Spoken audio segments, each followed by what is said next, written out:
Chapter 751, Lone-styled euphemism late at night. 7 Pinster Street. Leonard Mitchell sat on a chair with his legs raised onto the side of his desk. Following that, he leaned back, causing the wooden headrest to creak from the pressure. His breathing gradually turned long and slow. After an unknown period of time, his eyelids drooped and covered his eyes. At this moment, Leonard's spirit had arrived in a grey, hazy world, but he was still in his bedroom. He flew to the window and saw thick grey fog blanket the nearby streets and extend outwards. It seemed to be embracing all of Backland. The street lamps along the streets and the warm light from the different houses appeared abnormally dim. They were only able to illuminate a very tiny region, and everything seemed to be tainted with a sense of blurriness. At the same time, blobs of illusory oval lights appeared as they enveloped a house in an intersecting manner, as though it was the source of their existence. This was the city through a nightmare's eyes. Leonard followed up on his previous investigations and leaped out the window in a nightmare state. He then flew to 17 Minsk Street. He didn't attempt to storm in. He stood at the door in the thick fog as he politely pulled the doorbell. Cuckoo, cuckoo. Dressed in a nightgown, Stellin Sammer opened the door. She placed her silver-inlaid pleated fan at her chest as she asked in confusion and puzzlement, "Who are you looking for?" She was none other than Klein's landlord back when he was acting as Sherlock Moriarty. She was a blonde-haired, blue-eyed lady in her 30s. Leonard had already changed into a black and white checkered police uniform.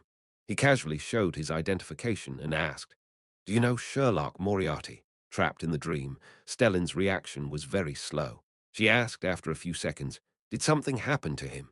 Just as she asked, her impression of Sherlock Moriarty appeared beside her under Leonard's influence. He wore a half-top hat, a double-breasted frock coat, gold-rimmed spectacles on his nose, and a bushy mustache around his mouth. This was identical to the information he previously received about Sherlock Moriarty. Hence, he didn't show any doubts and said, "He's been involved in a case and is undergoing an investigation. I hope you can cooperate with us." All right." Stellin wished to raise her chin, but for some reason she felt a little horrified. Leonard thought for a second and asked, "Since when did he rent this place from you?" "Early September last year," Stellin said, after recalling her memories. Leonard continued asking, "What do you know of him? Or should I say, what kind of person do you think he is?" When that was mentioned, Stellin appeared as though she had long considered the answer to such a question. "He comes from Midseashire, and he has an accent from that area. He's a very capable detective, and he once exposed the adultery which Mary's husband was undertaking. However, his income isn't too high. He doesn't even hire a full-time housemaid. All he can do is get my maid to help him part-time. My children tell me that he's good at telling stories, especially detective-related stories. This might be why he had chosen this profession." Without giving Leonard a chance to interrupt her, she droned on incessantly. "He's not as boorish like the typical detective. He went to grammar school and studied history. What leaves me most envious of all is how he obtained Mary's gratitude. He joined the Quelog Club, where its members are people with significant status. I've only been there a few times. Later, he apparently became famous in the detective circles, and private detectives often came to look for him." Leonard lost his patience, listening to her drone on, as he couldn't help but rub his temples. He had failed to obtain any useful information from Mrs. Stellin. Apart from Sherlock Moriarty's poor financial situation and him being good at telling detective stories, the rest was within the scope of what he had previously investigated. He even knew that Sherlock Moriarty had good ties with Isengard Stanton. "Next, I'll investigate those from the Quelog Club who have good relationships with Sherlock Moriarty." Once he patiently finished listening to Mrs. Stellin's droning, he immediately thanked her and left her dream. 160 Beeclund Street. Inside Dwayne Dance's mansion, in the hall that could accommodate more than 100 dancers, Klein was embracing a lady in her 30s as they danced. This was the etiquette teacher that Walter had hired. Her name was Wahana Heisen. She had a common name, but she wasn't ordinary at all. Her facial features were only above average, but her disposition was impeccable. Her every action was filled with charm. According to Walter's introduction, she was born in a baron's family. She received a good education from a young age and later entered the palace. She had the job of court lady until she was married, as her family had declined, and her husband's financial situation was only ordinary. Being a believer in the Evernight, goddess prompted her to choose to become a private tutor in etiquette. She often went to the families of nobles and tycoons to teach their children. Although the butler didn't spell it out, Klein knew that he couldn't perform badly in front of this lady, or there was no way to save his reputation. The way members of high society asked about a person's situation was mainly through common acquaintances, and at times the interaction between servants also mattered. With nimble footsteps and graceful moves, the black-haired Wahana nodded approvingly. Mr. Dance, it's hard for me to imagine you not having learned these dance steps before. In less than half an hour, you're as skilled as a noble who received education on this from a young age. It's all thanks to your teachings. Klein gave a humble smile as he wore a warm, humble look. With the clown's balance, dancing was a very easy matter for him. Wahana lowered her head and chuckled softly. You're a gentleman who can really make a lady happy. She immediately raised her light brown eyes and swept her gaze across Dwayne Dance's silver sideburns and deep blue eyes. That's the best praise I've heard today, Klein replied with a smile. During this period, his feet kept moving as he spun Wahana gently around. Not far away, the hired quartet's melodious music echoed through the hall. He had the intention to have close ties with Wahana, not to improve his reputation, but because she was once a court lady. After Wahana corrected a minor mistake that Dwayne Dance committed, she said, when inviting a lady to dance, it's not only a dance. You also need to converse. You can't be like two dolls unless both of you are so immersed in the dance and music's rhythm that you do not wish to speak. Of course, that's also a form of communication of the heart. When conversing, you must be euphemistic because this is loan, not inties. To put it simply, do not be direct and crude. You need to appear gentlemanly. Let me raise an example. If you wish to compliment a lady for her perfume, you can't directly tell her how nice it smells, nor ask what kind of perfume it is to praise her. You need to connect a more euphemistic meaning to it and mention that. Yes, you can say something like, it feels like I'm out in the spring meadows. Of course, this needs to match the traits of perfume. There's no literary feel. Shouldn't you say that the moon is beautiful, isn't it? Klein lampooned with a Japanese-styled euphemism as he said with a self-deprecating smile, thank you for not telling me that my praises weren't gentlemanly enough. Wahana's smile deepened. Mr. Dance, do you know what kind of gentleman is very welcomed by women at social events? Pray, do tell. Klein honestly shook his head. Wahana said without a change in her smile, the second most popular type are men who make women think that he's very intelligent. What about the first? Klein asked cooperatively. Wahana glanced at him and said, the most popular type are men who make women think that they are very intelligent. Upon saying that, she smiled and didn't say another word. Klein instantly understood she was hiding her praise in between the lines. So this is loan-styled euphemism. It's not like inties where they just aim straight for the lower half of the body. That's what's written in papers and magazines. I've no way of confirming what real inties' social events are like. Anyway, both countries often sully each other.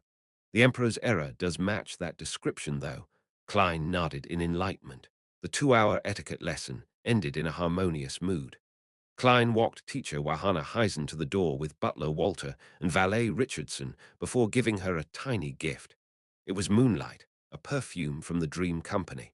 It was mixed with grey amber, making it rather expensive. As for how much it was, Klein wasn't sure, as housekeeper Tanger was responsible for buying it. The payment was through her. Only when the £0 was almost expended would she come to him with receipts and a list for him to vet so as to receive fresh funds. The reason why Klein knew the company and perfume was that his butler had informed him ahead of time. It was to prevent him from appearing insincere if Ma'am Wahana were to ask. From this detail, he had a deep understanding of the use of a good butler. Watching the satisfied Ma'am Wahana Heisen leave, Klein held back the urge to rub his temples as he sighed inwardly. This is more tiring than a Bayonder battle. I have to constantly watch my actions and deliberate over my words. I need some rest. At that point, the white-gloved Walter took a step forward and said, Sir, since you wish for your etiquette studies to progress faster, we can move the remaining lessons forward. What lessons? Klein felt a headache. History, international politics, philosophy, music, as well as general knowledge of sports like golf, racing, hunting. Walter answered meticulously. Philosophy? Klein asked in surprise. Walter nodded. It's one of the most common topics discussed in high society. You don't need to have very deep research into it, but you need to know what others are discussing. You need to know that the origins of philosophy stem from Kunsoka, Merdi, and Patterson, and not Emperor Roselle. You need to know that man was born free came from Lumi. When tycoons first enter high society, many of them often make mistakes in such aspects. They're used to attributing certain sentences and philosophical thoughts to Emperor Roselle. Klein felt his head ache the more he heard. He forcefully smiled and said, I haven't got any matters to do recently, apart from my afternoon naps and heading to the cathedral. You can arrange the lessons to be at any time. In a dark room, a letter floated up and opened by itself before shaking the piece of paper. In her tiny bonnet, Sharon's figure was outlined. She grasped the letter and seriously read through it. She then wrote a reply and set up a ritual to summon Sherlock Moriarty's messenger. During this process, she didn't forget to prepare a gold coin. Soon, Sharon finished the incantation as she watched the candle flame burgeon and be tainted with a gloomy green color. Rionette Tinecare, with the four blonde, red-eyed heads in hand, appeared out of the candlelight and appeared before Sharon. Sharon's eyes constricted as her doll-like face suddenly showed immense emotional fluctuations. She blurted out, Teacher, haven't you already? Chapter 752, Warning 160 Beekland Street, in the sunny study. The bookshelves were orderly arranged with a huge collection. At a glance, one appeared as though they had stepped into a private library. Klein sat on a high-back chair as he read the newspapers. He discovered that be it the Tussock Times or the Backland Daily Tribune, there was an additional advertisement in a striking spatite advertised selling 10 of the Backland Bike Company's shares. Mr. Stanton is rather efficient.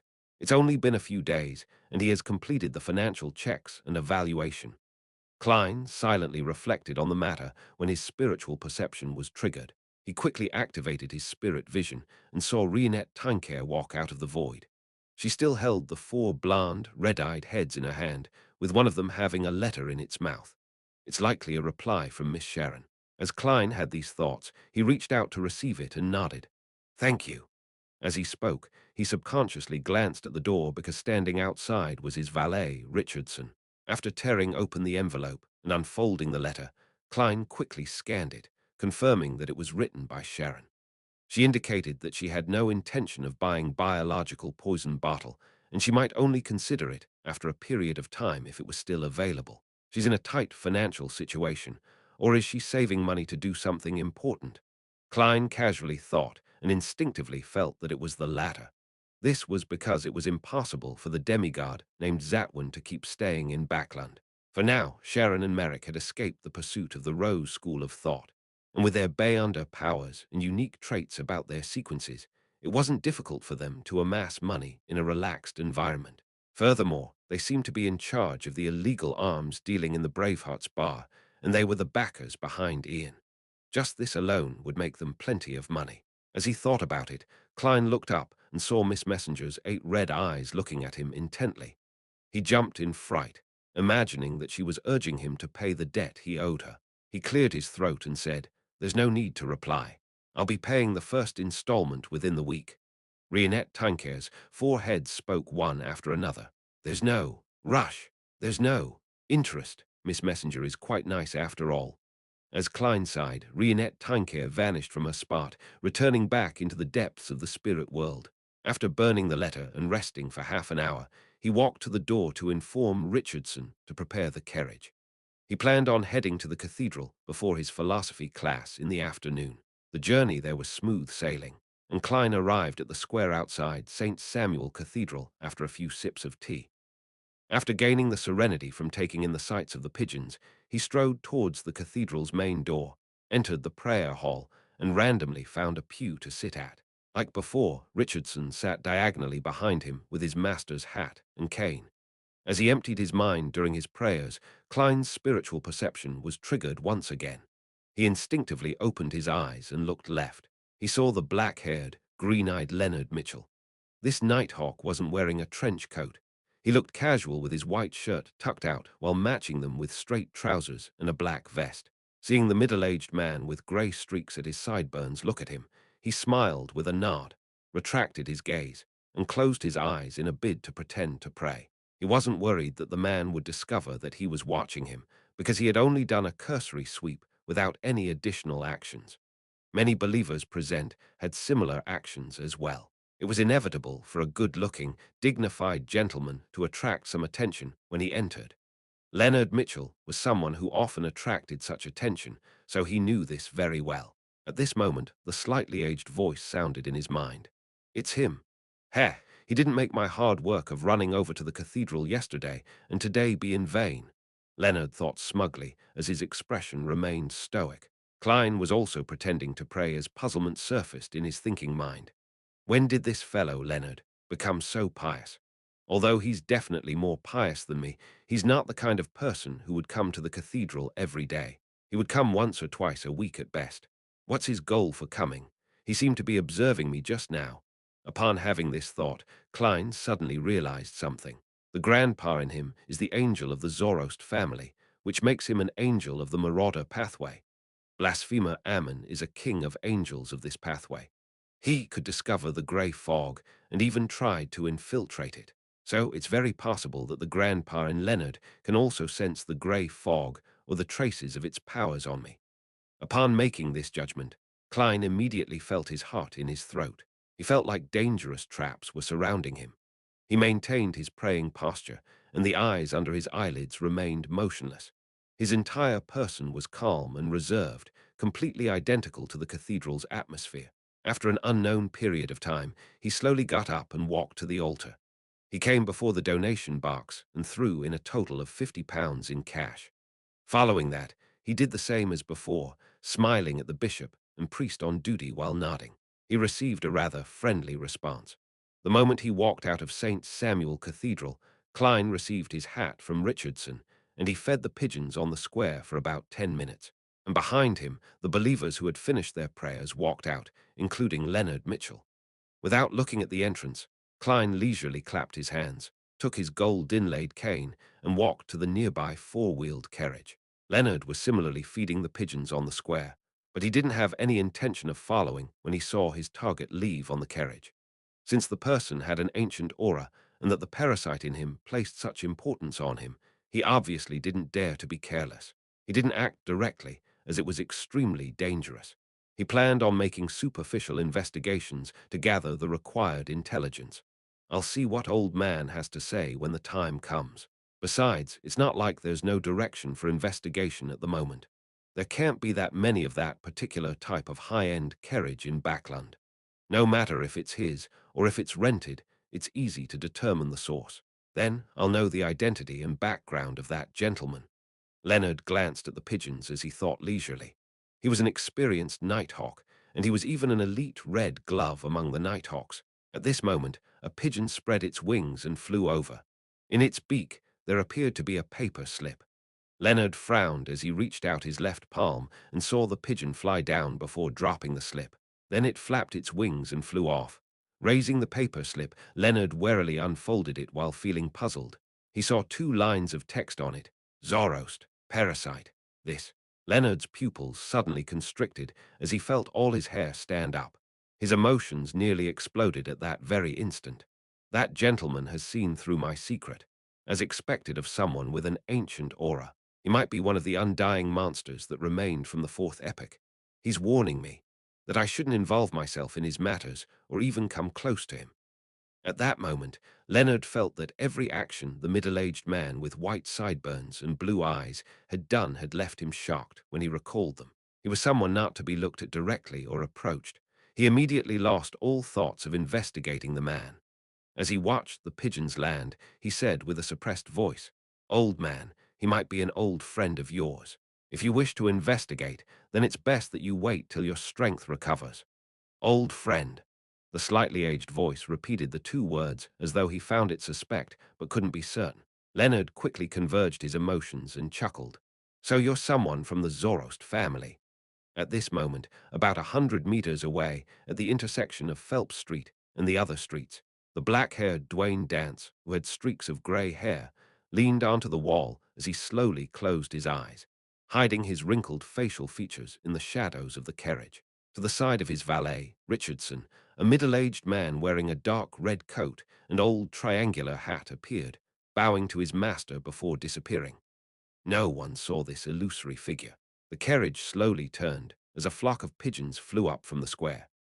After returning home and entering the room with the huge balcony, the silent Klein finally heaved a silent sigh of relief. If Leonard didn't accept the warning because of the grandpa's bewitchment, he planned on writing another slip with the contents. I know where Blasphemer Ammon is. In between the lines, it means I'll tell Blasphemer Ammon that there's a Zoroast family angel here if you foil my plans. This wouldn't make the grandpa believe that Dwayne Dance was so weak that he had to rely on others to fend him off.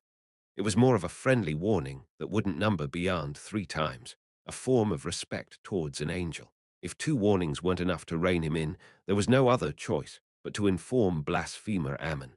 Yes, there's a very high chance that this would scare them.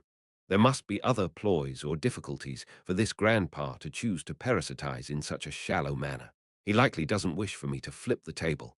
Heh heh, this matter is all thanks to Arrows. If he hadn't informed me ahead of time that Leonard has a marauder angel, I definitely wouldn't have noticed that I've been targeted, much less have the suitable excuse and method to warn them. Klein thought calmly and didn't show the anxiety or flustered state from before. As he relaxed, there was a knock on the door. His valet, Richardson, said, "Sir, the butler wishes to seek an audience with you. Please invite him in." Klein left the balcony and returned to the half-open room. The white-gloved Walter entered and said, "Sir, your philosophy teacher, Mr. Hamid, is here." Philosophy classes. Klein rubbed his aching temples. He had previously heard from Walter that Mr. Hamid was a believer of the Lord of Storms. It was the same for the famous scholar Lumi as well.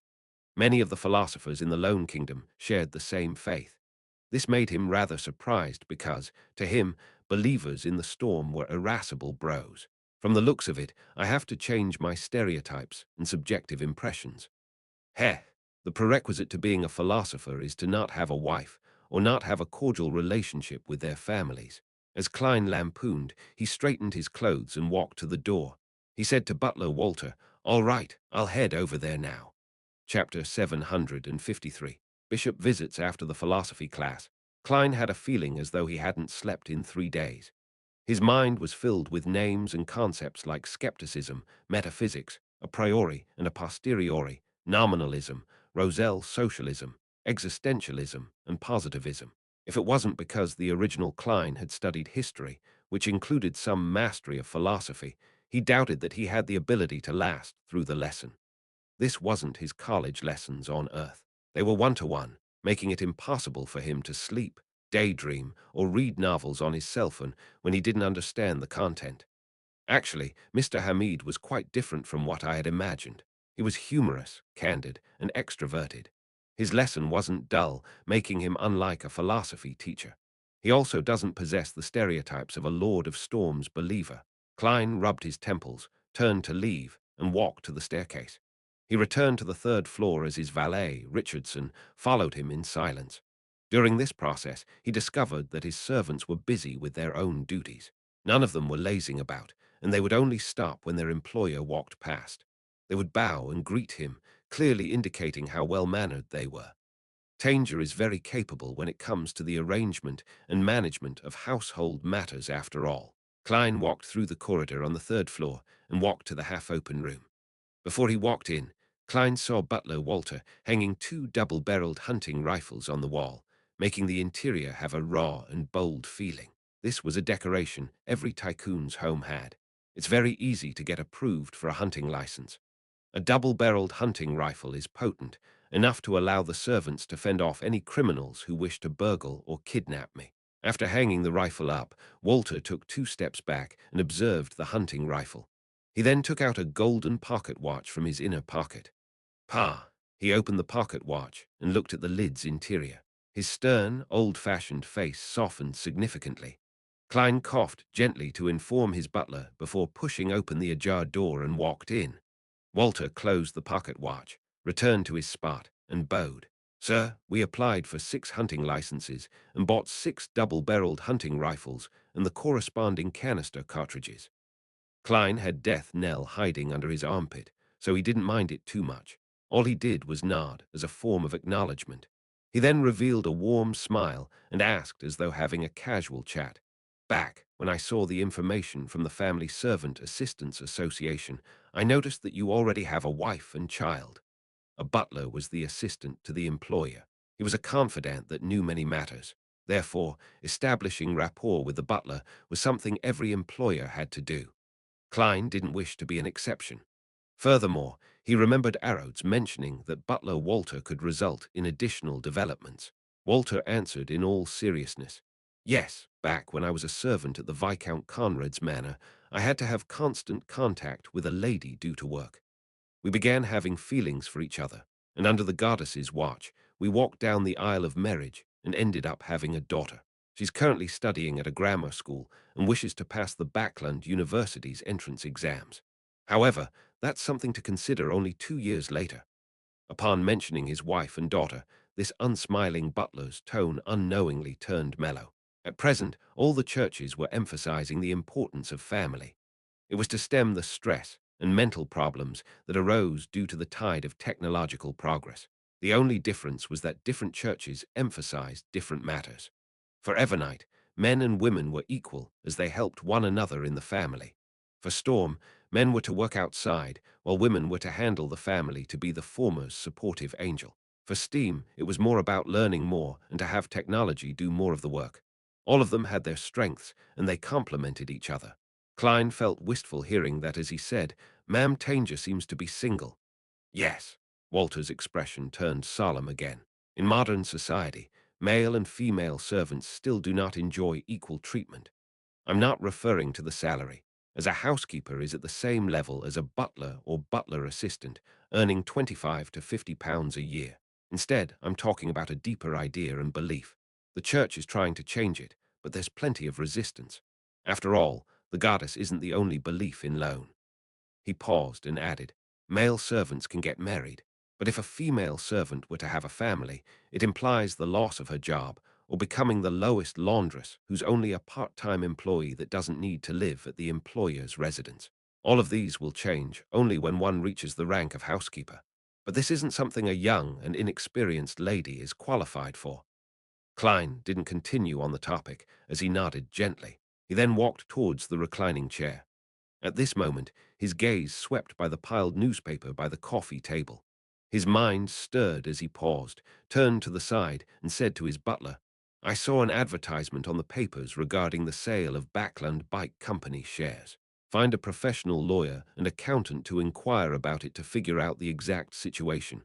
Heh heh, I'm rather interested in this industry. If the price is right, I'll consider buying it. For a second, Klein thought of a problem. As a tycoon who had brought huge sums of money to Backland to seek out better opportunities, it was impossible that he didn't pay attention to the sale of the Backland Bike Company shares. Since he didn't know the prospects of this industry, he needed to hire people to gain a better understanding of it. Otherwise, it wouldn't fit his persona. Of course, I can also raise the price as a result, allowing me to sell those 10 shares at a higher price. Yes, I have to remember to just raise the price a little and not be too greedy. If I were to keep raising the price and it ends up back in my hands, I'll be crying. It would throw all my liquidity into it, and I won't be able to maintain my daily expenses. As Klein fantasized, he warned himself. Yes, sir. Walter didn't ask further as he directly agreed. At 4:35 p.m., Richardson knocked on the door and entered. He said to Dwayne Dance, who was reading leisurely, Sir, Mr. Maury Mact and his wife, Ma'am Rihanna, as well as St. Samuel Cathedral's Bishop Electra, is here to pay you a visit. Maury Mact. That House of Commons Member of Parliament. Also, why would St. Samuel Cathedral's bishop be here as well? Klein thought and asked with a smile, is there such a protocol? He had only attended 2 etiquette lessons and knew that at his stage, visits wouldn't be that direct. People would first send their butlers or servants to hand over an invitation or schedule a visit. Richardson habitually lowered his head and said, Yes. It's because Mr. Butler informed the neighbors that you would be home in the afternoon for the next week when he was delivering your name cards and gifts. Under such a situation, neighbors who received your name card and have heard about you will observe the corresponding details. Not only can they send their servants to invite you over, but they can also pass by on the excuse of being out on an afternoon stroll from 4 to 5 to make a semi-formal visit. Oh, the ladies will wear strolling attire. Otherwise, it wouldn't be decent enough, and you can also invite them to have afternoon tea with you. Klein walked to the door and allowed Richardson to retrieve his coat to help him wear it. He then asked, "Then why would Bishop Electra be here as well?" This was what he really cared about most. The first question was to lead up to it. Richardson answered as though he had prepared an answer. Bishop Electra was a guest at Member of Parliament Mac's house in the afternoon. They must have mentioned you while having a chat and decided to pay a visit by strolling over. His hands weren't affected by his talking. He skillfully helped Dwayne Dance adjust his attire. Klein tersely acknowledged, and after Richardson went forward to open the door, he walked out. Soon, he saw the three visitors in a small living room on the second floor. Maury Mact was a classic Lonese gentleman. He was in his 40s, and he had black hair and brown eyes. He had a deep outline with a receding hairline. His face was a little thin and long. He was formerly in the military and had entered politics after being discharged. He started his career in Backland until he became a member of Parliament of the Kingdom's House of Commons. He was a believer of the Evernite goddess and a member of the new party. He was in support of improving the environment. His wife, Rihanna, was from a family of lawyers. She provided plenty of funding for her husband's political ambitions, and she was also a believer of the Evernite goddess. Electra wore a black, double-breasted clergyman's robe. He looked to be 40, and he had deep blue eyes and a thin face. He wasn't good-looking, but for some baffling reason, he was pleasing to the eyes. Klein had once met this bishop when he was donating money into the donation box. Upon seeing Dwayne Dance appear, Maury Mact took 2 steps forward and chuckled. "I've been hearing for the past few days that a pious believer in the goddess had moved into Unit 160, and I've been wanting to visit. We happened to be taking a stroll today, and we took the liberty to visit. Please pardon us for our faux pas." Klein smiled and tapped his chest 4 times in a clockwise fashion. "At such times, the only thing we need to do is praise the lady." "Praise the lady." Electra and Rihanna nodded as they drew a crimson moon on their chests. After exchanging pleasantries, Klein invited his 3 guests to take a seat. A maid hurriedly delivered some tea and coffee. Housekeeper Tanger had already asked each one of them what they wanted prior. "Mr. Dance, I heard you're a merchant from Daisy. I wonder what business you were previously engaged in," Maury Mact asked casually before joking. "Your last name just makes me think of many things." He was referring to the protagonist's name of a particular best-selling novel written by Emperor Roselle. Klein smiled and humorously asked in return, "What kind of business does digging up treasure count as?"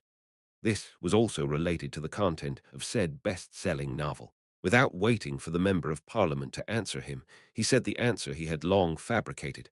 "I once had my own mine, but as you know, it will one day be mined out. Mining cities would also end up waning as a result." He was hinting that he was born in one of the resource-rich cities in Daisy County. There, gangs were rampant, and there were many secret tycoons. If ordinary people were to attempt to investigate Dwayne Dance's situation, it would take them at least half a year. Bishop Electra nodded in thought as he asked, "So, you chose to come to Backland to seek out new opportunities. May I know who proselytized you into the church?" Chapter 754. Invitation. Klein had already walked through Bishop Electra's last question before, so he said with a sigh, "It was my father. He was a truly wise elder. Unfortunately, he passed away many years ago during an accident."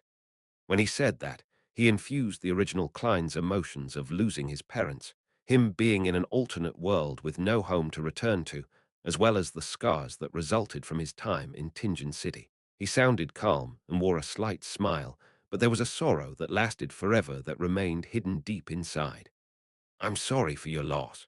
He must have entered the holy residence of the goddess, sleeping peacefully under her watch," Bishop Electra answered sincerely as he formed the sign of the crimson moon on his chest. Without waiting for Dwayne Dance to respond, he looked at him and invited him. "There will be a moon mass the day after tomorrow for the deceased. It will help him sleep in the goddess's nation and receive eternal peace. I wonder if you're interested in participating." The Church of the Evernite Goddess didn't have many festivals, and the most important one was Winter Gifts Day.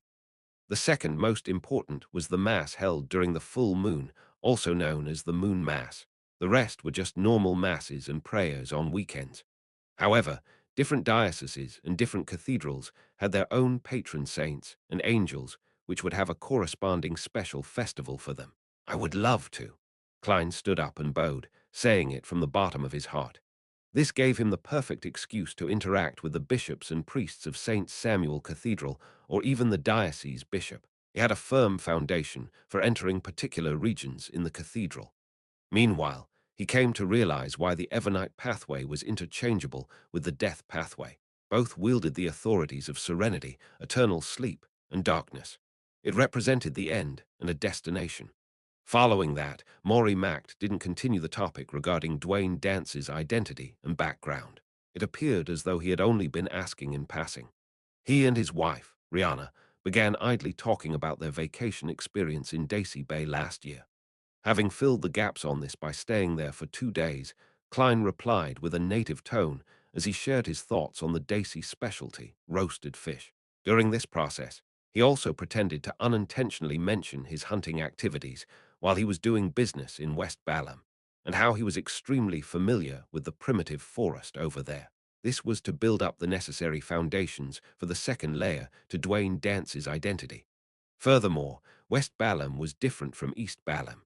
The colonial factions from Lone and Intis were on par, allowing for frequent conflicts. Even the actively controlled regions would experience changes from time to time. To investigate the activity trajectories of a merchant or adventurer wasn't easy at all. This was even more so the case when Dwayne Dance was likely using a fake name. As for his hunting experience in West Balam's primitive forest, Klein didn't randomly fabricate stories, nor did he plagiarize articles from the magazines or newspapers. He used what the Fog Sea's strongest hunter, Anderson, had previously mentioned regarding his glorious deeds as a blueprint.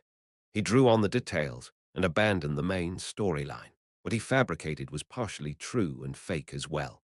Upon hearing the thick anacondas, man-eating fishes, and flowers which could capture their own prey in the forests, Rihanna would let out gasps from time to time, looking afraid but also eager to know more. As for the Member of Parliament and Bishop, they were equally interested. They often had to force themselves to interrupt Dwayne Dance's description to ask about the details. You really are an excellent hunter. Back when I was serving in East Balam, I never had the chance to enter the forest. I never expected it to be this dangerous. After this extremely dignified middle-aged gentleman finished his tales, Maury Mact picked up a tiny piece of velvet cake and praised sincerely. I wish to invite you to go hunting if there's a chance in the future. As they conversed, a maid had delivered the afternoon tea pastries. A male servant served them from the side. Upon hearing Member of Parliament Mac's semi-serious invitation, Klein replied with a smile, I'm already looking forward to it.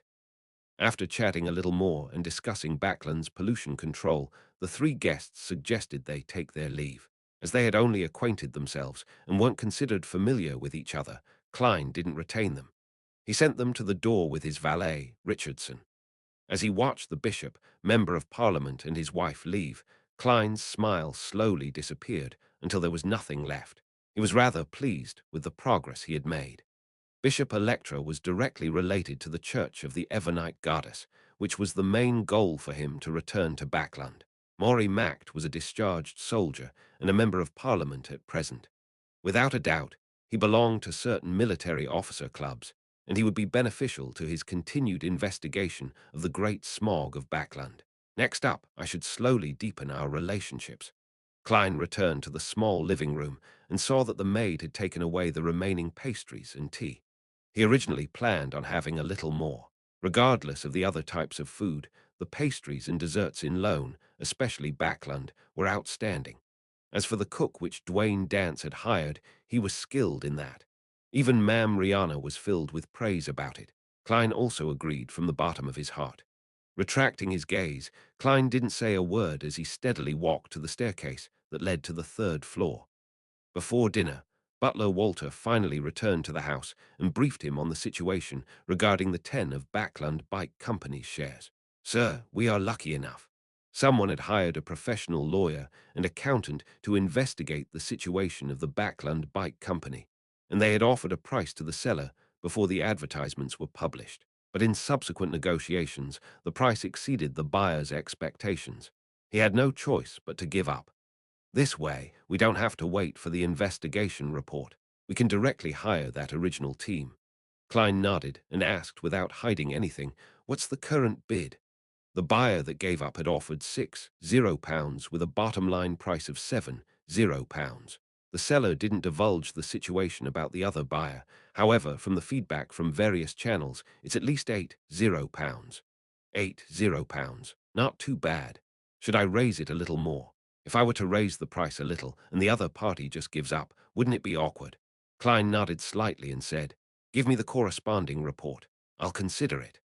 After flipping through the report and having dinner to accentuate his extravagant but brilliant image as someone who did solid work, Klein turned his head to Richardson and said, "Prepare the two-wheel carriage. I'll be making a trip outside." He originally imagined that Richardson would ask him in surprise. A two-wheeled carriage didn't seem befitting enough, but to his surprise, his valet answered politely after flashing a curious look, "All right, sir." Submissive and never asking why. That's also considered an advantage. Klein sighed inwardly as he waited for Richardson to return to help him wear his coat. After getting on the two-wheeled carriage, he directly instructed, "Let's circle around the Backland Bridge area and East Borough." Richardson still didn't ask about his master's motives and just got the coachman to steer the horses carefully. As the carriage passed through Sherwood Borough, it arrived in the Backland Bridge area under the illumination of the street lamps. Klein didn't give a destination, and he only got the coachman to meander through the nearby streets. He leaned against the carriage wall, looking out at the streets. He saw pedestrians in old clothes, walking along with tired faces, as though they were in a rush to return home for dinner after a hard day's work. Occasionally, there would be the ringing of a bike passing by. They were fast as they shot into the distance. In comparison, the riders' expression appeared more lively than the pedestrians'. They seemed to beam with an indescribable sense of pride. It's an obvious difference in class. Although it's the difference between a technical worker and an ordinary worker, with the difference in weekly salaries of £1 to £2 to those with £1 a week. Klein slowly exhaled as he subconsciously looked up at the sky. At that moment, darkness had already completely covered Backland's skies, but the smog wasn't too serious. One could see through them and see the twinkling stars. After the great smog, the management of the environment is improving by the day. However, the situation with the lower-class workers in the East Borough hasn't significantly improved, although their salaries might be higher, and their working hours have improved. Due to the large number of people surging in, prices have risen across the board, reducing the effects of the salary hike. The improvement in working hours have just gone from 16 hours to 1,112 hours. They're just fixing the problems with the greatest problems. As for the other problems that didn't rear their ugly heads, they're neglected. Yes, the kingdom is still undergoing reforms. Many things haven't been straightened out. Klein watched as his thoughts drifted until the carriage left Sherwood Borough. On the future, Admiral of Stars, Catlia stood behind the windows in the captain's cabin, watching Frank Lee pushing wooden barrels into the shadows. He was putting unknown things into it before closing the lid. He's recently been researching the growth of plants in dark environments. Why did he suddenly become normal? Catlia frowned with suspicion, often worrying that Frank Lee would create some huge invention. I'll get Nina to ask later. Just as she had this thought, her spiritual perception was triggered. She turned her head to see a letter on her desk. As a faint smile curled on her lips without her realizing it, Catlia walked over, tore open the envelope, and unfolded the letter. She quickly read through it. There are two Obninsks that do not belong to the Church of Storms, swimming north from Sanya Island towards the Abyss Maelstrom. Find the direct descendant of Abraham family. You did well. Abyss Maelstrom was the name of a dangerous area at sea, and not the Abyss. Abraham family. Catlia thought for a moment, and without any clues, she planned on asking at the next tarot gathering. The next morning, after divining again if he should raise the price again, Klein said to butler Walter, "Hire that team and continue the negotiation. My bottom line is £90. All right, sir." Walter then immediately said with an apologetic look, "Something happened at home, and I wish to have half a day off." "No problem. Do you need any help?" Klein asked gently. "Thank you for asking. I can handle it, and it's not too urgent. I will first handle the matters regarding the share negotiation first," Walter said sincerely. Klein didn't ask further as he nodded and permitted him to take time off. After his butler left the room, Klein turned to look at Richardson and asked, "Did Walter meet anyone earlier this morning?" "Mr. Butler received a letter," Richardson replied without hiding anything. Chapter 755. Switchboard receptionist. He received a letter. Didn't he say that something happened at home? Walter's family lives in Backland, so if there really is anything wrong, then they can directly come over via public carriage or a rental carriage. Wouldn't that be faster than sending a message by mail? With his salary and land in the countryside, he can definitely afford it. Klein nodded without a word, as though he had just asked in passing. He slowly returned to the reclining chair, sat down, and began to seriously read the papers. Upon seeing this, Richardson didn't say a thing as he silently retreated out of the room and quietly closed the wooden door. After hearing the light click, Klein cast his gaze away from the papers and towards the door. He thought, "I've discovered another advantage of Richardson. He enjoys observing his surroundings, and he's able to notice information of value." Back when Bishop Electra was a guest at Member of Parliament Maury Mack's place, he was the first one to notice it from the balcony. However, this is different from a spectator. The focus is more on the event rather than the details. Walter's matter seems a little abnormal. Could this be the additional development Arrows mentioned? Regardless, I'll first divine the matter. I don't want danger to come to me without me realizing it. With this in mind, Klein immediately entered the bathroom, took 4 steps counterclockwise, and arrived above the grey fog. Every time he appeared as the fool, his inner shell beneath the grey fog would wear Klein Morty's appearance. It wouldn't overlap with Sherlock Moriarty, J.M. and Sparrow, or Dwayne Dance. Due to the lack of necessary information, he could only divine about any danger that targeted himself. Therefore, he didn't use dream divination. He removed the spirit pendulum around his wrist and wrote the corresponding divination statement. "Walter's abnormality will bring me danger." Holding the spirit pendulum in his left hand, Klein closed his eyes and entered cogitation as he muttered the sentence he had just said. After repeating it 7 times, he opened his eyes and saw the topaz spinning counterclockwise at a rather ordinary speed and amplitude. This also meant that Walter's abnormality wouldn't bring him any danger, but this can only mean that I might not encounter any dangerous trouble through this problem. In addition, there's also another possibility. The danger depends on whether I make the appropriate choice. If I were to rashly get myself involved, something that isn't dangerous might become dangerous. Klein interpreted the matter with his rich experience. Just as he put this matter on hold, he suddenly saw the crimson star that represented the hermit chorus gate as it burgeoned and shrank. Does this mean that the payment for scales of luck is here? Klein was delighted as he immediately emanated his spirituality. He was left disappointed because Catlia was only requesting Mr. Fool to pass on a message to the hanged man. She didn't mention when she would close the deal with the world. There are Obninsks at the Abyss Maelstrom north of Sanya Island. Mr. Hanged Man is pretty lucky. At least he isn't like me, needing to enter the ruins of the battlefield of gods. Of course, Obninsks can be dangerous as well. It's not easy to use one for a ritual. Mr. Hanged Man might even need sea guards' help. Ma'am Hermit's request is actually to help find the direct descendants of the Abraham family. This means that Queen Mystic is rather aware of Mr. Dawes' origins. The Emperor had mentioned it to her. Klein began making connections from Catlia's words as he threw the corresponding image to the crimson star representing the hanged man. At this moment, Alger Wilson had just finished his reports and had passed the examination, allowing him to return to the Blue Avenger. When he saw the endless grey fog and heard the hermit's words, he walked to the captain's cabin with a deadpan expression, keeping his pace normal. Upon entering the room and closing the door, he came in front of an alcohol cabinet, took a bottle of Lanty Proof, the most beloved drink of pirates, and poured half a cup. Alger immediately held the cup to his mouth and downed it like it was water. During this process, he kept his eyes half closed, as though he was completely immersed in his own world. After drinking half a cup of Lanty Proof, Alger put down the cup, wiped his mouth, and chuckled. Abraham family's direct descendant. This might be very difficult for others, with almost 0 clues, but I can ask Miss Magician. Her teacher is one. Heh heh, Admiral of Stars still isn't aware of it yet. He quickly reined in his emotions and paced about, finally giving up on his idea and responded frankly to Catlia's request. Admiral of Stars won't only ask for my help. At the Terror gathering next week, she might announce this mission to everyone, and the others know that Miss Magician's teacher is a member of the Abraham family. There's no point lying about matters that can be easily exposed. I shouldn't jeopardize the possible transactions in the future just for some petty gains. At times, honesty is the best policy. Alger stopped walking as he reverently bowed his head and recited Mr. Fool's honorific name.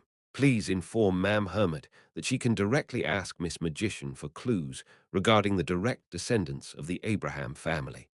After settling the request by Admiral of Stars, Alger took the initiative to mention his encounter during the night of the blood moon, and he inquired to Mr. Fool about whether the item that resonated with the ocean songster's Bayonder characteristic was the Book of Calamity, and if the female holding the golden cup in the Coral Palace was Kohainem. Something like that happened. Queen of Calamity might really not be completely dead. It's likely that she had split her Bayonder characteristic, splitting them into the Book of Calamity and the one in the undersea ruin. Yes, there might even be a third or fourth portion, but I've no idea where they are. Klein confirmed without any hesitation that the elf was Queen of Calamity Kohainem. This wasn't based on intuition, but a logical inference.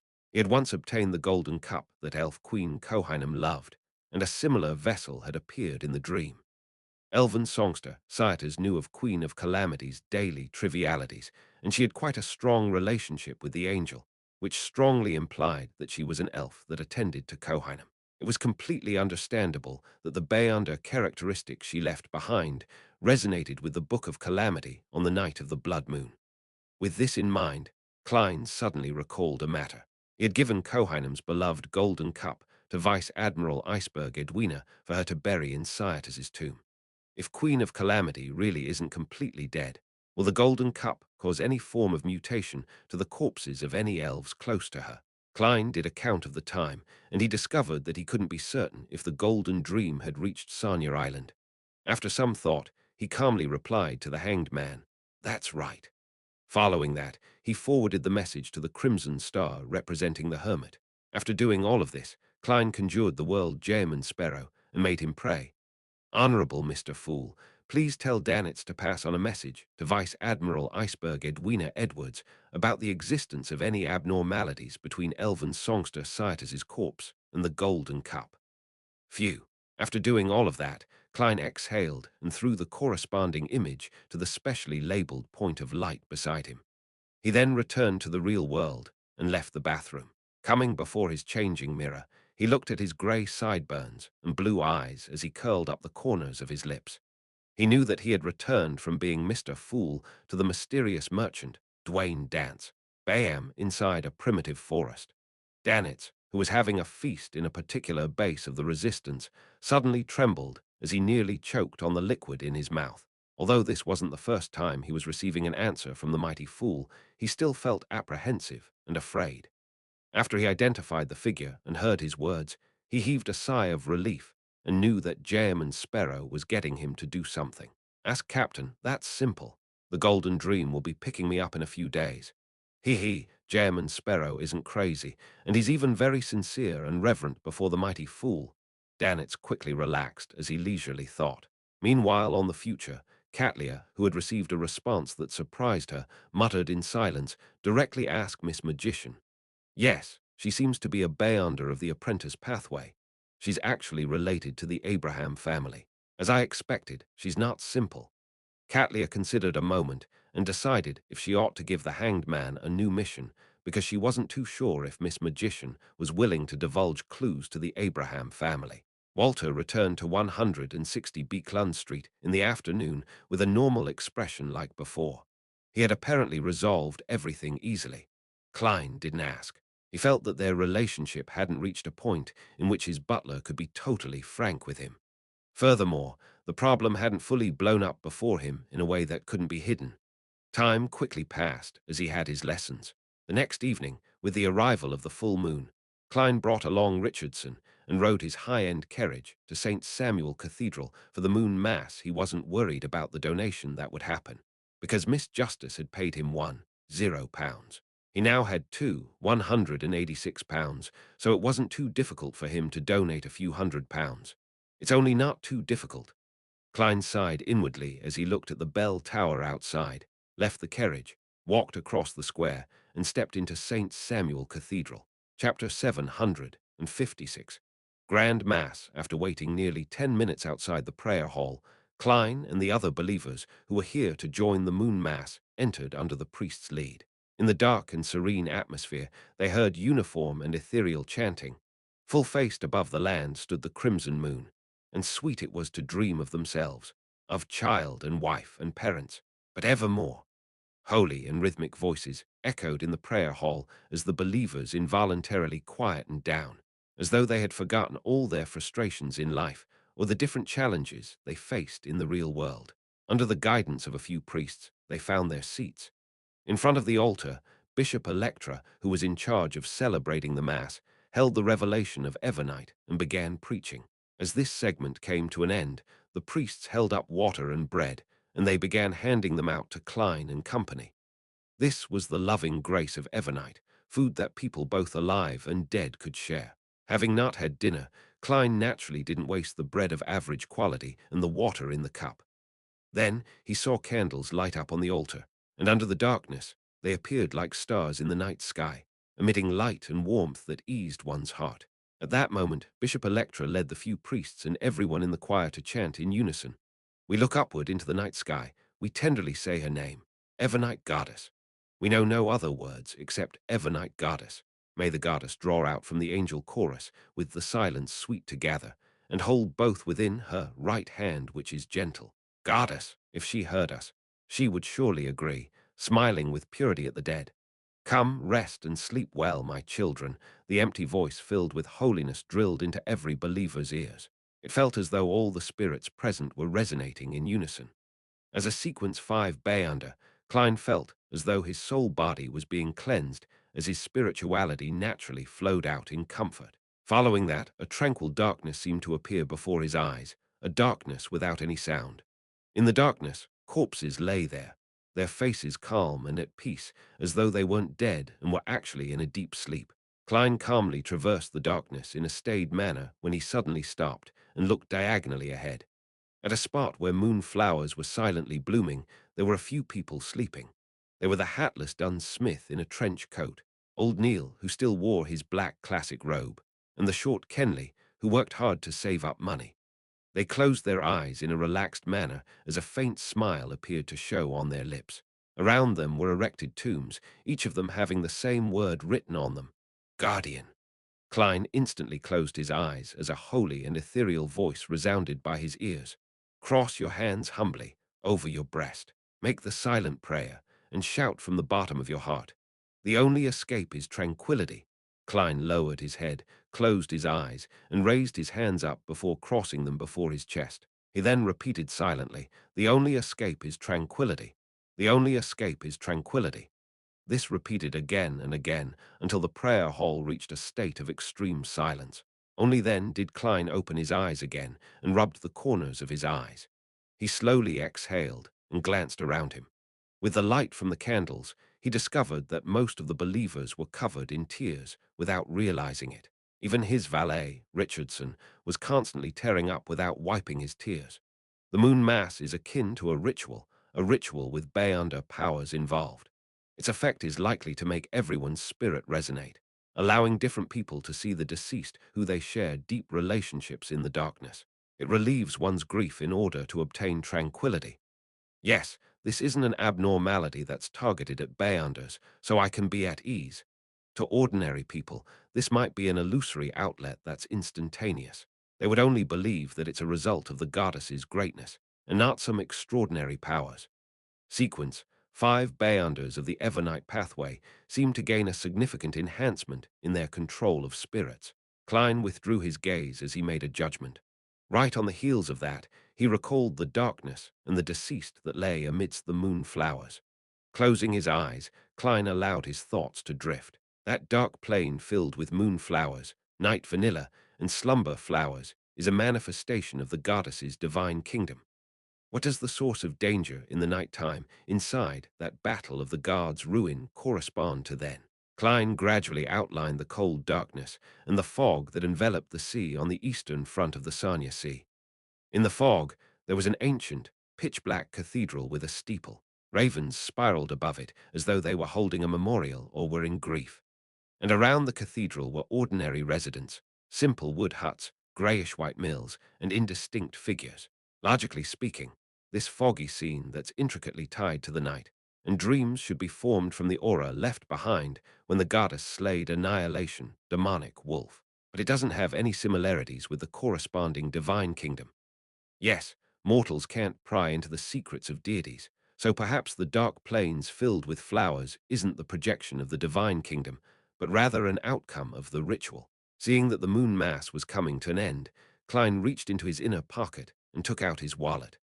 Holding his wallet, he got up and entered the aisle, walked straight to the altar, and under Bishop Electra's compassionate watch, he walked diagonally over to the donation box. He tapped his chest 4 times in a clockwise fashion, drawing out the crimson moon before throwing in all his large denomination notes, a total of £300. At that moment, Klein didn't feel the pinch like the previous few times. He was in a very calm mood because he recalled the ritual old Neil had used to repay his debt. Back then, they picked up a wallet containing £300, all thanks to the goddess's blessings. Taking a step back, he drew the crimson moon once again, and he gave his spot to the donor behind him. At that moment, Bishop Electra walked over and said as he drew the crimson moon, "May the goddess bless you. May the goddess know about it. What I wish for now is to receive some teachings," Klein replied with a smile. Bishop Electra glanced at the prayer hall side door and said, "If you don't mind waiting 15 minutes, I can explain the Bible to you in the library." "I would love that," Klein said with a warm smile. Bishop Electra immediately got a priest to lead Dwayne Dance and his servant out the prayer hall through a side door as they circled around a spiral staircase to the nearby library. There was a huge bookshelf here, and on it were various books from the Church of the Evernite Goddess. There were tables and chairs lining the sides for priests and bishops to study and preach to the believers. 12 minutes later, Bishop Electra entered the library with a calming smile and saw Dwayne Dance with his white sideburns standing in front of a bookshelf, flipping through a book with great focus. He exuded the vibes of a scholar. "What are you reading?" he asked with a smile. Klein snapped the book together and said with a self-deprecating smile, "The Revelation of Evernite." To be frank, although I'm a pious believer of the goddess, I've never had the time to seriously sit down and read the Bible due to my busy life.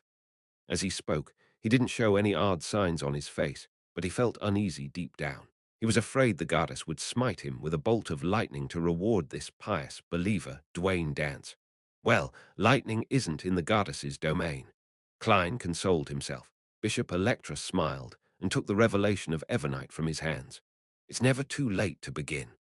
Following that, he invited Dwayne Dance to sit down beside a table and systematically introduced the revelation of Evernite's structure and the corresponding holy word. Richardson held his employer's hat and cane, and he stood a slight distance away, silently waiting to listen to the bishop's preachings. Time ticked by when Klein, who appeared serious, suddenly felt his spiritual perception trigger. A scene outside the door naturally surfaced in his mind. This was an intuitive foresight that stemmed from a clown, one that had been enhanced by the grey fog. Outside the door, an elder dressed in a black clergyman robe walked by and headed for the nearby spiral staircase. He had lush white hair but didn't comb it, making him look rather disheveled. He had a thin face that made it appear as though he was bones wrapped in skin. He exuded a rather cold bearing, and his skin was abnormally pale. His eyes were a rare pure black. This figure quickly vanished from the door as the footsteps gradually sounded like they were coming from above. A keeper.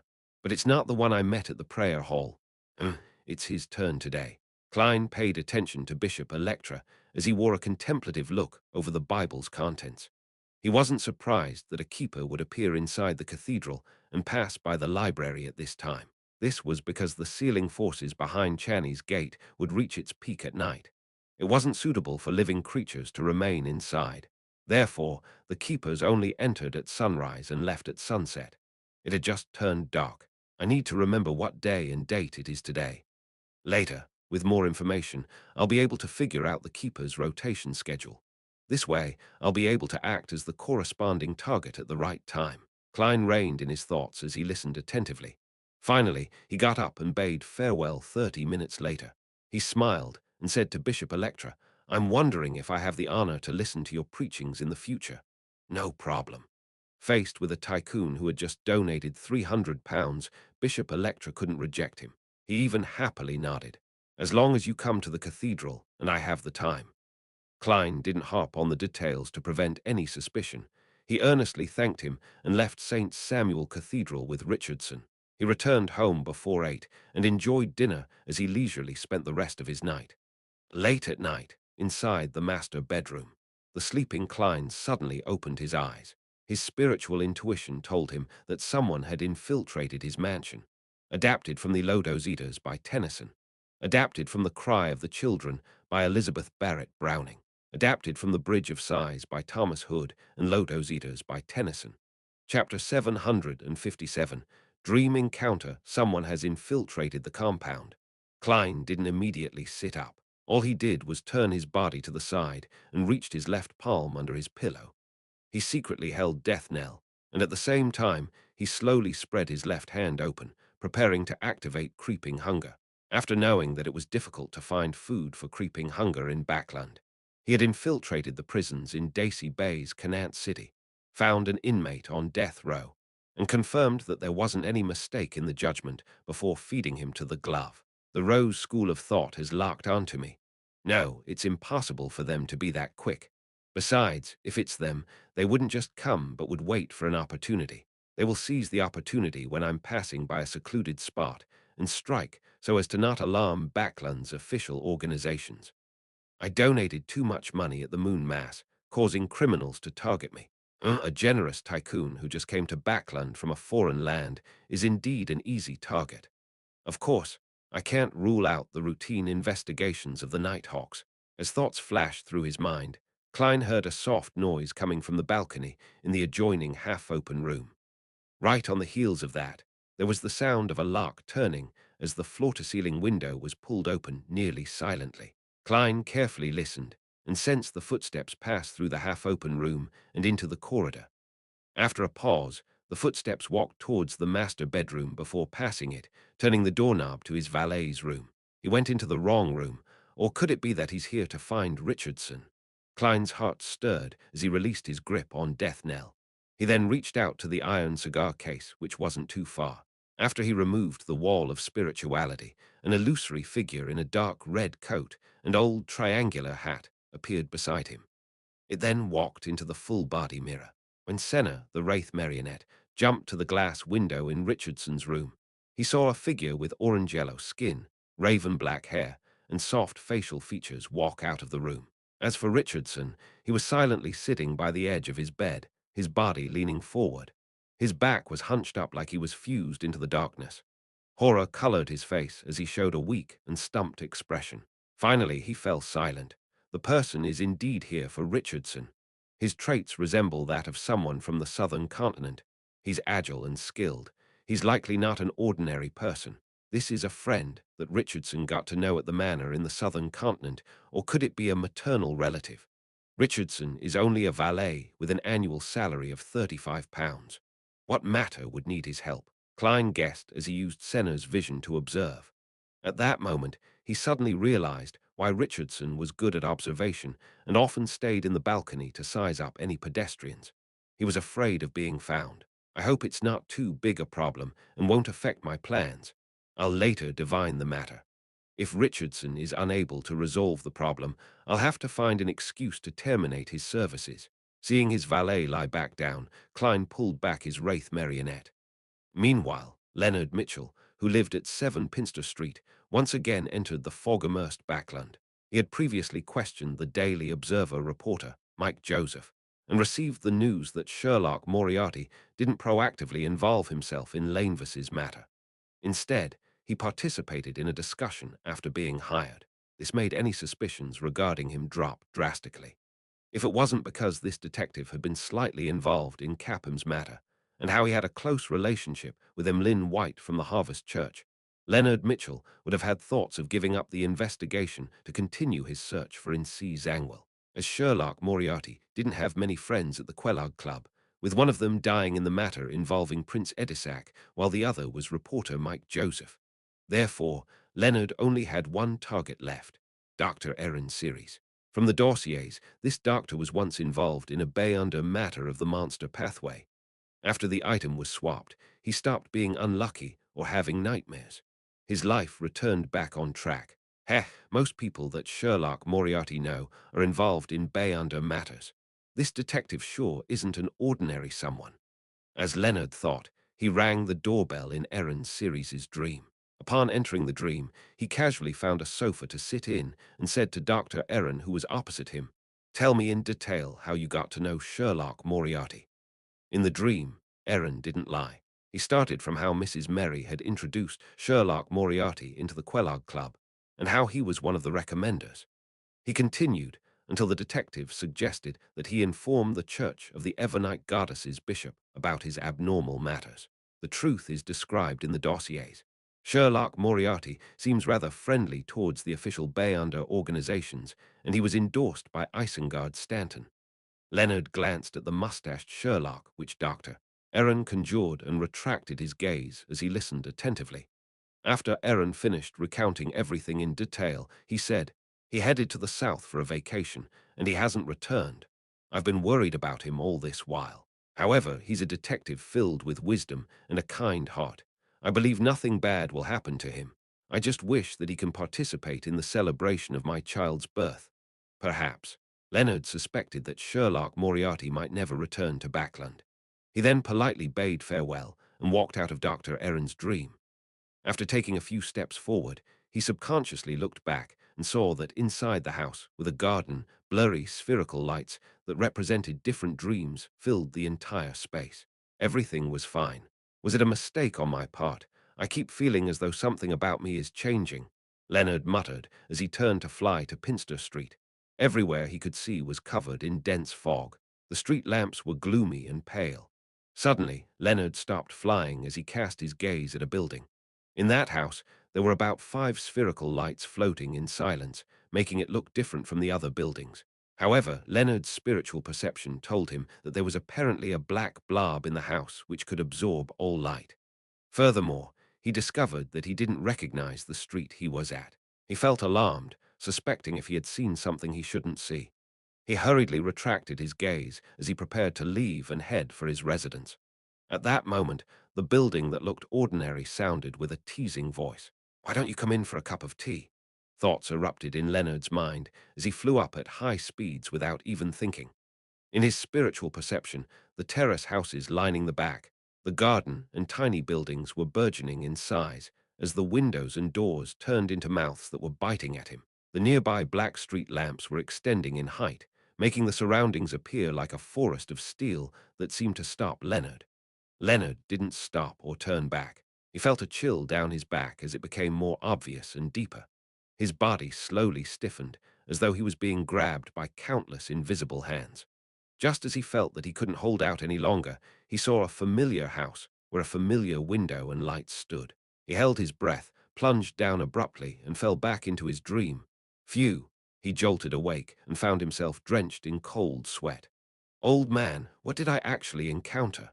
Leonard retracted his legs from the desk's edge and asked with a sense of lingering fear. The slightly aged voice in his mind replied after a few seconds, "I'm not sure." Leonard's eyelid drooped immediately as he didn't pursue the matter. He then cast his gaze out the window and saw lights everywhere in the Backland night sky. It was tranquil, 160 Beekland Street, inside Dwayne Dance's mansion. "Sir, Ma'am Wahana Heisen is here." Richardson entered the room and said to Klein. Klein put down his papers and looked up, glancing at his valet. He discovered that he was still an apprehensive man of few words, silent and reserved. There was nothing odd with him, if it wasn't because the divination outcome was okay. Suddenly firing an employee will incur suspicion. Klein silently mumbled. He stood up as though nothing had happened, and he got Richardson to help him wear his coat. 15 minutes later, he was holding his etiquette teacher, Wahana Heisen, in an embrace as he began to learn another common dance used at social events. "I feel as though I'll be losing my job in a few days." After a while, Wahana praised Dwayne Dance for his progress. When she was done, she added, "However, you're still a little restrained. Although you don't have to act like Inti's men who cling closely to the ladies, you don't have to constantly maintain a distance." It's very normal to make occasional contact. The way you are behaving now makes you appear rigid and dull. Klein pulled her in a little and replied with a smile, I was afraid of being rude. Does this mean that being too close to ladies is an act of rudeness? It also implies I'm full of charm and that he might embarrass himself if he's too close. This is quite a euphemistic form of praise. Wahana thought and said with a smile, You have learned well.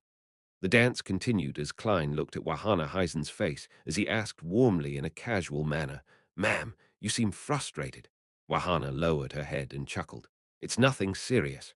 My husband is a businessman, and he recently had some minor conflicts with some people. We can resolve the matter. Oh, your question was too direct. Before both parties have established a friendship, it's best not to ask about their matters, unless she has made it obvious compared to you who comes and goes in families of high society. Thus, knowing many madams and ladies, as a tycoon who just arrived in Backland, I do lack the necessary social connections. Klein nodded gently and said with a smile, I thought we were no longer strangers. He then skipped the topic and began talking about his own experiences and his neighbors.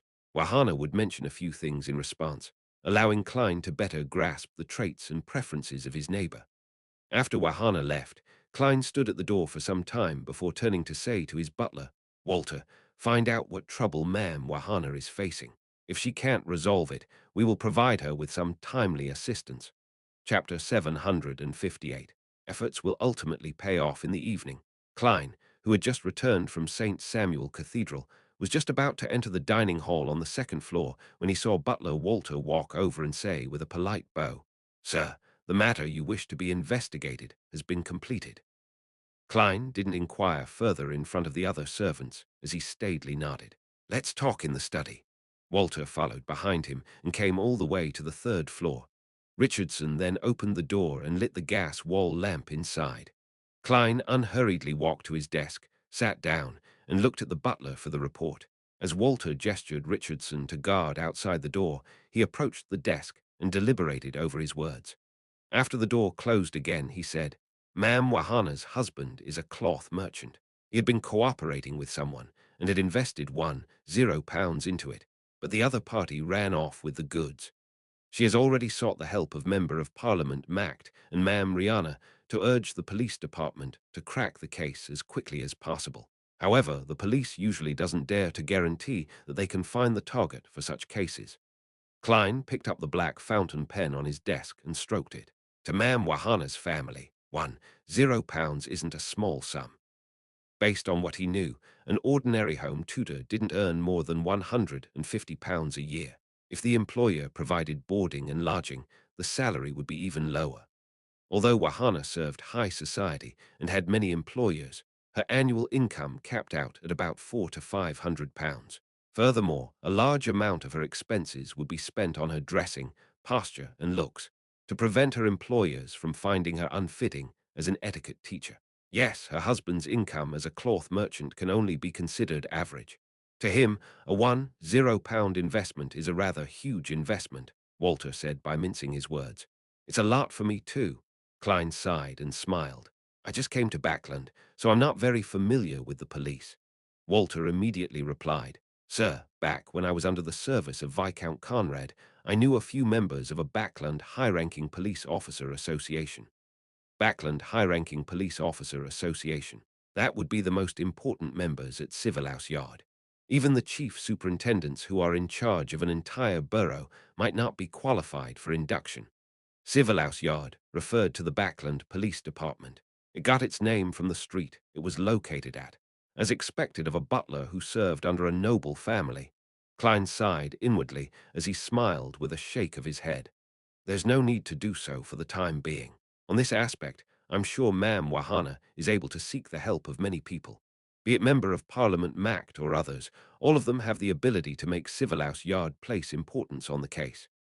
He paused and deliberately said in passing, I've seen the lower rungs of society, and I know their methods of survival.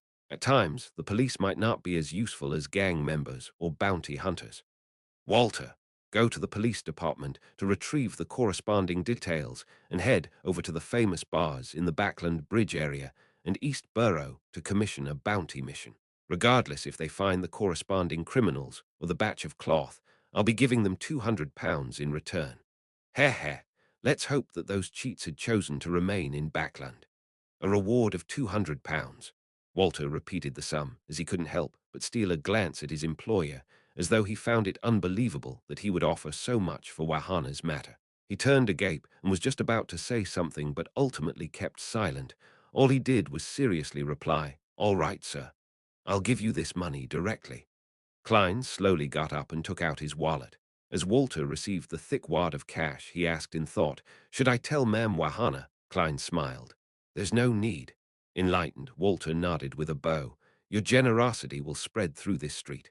East Borough, Derivy Street, in a cramped but lively pub." Zio, who had seriously combed her short, blonde hair before heading out, squeezed through the area filled with men that stank of alcohol and putrid sweat, and arrived at the bar counter. She tapped the counter and asked the bartender, "Any new missions today?"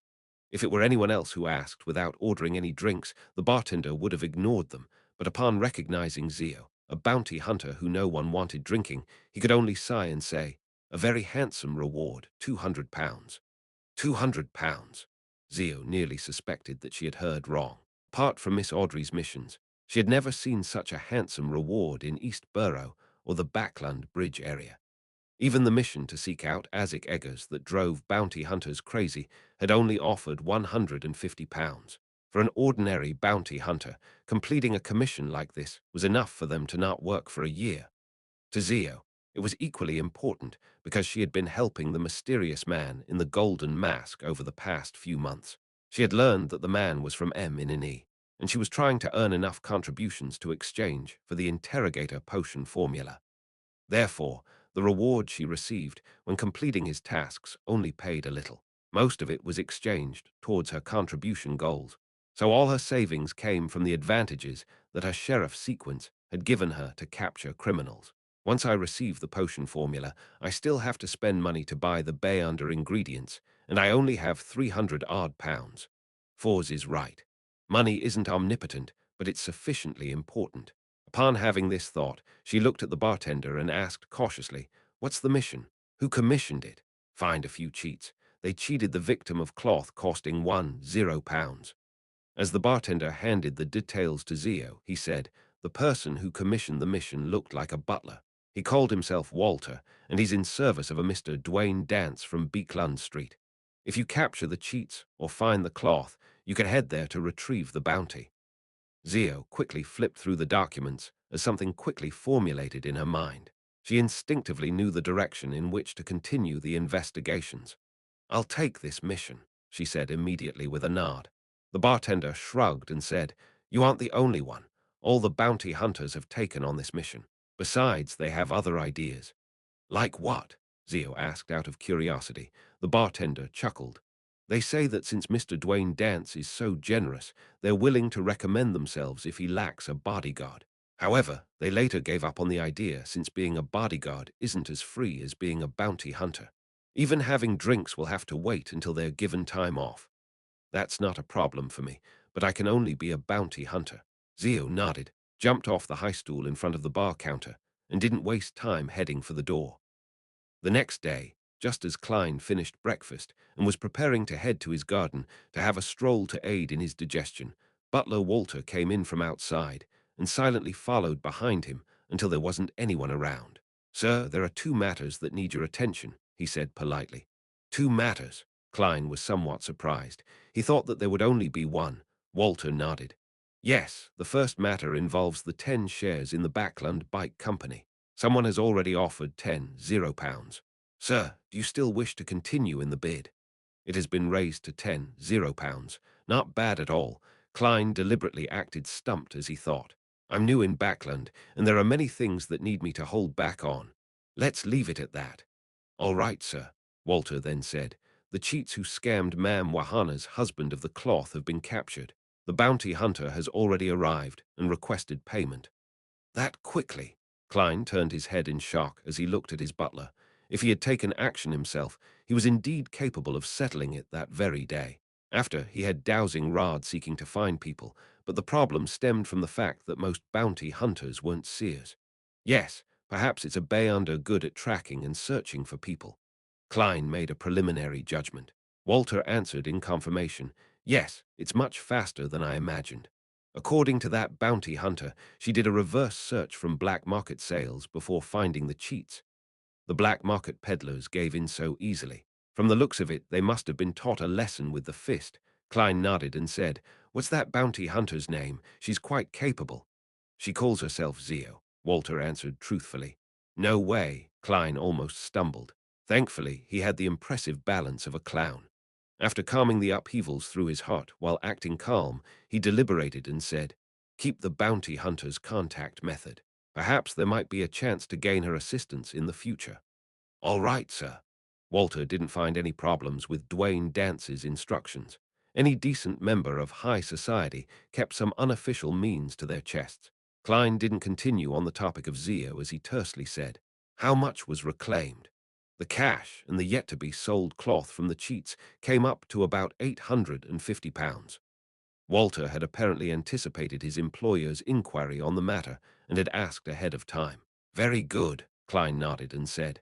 "After paying the bounty hunter, help her send the cheats and the goods to the nearby police station. North Borough Police Station." Wahana and her husband, Barkus, looked at the high-ranking inspector in front of them as they asked in unison, surprise coloring their voices. "It's been found. They've been caught." The high-ranking police inspector smiled in response. "Yes." When he informed them how much cash and cloth was left, Wahana and Barkus heaved a collective sigh of relief. They could afford £150 in losses. Furthermore, the remaining cloth still had space for greater appreciation and profit. In essence, they hadn't suffered much of a loss. They repeatedly thanked the inspector until someone invited Barkus to identify the goods and criminals. Wahana sat there without losing her etiquette. She smiled at the high-ranking inspector and said, "Your efficiency has exceeded my expectations. I'm very curious as to how you found the bunch of cheats." Being aware that this beautiful and elegant lady knew a member of Parliament of the House of Commons, and that she would eventually learn the truth, the high-ranking inspector didn't hide it from her. In fact, it was completed by a bounty hunter. She investigated the black market of stolen goods and quickly caught the suspects. "You even offered a bounty." Wahana seemed to gain a full understanding of the whole story. The inspector shook his head and said, "No, someone beat us to it. He offered £200. £200? Wahana asked in surprise. That wasn't a small sum of money, and it even exceeded the expected profit that her husband would earn from the sale. Seeing the inspector give an affirmative reply, Wahana couldn't help but ask, "Who was it that offered the bounty?" The bounty hunter didn't say, but accompanying her was a gentleman dressed as a butler. The inspector simply described Walter's looks. Wahana vaguely guessed at the butler's identity as she leaned back slightly, muttering softly to herself, £200. In the afternoon, Wahana, who came to Member of Parliament Mac's house to teach his daughter etiquette, first thanked Ma'am Rihanna for extending their help. After the blackish green-haired Rihanna said a few words of humility, she asked, "Wahana, I heard that you're Mr. Dwayne Dance's etiquette teacher. I wonder what kind of person he is." Wahana deliberated and said, "He's a true gentleman. He's warm-hearted, generous, kind, educated, gentlemanly, and very knowledgeable." Rihanna nodded slightly upon hearing that before turning to look at her proud daughter and chuckled. "Unfortunately, he's a little too old, or he might make a good match. Well, I plan on inviting him to our ball this weekend." Chapter 759, First Dance Saturday Night, 8 p.m. Klein rode his high-end carriage and arrived at 39 Beekland Street Member of Parliament Mac's house in 2.5 minutes after stealing a glance at the lit fountain that was sloshing with water. He buttoned his tailcoat and walked down the carriage before strolling to the house's main entrance. Richardson held an exquisitely packaged bottle of Southville red wine and followed closely behind his employer. After walking through the main door, Klein instantly saw Member of Parliament Mact and his wife, Rihanna, walk over to welcome him. The former was wearing an olive-green army officer uniform with an orange-red sash around his waist and a few medals hanging from his chest. In the Lone Kingdom, serving and retired officers enjoyed wearing their military uniforms at balls. The latter was wearing a yellow long dress with frilly sides and rarely seen, exquisite lace, making her look different from unmarried ladies. However, she also partially exposed her fair neck and her shoulders. Klein took the bottle of Southville red wine from Richardson's hand and handed it to Member of Parliament Mact before saying with a bow, "Sorry, I'm late by a few minutes." This was actually a common situation at lone balls. Guests would rather be late by a certain amount of time than be early. This was because the masters of the house might still be busy with the final preparations with the ball. It was the worst time for them to entertain guests, but of course, one had to ensure that they weren't late by more than 10 minutes. If Wahana hadn't specially taught him this, Klein would have definitely come early as a form of respect. "It's fine. The ball hasn't officially begun." Mact glanced at the Southville red wine as he handed it to his valet before nodding with a smile.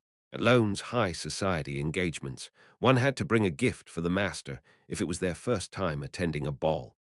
Alcoholic beverages were the most welcomed, but one had to keep in mind that the first gift had to be something locally produced. After greeting Mact, Klein looked towards Mam Rihanna and saw that she had slightly raised her right hand. Hence, he took one step forward and lifted her palm and bent his back to kiss it. "You illuminate the entire ball." Before the ball began, complimenting the masters of the house was a necessary step in Lone's social events. And unlike Inti's, Lone's hand-kissing etiquette required the lady to gesture that it was possible before a gentleman could do the kiss. Otherwise, it would be a serious faux pas. "Likewise for your arrival," Mam Rihanna replied with a smile. Then the couple led Dwayne Dance through the corridor and into the main hall where a pleasant tune was echoing. After taking a few steps forward, Maury Mact pointed at a lady in a sky-blue dress. "My daughter, Hazel." Klein looked at the girl as his pupils suddenly constricted. He knew this girl. To be precise, he had seen her image before, back when he had asked Arrows where he could obtain a mystical item which could steal the Beyonder powers of others. The magic mirror had indicated a scene of an arrogant lady loitering in the sewers, and she was none other than Hazel Mact. She was a lady with wavy black-green hair and bright brown eyes. She has a mystical item that corresponds to Prometheus. With her family conditions, why would she be loitering in the sewers? Is it some fortuitous encounter of hers? Was she searching for something or waiting for something in the sewers? She has already become a Beyonder. How did she become one? Could it be that she has a grandpa parasitizing in her body?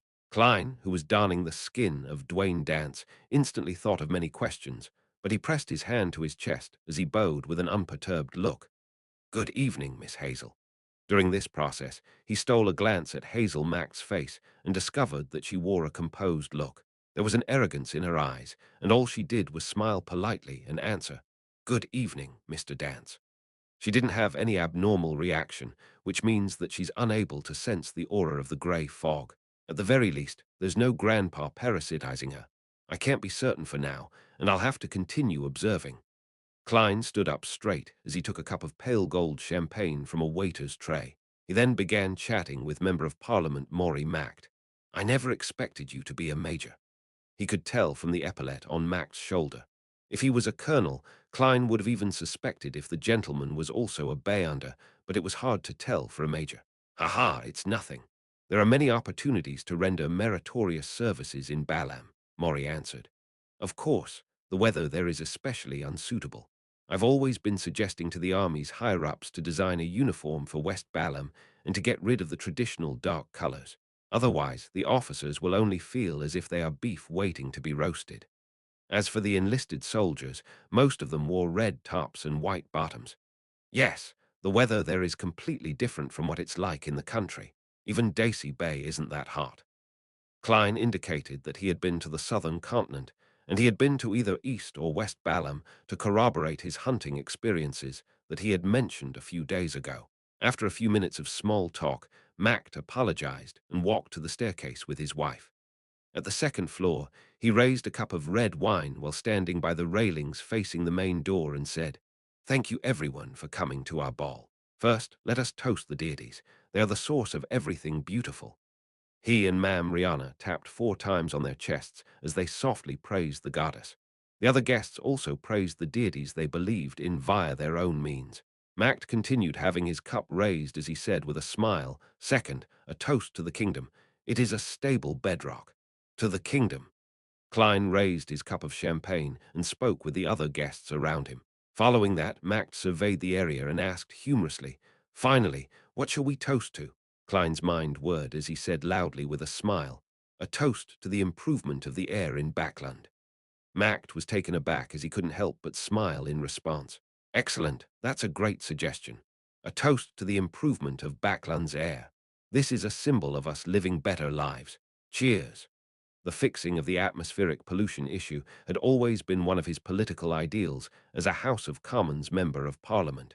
He had ultimately been pushing for the corresponding bills, and he had played a significant role in the improvement of the environment. Therefore, toasting to the improvement in Backland's air was equivalent to toasting to himself. It was more euphemistic and more above board. All the guests echoed in a spirited burst as they finished the drinks in their hands. Right on the heels of that, Member of Parliament Mact held Ma'am Rihanna's hand, and they went down to the hall. They then started the opening dance in the mellow music. All the gentlemen present began finding their first partners to dance. Klein took another cup of champagne as he leisurely sized up the guests. Ma'am Mary is here as well. He swept his gaze and found someone familiar. As one of the major shareholders of the Coim Company, with a wealth amounting to tens of thousands, Ma'am Mary had formerly hired Sherlock Moriarty to investigate her ex-husband's act of adultery. She's a member of the National Atmospheric Pollution Council, so it's normal that she has a close relationship with the Member of Parliament. Klein didn't attempt to invite her to a dance, since he here as Dwayne Dance. He didn't know this lady who lived in another street. He retracted his gaze and looked elsewhere. He saw Hazel Mact holding a cup of white wine and standing to the side. She wore a clear smile of alienation as she watched the gentlemen lock onto their targets to invite them for a dance. This lady actually looks pretty good. She's dignified and pretty. She should have been the star at this ball, with people yearning to invite her to a dance. However, the way she exudes that look of arrogance, looking down at people with a supercilious look, makes any gentleman who casts his eyes on her shift over to another target. I've seen this look in the eyes of certain Bayanders as well. They no longer think of themselves as mortal, and they often have a sense of superiority when facing ordinary folks. Heh, this implies that Miss Hazel is likely a Bayander. That's right. If she isn't a Bayander, how would she dare to loiter in the sewers? She's from the marauder pathway. But how is she to act as a marauder or swindler with such arrogance? It's hard to imagine. Seeing that the hosts were almost done with the opening dance, he began seriously considering who he could invite. Dwayne Dance is in his early 40s, so it isn't appropriate to invite a lady for his first dance, unless it's someone confirmed to be a junior. And the first dance of most ma'ams would be done with their husbands. I should be able to invite people I'm familiar with or the hosts. Klein swept the dance floor and found the only lady Dwayne Dance was familiar with. It was his etiquette teacher, Wahana. Invite her. No, she likely already knows that I've secretly helped her. To invite her for the first dance can easily make her misunderstand. It might even affect her relationship with her husband and incur unnecessary trouble for Dwayne Dance. It's not like I'm Emperor Roselle, who has a penchant for the wives of others. No, he has a penchant for everything. In short, I should avoid creating gossip. Klein shifted his gaze and heard the music change. It went from a mellow melody to something brisk. It was a piece of countryside music that was popular in Central Lone. It was well liked by nobles and was often used for the first dance. With the change in music, the gentlemen walked to the ladies and madams they had selected. Klein also noticed that no one approached Hazel Mact. She's one of the hosts of this ball. Besides, I can observe her at a close distance. Heh, if she really is a Bayonder of the Marauder pathway, it implies that the grey fog is able to converge Bayonders from the neighboring pathways of the Seer pathway. Klein wore a gentle smile as he unhurriedly walked to the arrogant lady. Miss Hazel, may I have the pleasure of a dance with you? Dwayne Dance, with his white sideburns, gave a standard bow as he said. Hazel glanced at him, and after a few seconds of silence said, "It will be my honor." She then extended her palm. Klein politely held her hand and entered the dance floor as they began a brisk and lively dance. Glancing at her beautiful but deadpan face, Klein said with a smile as he tried probing, "I just noticed that many young gentlemen wished to invite you to a dance, but they were unable to muster their courage." Hazel looked up and swept her gaze at him and said, "Mr. Dance, that's not a polite topic." Klein choked, lost as to how to reply. Chapter 760. What a small circle. I thought she would contemptuously say that she doesn't like immature and incapable men, hinting that she isn't impressed with ordinary people, who knew she can't even be bothered to answer this question. Heh, this sense of superiority will easily lead to a loss of control for subsequent advancements. Klein couldn't help but lampoon inwardly. From what he knew, Beyonders were only humans who had additional powers. It was equivalent to having plenty of money or status. In fact, they were still considered human and had no way of escaping human society. Only by reaching sequence 4 would one experience a qualitative change. Furthermore, most demigods continue being active in human society. Even the sequence 1 snake of fate will Ossiptin is being an obedient, unborn fetus. Perhaps only at the level of blasphemer Ammon, and the others will they be able to view the real world as a god. Klein's mind whirred as he said, I'm sorry. I was once a merchant who often spent time in the northern continent and southern continent, and I have had little experience with a ball. I mean, this type of ball. It's fine, Hazel replied calmly, as though she didn't care about the topic he had just raised. If it were anyone else, they would have been at a loss for a conversation with this arrogant lady. All they could do was focus on the dance. But Klein was considered quite a knowledgeable and experienced person at this point. He knew quite a bit of the different Beyonders in the mysterious world, so with his apology, he said with a smile, this is a challenge that isn't simpler than the sea. It similarly has beautiful scenery, but hides countless difficulties. Of course, the sea also has stories of all kinds of treasures. Some of them are clearly fake, but others sound rather realistic, but are impossible to verify. It's just like Death's Key that's ranked first amongst them. Death's Key. Hazel looked up at Mr. Dwayne Dance, who was a lot taller than her. Indeed, a Beyonder with a strong sense of superiority would often have their interest piqued when it's something that involves mystery. Klein chuckled inwardly, and he nodded gently. Yes, it's rumored to be hidden somewhere in the Berserk Sea. He used the legends he had heard back when he was aboard the White Agate, as he added more of the details he had heard during his career as an adventurer. During this process, he couldn't avoid mentioning the 4 kings and the 7 pirate admirals. Hazel was clearly interested in these as she responded to Klein in a rare instance. She would even occasionally ask other questions, making the dance between them less awkward. Without realizing it, their dance came to an end. Klein skillfully ended the topic and switched to asking, do you plan on returning to where you were, or do you plan on heading over to get some food? After a dance, the gentleman had to abide by the lady's wishes and send her to where she wished to go. It didn't have to be where she originally stood. Hazel opened her mouth as though she wished to ask further, but she ultimately didn't speak further. She nodded her head in a reserved manner, where I was. She clearly misses the stories at sea. She's just a big brat. As long as you grasp her temper and find what interests her, she's actually not difficult to interact with. Klein held back his smile as he sent Hazel back to the periphery of the dance floor where she previously stood. As for him, he acted casual as he walked to the long table that had all kinds of food placed on it. He picked up a plate and began to scoop a serving of pan-friend dragon-bone fish, and he matched it with some sliced black pepper steak. Compared to the dance and entertaining others, food is the true essence of a gathering. As Klein thought, he worked hard at trying to make his appearance while eating appear elegant enough. At this moment, he saw Ma'am Mary walk over and fork a piece of foie gras soaked in red wine onto her plate. When Klein saw her glance at him, he politely smiled with a nod as a response. How may I address you? I haven't met you before at the balls and banquets hosted by Member of Parliament Mact. Perhaps it was because of Dwayne Dance's grey sideburns and deep blue eyes that were very charming. The ordinary-looking Ma'am Mary with slightly high cheekbones took the initiative to ask. Klein laughed and replied, I'm a merchant who just returned from Daisy Bay, Dwayne Dance. I live on this street. Ma'am, do I have the honor of knowing your name? Mary nodded in thought, and she roughly understood this man to be a merchant who was trying hard to enter high society, just like she was previously. She said with a smile, Mary Scott, Coim Company's executive director.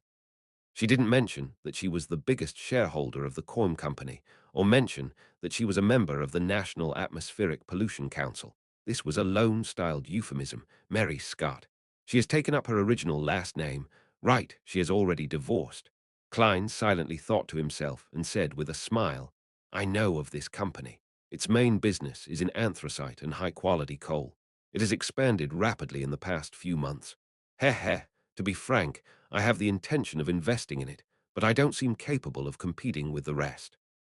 After the atmospheric bills were passed, there was a drastic increase in the demand of anthracite and high-quality coal. Coim Company managed to develop itself in ways that exceeded its past efforts.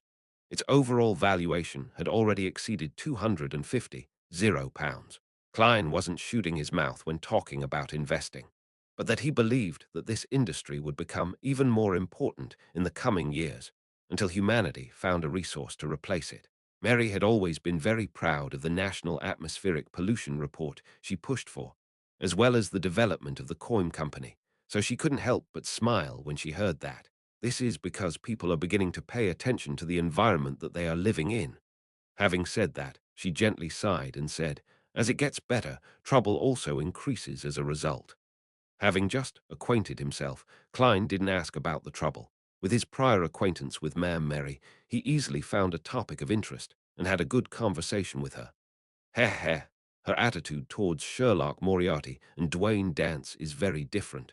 Despite being someone she knows, just a change in looks and identity will be given a brand new form of treatment without any problems arising. This feeling is truly magical. As they chatted, Klein felt wistful as he felt that the additional faceless potion he had consumed was quickly digesting. After a few minutes, a handsome man with bright blonde hair walked over with a cup of red wine. He smiled at Ma'am Mary and said, "Mary, what are you talking about?" "Hibbert, this is Mr. Dwayne Dance from Dacey. His experiences at sea and West Balham are truly interesting." Mary immediately introduced the two. "Dwayne, this is Mr. Hibbert Hall, the eldest son of the Earl of East Chester. Heh heh, we should be calling him Lord, but he prefers people to address him as Mr. Chief Secretary. He's the Chief Secretary of the National Atmospheric Pollution Council. I've heard you mention him before. Of course, that was when the identity, Sherlock Moriarty, was still active. The Earl of East Chester is a major noble in the nation. He's considered the top brass when it comes to high society." Klein politely bowed, without appearing overly low. "Please permit me to convey my thanks as an ordinary citizen. The work of the National Atmospheric Pollution Council has allowed us to live in better living environments." Hibbert Hall was rather pleased with such sincere gratitude, so he smiled in reply. "This is all thanks to the hard work all of us have put in." By the side, Mary said with a smile, "Dwayne, don't mention such matters again. You will make Hibbert arrogant." "No, I was just joking. He's more humble than all the noble children I know. He should be having a vacation in the East Chester County's fief at this time and spending his time hunting with his friends. But he immediately returned after I sent him a telegram informing him that I was invited to this ball by Member of Parliament Mact. It's not only for this ball. There are many things that require my attention. My father, Earl Hall, would also frequently commute between Backland and our fief before June," Hibbert seriously explained, "a gentleman who places great importance on his social image." Klein made a preliminary judgment. When Mary heard that, she asked in passing, "Is there anything still keeping you back? When are you leaving Backland?" "Most of my work has already been completed. There's only one matter left. Heh heh, my sister Audrey is very interested in the Backland Bike Company's 10 shares. She hired a specialized team to help her in the negotiations, and I'm responsible for overseeing the matter," Hibbert said without much thought. "Backland Bike Company's 10 shares. What a coincidence. I have to say that the circle of high society is quite small after all." Klein sighed inwardly as he deliberately mentioned, "I also found a team to attempt to purchase the 10 shares, but I only managed to offer up to £90. Unfortunately, I wasn't able to compete with the other competitors and could only give up." Hibbert glanced at him with a look of surprise. "You have good taste." He didn't mention how much his side's bid was to prevent his competitor from participating again. £90. Mary silently muttered, realizing she had underestimated Dwayne Dance's wealth. At this moment, the music for the third dance sounded. Hibbert Hall turned to Mary and said, "May I have the pleasure of a dance with you?" "That's what I've been waiting for." Mary immediately extended her hand. This made Klein unable to exchange name cards with them. However, he wasn't in a rush, because it was still some time before the ball ended.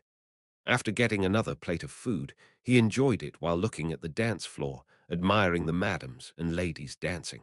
During this process, he noticed that Member of Parliament Mact and Ma'am Rihanna were mingling with different guests from time to time, having happy conversations with them and even dancing with them. According to Walter, after confirming the guest list, the hosts need to seriously conclude every guest's preference and background, so as to tailor a different topic of conversation or jokes for them. This is to make everyone feel as though they are being treated uniquely. Socializing in high society sure is troublesome. Heh heh, this might be why Lonese gentlemen tend to have receding hairlines. Klein lampooned as he sighed in reflection. He retracted his gaze and looked at his cleared plate. He seriously considered if he should invite another lady or madam to a dance, or if he should eat a little more. At this moment, he caught Hazel Mack's figure through the corner of his eye. She was heading for the third story with hurried footsteps. Chapter 761, Good People and Good Deeds. What happened? Klein instantly tensed up. He had experienced too many accidents in the past, and he knew that he easily found himself involved in Bayonder matters. Upon encountering something similar, he couldn't help but subconsciously be on alert. It did resemble some form of post-traumatic stress disorder. After seriously watching Hazel Mack's figure disappear from the staircase, Klein sensed that she was only in a hurry and wasn't panicking. This means that she has the matter under control. Besides, Mact is a member of Parliament of the House of Commons, a member of high society just below the nobles in the kingdom. There should be Bayonders around protecting him. Yes, Earl Hall's eldest son is here too, so his bodyguards must be Bayonders as well. Besides, St. Samuel Cathedral is only a 10-minute carriage ride from Beekland Street. If anything were to really happen, the Nighthawks, priests, and bishops would rush over. Unless one has made up their mind to sacrifice themselves, no one would create an accident at this ball. Klein gradually calmed down and had another guess regarding Hazel's situation. She was rushing to the third story to resolve the negative effects of the mystical item. The question Klein had asked Arrodes previously was where he could obtain a mystical item which could steal the Bayonder powers of others. And one of the answers he received was Hazel Mact. Thinking back to their dance, Hazel's image rapidly reconstructed in Klein's mind with her different accessories as his focus. Hair ornaments, earrings, necklace, brooch, fishnet gloves. Which one could it be? Klein retracted his gaze and found himself thirsty. Hence, he picked up a cup of water and downed it. Just as he put down the cup, he saw his etiquette teacher, Wahana Heisen, approach him with a plate. This lady was dressed in a red dress, but she didn't look tawdry. She smiled at Dwayne Dance and said, "I noticed that you don't enjoy drinking alcohol." "I've once missed an important matter as a result of drinking." Klein randomly fleshed up Dwayne Dance's character as an experienced person with depth. Of course, he knew how to restrain himself. He didn't use his faceless powers to remove a finger to prove how determined he was when making that former oath. When Wahana heard that, she smiled in thought. "Your past is filled with mystery. This is fatally attractive to many young ladies." She didn't continue on the topic as she said, "I forgot to tell you that the problem my husband faced has been resolved." Klein picked up a cup of champagne and raised it. He then said with a smile, "This is something to be happy about. Congratulations." He didn't mention anything about him helping in secret. Wahana gave him a deep, penetrating look as she raised the cup of red wine in her hand. "Cheers." After clinking cups and taking a sip, Klein politely excused himself, put down his cup, and headed for the washroom. This wasn't because he wanted to head above the grey fog, but was solely due to the negative effects of Death Knell. He had drunk too much water and needed to relieve himself.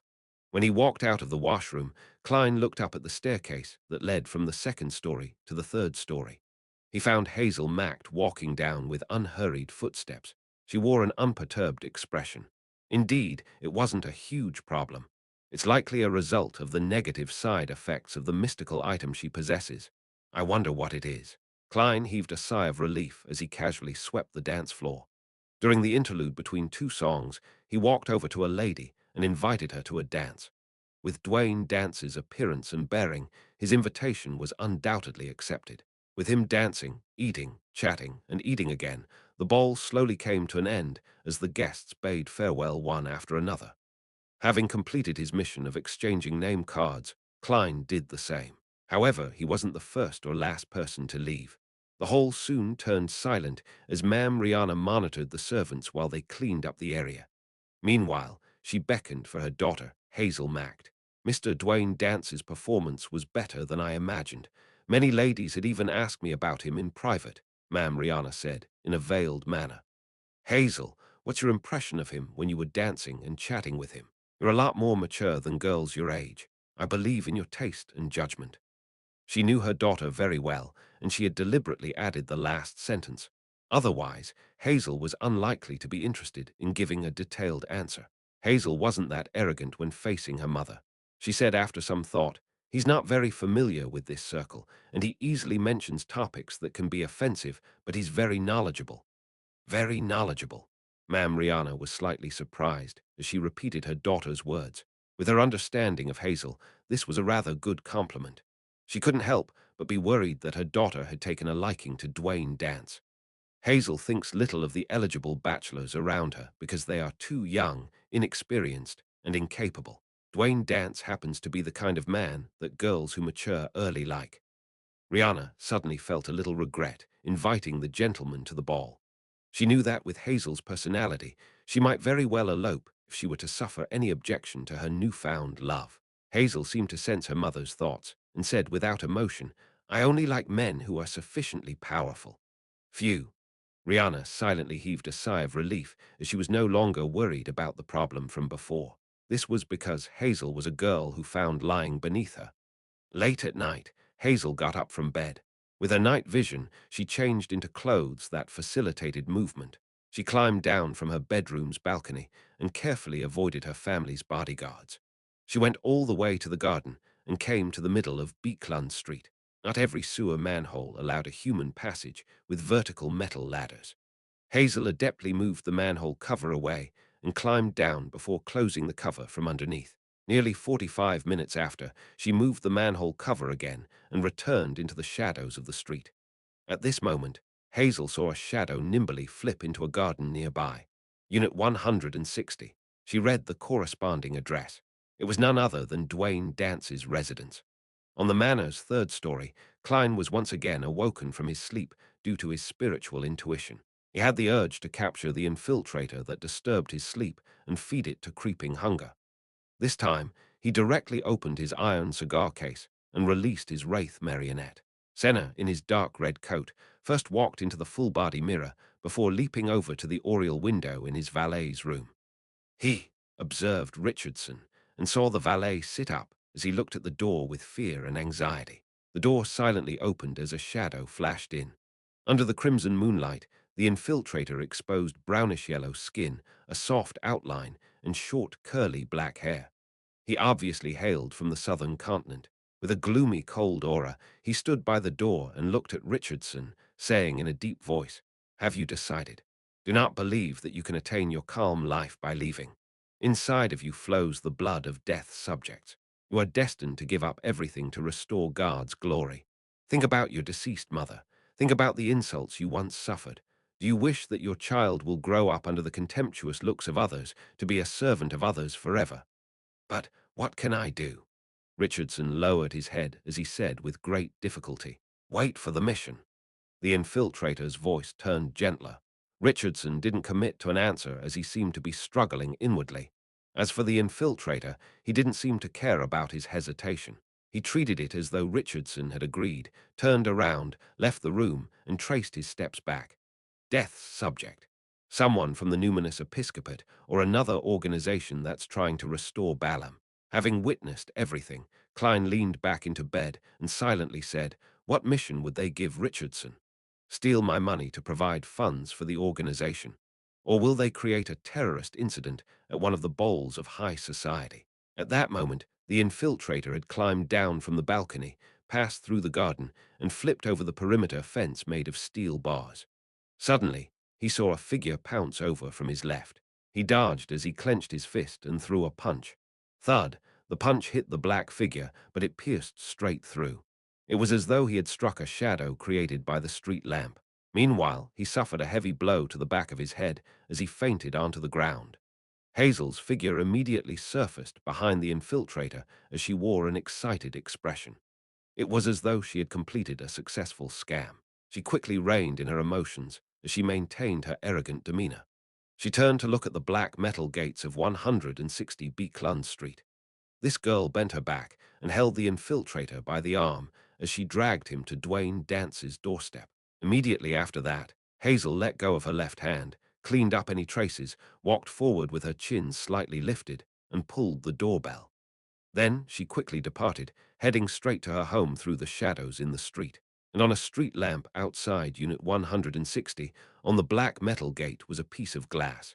It reflected a figure wearing a dark red coat and an old triangular hat. It had seen the entire process. How should I deal with this? Inside the room, Klein was stumped.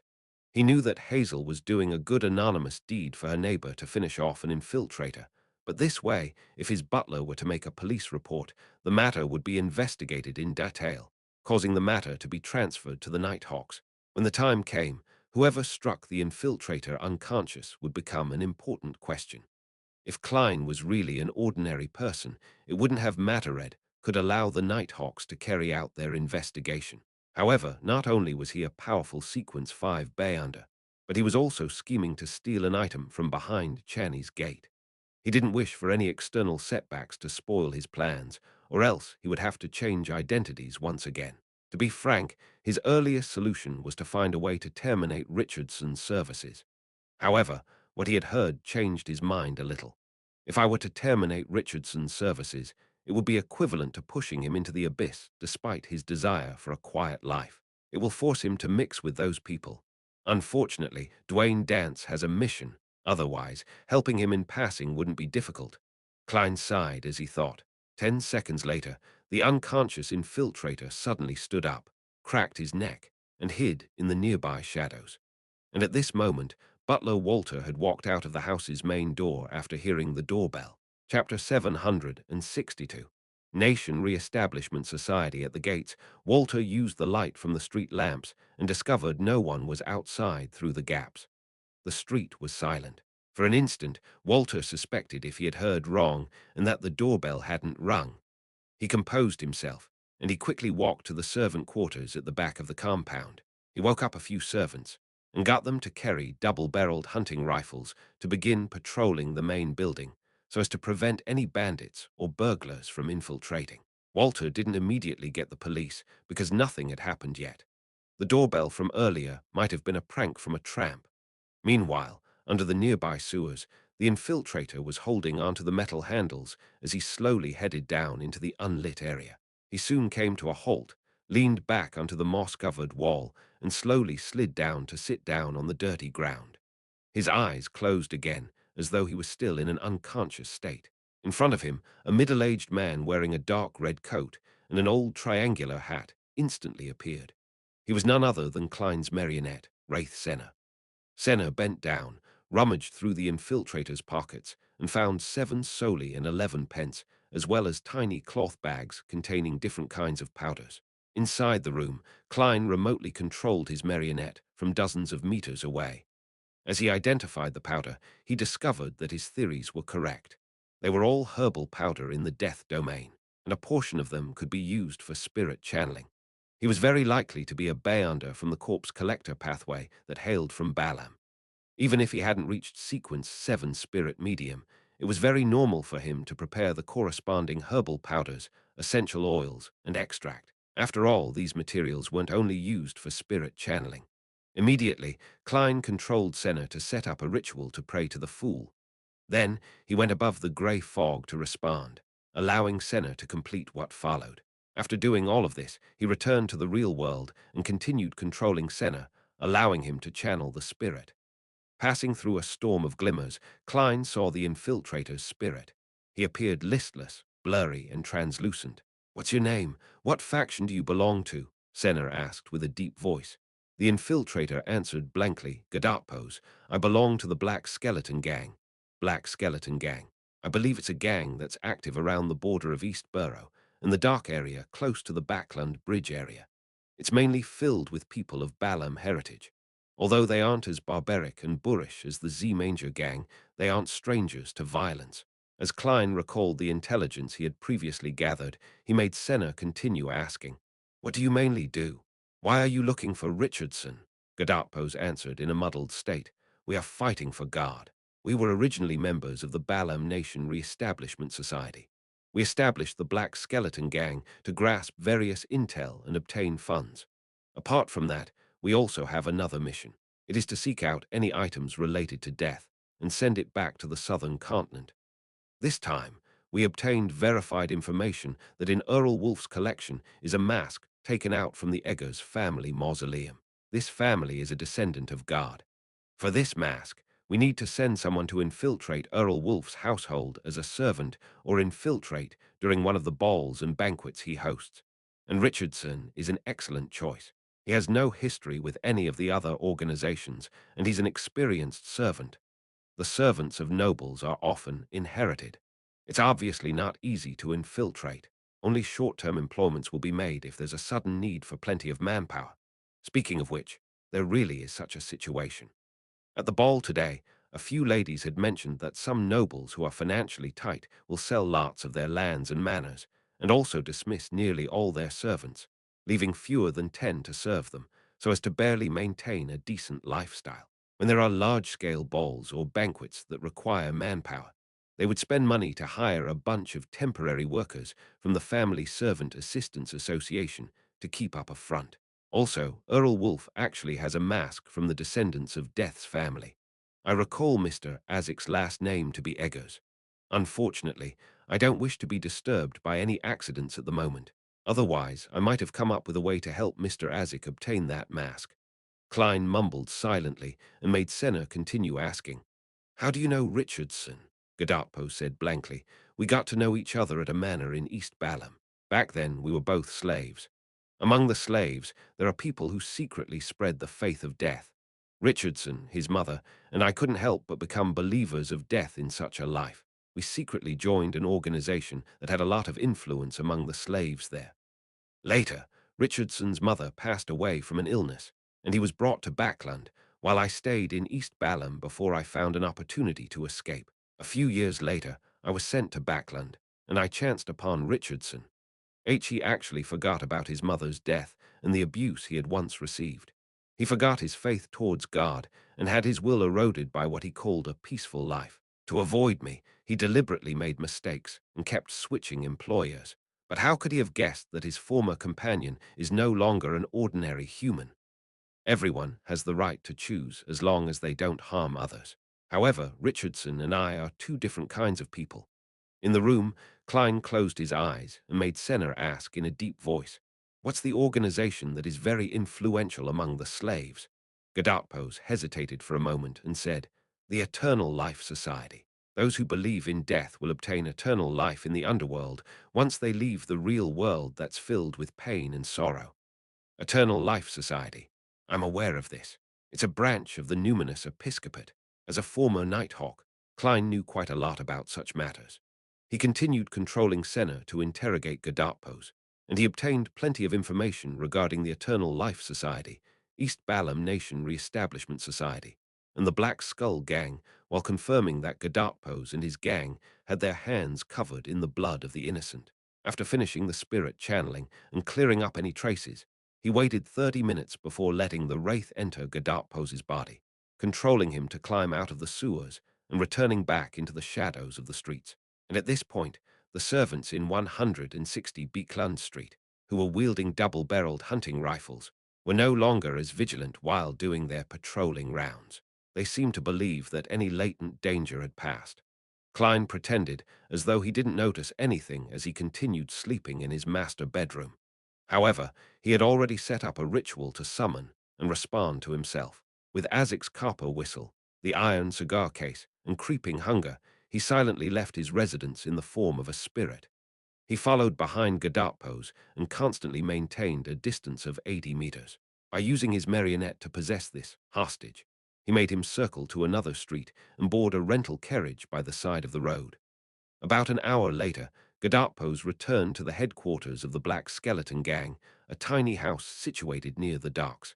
There were plenty of firearms stashed away here, with several operatives that were sent from the East Balam Nation Re-establishment Society. They formed the upper ranks of the Black Skeleton Gang. Following the method that was agreed upon, Gadapos knocked on the door, and he said to a member who came towards him, "Richardson has submitted." "Very good."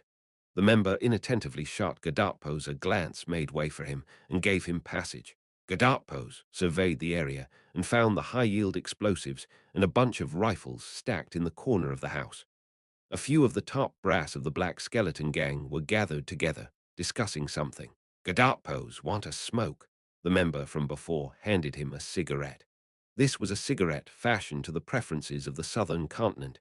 They were made from dried tobacco leaves mixed with tiny amounts of herbs.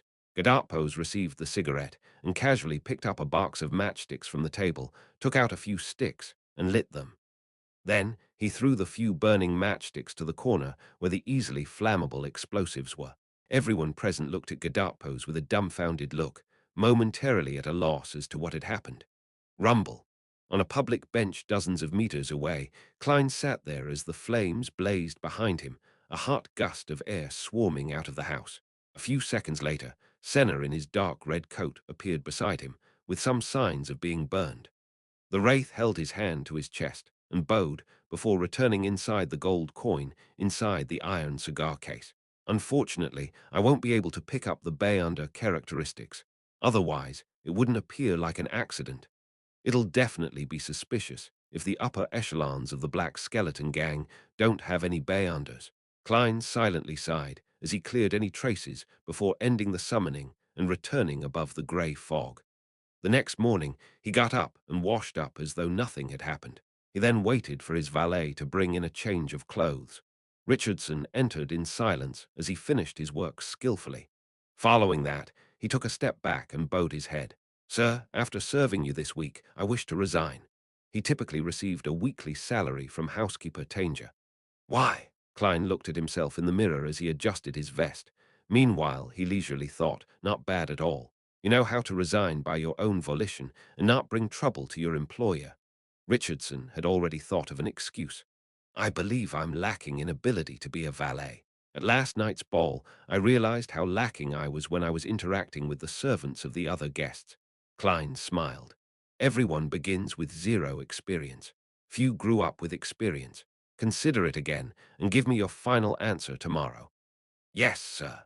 Richardson didn't speak further as he took the initiative to leave the room. He went to the first floor to help his employer pick up the morning papers. During this process, he would always first flip through it and place the most interesting articles at the top. While flipping through, his gaze froze as he focused on an article. An explosion happened at 79 Durham Street in the Backland Bridge area. It's suspected to be related to the Black Skeleton gang. According to the police, all the upper echelons of the Black Skeleton gang died in this accident, including Lima Moreira Gadapos. This, Richardson shook his head, suspecting that he was dreaming. Chapter 763.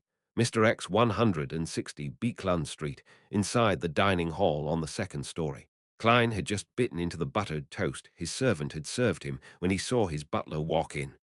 Walter bowed and said, "Sir, a person of unknown origins pulled our doorbell last night. As it was already very late, I didn't wake you up, and instead got the servants to patrol the area with the double-barreled hunting rifles. If you so permit it, I'll visit the nearby police station to get them to reinforce the patrols on this street at night. To employ such a butler, there aren't any flaws aside from him being expensive." Klein nodded slightly and drank the fresh milk that had been delivered to him. "Very good." 39 Beekland Street, Member of Parliament Mac's house. Hazel entered the activity room on the second floor and saw her mother, Rihanna, chatting with the housekeeper. "What happened?" She pushed a lock of black-green hair to the back of her ear. Rihanna chuckled and said, "Someone rang Dance's doorbell late last night." "A prank." Hazel sat down. "No one knows. Anyways, Dance's butler specially went to the police station this morning." Rihanna recounted what she had learned from her servant. Hazel nodded slightly and said, "It's best to have the police involved." "But it's useless. No one knows who pulled the doorbell. Apparently there wasn't anyone there." Rihanna laughed while shaking her head. Hazel was taken aback as she blurted out, "There wasn't anyone there." "That's right. Dance's butler only seemed to ask the police to double their efforts on the night patrols on our street. That's good news." As the wife of a member of Parliament of the House of Commons and the daughter of a famous lawyer, Rihanna had very good relations with the police. Not a single person. Hazel repeated softly before falling into silence. After a while, she left the activity room and returned to the third story.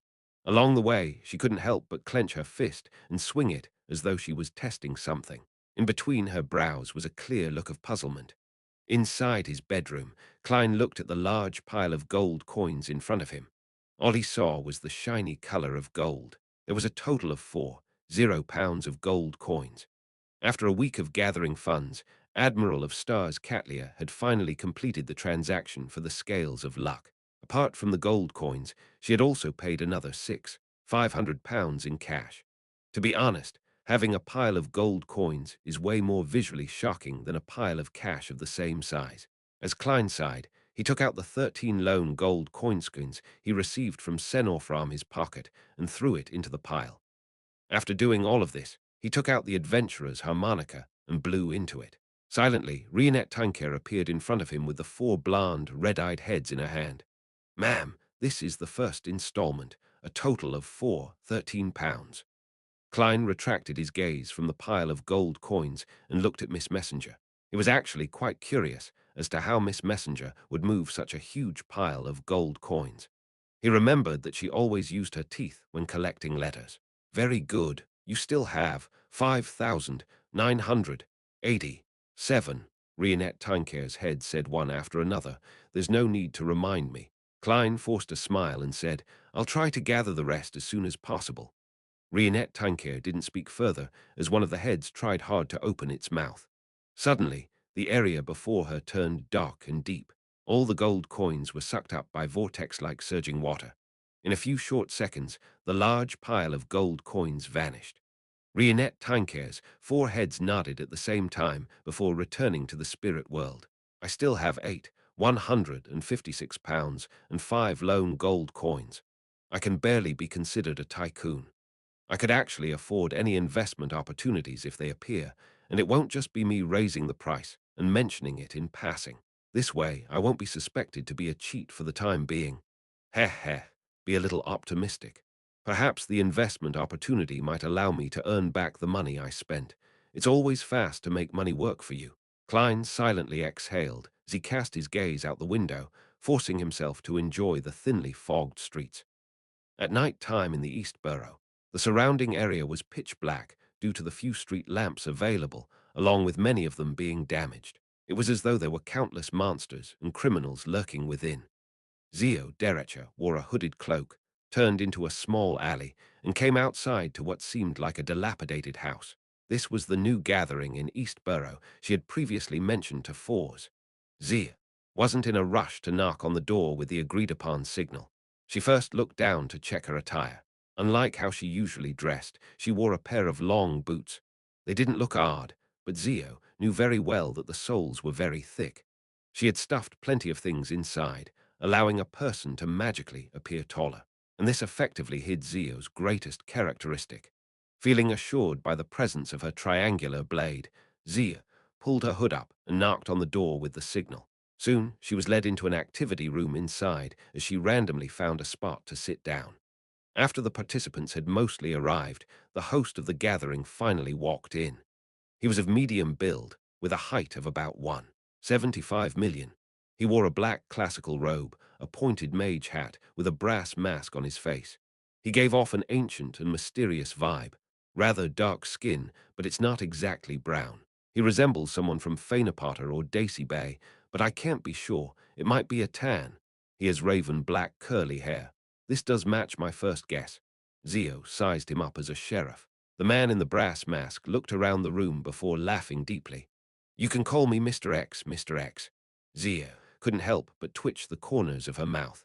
After becoming an outer circle member of M. She had learned quite a bit of the situations regarding the secret organizations, and that included the Aurora Order. Therefore, she knew very well that the oracles of the Aurora Order used alphabets as their code names, and they enjoyed addressing themselves as Mr. or Ma'am. And from her point of view, to address themselves in front of others in such a manner was obvious exposure of their identity and background.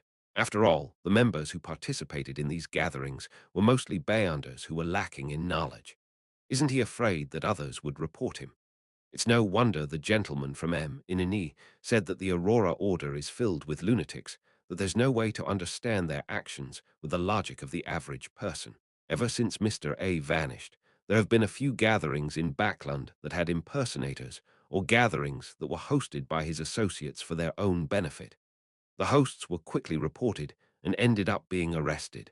It's not necessarily the case that Mr. X is from the Aurora Order. Perhaps he's just like the others. Zia retracted her observing gaze and silently watched the gathering continue. She seldom reported matters because she had experience as an unaffiliated Bayonder. She knew it wasn't easy to survive in this world with such identities. So long as there wasn't any accidents, she wouldn't provide such intel to M. Inini. If it's confirmed that he's an oracle of the Aurora Order, I'll report him. These people are all lunatics. They will bring about extreme danger. As Zio thought over the matter, she watched the others exchange information and complete trades. She didn't participate much in it, firstly because there wasn't any information or item of interest, and secondly, she was saving up for her interrogator potion. After the end of the gathering, she returned to her residence at Sherwood Burrow. Zio saw Fours wearing a face mask that was said to be able to moisturize faces as she lay there leisurely reading. How was it? How was that gathering? Fours asked, pretending as though she wasn't interested. Zio threw her cloak to the side and said, there were quite a number of participants, and there were quite a number of items as well, but they were mostly for low-sequence Bayonders. No one will offer anything good at the first gathering, Fours said, as she lowered the novel in her hands. Yeah, Zio nodded and said, the organizer of the gathering calls himself Mr. X, but no one knows if he's related to Mr. A, Mr. X, a suspected Aurora Order oracle. Could he be Lewis Ween? For's attention was caught as she languidly leaned back and asked, what does he look like? He wore a mask. Zia rolled her eyes at her. Do you think I have the ability to see through an obstacle? No, no, no. I mean his build. Fors had seen Lewis Ween's full figure thanks to her teacher, Dorian Gray, and knew his characteristics. As a sheriff, Zio easily restored Mr. X's appearance and asked out of puzzlement, regardless if he's related to Mr. A or not, isn't he worried that he'll be reported for having such a name? After Fors heard Zio's description and saw the portrait she made with her sheriff powers, she was delighted. There was a high chance that Mr. X was the traitor of the Abraham family, Lewis Ween. He's not afraid of being reported because he's a traveler. He can calmly escape no matter what happens. If the official organizations were to use their experience like how they dealt with Mr. A, there's really no way they can restrain him. For silently mumbled. She stopped talking about the topic and switched to something else. After Zia went to take a bath, she hurriedly used her powers as an astrologer to ask her spirituality, and she stacked Lewis Ween's image with Mr. X's image before obtaining the answer that they were one and the same. It's really him. Fors stood up as she paced about in excitement and glee in the living room. Her first thought was to report this to the various major churches, and also include the tip-off that the target had the powers of a traveler. Following that, she recalled her prior attempt at hiring Mr. World to assassinate Lewis Ween. Regardless, I should first ask Mr. World if he's free to take on this mission. I can't offend him. Upon recalling everything that Mr. World had done, Fors couldn't help but shiver. After making up her mind, she first checked that Zia was having a bath and wouldn't come out any time soon before praying to Mr. Fool. Please tell Mr. World that the Aurora Order's oracle, Lewis Ween, has appeared, and there's a high probability that he's a traveler, codenamed Mr. X. Chapter 764. First investigation. Klein was returning from St. Samuel Cathedral to Beekland Street on a four-wheeled carriage when he heard the stacked illusory pleas. A female. It's nothing urgent. All he did was make a rough judgment and didn't immediately head above the grey fog to respond.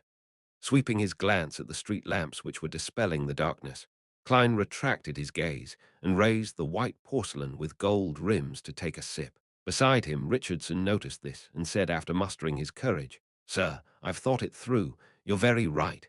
Everyone starts with zero experience. Few grow up with experience. Thank you for giving me this chance to grow. After confirming that Gadapos and gang were dead, he was finally at ease as he began considering his professional career. Switching employers repeatedly in a short period of time was a stain on a servant's record. Once he resigned from Dwayne Dance's employ, Richardson believed that it would be difficult for him to continue being a valet. This would be extremely damaging for him. This was not only because a valet's annual salary was at least £25 and was way better than any non-management jobs. It was comparable to a lady's maid, and being a valet gave one the greatest opportunity of becoming a butler. By following their male or female employers and helping them in all kinds of trivialities, being their mouthpiece and assistant would allow them to build up their skills. It would allow them to grasp all the traits needed for being a butler and, as a result, become their employer's confidant. As long as there was a chance, one could easily be made a land steward, butler assistant, or deputy butler as they were slowly promoted to a butler. Richardson did yearn for a peaceful life, but this didn't mean that he was willing to be a servant his entire life. Without a doubt, he wished to rely on his hard work to earn more and gain a higher standing, and becoming the butler of a wealthy family was his ultimate goal. It's not too late to realize that now, Klein replied with a smile, consenting to Richardson's retention.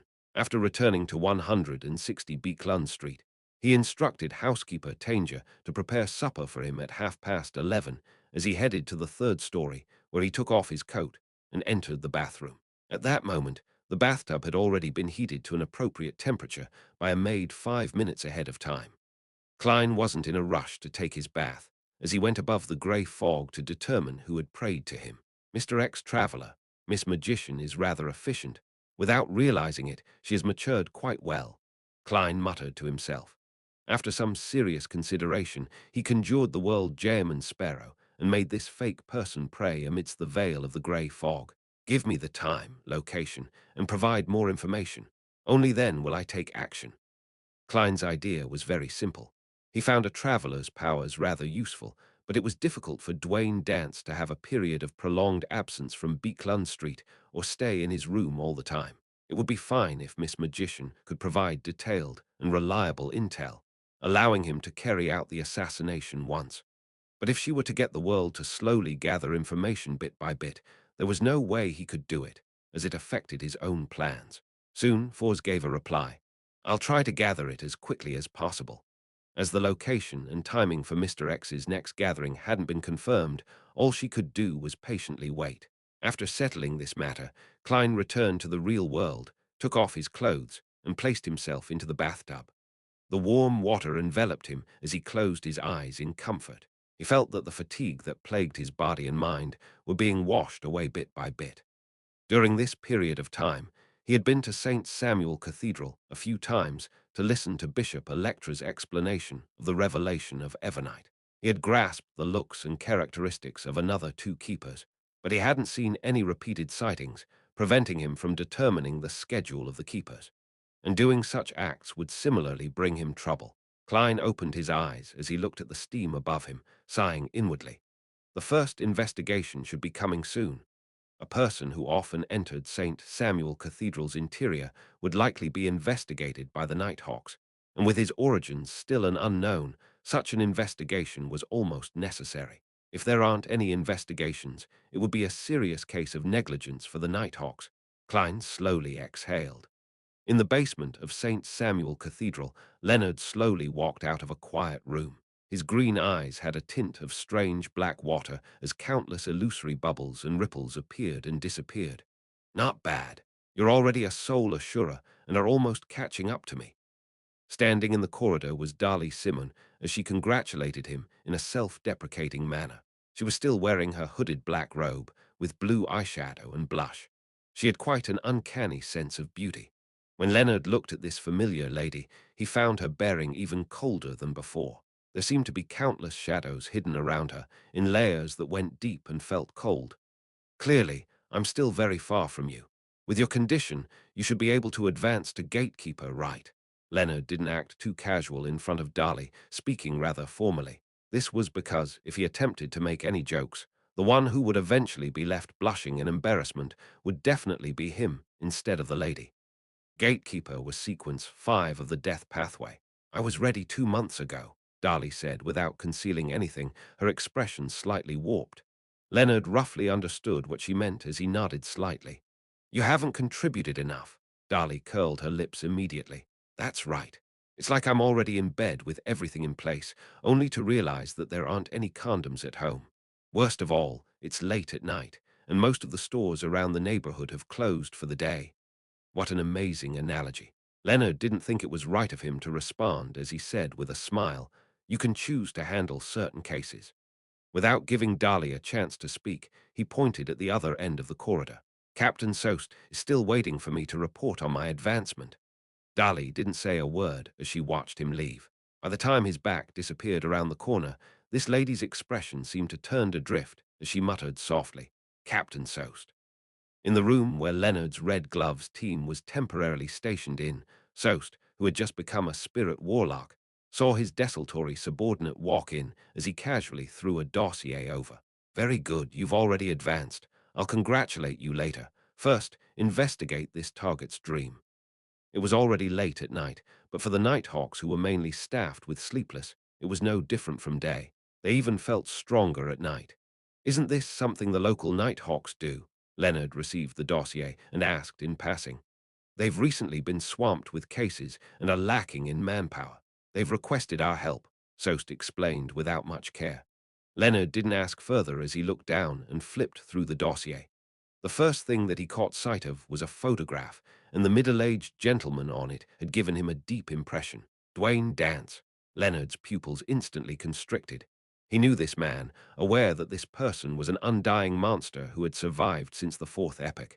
He was at least a saint, or even stronger. Furthermore, he knows my secret, an old man's identity. Leonard instinctively raised his hand to rub his temples. "Captain Sost, I just advanced, and my spirituality is a little out of control." "Is that so?" Only then did Sost realize that he might have made a mistake. He hurriedly turned to look at another red glove and said, "Albert, you do it." Albert was a man in his 30s. His hair was slightly blonde, and his skin was pale. He didn't look too healthy. Leonard heaved a sigh of relief as he handed the dossier over to him. At this moment, his heart suddenly skipped a beat. Would Albert suffer any negative effects if he were to enter the undying monster's dream? At that moment, he felt a little regretful. He believed that he should have done it himself.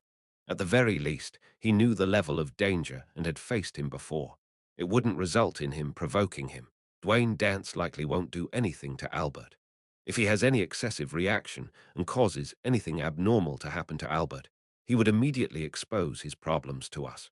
And with our church's strength and Backland's situation, there's no way he can leave this city alive. Leonard quickly calmed down, believing that Dwayne Dance would use a milder manner to avoid the dream investigation. He pulled over a chair and sat beside Albert. Although he appeared like he was reading the papers without much thought, he was constantly watching him to prevent any accidents from happening. 160 Beekland Street, inside the master bedroom. Klein suddenly woke up in his dream, aware that someone had come. The investigation of the Nighthawks. As he mumbled, he surveyed the area and found himself in the half-open room. Following that, he heard knocks on the door. "Come on in." Klein tried hard to make his voice sound like a dreamy murmur. The doorknob twisted as the door opened. A thinly built blond man dressed in a black trench coat walked in. He was none other than the Red Glove, Albert. "I'm a superintendent from the Backland Police Department." Albert casually showed proof of his identity and sat opposite Klein.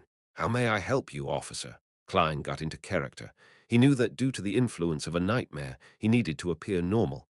Albert conjured a stack of papers and began reading them softly. "Dwayne Dance, male, hails from Dacey County." He repeated all the intelligence that had been gathered and asked, "Is this set of information legitimate?" "Partially, but some of them are fake," Klein replied, honestly. "The only partial truths are probably male and single." Meanwhile, he was making self-deprecating comments. Albert was pleased that he had made progress so quickly as he asked with a deadpan expression, "Which of these are fake?" Klein was already prepared for that as he pretended to recall. "Most of my wealth doesn't come from mining, but from adventuring in the southern continent." He fabricated a story from Anderson's description of West Balam about how a commoner earned his wealth by relying on his eloquence, intel, experience, and guts in an area that conflict often happened between lone and inties. This story wasn't considered very detailed, and it was mainly an outline. The main goal was to make the Nighthawks believe that Dwayne Dance wasn't a Beyonder, but just an ordinary person with a sense of adventure and risk. Such stories of people getting rich were common in Lone. Chapter 765. Monday again after Klein was done, Albert asked a few targeted questions according to his recount to ensure that the details matched up. Without a doubt, he obtained a satisfactory answer. "Thank you for your cooperation. Have a great dream." Albert smiled as he got up and bowed. Then he used his nightmare powers to influence Dwayne Dance once again. It would make him have a vague recollection that he had such a dream when he woke up, but he wouldn't be able to recall the specifics. After doing all of this, he turned to head for the door, turned the doorknob, and left the dream. Indeed, the Nighthawks placed too much trust in nightmare powers. If I were to be the one leading this investigation, I would definitely design a series of questions that attack the matter from different angles ahead of time, and then do cross-referencing to find any loopholes. The best method is to enlist Miss Justice's help in creating a set of professional psychological questionnaires and get the target to finish it in the dream. If he were faking something, the psychological state and the image he wishes to project would definitely show contradictions from different evaluations. This is unless he's also a psychological expert and can spot the true goals of each set of questions. Klein leaned back into the sofa and cast his gaze out the window. In the darkness, the street lamp's glow appeared dim and pale, illuminating the surroundings in a gloomy silence. Klein silently observed for a few seconds before he curled his lips and gave a self-deprecating smile. And in the basement of St. Samuel Cathedral, Leonard first heaved a sigh of relief after he saw Albert wake up normally and heard his report. He felt even more fearful of the undying monster from the fourth epoch. City of Silver. Lightning streaked across the sky, illuminating every street. Derek Berg walked out of his house with the axe of Hurricane in his possession as he headed for the Twin Towers that was north of the city. Along the way, he met several residents of the City of Silver.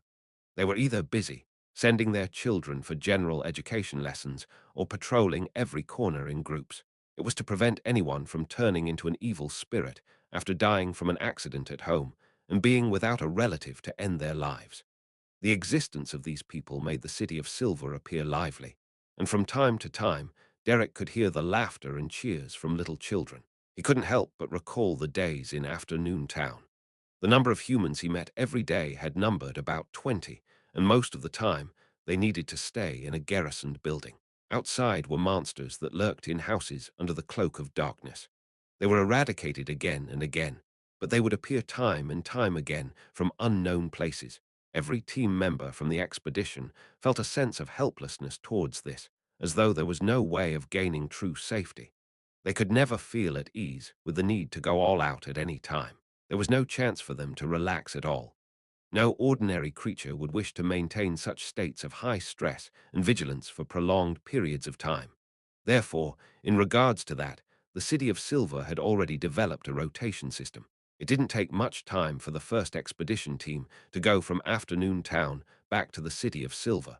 But there was the unavoidable quarantine and relaxation period. It was only today that Derek had managed to adjust himself to a mental state which he believed he could withstand the negative effects from advancing. He had previously reported to Chief Colin Iliad that he had obtained the potion formula to notary, and he was allowed to use this discovery to exchange for the corresponding Bayonder ingredients feathers of a spirit-packed bird. As for the items he owed the moon, he had obtained them from patrolling Afternoon Town surroundings and had passed them to him with Mr. Fool's help. After advancing, I'll be qualified to select a mystical item for non-high sequence Bayonders. Derek felt a little expectant as he sped up his pace and arrived at the Twin Towers. Although the material warehouse and the mystical items were all in the spire where they were watched by the six-member council, Derek's goal was the steeple, because that was where he could exchange his contribution points for items. Just as he was about to enter the steeple, he felt his spiritual perception trigger. He subconsciously looked up at the spire, and he saw a woman in a black, purple-patterned robe standing behind a window, looking down at him. She had silver-grayish hair, light gray eyes, and a beautiful face. She was none other than one elders of the six-member council, Shepherd Lovia. When their eyes met, Lovia's gaze seemed to penetrate his soul, but her expression remained the same. She even nodded slightly as though she was greeting him. "She's not greeting me, but the person behind me." Suddenly, Derek came to a realization. This was from the experience he slowly accumulated under the guidance of the Tarot Club. He nodded in response as he retracted his gaze without any signs of abnormality. He then unhurriedly entered the steeple. At night, in a private harbor in Bayam, the Golden Dream, with its strange main cannon in the middle, docked by the side of the harbor.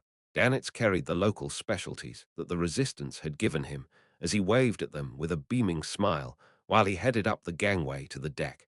He had been leading an extremely comfortable life in recent times. As an envoy who sent arms, food, and small amounts of Bayonder ingredients, he received quite good treatment. He either ate sumptuously or enjoyed himself by hunting and bragging. He was even invited to watch the ritual in which the sea god blessed his believers. After witnessing all of this, he suddenly came to a realization. Bayam, or perhaps all the colonies, would eventually embroil themselves in an intense conflict. It was something that wouldn't ease with decades or even a century. Therefore, Danitz decided to sell most of his properties in Bayam, leaving behind only one piece of property. He then found a chance to buy properties in the Inti's capital, Trier, and the lone capital, Backland, as well as extremely idyllic and peaceful villages. I can also take the opportunity to return to Elima Town and visit the old man and mom. Yes, I can buy one less house and get them a vineyard.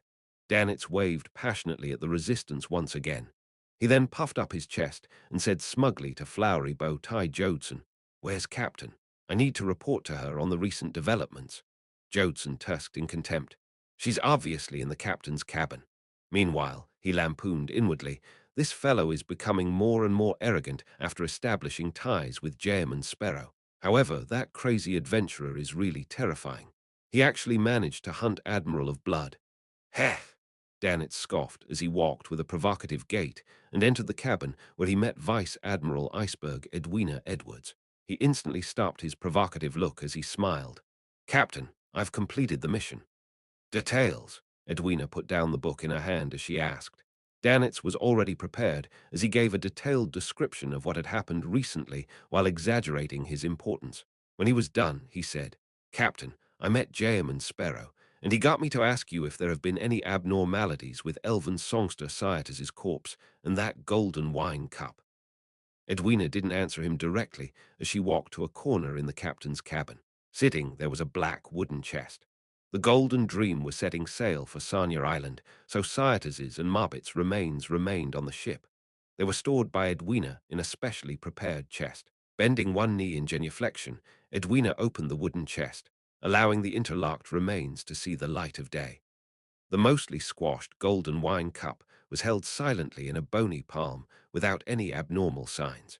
"There's nothing abnormal," Edwina gave the conclusion. Danitz shot a glance and memorized the answer, preparing to report this to the mighty fool once there wasn't anyone around, so that he could forward the message to the lunatic, Jam and Sparrow. Nothing abnormal. Above the grey fog, Klein frowned slightly, feeling a mixture of puzzlement and ease. According to his theory, there was a high chance that there was a problem with the Golden Cup. To have nothing abnormal happen to it had exceeded his expectations. However, he also liked the answer. This was because he didn't wish for Cyatus's and Mobbit's eternal slumber to be disturbed. Perhaps it needs other additional catalysts. Heh heh, let's hope that never happens. Klein muttered to himself before casting his gaze onto the junk pile where Grossel's travels was, as he temporarily didn't have any intention of entering the sea of collective subconscious. Along with his recent focus being on the Antigonus family's notebook, he had delayed his plans of searching the book world a second time. Phew, Klein exhaled, retracted his gaze, and prepared for this week's tarot gathering. 3 in the afternoon, Backland time. Dark red beams of light shot up along the two sides of the long mottled table, materializing into different blurry figures. As usual, Audrey was in a good mood, or perhaps in a better mood than usual. This was because her brother, Hibbert Hall, had sent a telegram, informing her that the purchase of the Backland Bike Company's 10 shares was completed for a total of £12,000. Furthermore, she didn't need to rush back to Backland to sign any documents. Before Hibbert set off, she had signed a letter of authorization while under the witness of 2 lawyers. All she needed to do now was wait for everything to be over before signing a letter of confirmation for her brother. Audrey curled up the corners of her lips as she stood up. and said to the figure sitting at the end of the bronze table, who was concealed by grey fog, "Good afternoon, Mr. Fool. May Mr. Fool bless me. I hope there will be clues to the fruit of an illusory chime tree today." Immediately after that, she began praying in silence. After exchanging greetings and taking their seats, Catlia didn't let down Klein's expectations. Once again, she lowered her head without daring to look straight at him. "Mr. Fool, there are 3 pages of Emperor Roselle's diary this time. Has that queen mystic still not found the clues to why Emperor Roselle was assassinated? She's still providing diary pages through Ma'am Hermit. What a pity I've recently been in the fief, and I haven't had much contact with the psychology alchemists. I can't even obtain new diary pages. Mm. I'll head over to the Relic Search and Preservation Foundation after a few days to take a look. Perhaps they might have found something." Audrey listened in curiosity. The fool Klein chuckled. "Very good. You can consider your request. In fact, I know that Queen Mystic has already given you the question. I wonder what she's doing in Backland." Klein's mind started to wander. Soon, Catlia conjured the 3 diary pages and handed it to Mr. Fool. Chapter 766. The deities anchor, knowing that the diary pages specially selected by Queen Mystic contained rather important information. The fool Klein focused his attention and cast his eyes on the yellowish-brown goatskin in his hand. 11th September. Ever since I became an angel, I've had the feeling that I've had my identity disassociated. In my heart, in my soul, and in the depths of my mind, there's ultimately a voice urging me, influencing me and creating an uncontrollable sense of coldness, bloodthirstiness, cruelty, and craziness. This doesn't stem from the external world or an influence from a guard of the same pathway. I can clearly sense that it comes from one's genes, the collective subconsciousness of humanity from generation after generation. It stems from the Bayanda characteristic itself, and not from the remnant psychological influences. It makes me have a strong desire to hunt and kill. It makes me want to devour all the living beings around me with Bayanda characteristics. It requires me to spend a lot of effort to resist it. Even if I've already acted and digested the potion, it doesn't seem to improve. It's no wonder that Mr. Dorr said that rationality is temporary, but madness is eternal. 28th September. I haven't written a diary entry in ages. In the past half a month, I seem to see myself being replaced by a stranger. Bit by bit, I turn cold and terrifying. Even my daughter, Bernadette, can only allow me to show her minute amounts of fatherly love. Very, very tiny amounts. Just as I was about to go mad, I seemed to hear countless praises. They were from my subjects, people who had benefited from my reformations. They are the believers who view me as the son of steam. They praise me with great acclaim. They erected statues of me, write stories for me, and have created songs and poems for me. Their voices seem like a ship's anchor that helps me secure myself in place. I began to have the ability to resist that desire and that roar within me. Bit by bit, I walked out of it as I once again possessed the normal feelings of a father, a husband, and a man. Just sequence 2 alone causes such changes. At sequence 0, at the level of a true god, how terrifying would it be to resist that madness? Perhaps they also need an anchor so as to resist the Bayanda characteristics and the strong inclination to lose control, the urges buried deep in the collective subconscious. I probably understand why they establish churches and why they want to spread their faith, to write stories for their faction saints and leave legends for their corresponding angels. But why do they not have any anthropomorphic form other than symbols? I can't understand it. I'll try asking Mr. Dorr in the future. He seems to know a lot in regards to the domain of deities. If he had been released back then, there might very well be an additional deity today. 29th September. After rereading yesterday's diary entry, I recalled the corresponding rituals of my Sequence 4, Sequence 3, and Sequence 2. They clearly had hints of madness and cruelty, akin to the kinds held by antagonists in novels. A sequence pathway might very well be a path destined to be crazy and filled with despair. And this is the only path for humans to obtain extraordinary strength. How laughable and ironic it is. We strive to save ourselves, only to better destroy ourselves. The first page's content left Klein's heart heavy and repressed. The Roselle who had written those words was no longer an ordinary person, but someone who had become an angel, someone who had joined the Twilight Hermit Order, and someone who had seen the blasphemy slate. His understanding of the mysterious world and Beyonder characteristics far exceeded him, but he was even more pessimistic than him. He seemed to believe that the world's origins were innately warped, crazy, and destined for destruction. However, the seven deities have apparently found a way to maintain their rationality. Ordinary humans aren't without any use. Their recognition and their spirituality put together can help a deity anchor their original image, retaining their memories and rationality that they had accumulated for years. This can be inferred from Roselle's own experiences. However, why would the seven deities abandon their anthropomorphic images and use sacred emblems as a form of abstraction? This doesn't match my theories. I can't understand why. Klein didn't waste any time as he flipped to the next diary page. 5th December, night of the blood moon, I conversed with Mr. Dorr. Like every time prior to this, he would always make a request to get me to help him return to the real world, but he doesn't overly insist on it. Furthermore, he would randomly answer some of my questions. Heh heh, it's like he is playing a game, trying hard to raise my affection towards him. But unfortunately, I'm sorry, I've already sealed off that option ahead of time. As I already knew of the legends of the kings of angels, I mainly asked Mr. Dorr about the level of strength that the kings of angels have, knowing the fact that I had nothing to lose by asking him that question. Mr. Dorr said that some of the kings of angels accommodated the uniqueness, while others had consumed 2 sets of sequence 1 potions. It could also be both. The word accommodate is used in an odd manner. I had asked him about it, but Mr. Dorr didn't directly answer me. All he said was that if one was unable to accommodate the uniqueness, then the uniqueness was a burden instead of an aid to a sequence 1 angel before they held the ritual to advance to sequence 0. It's understandable. It's akin to using a grade 0 sealed artifact. The negative effects are often terrifying, and the uniqueness must definitely be even more exaggerated. I also asked which kings of angels had accommodated their uniquenesses, and similarly, Mr. Dorr didn't give a direct answer.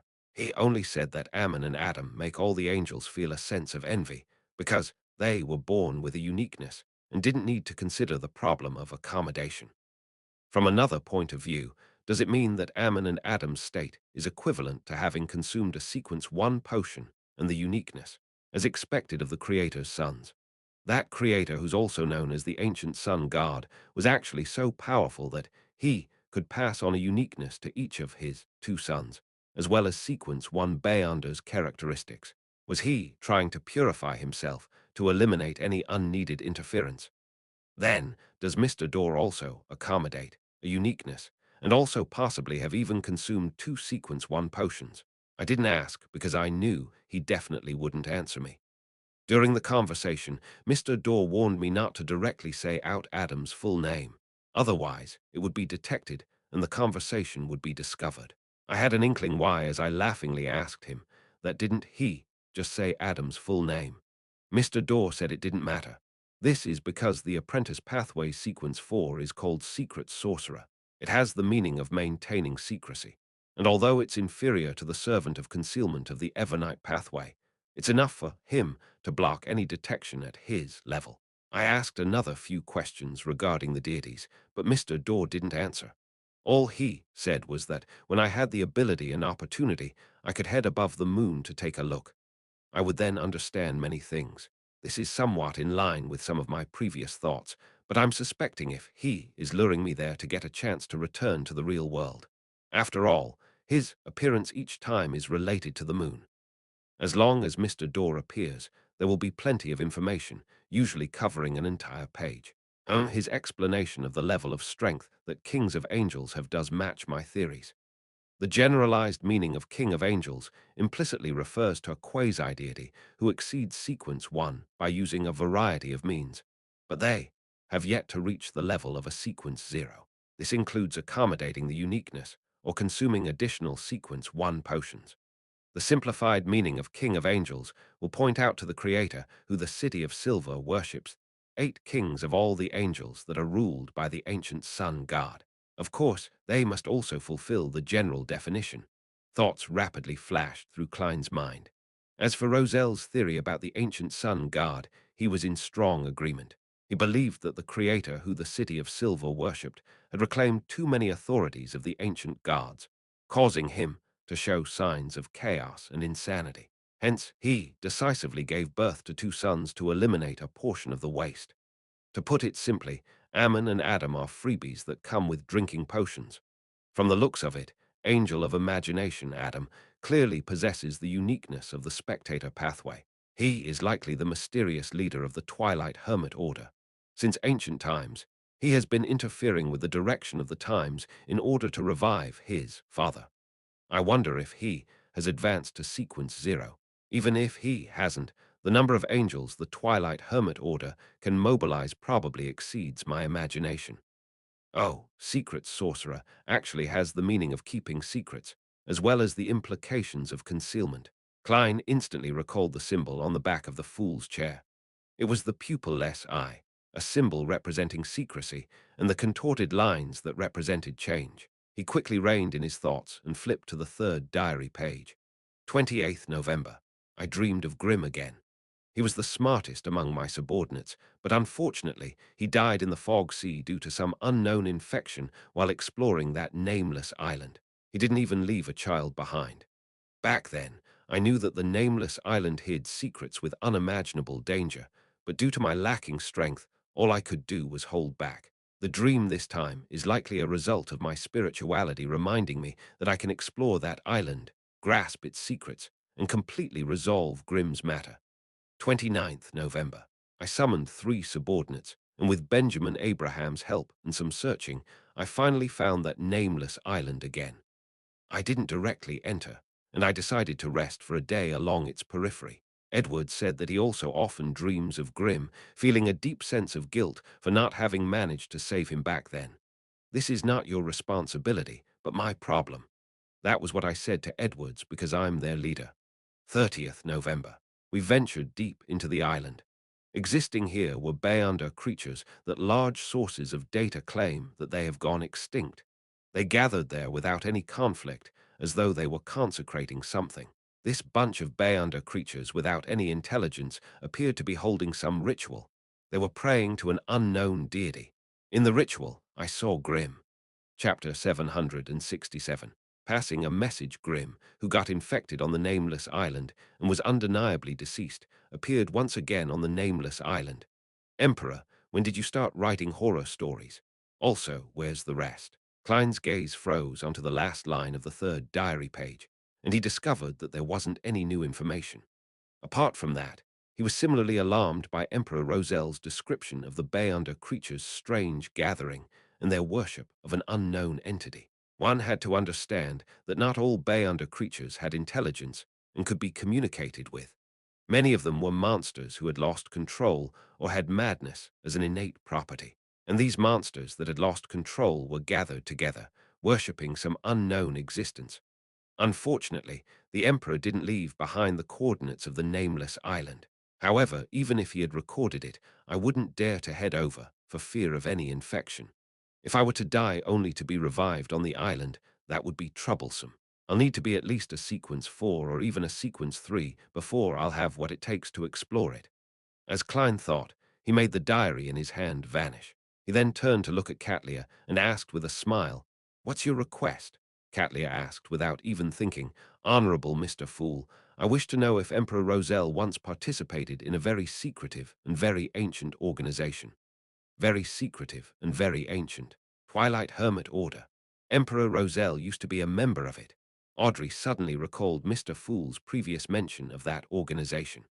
Alger recalled the corresponding matter and remembered that in Miss Justice's description of the Desire Apostle case in Backland, there was a mysterious organization mentioned.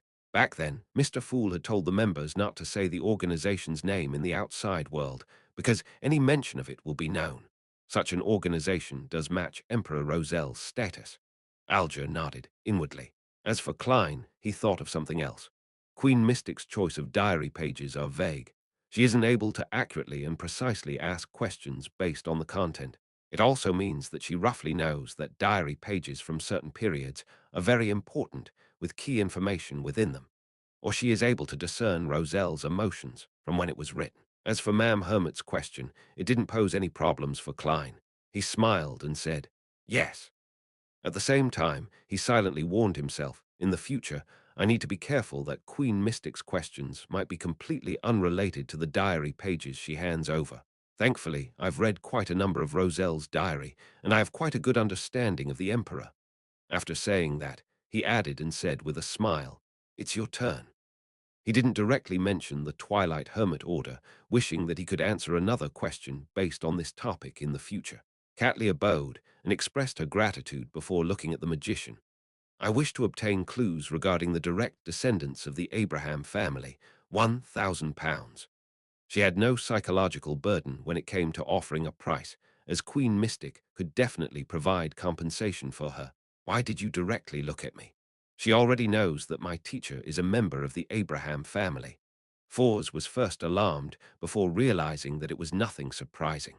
This was because this matter wasn't a secret to the other members of the Tarot Club apart from Ma'am Hermit.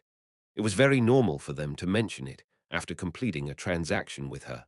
Although £10 was very attractive, Fuzz didn't plan on selling information on her teacher. In all her life, there were only a handful of people who had been truly sincere to her. Therefore, she cherished such relationships. After some deliberation, Fawz asked, "Why are you looking for them? If you can provide a reason, I can pass the message. As for any further developments, it will depend on them. I have no say on those matters." Indeed, she might appear ordinary, but she actually conceals many secrets. She's a lady who's cautious and meticulous. Catlia sighed inwardly as she said with a nod, "That's very reasonable. I'm searching for the direct descendants of the Abraham family in the hopes of obtaining information on Mr. Dorr. Pass this message to them and see if there's a chance for cooperating." "Well, just for passing on the message, I'll pay you £350. If they're willing to take up the matter, I'll pay another £650. Fuzz held back for a full second before answering, "Deal." After saying that, she came to realize the hidden meaning behind Ma'am Hermit's words. Mr. Dorr is related to the Abraham family. That's right. My bracelet came from Ma'am Olliser, and it came from the Abraham family. Yes, teacher still doesn't know that I'm aware he's part of the Abraham family. I can only casually mention it in my letters that someone was searching for the direct descendants of the Abraham family at a particular gathering, and that it has something to do with Mr. Dorr. I wonder what kind of reaction teacher will have. At this point, Miss Justice was happy for her friend, sensing that her friend had escaped the predicament of being broke. Fours is already sequence 7. She has almost caught up to me. I have to become a hypnotist as soon as possible. As she had such thoughts, she glanced at the Tarot Club members, wishing that they had clues to the fruit of an illusory chime tree. Miss Justice's gaze really makes it hard to say no. Fours lowered her head in embarrassment. This was because she had yet to obtain any clues regarding the fruit of an illusory chime tree in her circles. Sitting across from Audrey, Alger thought for 2 seconds and said, "I have clues, but it will take 2 weeks before I can obtain it." He did have clues. A long time ago, he had discovered an illusory chime tree when he entered the primitive island with Kilangos. But due to his lacking strength, he didn't attempt to approach it. And now, he had the chance of advancing to sequence 5. He naturally didn't want to give up any opportunities for making money. After all, he still owed Admiral of Stars for the information of the Obninsks. As for why he was mentioning it now, in a sense, it was to declare his rights. When the time came, he and the world would explore together. It was best to decide the splitting of the spoils ahead of time to prevent any conflict. Of course, when dealing with the illusory chime tree, it was likely that Jam and Sparrow would idly stand at the side without rendering any assistance. "No problem." Audrey was delighted, and she didn't even ask for a price. She was already beginning to consider finding an excuse or a reason to directly buy it from the psychology alchemists after returning to Backland in June. With the 2 transactions coming to an end, due to none of the other members having any requests for the time being, Catlia repeated her search for the blood of a mythical creature, and Emlyn once again mentioned that he was searching for the remaining 4 believers of the primordial moon. Then the tarot gathering entered the free exchange segment. Derek very naturally said, "I've already become a notary." "You don't have to tell us that." The hanged man had the urge to facepalm, but he replied with a calm voice, "Although a notary will receive a massive boost in one's physical attributes, it's still more of a support role. If the notarization of a power is valid, you'll have them temporarily enhanced. If the notarization is invalid, the Beyonder powers will be forcefully dispersed. At the same time, a notary is good at creating contracts. Once a signature is provided as confirmation, even a sequence 5 cannot violate it. Even if a sequence 4 demigod tries to forcefully violate the contract, they will have to pay quite a price. As a member of the Church of Storms, it was one of the basics for him to know the strengths and weaknesses of the Sun pathway. Therefore, Alger carefully explained the exact situation for Little Sun. He also reminded him to select a mystical item that was good at controlling a target. If there wasn't any, it was best to select something with powerful offensive strength. "Thank you, Mr. Hanged Man." Derek thanked him from the bottom of his heart. Deep down, in the entire Tarot Club, he felt that the greatest and most respectable person was Mr. Fool, and the most impressive person to strive for as a role model was Mr. World, and the most reliable and kind person was none other than wise Mr. Hanged Man. Towards this, Emlyn thought, this fellow has actually caught up to me. No, I can't be surpassed by him. I need to complete the hunting competition as soon as possible to get the rewards. He contemplated for a few seconds, and after receiving Mr. Fool's permission, he conjured the thin moon puppet that resembled a wooden pole. "Ladies and gentlemen, does any one of you know what this is?" He knew that Mr. Fool was definitely aware of the answer, but he temporarily didn't have anything he could use for an equal exchange with this mighty existence. Therefore, he could only rely on the other members of the Tarot Club for any answers. "Isn't this the puppet I saw at that gathering?" Mr. Moon already found his target, for similarly waited for others to give an answer out of curiosity. Catlia carefully observed it before frowning. "It's likely a moon envoy. It's a Beyonder item that primordial moon believers create by using a bloody ritual that spans centuries. It's said to be imbued with divine powers. Each one of them possesses an unimaginable horror. Where did you obtain it from? It's very dangerous. It's best that you hand it over to the upper echelons of the Sanguine." Emlyn changed his sitting posture and chuckled. "I encountered it when hunting the primordial moon believer. She's already dead while I'm still alive." Mr. Moon's flaunting of himself is really obvious. The senior spectator, Audrey, chuckled inwardly. Catlia was taken aback. Without deliberately hiding anything, she asked, "How did you do it?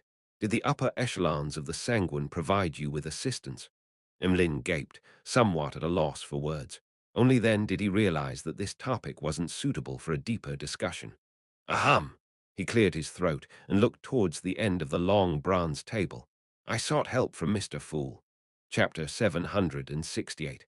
Conversation between smart people sought help from Mr. Fool. "You can do that." Catlia was stunned by what she heard.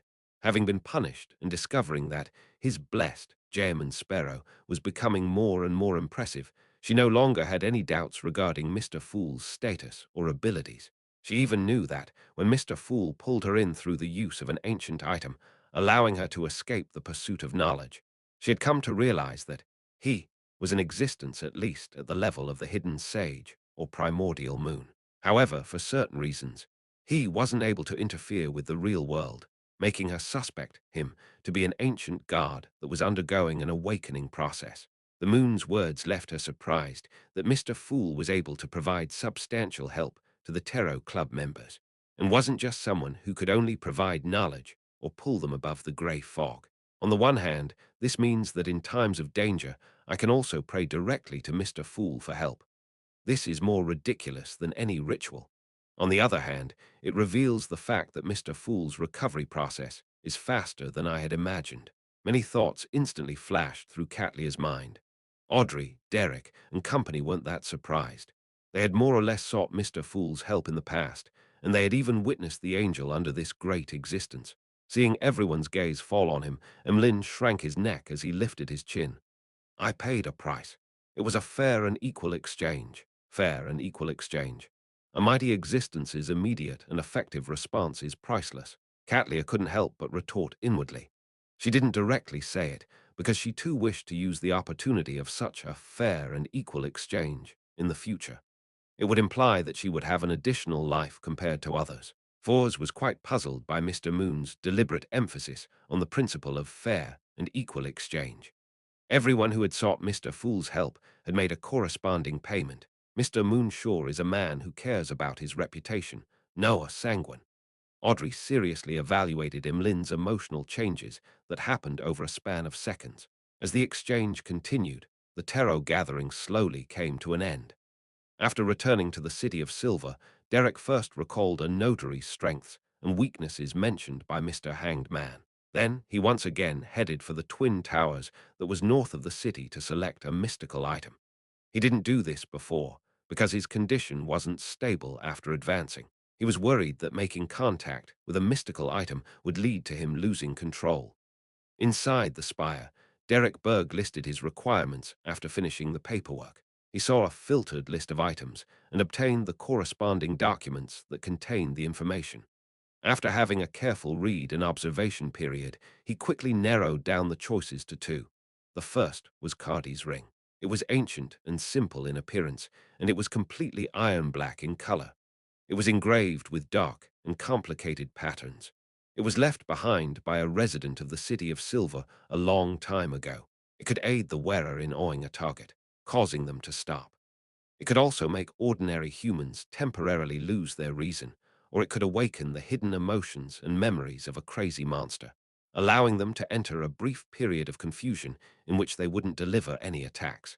The other item was Thunder Guard's Roar. It was obtained from a city that was in ruins.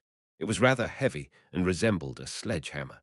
It was dark blue in color, while silver lightning swirled around it. Holding its handle felt like holding the leg bone of a creature.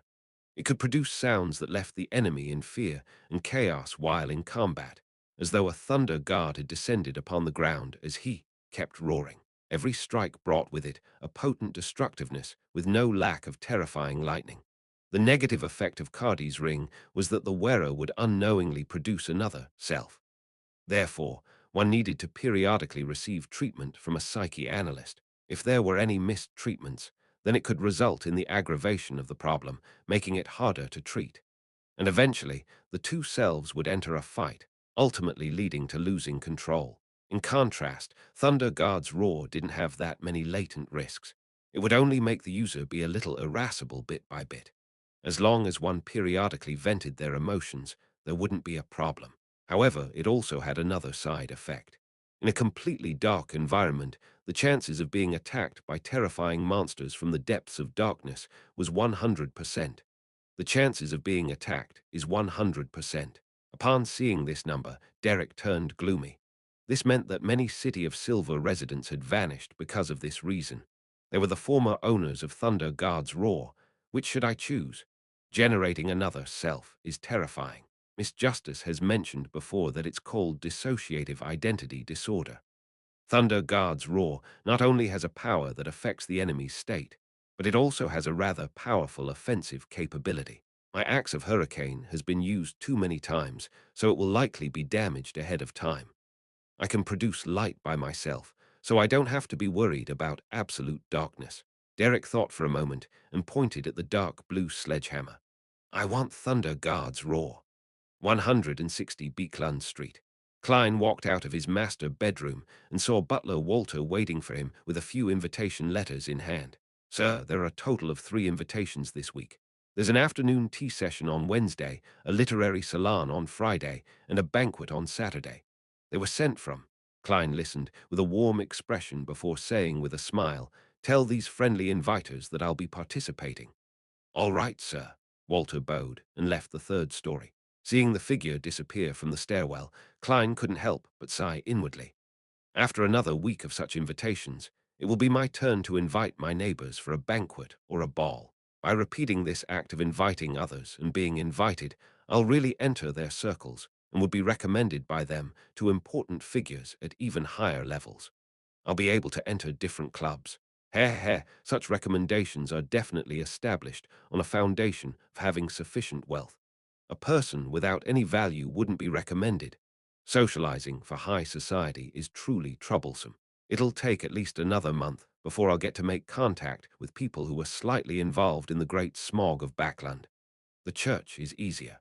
As long as there's enough donations and enough piousness, I'll be able to freely enter and exit to listen to the bishop's preachings. Of course, that's on the premise I pass the investigation. If everything goes well, I'll be able to figure out the rotation schedule of the keepers and find a chance to go behind Channy's gate. Klein reined in his thoughts as he instructed his valet, Richardson, to bring him his coat, hat, and cane. According to his schedule, he was to head to the Royal Grand Theatre to see the most popular play, The Betrayer's Ring, in recent times. This isn't solely for entertainment. It's to understand the popular plays, famous music, and trending novels. Only then could he have a common topic of conversation at the various high society gatherings. Being a popular gentleman must be tiring. Behind a 1-minute performance lies 10 years of hard work. Social gatherings such as these are really exhausting. As Klein lampooned, he allowed Richardson to help him wear a coat before he sat in his high-end four-wheeled carriage.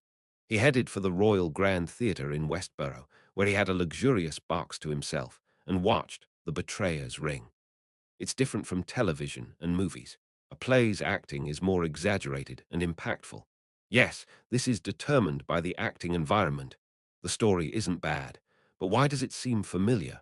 Don't tell me that it's a story adapted from Emperor Roselle's works. These are likely famous play actors. The papers have mentioned them before. It's said that they're very popular, just like celebrities on Earth during the age of the internet. As long as I participate in the gatherings of high society, I'll definitely have the opportunity of meeting them. As Klein watched the play, he habitually lampooned inwardly. Sherwood Borough, at the ticket booth of a large theatre. Melissa, who finally had her turn, pushed the notes and coins through the booth window and said, "The Betrayer's Ring. 2 tickets. 3 p.m. on Sunday." After watching The Betrayer's Ring, Klein sat in his carriage as he sipped a cup of black tea and received the evening papers that Richardson had purchased. He first flipped through the play's critic column, and he found the comments from some professional critics. He compared their reviews to his own, and he gradually formulated a unique and profound experience. Yes, at the very least, it's enough to fool those ladies and gentlemen. After Klein finished his homework, he leisurely read the papers and was surprised to find a piece of news. The Backlund Bike Company's 10 shares have been sold. Further inquiries won't be entertained. It's done. By publishing this piece of news, it means Mr. Isengard has already received the money. Klein was first delighted before he frowned slightly. His gaze landed on the exclamation mark at the end. The information was indeed what he and Isengard Stanton had agreed upon ahead of time, but he found that exclamation mark was rather harsh on the eyes. Such a statement doesn't need an exclamation mark. Mr. Isengard is a person who pays attention to details. He wouldn't give the papers free rein. He deliberately left the exclamation to pass a message. He's giving a warning. While pondering, Klein suddenly realized something. The 10 shares which Isengard Stanton sold are obviously from Sherlock Moriarty. With the former's character, he wouldn't sell it for no reason. In a certain sense, this means that Sherlock Moriarty, or his proxy, has returned to Backlund. Therefore, one of the factions of the royal family that was involved with the great smog of Backlund had acutely noticed this situation and has begun monitoring Detective Isengard Stanton, hoping to capture the person who heads over to claim the cash. How should I get the money? Klein seemed to naturally read the papers as he began seriously considering the pertinent question. Chapter 769. Sacrificing to oneself 10 at night. Backlund was drizzling again as a thin fog produced a blurry sense of beauty amidst the street lamps. Isengard Stanton's assistant, Bowen, surveyed the bottom level once before walking to the side of the oriel window and was prepared to shut the final window. At that moment, a shadow scuttled in and landed firmly on the protruding wall. It was a blue, short-furred stray cat. Bowen saw the large pair of yellow eyes looking at him as he couldn't help but chuckle. There's no food here. As a detective's work made him prone to revenge, and him having many secrets to hide, Isengard Stanton's cook and servants were paid by the hour. There were a fixed number of hours a day, and they wouldn't prepare too much food. This made it difficult for there to be any leftovers after dinner. The blue cat opened its mouth, but didn't produce any meowing sounds. It began speaking like a human. "I'm Sherlock Moriarty. I'm here to meet Mr. Isengard Stanton." Although Bowen was a Beyonder who was nurtured by the Church of the God of Knowledge and Wisdom, he was a low-sequence Beyonder, and his horizons were stilted. This was the first time he was encountering a speaking cat, so he was momentarily shocked and dazed. After a few seconds, he came to his senses and recalled what the cat had just said. It said, it said it's Sherlock Moriarty. This great detective really isn't simple. He actually changed into a cat, controlled a cat. Such powers are really strange and terrifying. Bowen rapidly calmed down and didn't directly answer the cat. He reached out to close the windows. After doing all of this, he said with a suppressed voice, "Follow me." The cat immediately leaped from the platform behind the oriel window as it agilely followed behind Bowen with its tail up. It followed him all the way to the second story and watched him knock on Isengard Stanton's bedroom door. "Is there something?" Isengard, who was dressed in pajamas with faint lines, opened the door and asked. He was just enjoying his tobacco before sleeping. Bowen cautiously pointed to the crouched blue cat beside him. "Mr. Sherlock Moriarty is looking for you." Isengard, with his white sideburns and thin face, raised his brows slightly and looked down. He took 2 steps back and allowed the blue cat to saunter into his bedroom. "Return to your room and get some sleep. Wake up as per normal tomorrow. We still have a case awaiting us," Isengard instructed Bowen as though nothing had happened. After his assistant left him, he closed the door and turned to look at the blue cat who was sitting beside the reclining chair. He chuckled. "I never expected you to have such Beyonder powers. I was worried you would directly come over." "I noticed your exclamation mark," the cat said with a smile. It had to be said that having such an expression show on a cat's face was rather odd. It left anyone who witnessed it feel a chill run down their back. Isengard didn't react abnormally towards that as he sucked at his pipe, sat on a reclining chair, and slowly exhaled in comfort. He said with a smile, "I trust your intelligence. Thank you for your compliments." The cat politely reached out its paws and bowed. Isengard observed it and rubbed its pipe while smiling. "You should have understood what is happening. Those people don't dare to monitor me too strictly, afraid that I would discover them and end up telling the Church of Evernite and the Church of Steam. Heh heh. So even though it will be quite troublesome for them if they get exposed, I believe that they have a demigod among them. This is a deduction and is also based on certain feedback. After all, I've lived on this street for years.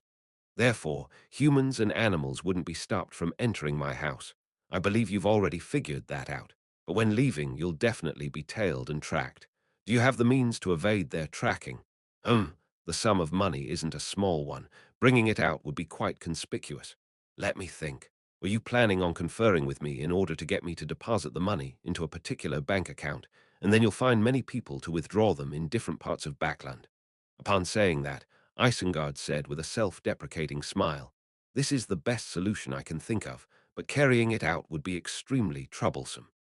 The cat didn't give a direct response, as it gave a deep chuckle. "I only need you to lend me an empty room and 3 candles." "No problem." Isengard didn't press the issue as he said, "The shares were sold for £12,000. The buyer is the daughter of Earl Hall, Audrey. Well, the hiring of lawyers and accountants, as well as the publishing of the advertisements, cost a total of £600. In addition, there was a 5 stamp duty and 20 D-type taxes. So at the end of the day, there's only £940 left. D-type taxes were a tax on commercial, financial, and specialized income. There's tax. More than £20 are gone just like that." The cat's expression instantly froze. Klein was formerly a nighthawk, and his salary was tax-free. Later, as a private detective, his income was difficult to be monitored, so he never declared his income for tax purposes. Later, he became an adventurer, and since the bounties targeted at pirates enjoyed concessions, there was no need for him to pay taxes on them. Hence, he never realized that tax was something he needed to pay. Therefore, back when Isengard Stanton had mentioned taxes, he hadn't taken it to heart, believing that it wouldn't be much. However, reality had given him a heavy beating. As for why there weren't any taxes for the share transaction the previous time, taxes were waived by the lone government for initial investments related to inventions, as a way to foster inventions. After a brief silence, the cat's whiskers moved as it said, "All right, give me the cash. Move it to the empty room. There's no problems with the money, right? I've already checked them. They wouldn't do any cheap tricks on that, as it would be an insult to my intelligence." Isengard stood up with his pipe. "Remember to send me a signed letter of confirmation by mail later." "It's already on its way," the cat replied, prepared. Isengard walked to the safe inside the master bedroom, using a passcode and key to open it. Then he took out stacks of cash, and he stuffed them into different briefcases. Following that, he left the master bedroom with these briefcases and entered a guest room diagonally opposite the master bedroom. Check it. Isengard placed the briefcases filled with cash on the ground as he said to the cat that followed him in. I trust you, the cat said after taking a few glances. Isengard nodded and pointed to the cabinet. There are candles inside. With that said, he left the door, held the doorknob, and said with a smile, I'm really curious how you would leave. I believe it will be a very exciting magic show. Isengard Stanton closed the door with a click, leaving the guest room silent and bleak. At the cat's side, a figure dressed in a dark red coat and an old triangular hat appeared. It was none other than Klein's marionette, Wraith Senna. He found the candles and quickly set up a simple altar. Skipping over many of the first few steps, he directly muttered in Elvish, Blessed of the sea and spirit world, guardian of the Rorsted archipelago, ruler of the undersea creatures, master of tsunamis and storms, the great Calvatur, your devoted servant prays for your attention. I pray for you to take his offerings. I pray for you to open the gates to your kingdom. The wind inside the wall of spirituality suddenly grew in intensity as Senna quickly sliced the back of his hand and threw out a few drops of blood. As a sequence 5 wraith, everything on him was material that was rich in spirituality. The strong winds sucked up the blood, howling as it drilled into the candle flame that symbolized sea god Calvatur. The flame burgeoned, forming an illusory door filled with magic labels and symbols.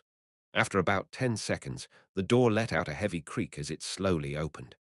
One by one, Senna lifted up the briefcases filled with money and threw them into the illusory door.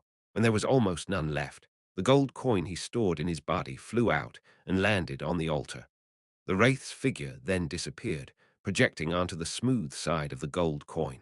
The gold coin trembled as it flew up, hitched a ride on the briefcase ahead of it, and entered the illusory door of sacrifice. Silently, the mysterious door closed as the 3 candlelight were restored to normal. At this moment, the blue, short-furred cat seemed to recover its senses. It looked around blankly as it meowed. After a while, Isengard opened the door and entered, finding all the briefcases with the cash gone. There were only 3 candles burning silently as the blue, short-furred cat was warily arching its back at him. While he scrutinized this scene, a rental carriage slowly drove past on the fork on the other end of the street. On the same night, in a building inside Sherwood Borough, Zio returned home under the drizzle. As she wiped her hair with a towel, she said to Fors, Your letter has been mailed. Fors tersely answered as she began to guess when her teacher would respond. At this moment, Zio put down the towel and quipped, There's news about Mr. X's gathering. It'll still be at the same place on Friday night. Great. I can tell Mr. World. I wonder how much I'll need to pay. For's eyes lit up when she heard that. Before she could ask about the details, Zio added, Mr. X also gave a mission that said to have handsome rewards.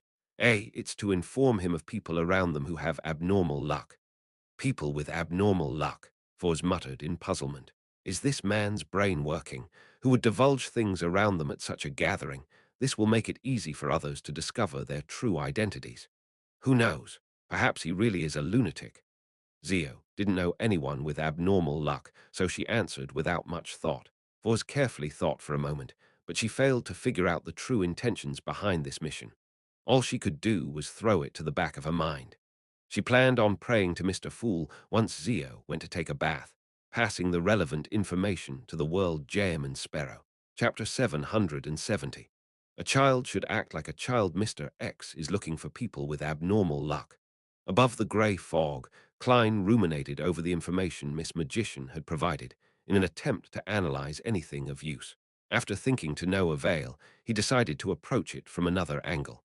He first recalled the people who had abnormal luck around him to see if there were any connections. The fog sees strongest. Hunter Anderson Hood counts as one. Dr. Aaron Series is another. Both of them were affected by one of the snakes of fate. Angel of Fate Ouroboros was one of the creators of Rose Redemption. This secret organization supports and believes the true creator. The Aurora Order is equivalent to the true creator's church. A series of circumstances surfaced in Klein's mind as he quickly came to a conclusion. This is Angel of Fate Rose's attempt to search for Snake of Fate Will Ossiptin. He is driving the members of the Aurora Order to help him find Snake of Mercury Will Ossiptin, and this implies that behind Mr. X, there's a king of angels existing somewhere in Backland. Under such circumstances, assassinating Mr. X will be equivalent to having a death wish. It's no wonder Mr. X doesn't care about the uniqueness of Backland. The official factions would at most imagine that he has a saint backing him. In the official dossiers, the Aurora Order only has 5 saints. This way, they will respond in the wrong manner. After Klein made the judgment, the first thought he had was to decline Miss Magician's request, and also to warn her not to provoke Mr. X, if it wasn't because sounding the alarm might affect Snake of Mercury Will Ossiptin. While the Church of the Evernite Goddess clearly had records of Dr. Erin Sirius's bout of bad luck, Klein would have gotten Miss Magician to report both the Angel of Fate Ouroboros and Mr. X to a particular church. He calmly thought for another few seconds and conjured the world Jayman Sparrow, making him pray in the grey fog. I'll confirm the situation and give you a reply tomorrow. He didn't directly reject her commission, as he planned on first asking Snake of Mercury Will Ossiptin. He then immediately returned to the real world, and he carefully took out the extremely fragile paper crane from his wallet before gently unfolding it. Klein wasn't in a rush to write anything. Instead, he first recalled the various questions he needed to consult Will on.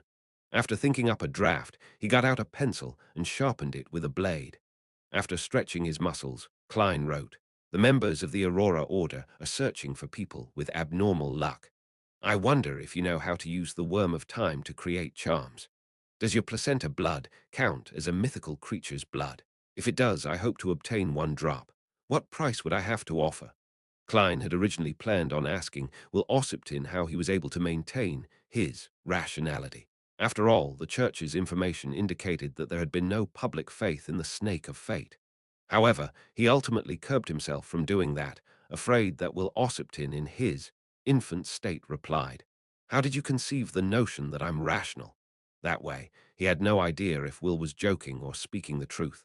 Although there's no organization that believes in the Snake of Fate, there are certain areas that believe in the God of Luck. It's considered a traditional custom. Perhaps they are an alternative identity of Will Ossiptin or Ouroboros. Klein mumbled silently and used the best of his clown abilities before managing to refold the paper crane. He then placed it underneath his pillow. After doing all of that, he had the time to calculate how much cash he had.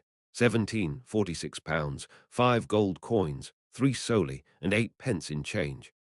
If I had assets like a house, manor, and company shares, having so many liquid assets would make me quite a tycoon in Backland. Of course, I'm still very far from being a top tycoon.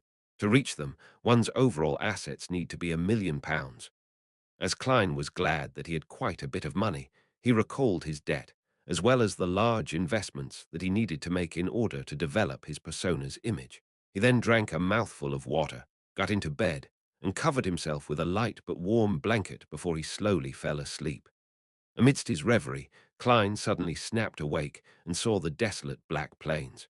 He walked all the way to the pitch-black steeple in the middle of the plains, passing through the chaotic and abnormal layout before coming deep into the steeple. Like before, there was a circle of tarot cards on the ground.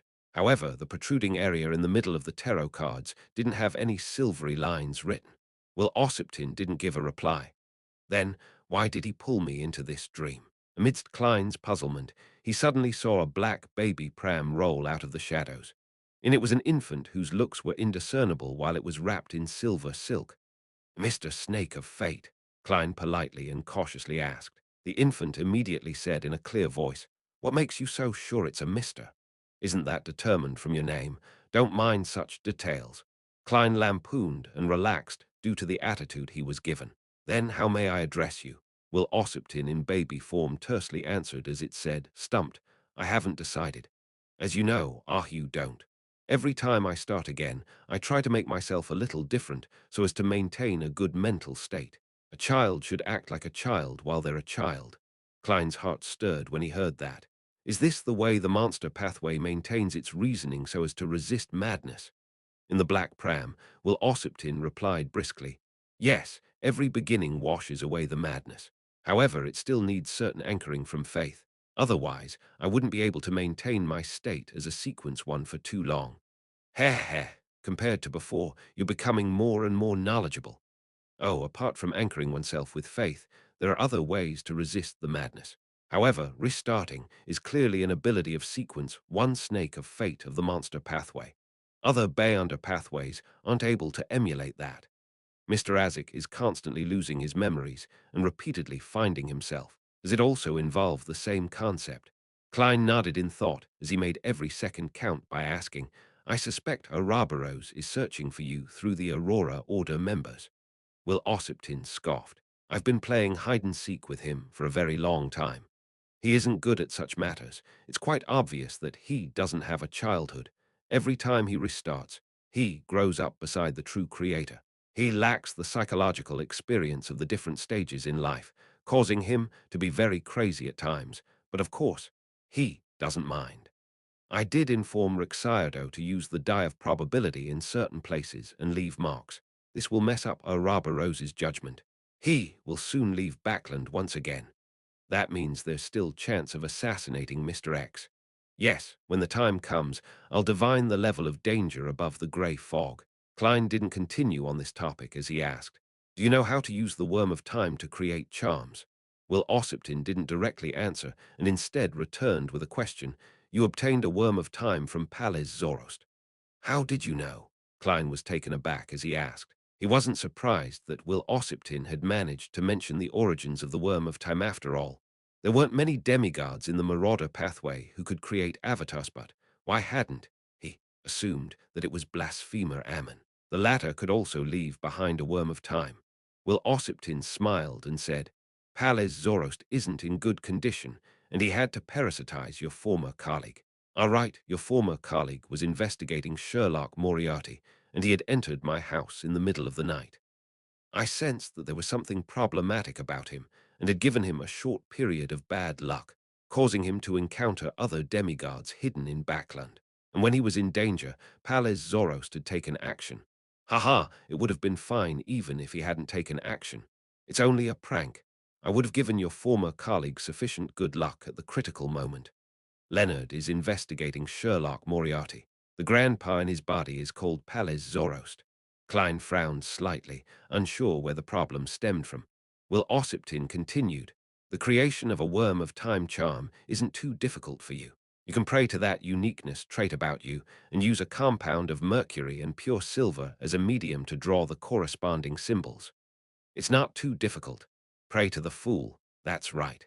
The mysterious space above the grey fog clearly has a form of attraction to the Marauder pathway. Klein was thrilled as he felt like he had grasped something.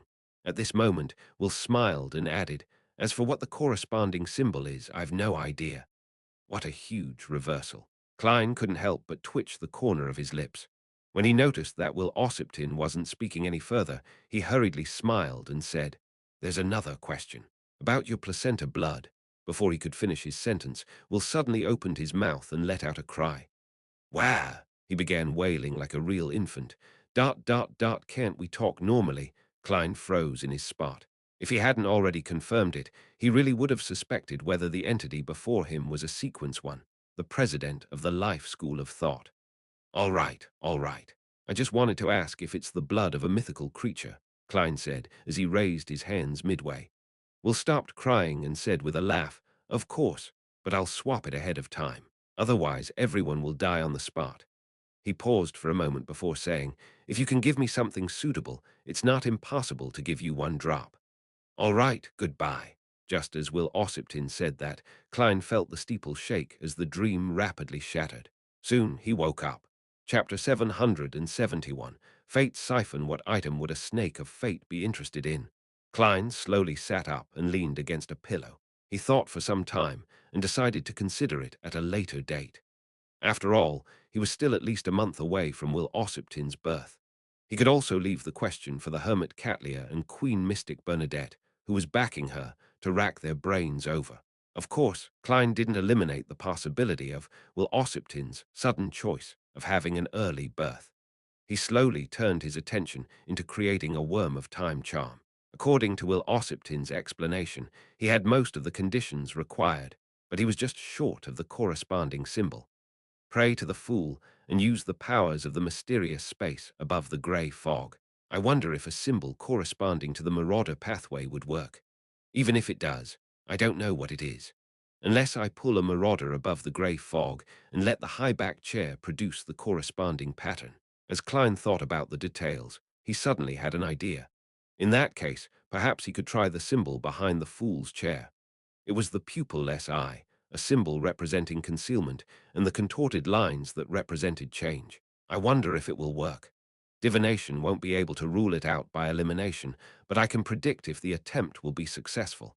Besides, even if it fails, it shouldn't be too big a problem.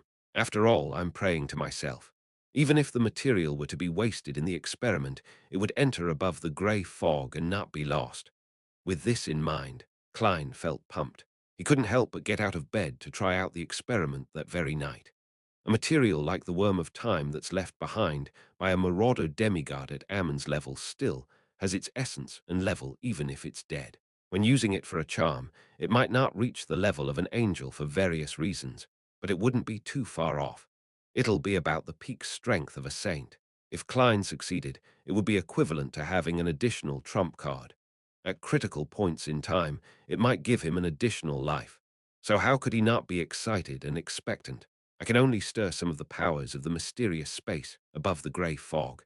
The level of the worm of time charm will likely drop a little more. But regardless, it will definitely be like the ninth law given to me by Admiral Emirius. If I use the Blatherer's aura to create a high-level charm in the devil domain, it will likely be at the level of the ninth law. Unfortunately, I wouldn't dare to pray to the dark side of the universe. Klein wore his pajamas as he stood barefooted. He took 4 steps counterclockwise on a thick carpet as he chanted the incantation before entering above the grey fog. Sitting at the fool's seat at the end of the long bronze table, he conjured a dark red fountain pen and yellowish-brown goatskin. He wrote down the corresponding divination statement. The charm I'm about to begin making will be successful. Unwinding the spirit pendulum from his wrist, Klein held it with his left hand and entered the state of cogitation. After repeating the divination statement 7 times, he opened his eyes and saw the topaz spinning counterclockwise at a rather slow speed and ordinary amplitude. This means that it will succeed. But that begs the question, will it successfully verify that the symbol I use is effective, or successfully verify that it doesn't work? As an experienced seer, Klein attempted to interpret the revelation, but he failed to obtain any confirmation. With regards to that, he could only decide to experiment. There was no way for him to eliminate the mistakes if he didn't do so. Right on the heels of that, Klein wrote a new divination statement. The assassination of Mr. X this Friday will be dangerous. This time, the topaz pendant continued spinning clockwise at a faster frequency and greater amplitude. There's significant danger, but it doesn't reach the level of a demigod's participation, much less that of a king of angels. If it involves an existence of that level, he will definitely sense my divination and resist it. From the looks of it, Angel of Fate Ouroboros will soon be led out of Backland. This means that the danger itself is a result of Mr. X and his subordinates. It's within the limits of what I can handle. As long as I don't make a mistake, the chances of success are pretty high. Klein made a judgment, put down the pen and paper, and returned to the real world. As a mysticism expert who often created charms, he had no lack of common materials. He immediately got out some candles and lit them on the table. Following that, he set up a simple altar against the glow of dusk. He then used a piece of silver to draw out the combined symbol that represented the fool. As Klein didn't know what path number the fool represented or what magic labels there were, he could only ensure that both sides remained equal. According to the books of charms he had read, these would similarly satisfy the rules of mysticism, but the corresponding might would be reduced. The chances of failure would rise because the existence that one was praying to could consider it as being irreverent and not pious enough. Of course, it wasn't a problem for Klein since he wouldn't reject himself. After completing the act of carving the symbol, Klein found a metal bottle and used his spirituality together with a container, and he then poured the mercury out and filled the carved-out pattern. This time, he decided to complete only the front side for now. He would then summon himself and respond to himself.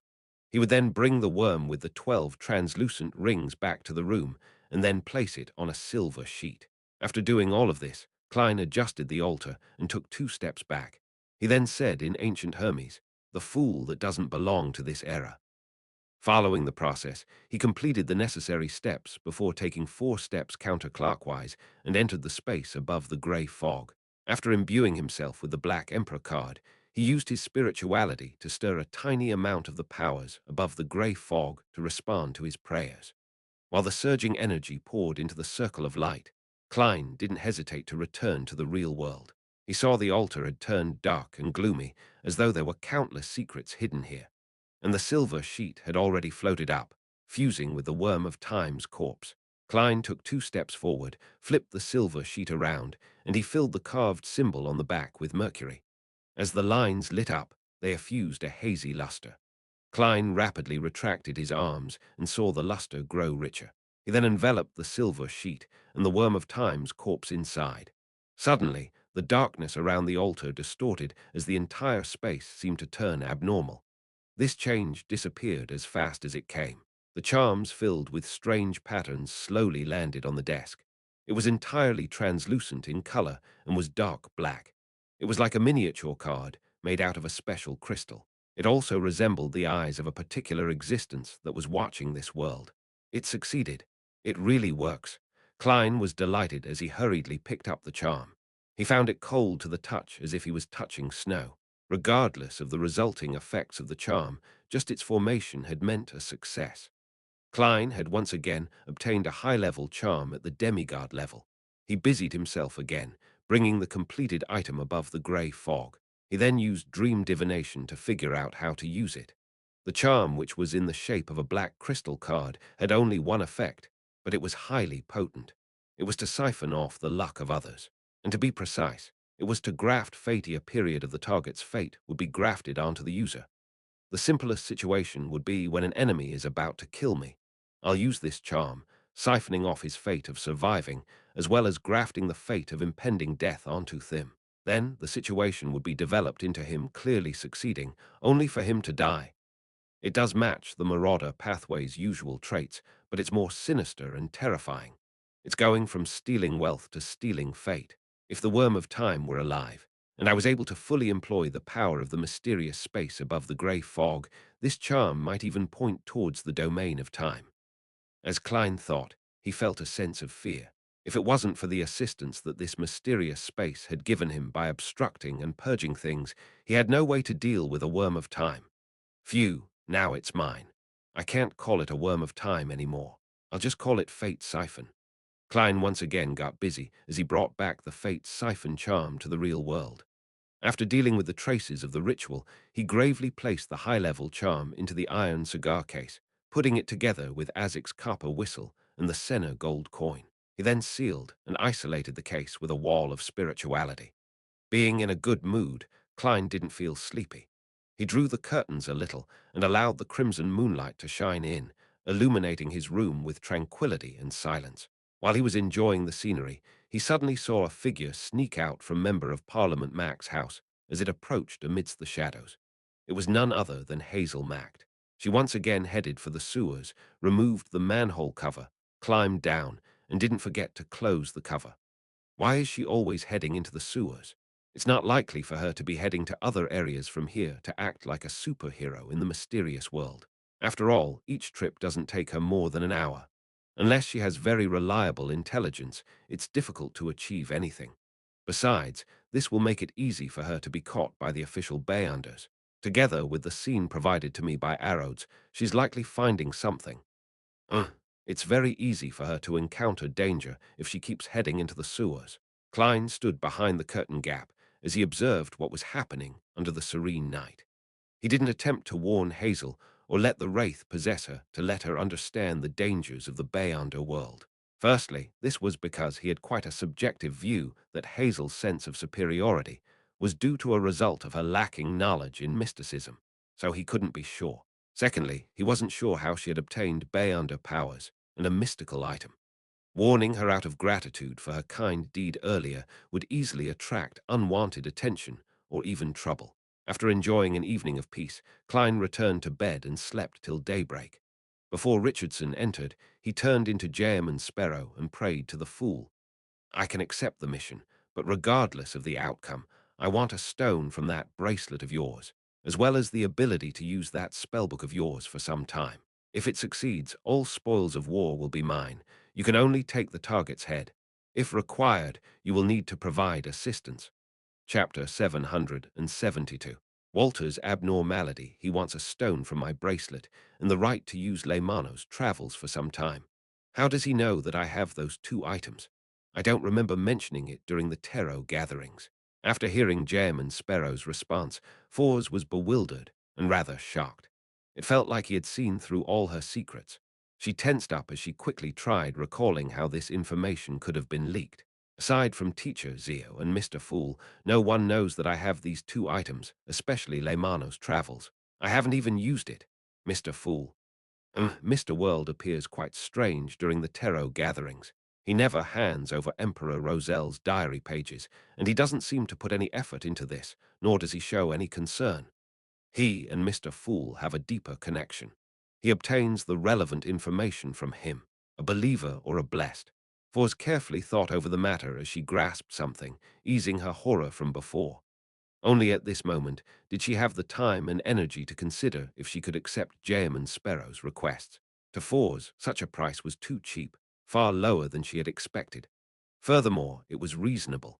As a Bayonder who seldom went out and just stayed home writing and resting, lending Lemano's travels for some time didn't affect her safety or her need to use it.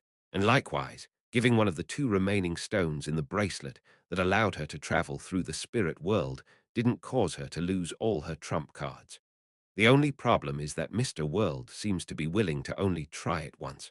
If he fails, he will still take the payment. Yes, with the fact that he needs to bear the risk, that's normal. I originally imagined that I would need to help him do many things and obtain a reward from Teacher by using the traitor's head to repay the debt. Voz thought calmly for a few seconds before she prayed to Mr. Fool. Please inform Mr. World that I accept his conditions, and I will try my best to provide him assistance in the operation. He originally wished to warn Jem and Sparrow that using the stone might result in the side effect of receiving the ravings of the full moon, but she then realized that it was apparently only something Bayanders from the apprentice pathway encountered. Regardless if it succeeds or fails, I'll obtain that stone. I'll be able to secretly leave Backland and meet with Mr. Hanged Man to explore that primitive island. When the time comes, I'll use the spellbook to record the usage of the stone. That way, I don't have to worry about the return trip. That's unless my luck is terrible and the recording fails. Klein secretly heaved a sigh of relief, opened the door, and got Richardson to help him dress up. Sir, after breakfast, your schedule is to head to the Royal Museum to see the royal family's collection exhibition. As Richardson helped his employer wear his coat, he informed him of the day's schedule. As Dwayne Dance mastered social dancing very quickly, the number of etiquette classes in the morning went from 5 times a week to 3 times a week, allowing him to spare time for other things. And such exhibitions were definitely a hot topic of conversation in high society circles. By not going in person, it would make him appear lacking. As for heading to St. Samuel Cathedral for the bishop's preachings, Klein had consciously lowered his frequency.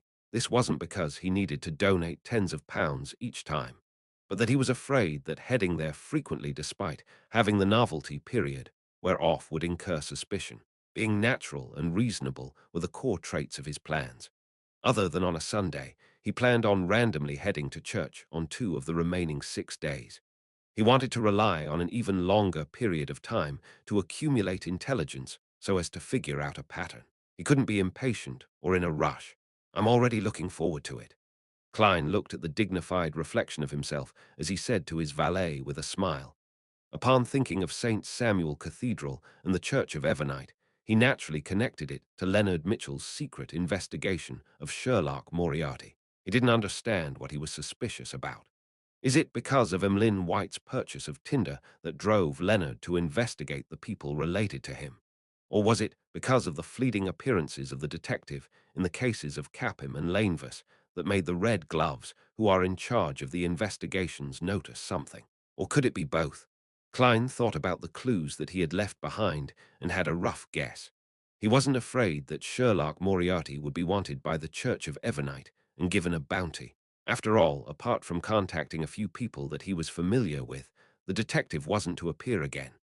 He was worried that someone would discover that Sherlock Moriarty, in his early appearances, resembled Klein Morty greatly, and as such, they would pursue the deceased former Nighthawk. In fact, it's not a problem even if they discover that. I'm no longer the clown or magician from before. There are more than a handful of demigods searching for me. Even with the high-ranking deacons of the church, there won't be any qualitative changes. Besides, Benson and Melissa truly are ordinary people. The church will definitely not involve them and disturb their lives. I wonder if they will claim the bereavement compensation back. Probably not, for there's no way they can explain it to ordinary people. Klein wasn't that worried with all the debt he was in. This was also why he was so calm when he heard Will Ossipton mention Klein Morty's identity last night. How could a sequence one angel who was good at fate-related abilities and had previously interacted with Sherlock Moriarty early on not discover the detective's origins, even with the grey fog's obstruction that interfered with many details? Well, Ossipton was definitely able to know that Sherlock Moriarty originally came from Tingen. And back in Tingen, Klein had interacted with a youth named Ademisol who was of the monster pathway, leading him to bleed from his eyes. And if Will Ossipton were to be aware of this and make a comparison, the answer was obvious. If Leonard were to really realize Sherlock Moriarty's hidden identity, I wonder what kind of expression he would have. Klein gave a self-deprecating laugh as he walked out the master bedroom. He went to the second floor to enjoy the breakfast his cook had prepared specially for him. Westboro, 2 Kings Avenue, Royal Museum. Klein passed through the ticket entrance with butler Walter and valet Richardson and went into the museum. The exhibition was held by the lone royal family. They showcased all kinds of collections that had historical meaning from the kingdom's founding so as to allow the public to enjoy and gain an understanding. It was a way to raise the kingdom's citizens' respect and recognition of the royal family. As a graduate from the Department of History, Klein was still rather interested in the exhibition. Many of the matters that he was very familiar with had the corresponding items appear here. They allowed him to plunge into the long and fascinating history from another angle. What left Klein somewhat puzzled was Walter's deep understanding towards most of the exhibits. He introduced them to Dwayne Dance with extreme detail, as expected of a butler who came from an aristocratic household. Klein silently nodded. As he perused the exhibits, the trio kept encountering other visitors, and the exhibition hall was quiet and orderly, so people had to converse in whispers. When passing by an exhibit, Klein noticed Walter suddenly stop. He then glanced to his side as his expression turned complicated. As he wasn't a spectator, Klein wasn't able to interpret the actual meaning of those complicated feelings. All he could do was trace Walter's gaze towards the exhibit. Standing in front of the exhibit were a man and a woman. The man was in his 30s and wore a black suit, silk hat, and a gold-inlaid cane, looking like a gentleman of status and wealth. The woman was in a yellow dress with a golden necklace. Her overall attire was inclined towards bright colors.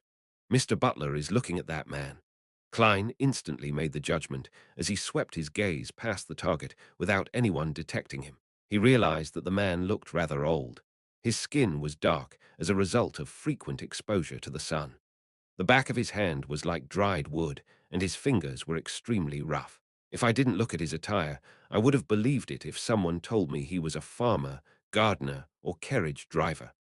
Klein retracted his gaze as he felt a little puzzled.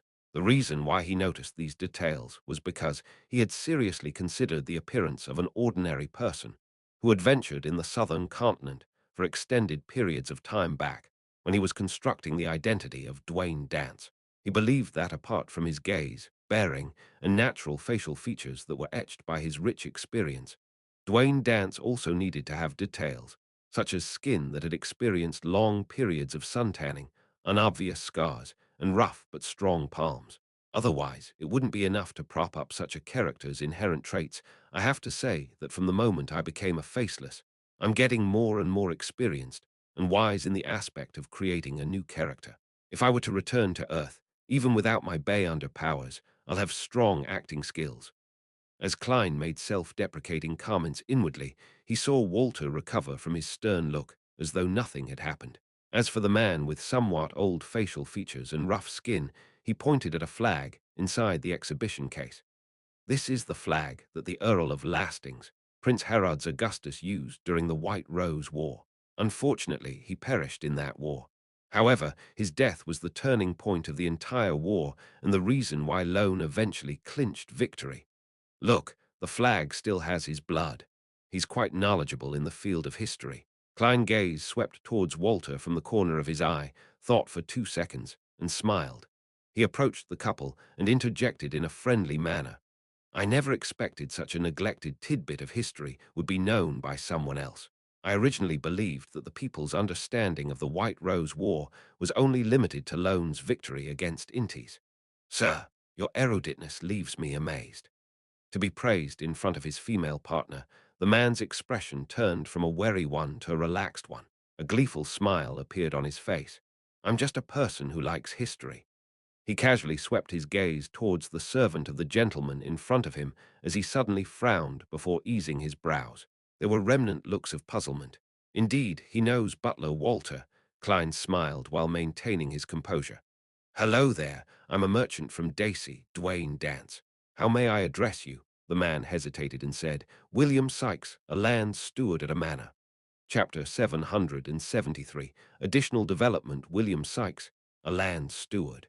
Klein inwardly repeated the response he got before turning the topic of conversation towards the flag and the White Rose War. After a short chat, he politely bade farewell and walked towards the other exhibits with Walter and Richardson. He continued his own tour of the exhibits, as though his encounter from before was completely trivial, a conversation that was purely coincidental. When it was almost noon, Klein, who had returned to his high-end four-wheeled carriage, looked out at the passing bicycles when he suddenly said, Walter, you seem to know Mr. William Sykes. Walter solemnly nodded and said, I once knew him while I was working for Viscount Conrad's household. He served a member of the royal family, the former Earl of Lastings, Prince Edisac. He didn't conceal anything, and he described William Sykes's background in detail. He was once in service of Prince Edisac. He's living quite a good life after the prince passed away because of the great smog of Backland. I wonder what manor he's the land steward of. Perhaps he knows some secrets. Klein gently nodded and didn't probe further. He was wondering if he should find an opportunity to investigate William Sykes. If William Sykes really knows something, the royal family's faction wouldn't leave him be. Or perhaps he is part of that faction. In short, investigating him will be a rather dangerous matter. There's no way to entrust this matter to Miss Magician, Emlyn White, or Miss Zio. Miss Sharon has the ability to do so, but this might result in destroying her peaceful life. The best solution is still to use Hero Bandit Black Emperor. But the problem is that before stealing the Antigonus family's notebook, my investigations of the great smog of Backland should only be superficial. I shouldn't alarm anyone or bring about any accidental changes. Klein appeared to admire the streets outside, but many thoughts were going through his mind. Finally, he decided to hold back for the time being unwilling to affect the most pertinent matter he had at present. After having lunch and taking a nap, Klein received classes in literary appreciation until it was almost evening. After sending away his teacher, he was just about to head to the second story's dining hall when he suddenly heard the doorbell ring. Amidst the ringing, Klein saw Richardson immediately take a few steps forward to open the door. Standing outside were two police officers in black and white checkered uniforms. From their epaulets, one of them was a high-ranking inspector, while the other was a sergeant. Officers, how may I help you? Richardson asked on behalf of his employer. The high-ranking inspector was a thin man and had his black hair hidden under his peaked cap. His sideburns had a little color as he swept his gaze into the house before warmly saying with a smile, I'm here for Mr. Dwayne Dance. There's a case that involves him and his butler. What is it? Klein slowly walked to the door. I'm Dwayne Dance. After introducing himself, he asked politely, Officers, how may I address you? If the matter is a little more complicated and needs more time, why not come to my parlor? We can discuss it over tea. The other police officer, the sergeant, was an elegant lady. She was clearly interested in taking up the offer as she looked at the high-ranking inspector, awaiting the decision of her superior. due to the Church of the Evernight Goddess. The lone police force had plenty of female officers, but due to the other faiths and the prevailing trends of society, they suffered some form of discrimination when it came to promotions and positions. They mostly did clerical work, and there was an invisible ceiling for their career development. The high-ranking inspector smiled and said, "There's no need for tea, but we need to question your servants." He paused before getting to the main point. "Mr. Dwayne Dance, do you know a person by the name of William Sykes?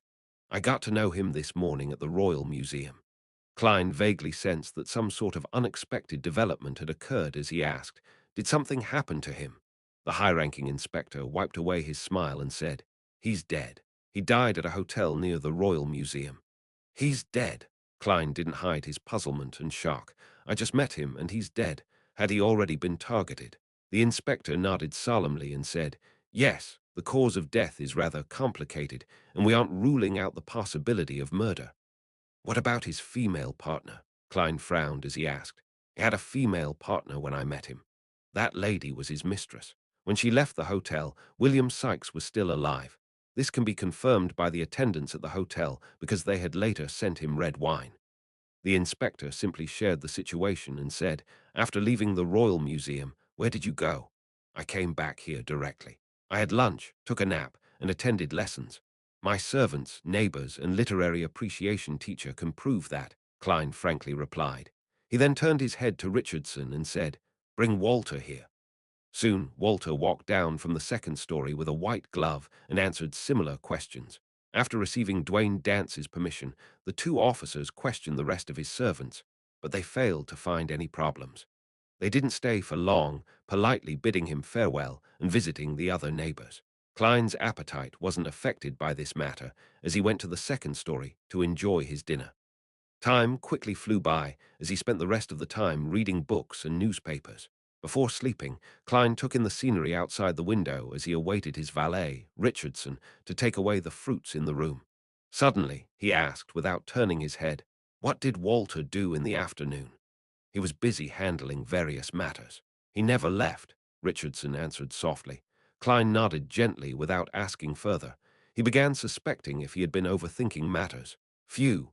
He slowly exhaled before getting into bed. In the middle of the night, Klein's spirituality was triggered as he snapped awake. He pricked up his brows, left the bed, and arrived by the window. He pulled back the curtains a little. Under the dim moonlight, a figure carefully passed through the garden's trail and arrived by the perimeter walls before flipping over it. He had a broad forehead with raven-black hair and stern brown eyes. He was none other than Butler Walter. He's agile and his motions are fluid. If he's not trained, he's a low-sequence Beyonder. Klein observed the scene as he made a preliminary judgment. He saw Walter's shadows follow the streets until he arrived at the manhole, which Hazel often used to enter the sewers. He removed the manhole cover, climbed down, and didn't forget to close the cover. Why is everyone so skilled at getting into the sewers? Mr. Butler likely hasn't done it in the past.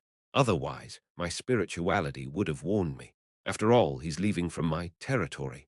It means that before he became my butler, he had performed such actions quite frequently elsewhere. Klein curled his lips, returned to his bedside, and took out of the iron cigar case from under his pillow. He controlled Wraith Senna to tail Walter, wanting to see what he was up to.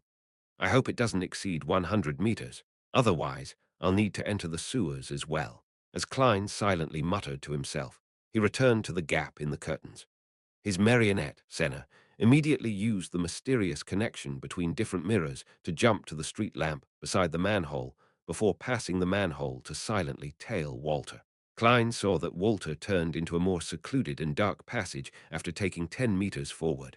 On the wall were all kinds of moss and dirt. Suddenly, the butler stopped and said to someone, "Why were you so rash? Why didn't you wait for a better opportunity?" Soon, a weak and slightly hoarse female's voice replied to Walter's inquiry. "It was the best opportunity. Once he returns to that manor, there's no knowing when he will come out again." "But why would you be so seriously injured?" Walter said with sighs of concern. The female voice scoffed and said, "William Sykes is stronger than what you or I imagined. Perhaps only this way can he satisfy his secret identity. Regardless, I finally obtained clues from him. After so much time, I finally have a chance to approach the truth. You didn't need to be so rash. Walter fell silent. The weak female's voice chuckled and said, I've already sold my soul to an evil god. The only meaning to life is vengeance. In a rare instance, Walter sighed and said, Continue hiding here.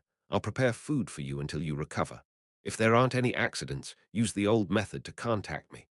The weak female voice remained silent for a while before saying, when he was alive, he had many subordinates who claimed to be loyal. After his death, few still remember him or are willing to risk their lives for him. You are the one who has surprised me the most. He is the first noble who treated me that way, and he is the person I'm truly loyal to, Walter answered in a deep voice. Having heard the conversation with his marionette, Klein vaguely understood the entire story. After Prince Edisac passed away, a few of his loyal subordinates were investigating the truth of his suicide. Walter was one of them. However, he was mainly in charge of gathering any superficial intelligence, as well as using his identity to provide some help. This is probably the additional development that Arrodes mentioned. Klein immediately made Senna go invisible as he infiltrated the secluded passageway and saw Walter conversing with someone while standing. His figure blocked a black-dressed woman who was seated on the ground against the wall. Her face was somewhat pale. After the woman heard Walter's words, she gave a throaty laugh and looked towards the entrance. It's time you leave. Don't be caught by others. She turned her head, allowing Klein to see her. She had a round face, slender eyes, and a gentle and refined temperament. Deep down, she was sweet and was an outstandingly gorgeous beauty who Klein was familiar with.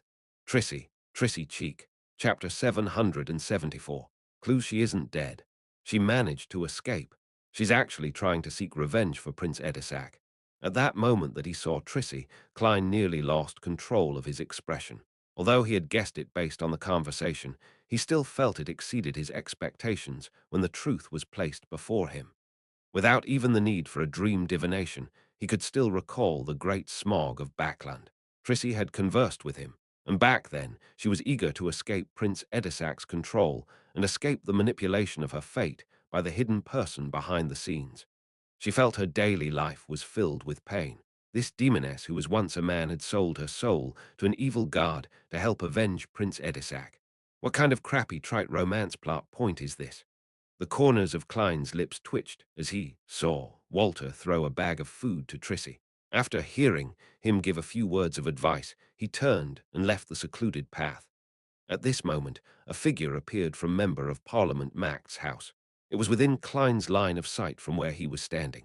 It followed the shadows in the street as it quickly approached the entrance to the sewer. She was none other than Hazel, who held a mystical item from the Marauder pathway. She'll encounter Walter. This isn't some entrance to the sewers. It's clearly the entrance to a bustling city. Klein looked down and nearly facepalmed. Upon arriving at the manhole, Hazel warily observed her surroundings for a few seconds before moving the cover away and climbing down. The entire process was done in one fell swoop without any signs of delay. Stepping onto the slightly moist ground, she followed the rusted metal pipes and the sewage that slowly flowed with a clear destination in mind. Suddenly, she felt her back turn cold as a chill ran down her spine. Her hair began to stand on end. Right on the heels of that, Hazel seemed to plunge into a freezing river, and she felt a coldness that was overcoming her body. She was horrified to see herself walking in a different direction, heading straight for the wall with metal pipes. And this was completely against her will. Horror filled Hazel's mind before she received a reprieve from her numb thoughts. She infused all her spirituality into the necklace on her neck. The 7 green gems on the necklace were equidistant from each other. Embedded around them were tiny diamonds. In the absolute darkness, they still swirled with a faint, lustrous glow. Suddenly, a gem lit up as the green glow illuminated Hazel's ghastly face. She leaned against the wall and paused for a moment. She moved her feet forward in an awkward manner before retracting them. At that instant, the coldness Hazel felt had paused for a moment. She didn't hesitate to use her spirituality to light up another green gem. She raised her right hand, aimed it at herself, and twisted her wrist. At the same time, many mysterious symbols and patterns appeared in her mind as her spirituality and voice changed momentarily. She had stolen the Bay Under power, Wraith Shriek. Hazel was just about to open her mouth to shout when she found her hands losing control again. She forcefully and quickly covered her mouth with her hands. Her shriek turned into a muffle as she took a few brisk steps to the wall. She turned into another fork before crouching down in the pure darkness. She tried hard to struggle, but it was useless. She wasn't even capable of activating the necklace on her neck. Hazel's dark brown eyes widened as they filled with horror and indignation. Tears began to well in her eyes before slowly streaming down her cheeks. And at this moment, Walter had come out from another path, returning back to the sewer entrance before climbing up agilely. After he sneaked back into 160 Beeclun Street, Hazel suddenly regained control of her body. She felt that the coldness had completely disappeared. She first raised her hands in surprise, using her night vision to take a glance. Following that, she looked around in a fluster, as though there were countless unknown monsters hidden in the darkness of the sewers. Hazel immediately touched the necklace with her right hand, carefully stood up, and headed for the entrance.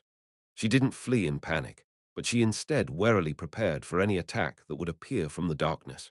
Finally, she returned to Beeclun Street, where she saw the black street lamp emitting its light, illuminating the streets that still had the remnant signs of rain. Only then did Hazel speed up her pace and run home.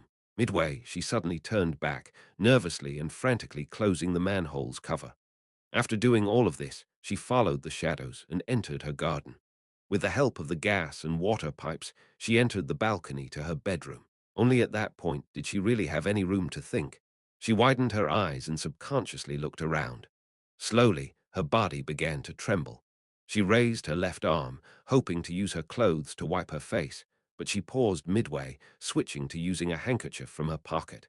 Hazel still has the basic abilities needed to react. She's not a complete newbie.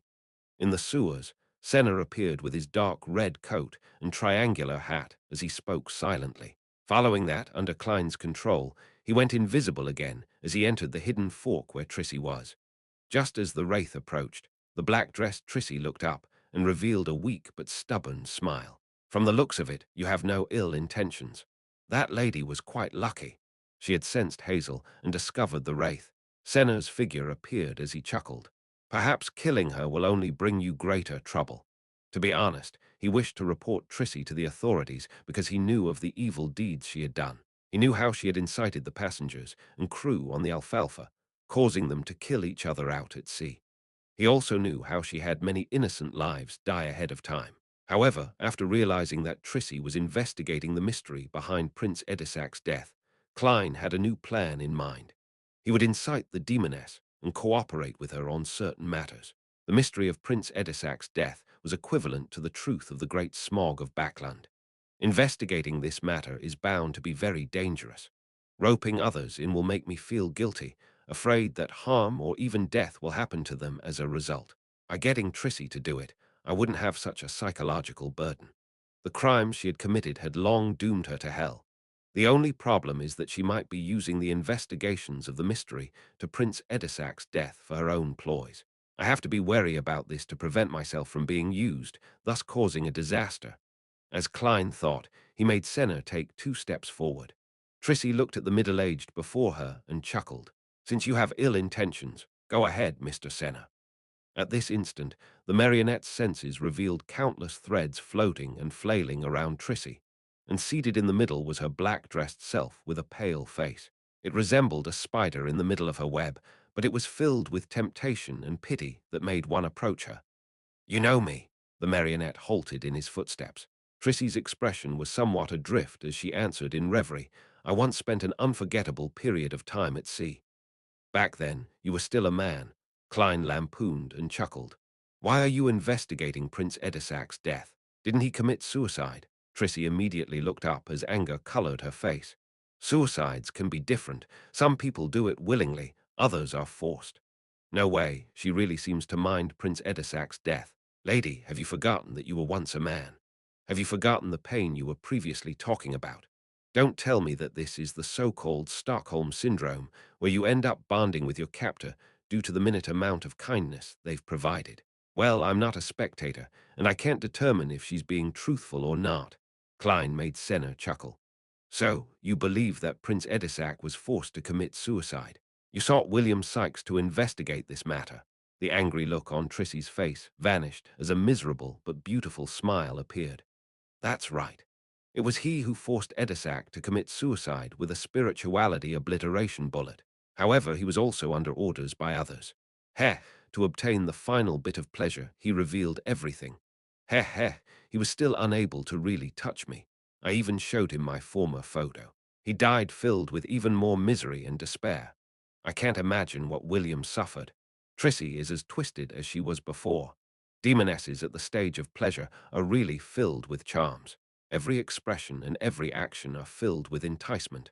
But I can tell that Trissy has already reined it in very well, only using it when needed. She has already advanced, or is it because of love? As Klein lampooned, he made Senna ask, "Who is it?" When asking that question, Klein hadn't expected to receive an answer, but Trissy chuckled and replied, "Viscount Stratford, the Royal Guard Captain of the Royal Family." Chapter 775, Making Use Viscount Stratford, Royal Guard Captain of the Royal Family.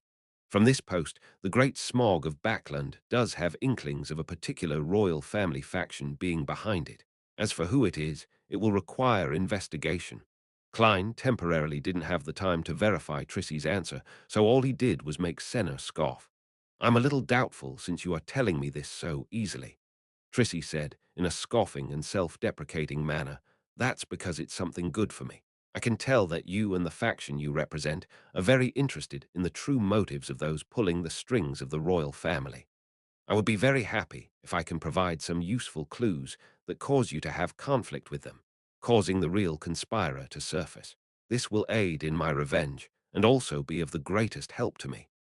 According to this logic, does that also mean that I can use you to investigate this matter and fish out the mastermind behind this? From that, I can allow my faction to hide in safety before it obtains any actual information. A. Wasn't what Trissy said meant to entice me to engage in limited cooperation with her, while she also volunteers to be the mind clearer in order to reveal the truth? She is clearly expressing her value. She's afraid that I'll eventually decide to kill her. Klein roughly understood what Trissy was truly getting at as he controlled the wraith to say, "Very reasonable. I should also do the same. I believe that without my threats or enticement, you'll attempt to make contact with Viscount Stratford after you recover from your wounds." Trissy curled her lips and said, "I only hope that he doesn't like men.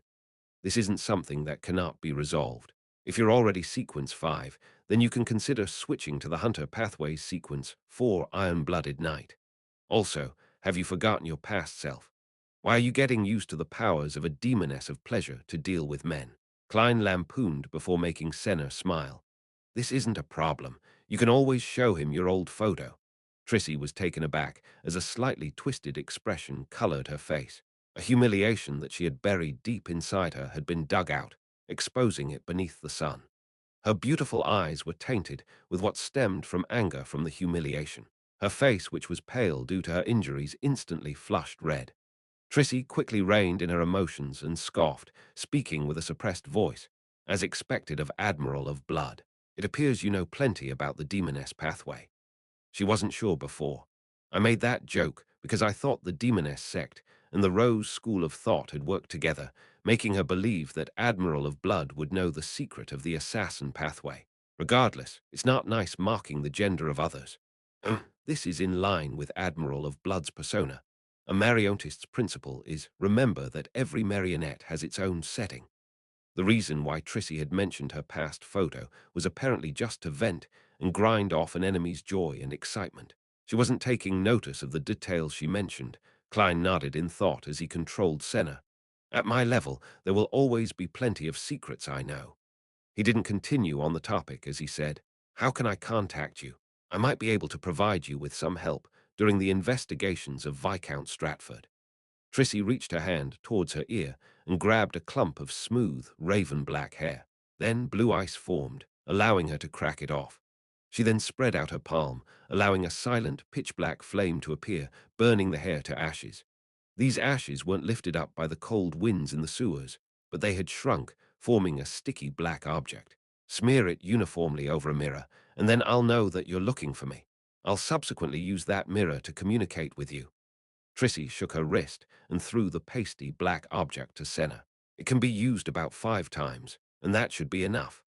As Senna was only a marionette, Klein wasn't worried about letting him grab the black sticky object. After taking a few looks, he stuffed it into his pocket. Trissy fell silent for a few seconds before biting her lip. If I need your help, how do I contact you? That's a problem. Klein did wish to have her directly contact Miss Messenger, Rionette Tynecare. After all, Trissy would later know that behind the wraith was Jam and Sparrow if she gathered any news about Admiral of Blood. This wasn't something that could be hidden. After a few seconds of consideration, he decided to be a little more cautious. He decided to wait until Trissy had any substantial discoveries before changing the communication method. After all, she isn't someone to be trusted. To avenge Prince Edisac, some of her feelings are real, but they likely include some other goals, for example, seeking revenge for herself. Klein made Senna survey the area and said, "These sewers hide plenty of secrets. I'll come often. You can leave the help you need in text form here. If the matter is urgent, preventing you from doing it in time, you can contact that person from before to get him to leave the message." Trissy slowly nodded. "Okay." With the conversation almost done, Klein planned on letting his marionette, Senna, leave. At that moment, he caught sight of Trissy's hands. He discovered that the sapphire ring, which was equivalent to a Grade 0 sealed artifact, was gone. "I noticed it just now, but I thought she had switched it to her other hand or another finger, but it's actually gone." From the looks of it, she paid a considerable price back when she escaped Prince Edisac's Red Rose Manor and escaped in C. Zangwill's 0-8's control. The mark that the Prince Edisac left on her has also vanished. Klein thought for a moment before getting Senna to laugh. "One more thing. Which evil god did you sell your soul to?" Trissy gave the middle-aged man a deep look. "The primordial demoness. Weren't you trying to escape from that strange state? Didn't you feel that you were increasingly becoming less like yourself? Why did you backtrack? Don't you know that by changing your name to Trissy Cheek, they were trying to make you the primordial demoness's vessel?" No, she might really not know. She might not even know what cheek means. She did her best to escape her fate, only to plunge deeper into it. At that instant, Klein felt a baffling fear towards fate and deities. He made Senna smile. "It's hard for me to believe it with you replying so easily without any qualms."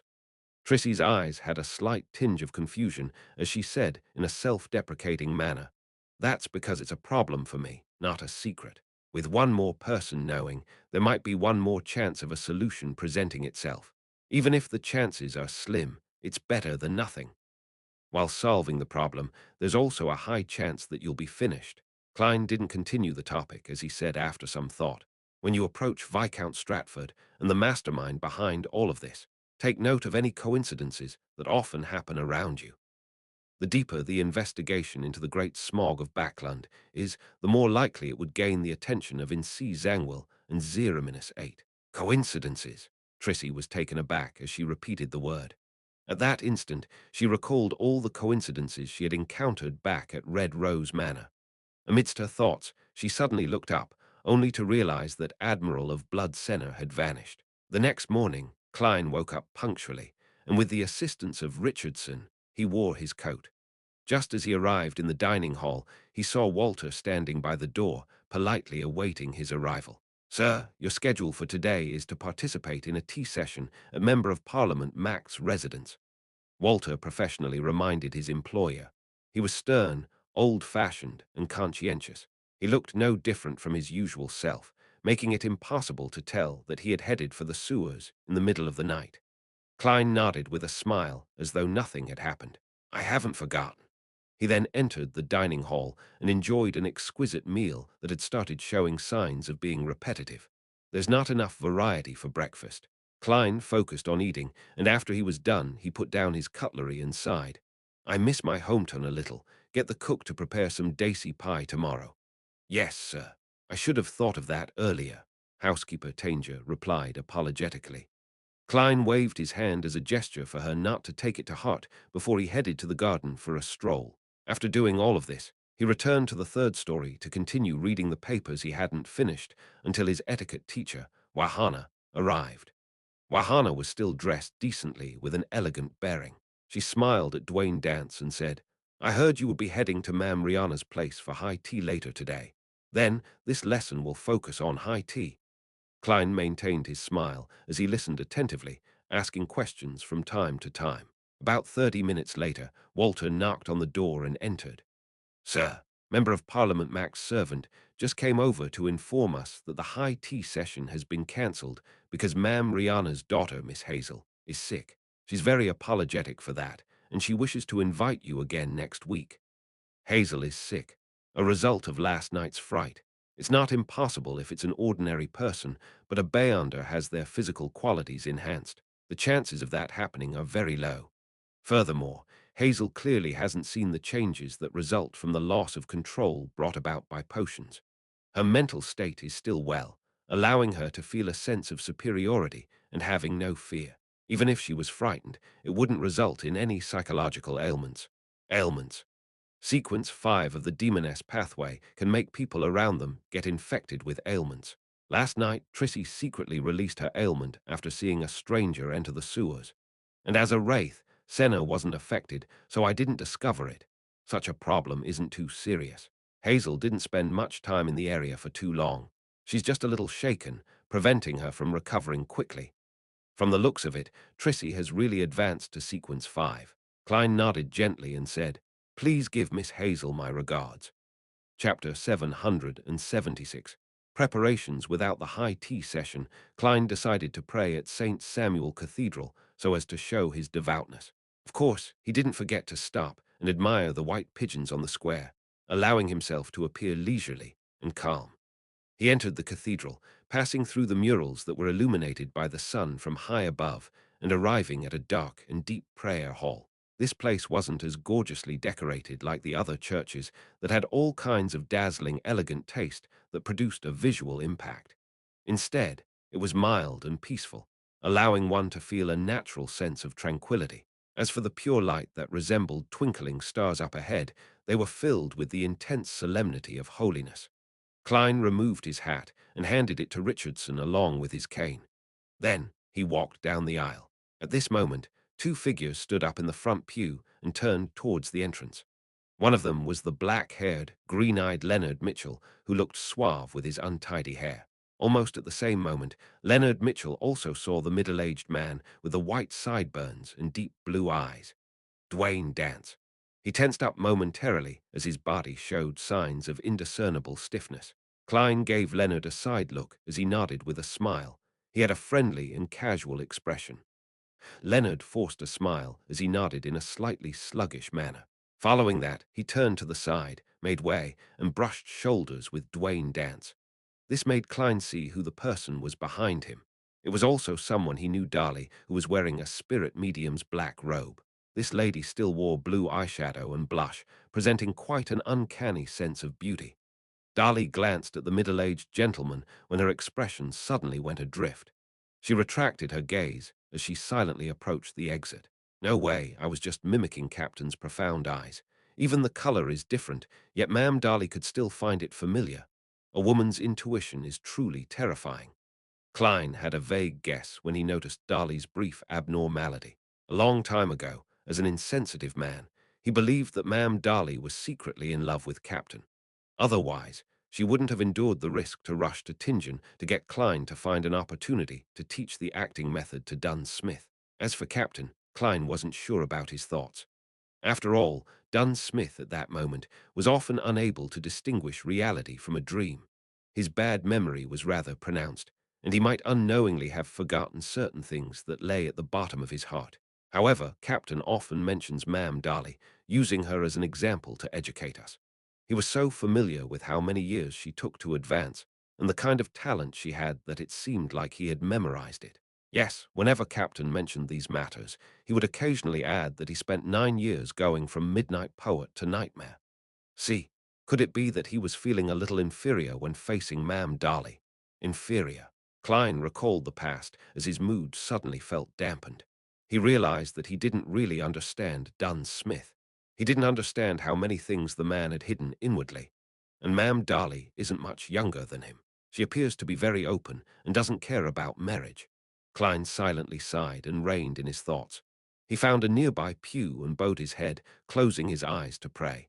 Outside the prayer hall, Leonard had recovered as he gathered with the other Red Gloves teammates with Darley. They waited for a while as Soast, who had become a spirit warlock, walked out from another side. He scanned them and said, "Our mission this time is to use the various clues discovered from the explosion of the Black Skeleton Gang's headquarters to find all the formal members of the numinous episcopate in Backland. Ma'am Darley is a Bayonder from the Corpse Collector pathway. She knows quite a bit about the numinous episcopate, so His Grace, Saint Anthony, has gotten her to assist us. In the evening, Klein, who had dismissed Richardson, took 4 steps counterclockwise and entered above the grey fog. He conjured the world Jam and Sparrow and made his blurry figure pray. Please inform Miss Magician that she needs to reserve a hotel room before Friday night. It's best that it's far from the place where Mr. X holds the gathering. Pass me the stone and spellbook ahead of time. I need to make certain preparations. On Friday night, she needs to stop her friend who participates in Mr. X's gathering and also present to me that person's external appearance when in disguise. If there's anything else, I'll inform her in time." With only 2 days left before the assassination attempt on Mr. X, Klein undoubtedly needed to prepare ahead of time. And there were many things that needed preparation. Dwayne Dance wasn't able to do everything, so he had to rely on Miss Magician. His preliminary plan was to use the powers of a faceless to disguise himself as a participant in Mr. X's gathering. He would enter directly with the passcode, and then he would employ different plans based on the situation. According to the experience he had in engaging in combat and controlling his marionette, Klein had a feeling that a marionetist's principle was try to hide behind the scenes, covertly directing a script. Unless necessary, a marionetist had to avoid engaging in direct combat with others. Currently, the most troublesome point is that Mr. X's gathering is at 8, and usually, at this time, Dwayne Dance clearly wouldn't have fallen asleep. He won't be able to escape the notice of his butler and servants and secretly head to East Borough. Of course, on the contrary, it can also create an alibi, but the problem is, what method should I use to fool everyone in his house? If only I had a faceless partner who can act as Dwayne Dance. Miss Justice's necklace can do it, but she's not in Backland. Klein leaned back into his chair as he rubbed his temples. He had even considered directly summoning and responding to himself, using his identity as Hero Bandit Black Emperor to carry out the operation, but doing so would cause him to lose the ability to change his physical appearance. It also made it difficult for him to possess others and disguise as Force friend to participate in the gathering. Unless Miss Magician's friend is a part of this, allowing me to possess him or her. That wouldn't do either. First, it will expose some of the Tarot Club secrets, and second, Mr. X might have the means to discover a wraith. Of course, traces of this can be concealed using a series of seals with a gold coin, the paper angel, or the iron cigar case. Klein considered for a while before deciding on a method he was very proficient in from his previous life. Feigning sickness. I'll begin acting sick tomorrow. I'll eat very little and sleep before 8. This way, the butler and servants wouldn't disturb me. But if there's an emergency, what do I do when Walter and company knock on the door? A magician's illusion creation can only fool the eyes. It isn't some artificial intelligence. Artificial intelligence. Right, I can fix the illusion onto a mirror, letting it look like Dwayne Dance. Then I'll get Arrows to answer remotely. With this in mind, Klein's thoughts suddenly opened up. I have to say that Arrows can be quite useful at times. After a poignant comment, Klein returned to the real world. He walked to the desk, took out pen and paper, and began drawing a picture comprising of symbols that implied concealment and mystery prying. Just as he finished his final stroke, the room's lighting dimmed suddenly. The full-body mirror first turned deep black before silver light surfaced. Loney's text appeared one after another. "Great Master, your loyal and humble servant, Arrows, heard your summoning. Was I late? There's something new every time." Klein shook his head in amusement. "No. How tolerant you are of me, Great Master. You can ask your question." Words neatly appeared on the mirror. Klein thought for a moment before saying, "I plan on eliminating the Aurora Order Oracle, Mr. X. Do you have any suggestions?" The full-body mirror's words froze for a few seconds before changing. "It's best you do it after Thursday. It's in line with my divination. Angel of Fate or Rabaros or a saint of the Aurora Order might be around Mr. X tonight and on Thursday." Klein smiled and said, "Arrows, I have something that requires your help. This is my honor. You're giving me an opportunity. Words quickly emerged, fully professing what it meant to be excited and delighted. "May I ask what the mission is?" Klein nodded and said, "This Friday night, I will be using a mirror as an illusion prop, changing it to look like my present identity. If any emergencies happen, you're in charge of controlling the mirror to answer without letting anyone discover any abnormalities." "Can you do it?" The air around the full-body mirror suddenly gushed around, and a toady voice belonging to Dwayne Dance sounded. "Great Master, I'll try my best to complete anything you command. Although it won't be able to last long, and it doesn't match my usual habits, it's enough to deal with everyone here. If you wish, I can simulate any voice. You're more talented than I expected. It's not easy being a mirror these days. However, why does that final statement sound odd?" Klein's facial muscles trembled as he said, "When dealing with them, hide the nature of the question and answer game. Don't let others notice it." Arrows immediately presented a new sentence on the full-body mirror. "I will play your identity well." "Very good." Klein nodded. He was truly worried that Arrows would begin asking Butler Walter and Valet Richardson embarrassing questions. Questions like, "Have you fantasized about ladies you shouldn't have any urges for?" Or, "Who do you think of late at night when resolving your physical needs?" He believed that with the magic mirror's way of doing things, it might very well carry out such an act without any forewarning. Back then, Danitz nearly broke down thanks to its questions. Without speaking any further, Klein switched to saying, "That will be all for today. I'll contact you again on Friday night." "Yes, great master.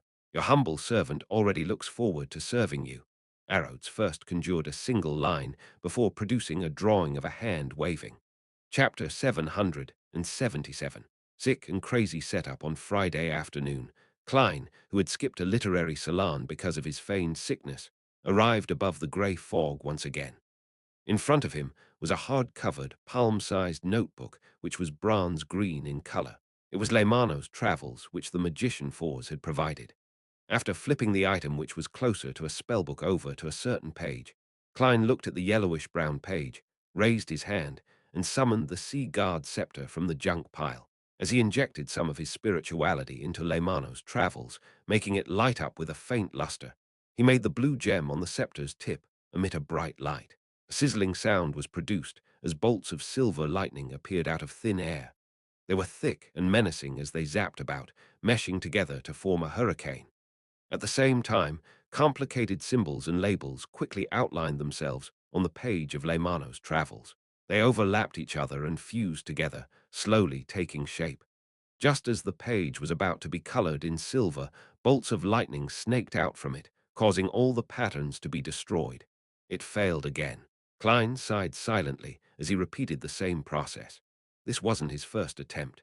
Ever since he obtained Leimano's travels on Wednesday night, he would head above the grey fog from time to time, using this spellbook to record the powers produced by the Sea God scepter. He repeated it until his spirituality was nearly drained, forcing him to return to the real world to take a break. During this process, there were successes and failures. Klein relied on repeated attempts before completing the final step, recording the lightning storm spell which he had eyed for a very long time. This was a demigod power of the sailor pathway. Before that failure, Klein had failed nearly 20 times. It could be said that his luck was terrible. After repeated failures, he was delighted to see a silver luster spread across the yellowish page at the fifth attempt. An ancient, mysterious, complicated, and indescribable symbol contracted, forming a fancy diagram that made anyone who placed their eyes on it feel as though they were being struck by lightning. "Phew, I've finally succeeded." Klein rubbed his fingers against the paper and heaved a long sigh of relief. He flipped through Leimano's travels and admired his previous efforts. Over the past 2 days, he wasn't fully caught up with Lightning Storm. He also recorded 2 other demigod powers. One of them was Paper Angel that he had used while stirring some of the powers above the grey fog. It aided in disrupting any divination and prophecies. Similarly, there was Hurricane that stemmed from the Sea God scepter. When recording them, Klein was rather lucky. One took 9 times, while the other took 12 before he succeeded. As for Flight, Glide, Lightning Strike, and other powers that didn't reach Sequence 4, they only required him to do it once or twice. Therefore, Klein had almost filled the entire book. This spellbook isn't very useful to unaffiliated Beyonders. It needs plenty of time and patience to record a sufficient number of powers. And when the powers exceed sequence 6, the chances of failure increases, making the powers difficult to obtain. However, there are 22 pathways in the mystical domain. If the first few sequences have their powers matched well, finishing off a sequence 5 isn't too surprising. Klein closed Leymano's travels and sighed inwardly. From his point of view, the spellbook was equivalent to half a divine artifact for unaffiliated Bayanders. Although it was more difficult to be useful than creeping hunger in its early stages, once there was a good combination, it was quite normal for one to fight someone of a higher sequence. However, among Bayanders who were supported by major factions, Leymano's travels would be ridiculously powerful. This was because it could record a demigod's powers. As long as they wish, a demigod can repeat the power again and again. As for creeping hunger, it has a high chance of failing to devour a demigod. Even a real shepherd would find it extremely difficult to graze a high-sequence Bayander. Firstly, there are no available resources, and secondly, it's easy to lose control.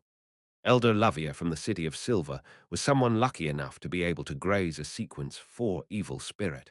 When Klein thought of this, he cast his gaze onto a dark green, coarse stone.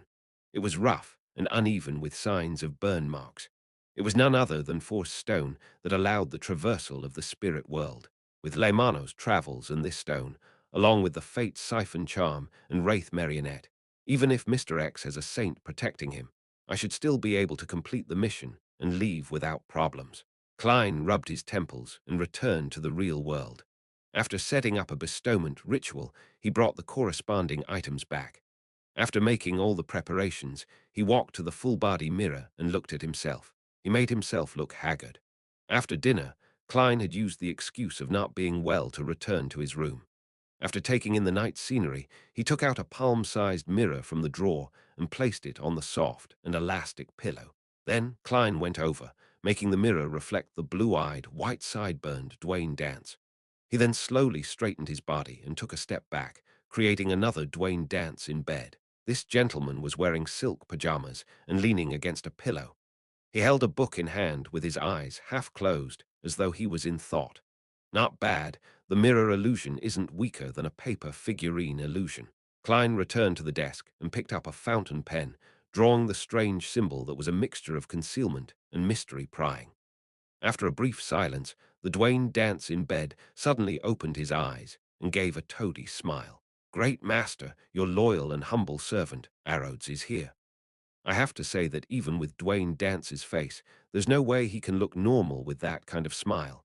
Klein silently sighed and nearly turned to look to his side. "Very good," he praised with a nod. He didn't give any other instructions. With a half-top hat, he slid down from the balcony to the first floor. He followed the secluded garden trail and flipped over the corner perimeter wall of 160 Beekland Street. During this process, he hadn't forgotten to close the windows. Pressing his right hand on his hat and landing his feet on the streets, Klein slowly looked up.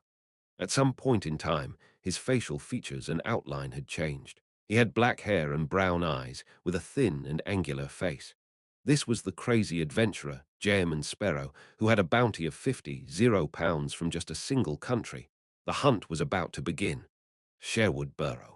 Zio, who was just about to head out to East Borough to participate in Mr. X's Bayunder gathering, was stopped by Fours. "You want to head out to gather material?" Zia deliberated before saying the words her friend often used. Fours stroked her hair and said, "No, to earn money. I previously accepted a mission to find the dust left behind after a ghost fades away. As you know, there aren't any ghosts at the cemetery. They've all been given a send-off by the priests and bishops to their respective deities' kingdom. Therefore, I can only head over to East Borough and find targets that died due to various reasons without being discovered. Can you bear letting such a beautiful and frail lady like me head into such a messy place alone?" "But can't you push it back a day?" Zio said hesitantly. "I'm planning to participate in Mr. X's gathering." Fours immediately shook her head. "No, I need to complete the mission tomorrow. It's a total of 50 pounds. If it's due tomorrow, why didn't you do it the past few days?" Zio looked suspiciously at her friend. Fours chuckled. "Is this your first day knowing me? Don't you know I have a severe case of procrastination? Besides, you have no money. What's the point of going to Mr. X's gathering? You don't even know what Bayunder ingredients you need.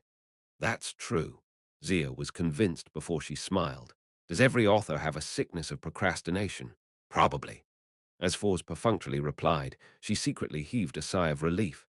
In the East Borough, inside a cheap motel, Klein entered the room which Miss Magician had reserved for him under a fake alias. Here, having a room and a bed for one person was an extravagance, but even so, such rooms only cost 12 pence a night. Of course, many of the cheap motels in East Borough didn't have any single rooms. The best of them were some compartments that cost 5 pence a night. It only had a bed and a partition that blocked others from looking inside, allowing the occupants to change clothes. As for the 10 to 20 bunk beds in the basement, they cost 5 pence a night.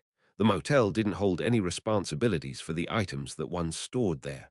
There's actually a mirror. Not bad. Klein put down his hat and stood in front of a full-body mirror filled with crevices. He then wore the hooded robe which Miss Magician had prepared for him. Immediately after that, his body shrank at a discernible pace. His skin gradually turned pale with a tinge of malt colors. The Adam's apple at his throat vanished as his hair grew long and turned blonde. Klein instantly recognized the image of Force's friend, even though the disguise didn't show her looks. It was Miss Zio. However, because there was a hood to conceal himself, he didn't really transform into a woman.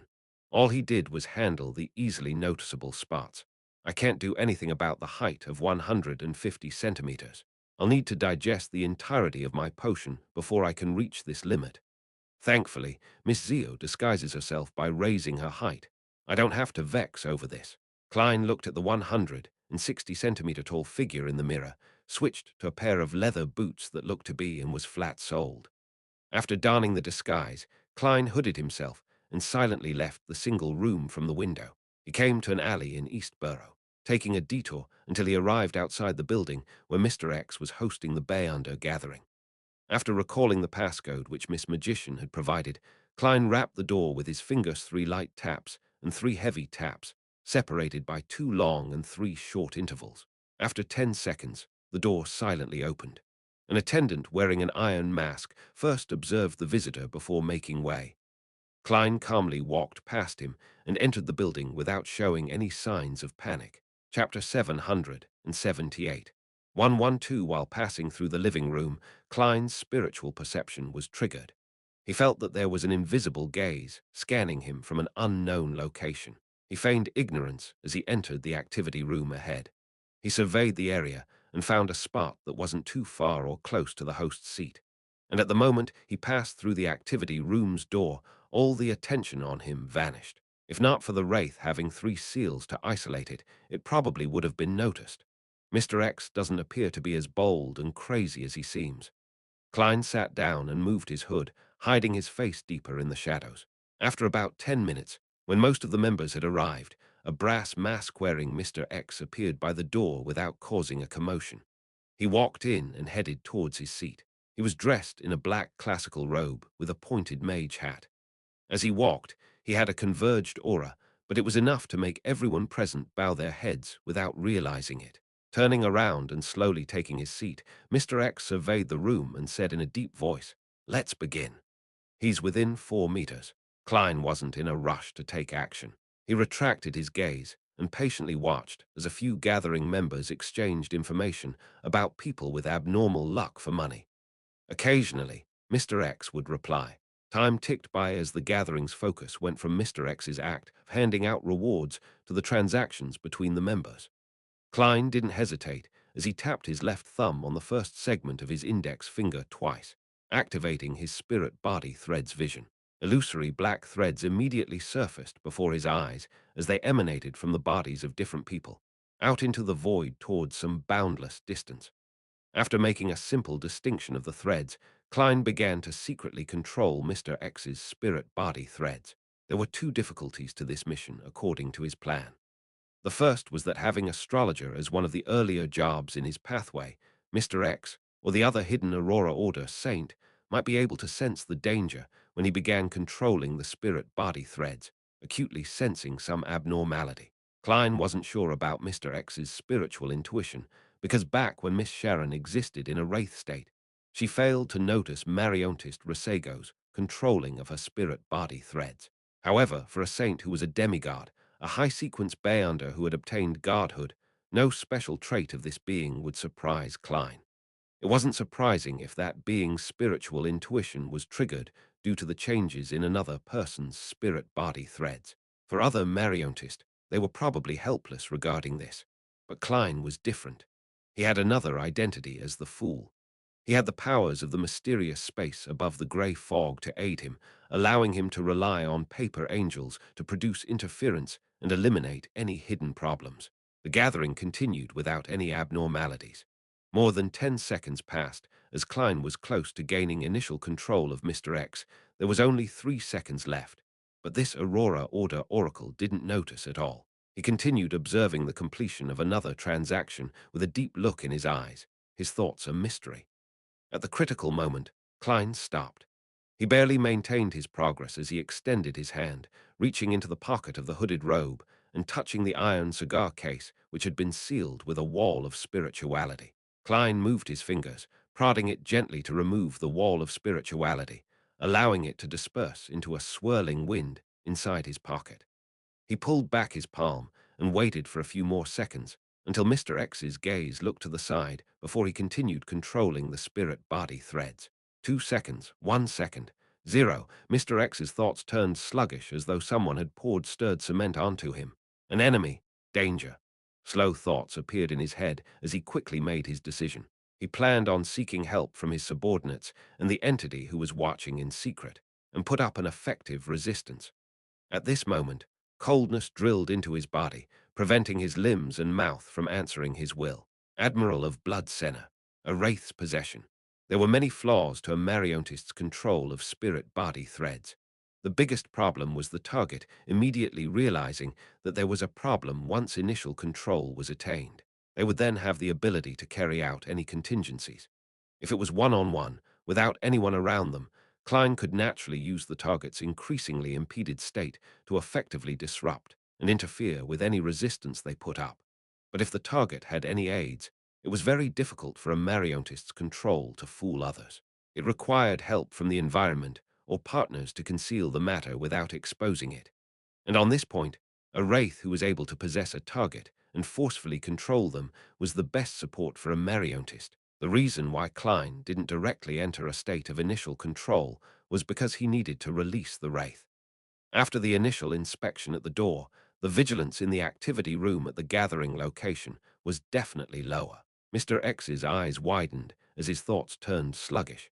His instinctive attempt to shout was blocked by his throat and mouth, silencing him completely. His attempt to raise his hands also slowed down as they reached for a porcelain teacup by his side. This completely violated his will. It was because of the cold aura that occupied every corner of his body. Wraith, Mariontist. No, if this continues, I'll die silently. Mr. X immediately controlled his spirituality as he constructed complicated symbols and labels in his mind. He was just about to open a traveler's door, which was also the door of teleportation, to escape the Mariontist's control range. Compared to that, a wraith's possession was relatively less dangerous. But amidst his sluggish thoughts, the illusory symbols and labels failed to appear all at once. Instead, they appeared one stroke after another in a discontinuous manner and at an insufficient speed. Seizing this opportunity, Wraith Senna, who was possessing Mr. X, under Mariontist Klein's control, simply moved Mr. X's head, changing his seating position. Such an action instantly interrupted the formation of the traveler's door. Oh no, my reaction is too slow. It will be interfered by the wraith. Use mystical item. Mr. X's eyes filled with blood, but none of his subordinates around him noticed it. Even the one watching in secret didn't notice any abnormalities. As for the gathering members who were interacting and trading, they lowered their voices because of his change in seating posture. At that moment, the activity room was filled with people. Although there were Beyonders everywhere and many were his assistants, Mr. X found himself in extreme solitude and was helpless. He didn't even know who was attacking him or where the attacker was sitting. As the thoughts went through his mind, Mr. X regained control of his spirituality as he directed it towards the golden ring with an embedded ruby on his left index finger. However, going from a thought to a decision, and then going from a decision to an action took too long. It was as though he was acting out his thought processes in slow motion. This gave Senna plenty of time to raise Mr. X's left palm, bend his finger, and tap the side of his forehead, which was uncovered by the brass mask as though in thought. It was a very faint tapping sound, and the strength used was quite significant, but under Klein's control, Senna held back perfectly. It made most of the strength enter Mr. X's mind without spreading outwards so as to hide any commotion. Tack, tack. Mr. X's thoughts of emanating his spirituality were disrupted, and he was temporarily unable to find his train of thought. By the time he recovered, the Mariontist's control had deepened. This made his thoughts chaotic and impeded. Even his thinking and decision-making became extremely difficult, with the Wraith using all kinds of tiny, concealed actions to interfere with Mr. X's attempts to use his various Beyonder powers and impressive mystical items. He slowly slid towards the abyss of becoming a marionette. He watched helplessly as he marched towards death slowly. Only then did he realize how terrifying and unsolvable the combination of a Mariontist and Wraith was. The hunt continued silently under everyone's noses. As Klein's control deepened, Mr. X's actions turned stiffer and sluggish. However, with the Wraith possessing him, no one could notice any problems. To be precise, Mr. X's actions were no longer a result of the sluggish him, but from Wraith Senna. He wasn't even able to show the look of despair in his eyes.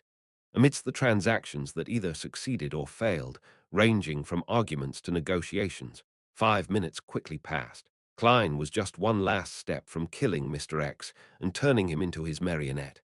However, he couldn't do so. This was because he had yet to digest much of the Mariontist potion.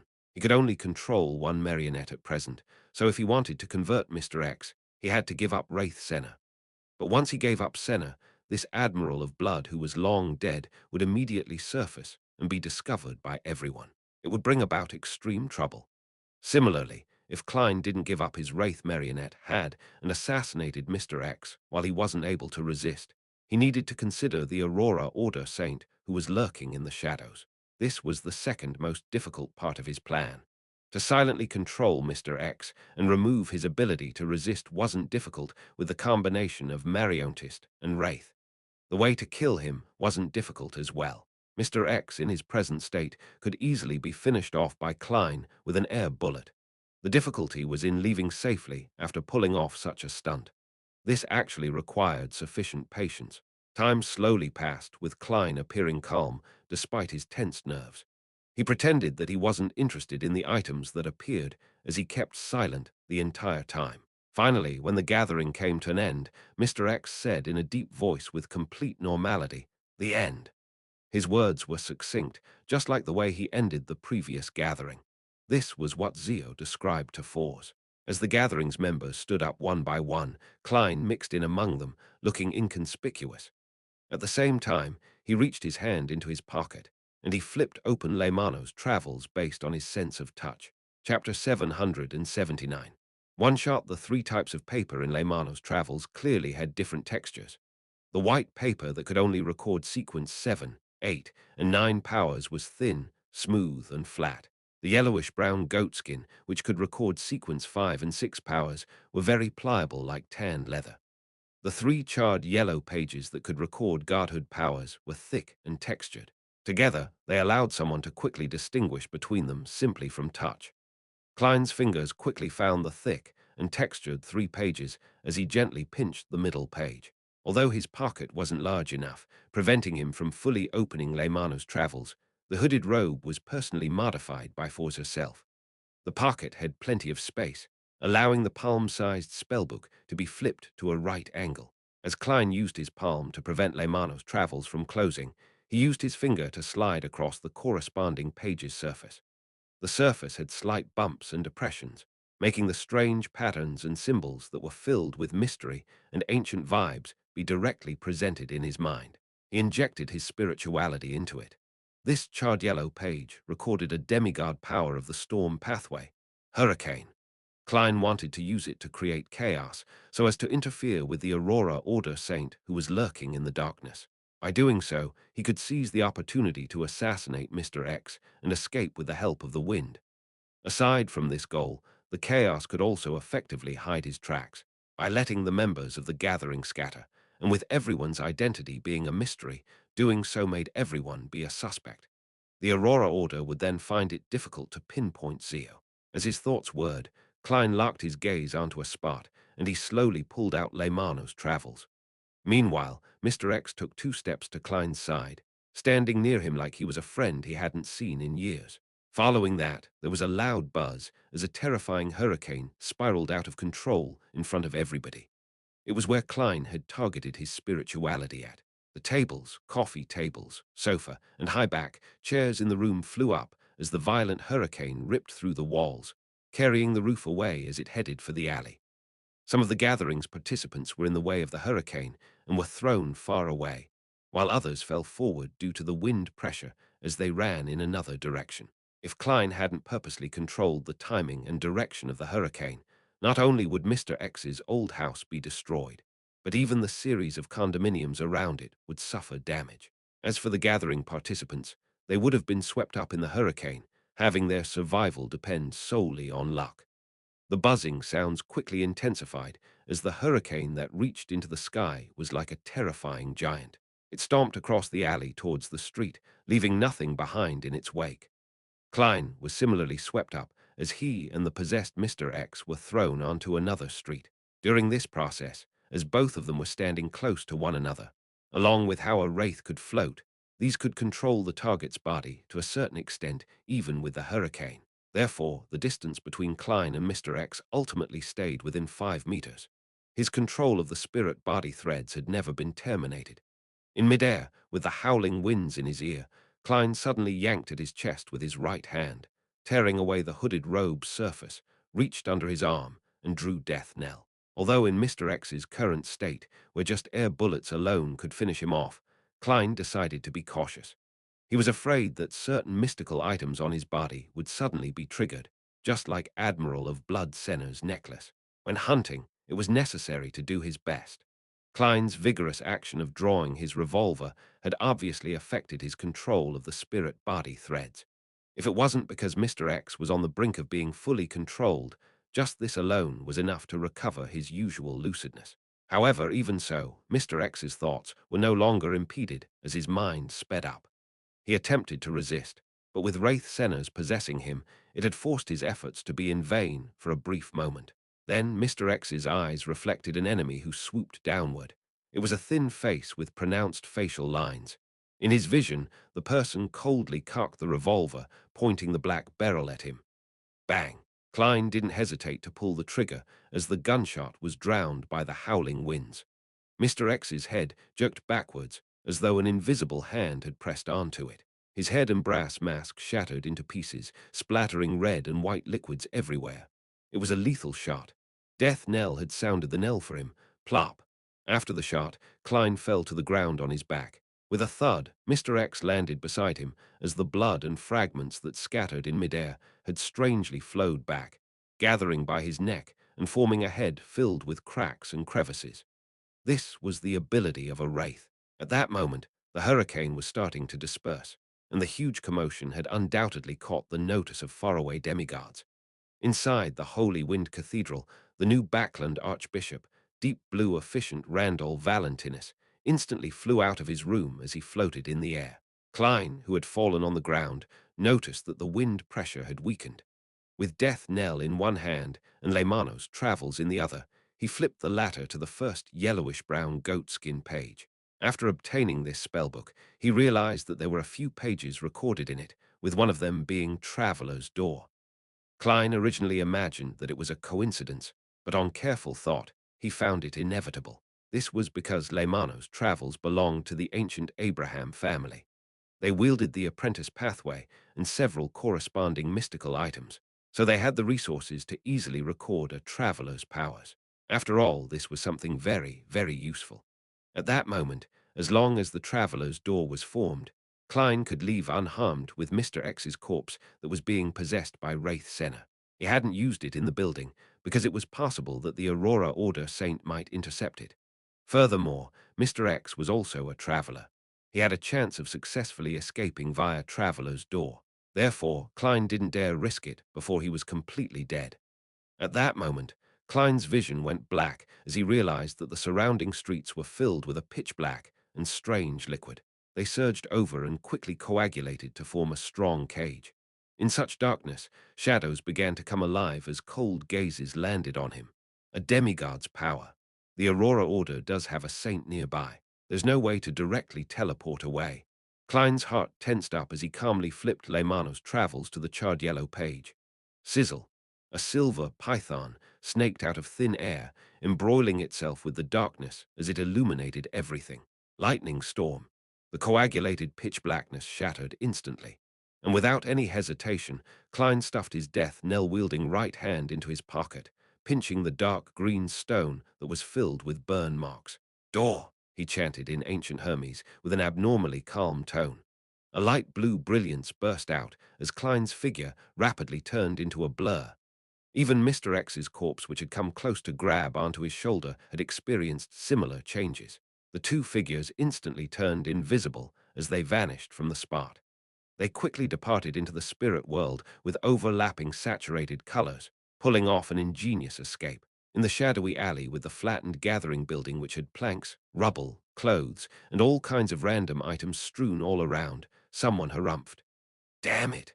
At this moment, the other gathering members had already fled the street. From far away in the sky, a sonic boom could be heard.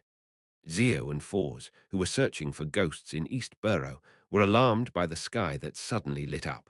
They hurriedly looked into the distance and saw the silver forest that seemed to bloom like a forest. The twisted form and sense of horror had left them trembling despite the distance. They didn't even dare look straight at it. What happened over there? Zio mumbled as she exchanged looks with Fours blankly. Fours actually had a guess, but she found it difficult to believe. This was because it had far exceeded her expectations of the world gem and Sparrow's strength. In a dark alley, Klein appeared out of thin air with Mr. X's corpse as they landed on the ground. He wasn't flustered at all. He kept Death Knell in his pocket and then took out another book. Grossel's Travels. Smack. Klein smacked the book written by Dragon of Imagination Enquelt onto Mr. X's face, staining the cover with blood. Moments later, Mr. X's corpse vanished, leaving behind Wraith Senna in his dark red coat and old triangular hat. Right on the heels of that, Klein put away Grossel's Travels, flipped open Leymano's Travels, and made another charred yellow page face up. Suddenly, a bright light emitted from the book as an illusory angel with 12 wings flew up and landed on Klein. All of this happened in an instant before darkness returned to the alley. Only the dim moonlight continued illuminating the area silently. Klein immediately took out another metal bottle, poured out the blood stored inside, and uniformly smeared it across Leymano's Travels. After doing all of this, he put away everything else, pulling away the hooded robe and throwing it beside him. A scarlet flame immediately soared up, burning the tattered robe clean. Meanwhile, Klein silently grew another 10 centimeters as he transformed into a relatively ordinary appearance. Then, he identified his bearings with the help of the stars, and he picked up a fallen branch to assist him as he quickly toured through the dark and deteriorated streets, returning back to the cheap motel. At this point, he still had no idea what additional weakness he had been given. Inside the single room in the motel, Klein changed into his own clothes, turning back into Gem and Sparrow. Seeing this thin and cold-looking crazy adventurer in the mirror, he fell silent for a few seconds, picking up the half-top hat and wearing it. Above the flattened building, Church of Storm's Cardinal, Backlund Diocese Archbishop, deep blue efficient Randall Valentinus, who had failed in capturing anyone, looked down in silence for an extended period of time. 160 Beeklund Street. Upon seeing the visitor outside, Butler Walter asked in surprise, "Your Excellency, why are you suddenly here? Is there something?" Bishop Electra chuckled and said, "I heard that Dwayne is sick, so I'm here to visit him. Perhaps he will quickly recover under the goddess's blessings." Chapter 780. Extract Walter came to the third story and rapped on the master bedroom's door. "Who is it?" Dwayne Dance's slightly weak and hoarse voice sounded. Walter turned the doorknob, opening a tiny crack in the door. "Sir, Bishop Electra is here to visit you. Do you wish to meet him in the living room or activity room, or should he be invited directly to your bedroom?" Usually, visitors weren't permitted to enter the master's bedroom. This was rather impolite, but visiting the sick was an exception. After a brief silence, Dwayne Dance replied, "Invite him into the bedroom." "All right, sir." As Walter gestured Richardson to urge a maid to prepare some tea, he walked down and invited Bishop Electra of the Church of Evernight up. Soon, Electra entered the bedroom and saw Dwayne Dance lying in bed looking haggard. "Richardson, get the bishop a seat," the pale Dwayne Dance said with a smile. Richardson had already done so. He immediately moved a high-backed chair to a spot near the bed. However, Electra took a few steps forward to observe the new tycoon in town and asked in concern, "Dwayne, how are you? Did you consult a physician?" His spiritual perception wasn't triggered, so he didn't make any attempts. He was only visiting a pious believer out of concern. Dwayne Dance coughed lightly and smiled. "I'm actually almost recovered. I believe I'll be able to head over to church tomorrow or the day after tomorrow to listen to your preachings." "That's good. I was wondering if I needed to pray to Goddess to bless you." Electra chuckled and took a step back before sitting on the chair which Richardson had brought for him. At this moment, Dwayne Dance glanced at the bishop and chuckled. "Actually, I've always had a question. Are clergymen of the Church of the Goddess allowed to get married?" Electra, who was 2 years short of reaching 40, sighed and smiled. "This question has actually troubled us for the longest time. In ancient times, the archbishops had engaged in intense debates about this on several theosophical meetings. One side believed that servants of the goddess need to maintain their purity, be it men or women. Otherwise, it would be sacrilegious. The other side found words from the goddess in the revelation of Evernight and other books, believing that the goddess encouraged marriage. She encouraged equality between both sexes and for them to have normal contact. Hence, clergymen should be an example of this, and not be a negative example. By doing so, that would be the greatest respect towards the goddess. In recent times, this question has basically been shelved. The church doesn't ban or encourage it. The only request is that married clergymen are not to let their families live in the cathedrals. Dwayne Dance nodded slowly as he curled the corner of his lips. "Your Excellency, do you have a wife?" Although Bishop Electra was thin and not very good-looking, he was pleasant to the eyes. He sighed and said, hardly hiding his smile, "2 years ago, I walked down the aisle under the goddess's watch. I happened to have a child this year. I originally imagined that I would remain single my entire life in order to serve goddess, but—" As he spoke, he gave a self-deprecating laugh and shook his head. Without waiting for Dwayne Dance to probe deeper, Electra asked, "You seem to be single as well. Are you considering the problem of marriage?" He seemed to imagine that Dwayne Dance had such thoughts, and he directly asked, imagining that the answer was certain as he continued, "What kind of lady do you like? Perhaps I might be able to help introduce you to someone." Dwayne Dance coughed lightly and said with a smile, "I often chose adventures to amass wealth in the past, so I wasn't willing to get married, afraid I would drag her down. Heh, I like many types of women and am not picky. I like those older than me, ones who can give me warmth and make me feel at ease." Before he finished, his valet, Richardson, wore a stunned expression. He hurriedly turned his head aside and lowered it. He felt his face burning for some baffling reason. Dwayne Dance didn't seem to sense it as he continued. "I also like those younger than me, those who are pure and lively, making anyone who sees them feel as though it's dawn because of the radiance they aren't aware of." Bishop Electra's face suddenly froze as he raised his palm and clenched it into a fist as he held it to his mouth and coughed twice. Yet Dwayne Dance didn't stop. He shook his head and said with a sigh, "I also like those who were once in love or were married so that people wouldn't dare approach due to their status, women who can only be viewed from afar. They are so charming that each action of theirs are so intoxicating and irresistible. I often dream." Butler Walter, who was standing nearby, trembled. He felt as though he had experienced a dream that he didn't wish to wake up from despite opposing it greatly. He had no idea if it was a good or bad dream. Dwayne Dance was about to continue to describe further, but he stopped producing any sound after opening his mouth. He then chuckled softly.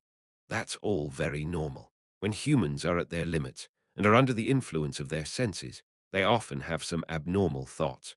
As long as they're repressed while acting in line with one's will, it wouldn't feel like torture. One would still be a husband, a good father, a good man. That's very reasonable. When I'm incensed, I often have irrational thoughts, but few people will turn them into reality." Bishop Electra ingeniously changed the subject. As for Butler Walter and Valet Richardson, they revealed looks of contemplation. The bishop didn't stay long. After drinking a few sips of the Marquis black tea that the maid delivered, he got up and bade farewell, leaving Dwayne Dance's residence. The room quickly turned quiet as the window at the balcony silently opened. Klein, who had changed back into Dwayne Dance, agilely leaped inside. Thankfully, I returned in time. If I allowed Arrows to continue speaking, Bishop Electra would probably renounce a pious believer like me. Perhaps I'll even discover Walter and Richardson hanging from their rooms tomorrow morning, and the streets would have rumors of Dwayne Dance being a pervert. Klein looked at the fake Dwayne on the bed and sighed silently. That final response had been personally formulated by him, and he got Arrows to read it. Of course, this was his contingency plan for the worst possible scenario. He had believed that Arrows wouldn't have made the situation develop that far. "Welcome back, great master," the Dwayne Dance in bed bowed and greeted. "Did your loyal and humble servant, Arrows, do well?" Hearing the mirror stammer the question, Klein sighed and said, "It's still all right. You did pretty good. However, try not to agitate others when chatting." I will take note." The fake Dwayne Dance rapidly vanished as a small mirror appeared on the pillow. Above the mirror, silver light bloomed as words appeared. "Thank you for your affirmation. I will continue following in your footsteps. I look forward to being of service to you the next time." After a goodbye expression was sketched out, the mirror returned to normal. Klein went close to it and put away the mirror before entering the bathroom attached to the master bedroom. He took 4 steps counterclockwise and headed above the grey fog. He wanted to complete the grazing before Mr. X's spirit body dispersed. In the book world, inside a cave on a snow-laden mountain peak, Klein looked at Mr. X's corpse and carefully identified the head that had been pieced together from the fragments. He matched it with his memories of the target's picture which Miss Magician had provided him. "It's him. I hope I'll obtain traveling and record. With them, I would make a killing with this operation. Otherwise, I'll have to consider getting Miss Magician to pay more." The difficulty between hunting a Sequence 5 and that of facing a demigod are two completely different matters. As Klein thought, he reached out his left palm and spread open his fingers, aiming at the corpse whose spirituality hadn't completely dispersed. Creeping hunger quickly transformed back into its original form, looking as though it was made of thin human skin. 2 eyes split open in the middle of its palm. Its pupils were bright red, as though they were dyed in blood. Amidst a cold and eerie wind, Mr. X's significantly dispersed spirit body and the resplendent bayonder specks of light that resembled the Milky Way drilled into Creeping Hunger, fixing onto a blank finger. Creeping Hunger first turned transparent, as if it was a shadow of the spirit world before returning to normal. Klein closed his eyes and sensed it as his brows gradually eased. A smile surfaced on his face. His luck was pretty good this time, because he had drawn one of the Bayonder powers he wanted the most, Traveler's Door. It could also be called Door of Teleportation, or Traveling. Its effect was to allow a person to traverse the spirit world while sensing the external world. Bayonders of different sequences could endure traveling for different periods of time due to the differences in their spirit body's potency. This made the effects of spirit world traversal and the distance differ. If it's a sequence 9 or 8, they wouldn't be able to go beyond Backland. With my present level, I wonder if I can directly head to the primitive island which Mr. Hanged Man provided. If that doesn't work, I can split it into a few trips, Klein thought as he smiled. At this point, he realized that a traveler's strength in head-on combat was very powerful. This was because the difficulty in using short-distance traveling was about the same as flaming jump. This also meant that a traveler could keep phasing around a target, opening up and narrowing distances as they pleased. This would catch people by surprise, while also preventing them from inflicting a successful blow. Furthermore, if plenty of powers were recorded and the vigilance that accompanies immediately departing once something felt amiss, Klein suspected that even with lightning storm and hurricane, he had no way of restraining a traveler in direct combat. Indeed, a marionettist should try to hide behind the shadows. As Klein thought poignantly, he cast his eyes on Mr. X's corpse. Creeping Hunger had also obtained another Bayonder power. It was door opening of the apprentice sequence. It was equivalent to a very weakened version of traveling and was of little value. Turning his gaze, Klein's eye noticed the ruby ring on Mr. X's hand. Chapter 781. Negative effects. After staring at Mr. X's corpse for a while, Klein held back the urge to personally dig through his pockets for spoils of war. He made Wraith Senna take 2 steps and retrieve the ruby ring. This way, even if Mr. X carried an item with unimaginable negative effects, it would be endured by the marionette and not affect himself. After some careful inspecting, Senna held the ruby ring, 48 pounds in cash, and an ordinary pipe filled with tobacco and walked back. That's all. An oracle of the Aurora Order only has this much. Klein was rather surprised at this scene as he nearly cursed Popper at him. Soon, he recovered his calm and used his reasoning to convince himself that such a situation was very reasonable. Mr. X is a traveler. He can record the Bay-under powers of others. He's considered an all-rounder. Even if such a powerhouse were to have other mystical items, he would tend to record them and not carry them around. This way, he could enjoy the benefits of the powers without suffering from the negative effects. That can prevent himself from killing himself. Using this line of thought, the effects of this ring was likely to be passive or triggered. With this in mind, Klein nodded gently. He made Senna carry Mr. X's cracked and sticky head, possess him, and return above the grey fog. Sitting behind the fool's seat, he was no longer afraid of anything. He directly took the ruby ring and used the method of divination in order to determine the actual effects of the mystical item. Its name is Flower of Blood. It allows the wearer to control their body at a deeper level, as long as they don't suffer from instant death or are completely purified. Hence, losing the ability to control it, they will be able to slowly recover. This is equivalent to an instinct, a passive effect. From the looks of it, my choice of delivering a lethal strike with Death Knell was the correct one. If I hadn't used all my might, Mr. X might not have actually died. He would then be able to use the extreme pain to awaken himself and escape the control of a marionnettist. He had also considered his weakness of being more of a spellcaster and having a body that was insufficient in strength. This ring has flesh magic to a certain degree. It's quite useful.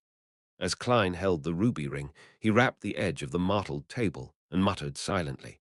He then began probing the Flower of Blood's negative effects. Nearly a minute later, Klein opened his eyes and left the dream. "Oh, come on. This," he muttered as he wore a twisted look. With dream divination, he had interpreted the Flower of Blood's negative effects. It involved randomly making the wearer lose all rationale and the ability to think. Great. This is in line with the true creator. Klein couldn't help but grind his teeth. A negative effect that was completely random meant that the Flower of Blood had no way to be used. Thinking back to the scene from before, Klein muttered to himself, in an amused and peeved manner, Mr. X actually dared to wear such a ring.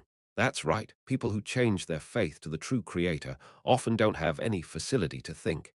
In that case, wearing such a ring wouldn't make them worse.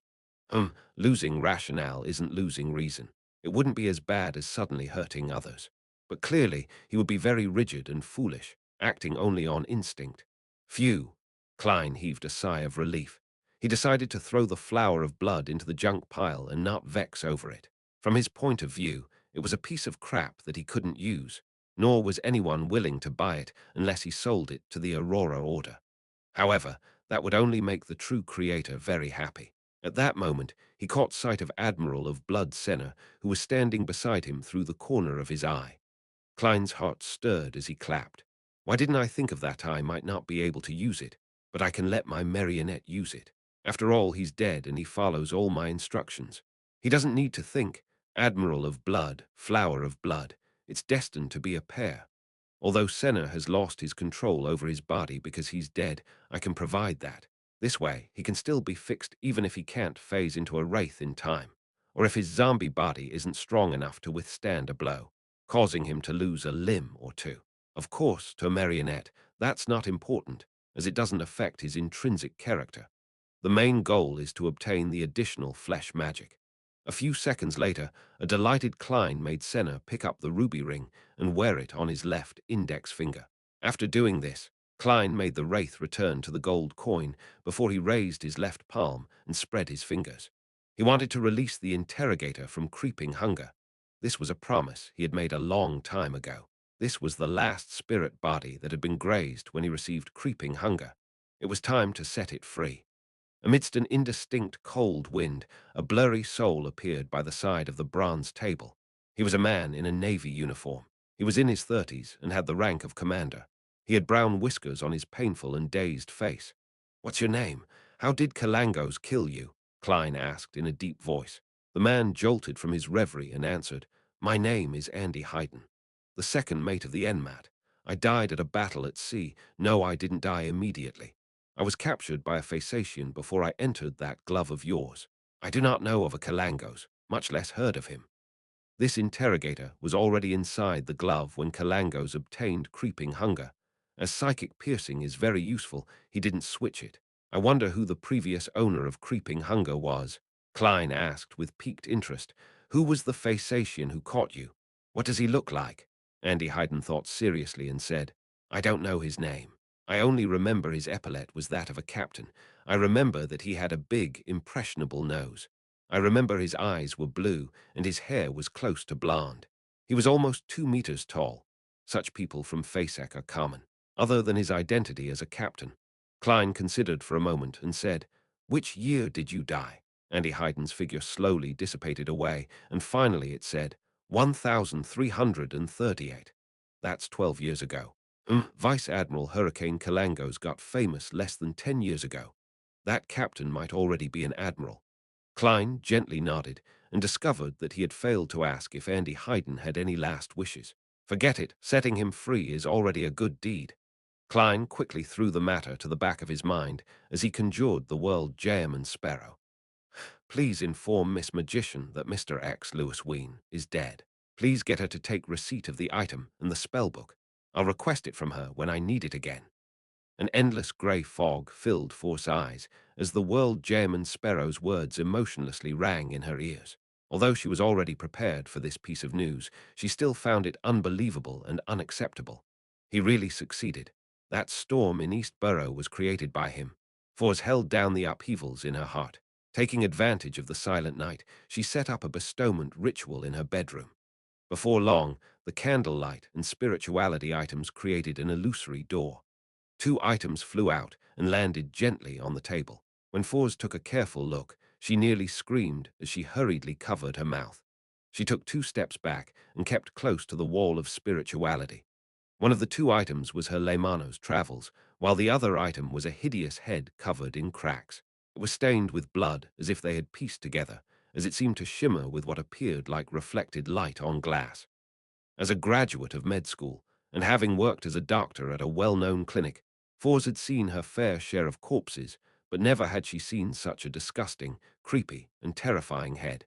After composing herself, Fours looked at the head again, identifying it to be Lewis Ween's. She carefully used astromancy to make a final confirmation. Following that, she muttered with a slightly twisted expression, "Mr. World shattered the target's head and then pieced them back together." At this moment, Fours couldn't help have a scene surface in her mind. It was of the cold jam and sparrow sitting in front of a table, piecing together the bloody head fragments together, as though seriously putting a jigsaw puzzle together. This made Fours involuntarily shiver. She had an inexplicable feeling that the world was a psychotic killer with a serious mental illness. Moving her gaze away, she took 2 steps forward and picked up Lemano's travels and casually flipped through it. Her gaze gradually froze because there were more spells in the spellbook, most of them seemingly related to wind and lightning. This made her recall the lightning storm that quickly passed in East Borough. She was convinced that it was created by Mr. World. Fours hurriedly flipped to the 3 charred yellow pages in Lemano's travels and found them blank. She immediately had a guess, believing that the world gem and sparrow had likely gained Mr. Fool's help to record Beyonder powers at the demigod level. "I just realized that if I have enough money and resources, I can hire the Tarot Club members to help me record different Beyonder powers. This way, Lemano's travels will become extremely powerful, but I don't have the money or resources. I can request for a reward from teacher this time. I can say that I paid quite a price to help seek revenge for him." First thought, and first thanked Mr. Fool before asking him to pass on the message to the world. "I'm very sorry that my payment isn't proportionate to the difficulty of the mission. After I receive a reward, I'll provide compensation." After the prayer, Fours ended the ritual and hurriedly hid the head. If Zio discovers this, she'll definitely imagine a horror story. After she was done, Fours clapped her hands as she thought leisurely. When Fours replied, Klein had already returned to the real world. All he heard was a vague female's voice, but even so, he couldn't help the fear and horror he felt. This was because Death Knell had given him an additional weakness, the fear of women. Chapter 782. Saturday night on Saturday morning, Klein, who was wearing pajamas, rubbed his head and got out of bed. He didn't sleep well, as different women would inevitably enter his dreams, scaring him awake. He needed to spend several seconds to calm his emotions before returning to sleep again. Thankfully, this weakness only lasts 6 hours, and there's no need for me to head out in the middle of the night. I didn't have to face the maids. Klein sighed as he pulled the rope beside his bed. Richardson, who had been waiting outside, immediately entered with the clothes his employer needed to wear. I've no idea what Arrows said. Richardson seems to try to avoid me when facing me. Was it the kind of ladies he mentioned he likes, and that it happens to also be at odds with how society views it?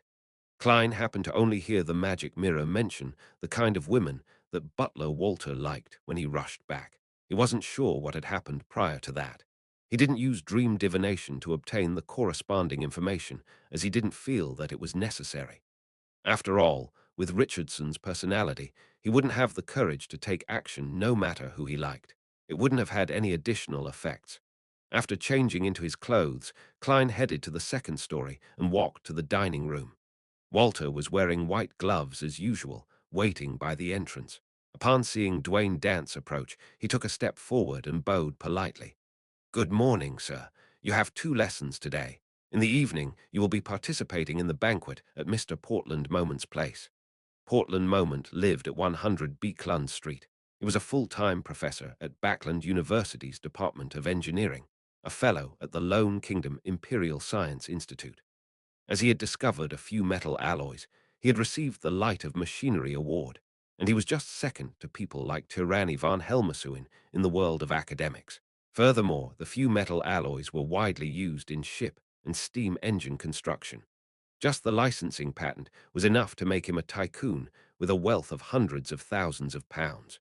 Upon hearing Walter, Klein casually glanced at him, realizing that he had some dark eye circles. His eye bags were a little puffy, making him look different from usual. It was as though he hadn't slept well the entire night. If not for a faceless's powers, Dwayne Dance would probably look the same. Klein retracted his gaze in pity and didn't speak further. As he nodded gently in response to Walter's greetings, he entered the dining hall. To be honest, Klein was rather impressed with him. He was able to hold back his fantasies and stop himself from approaching her to seek out pleasure, despite frequently meeting a demoness. All he did was have wet dreams that included the target when alone at night. One had to know that a demoness, especially one who was in the midst of or having passed the pleasure sequence, had a charm that far exceeded a Beyander's effects towards males. Every action was filled with a charm that made any men who came close to them feel intoxicated and lost.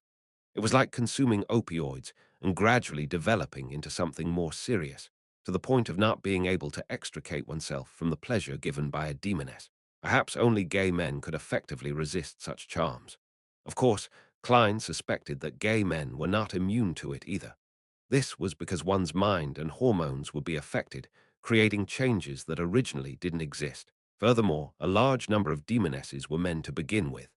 This lowered one's psychological resistance. And precisely because of this, even though he was a Sequence 5 Beyonder, Klein had to constantly maintain a high-strung state when facing demonesses like Trissy and Tracy. He was afraid that any mishap might cause him to be charmed.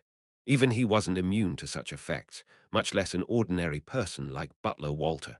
This wasn't something that willpower alone could resist. Although perhaps being a result of Prince Edisac's death or her own advancement, Trissy was clearly able to rein in her charms. Walter is only an ordinary person.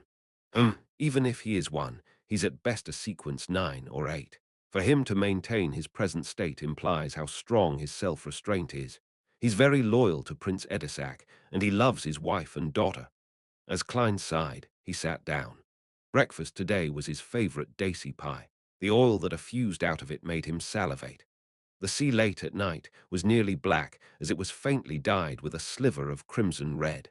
It was calmer and quieter than in the day. The Blue Avenger was ebbing up and down in the waves like a ghost as it cruised towards the crimson moon. Alger Wilson stood at the bow, looking far away at the waves.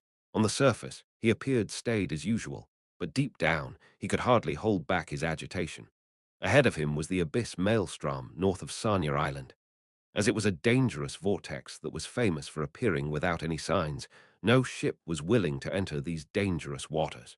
After delivering the report and leaving Pasu Island, Alger commandeered the Blue Avenger all the way north, where they circled around Sanya Island and headed for this area.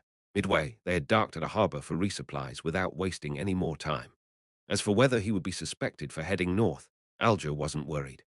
This was because the Church of Storms was happy to have its captain's head north of the Sanya Sea and the Fog Sea in order to obtain intel on the Fasak Empire, Inti's kingdom, Church of the Eternal Blazing Sun, and the Church of the God of Combat. Looking back at his ship, Alger walked deckside, took out a charm made of tin, held it in his palm, and chanted the incantation, Storm. A blue flame soared and devoured the charm. Alger suddenly sensed a baffling affinity with all the fish in the ocean beneath him. At that instant, both parties were able to communicate at the psyche level. The tin charm was one of the items he had obtained from his resupply at Pasu Island, allowing him to have an affinity with undersea creatures, providing a crude level of psychic communication with him. Amidst his thoughts, Alger didn't think of obtaining any intel. All he did was wait for the Blue Avenger to approach the abyss maelstrom and make a second attempt. Seconds turned into minutes as Alger, who had failed nearly 100 times, finally learned from a spindle-like fish about where Obninsks often appeared. If I didn't know that the target is near the abyss maelstrom, I would have long given up. It's really difficult to grasp any reliable information through a brute force search, Alger concluded as he touched his pocket. He had already used up most of his affinity charms, with only 5 left. I'll have to get another batch of them when I return. Others must not discover that I've expended all these. I heard the roasted archipelago's resistance has plenty. Heh heh. As Alger was pondering, he changed the direction of the Blue Avenger for the spot he had just learned about. About an hour passed as the Blue Avenger stopped. Alger casually took out a sealed metal bottle. This was the sanguine anesthetic gas that he had spent £130 to buy from the moon. He had no doubt in regards to its effects because he had used one in the past. As the Blue Avenger was a ghost ship, it didn't need many people to man it at night. There was only one person every night who was in charge of watching the ship, preventing it from deliberately creating problems or cruising into dangerous waters. As the captain, Alger had arranged himself to be on duty that night without anyone noticing. After he was done with his preparations, he came to the door of the sailors, took out a metallic pipe, and opened the bottle. He released the gas into each room, without even sparing the storeroom, which stored all kinds of sundry. It was in case certain members of the crew were playing cards in there instead of sleeping. After doing all of this, Alger, who wasn't in a rush to concoct the potion, brought the ingredients with him, changing into a diving suit that was made of shark skin. He leaped from the starboard and into the water without causing any splashes. Under the dark and calm waters, Alger's eyes gradually turned dark blue, allowing him to see his surroundings clearly. He breathed in the air within the water comfortably as he arrived in a pitch-black deep sea. Then, he used the affinity charm once again to communicate with the surrounding fish that were of different shapes and sizes. With the advice from the kind fish, Alger identified his bearings and swam as he asked, finally arriving at what seemed like an underwater volcano. The fish actually didn't know that an Obninsk stayed here. They only knew that their own kind and a number of top deep-sea hunters often disappeared in the vicinity. With his Bayonder powers, Alger looked far ahead and saw the huge, black cave in the undersea volcano. Tentacles that were thicker than pythons found in a southern continent primitive forest gently flailed outwards. The huge suckers and patterned skin, as well as the cave that was several times the size of the Blue Avenger, left Alger apprehensive as he didn't dare approach. An Obninsk is at least a powerful sequence 5. Furthermore, it has a terrifying body. I can confirm that it's my target. Alger carefully swam over and stopped at a distance from the threat. After careful identification, he used the affinity charm once again. Following that, he allowed his spirituality to pass through the water and reach into the cave in an attempt to communicate with the powerful psyche force that was huddled inside. The massive psyche slowly relaxed as countless thoughts were released. It was taken aback for a moment before its psyche suddenly erupted like a volcano. Roar. Amidst a terrifying sound, the cave produced a ludicrous vortex that sucked the surrounding water, trash, as well as Alger towards it. It's filled with animosity. Alger's pupils constricted as his body turned slippery as he was driven by a formless wind backward in an attempt to escape. He used several Beyonder powers before escaping the influence of the vortex. He didn't dare stay near the undersea volcano, and he quickly surfaced before opening up a gap. Almost a minute later, Alger, who had escaped the dangerous area, spat out bubbles as he heaved a sigh of relief. That Obnins can actually resist the influence of charms that increase in affinity with sea creatures. Does it hate items with the Lord's aura? After some thought, Alger, who didn't wish to waste this opportunity, steeled his resolve since he had already come this far. He began using Elvish to pray amidst the seawater. The Fool That Doesn't Belong to This Era, Chapter 783. The trick to communication. When he heard the illusory pleas, Klein was attending a banquet at Portland Moments Place due to the time difference. The banquet began from 7:30, and it continued all the way to 9:30 and even 10. This was because the appetizers, soup, side dishes, main dishes, staple food, vegetables, fruits, and desserts had numbered a total of 10 to 20 dishes. The footmen would serve the dishes one after the other, removing and changing dishes in unison to prevent the dining table from turning chaotic, and also providing an interval between the dishes in order to allow the guests to chat. Gentlemen would take the initiative to talk to the ladies to their right. In short, it's rather troublesome and exhausting. I even have to take note of which dish matches with which alcohol. However, it's quite tasty. Taking the opportunity when the roasted lamb was being switched out, he said to Ma'am Willis to his right, "My apologies. I'll need to use the washroom." He got up, pressing his right hand to his chest and bending over slightly as a gesture. Then he left the dining hall and headed for one of the washrooms on the second story. Upon entering, he locked the door and immediately took 4 steps counterclockwise to head above the grey fog.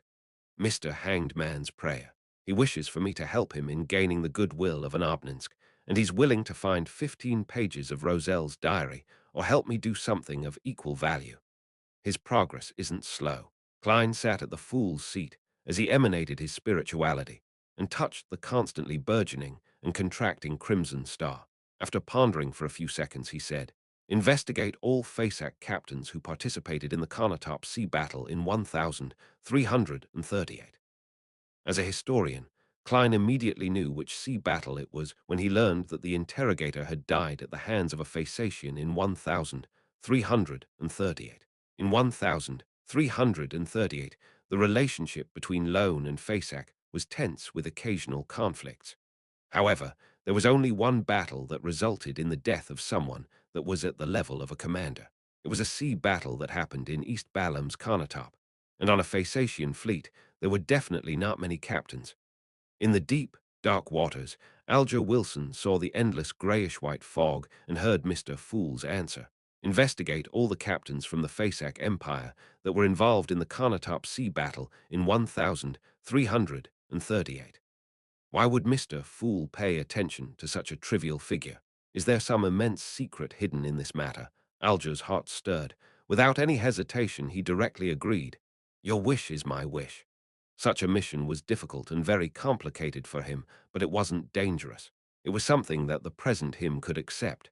After the response, Alger heard Mr. Fool's deep voice once again. You can return to the target's vicinity. That's it, as expected of Mr. Fool. After he obtained the authority, he is more like a sea god than Calvatur. His might isn't limited to the Rorsted archipelago. Alger was delighted as he thanked the Fool solemnly. Then, bending his back and kicking his legs, he turned to head down, diving into the depths once more. In just minutes, he returned beside the undersea volcano and saw a turbulent flow in the gigantic dark cave as the tentacles were flailing and had yet to calm down. Although Alger trusted Mr. Fool in being sufficiently powerful and terrifying, an awakening ancient god, he instinctively became cautious when he saw that scene. He carefully inched forward. He suspected that the Obninsk's flailing of its countless tentacles was a sign of welcoming him.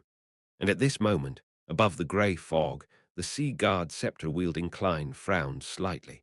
It refuses to communicate with Sea Guard, and it even hates the feeling, making it unwilling to show its goodwill. He muttered under his breath, exasperated.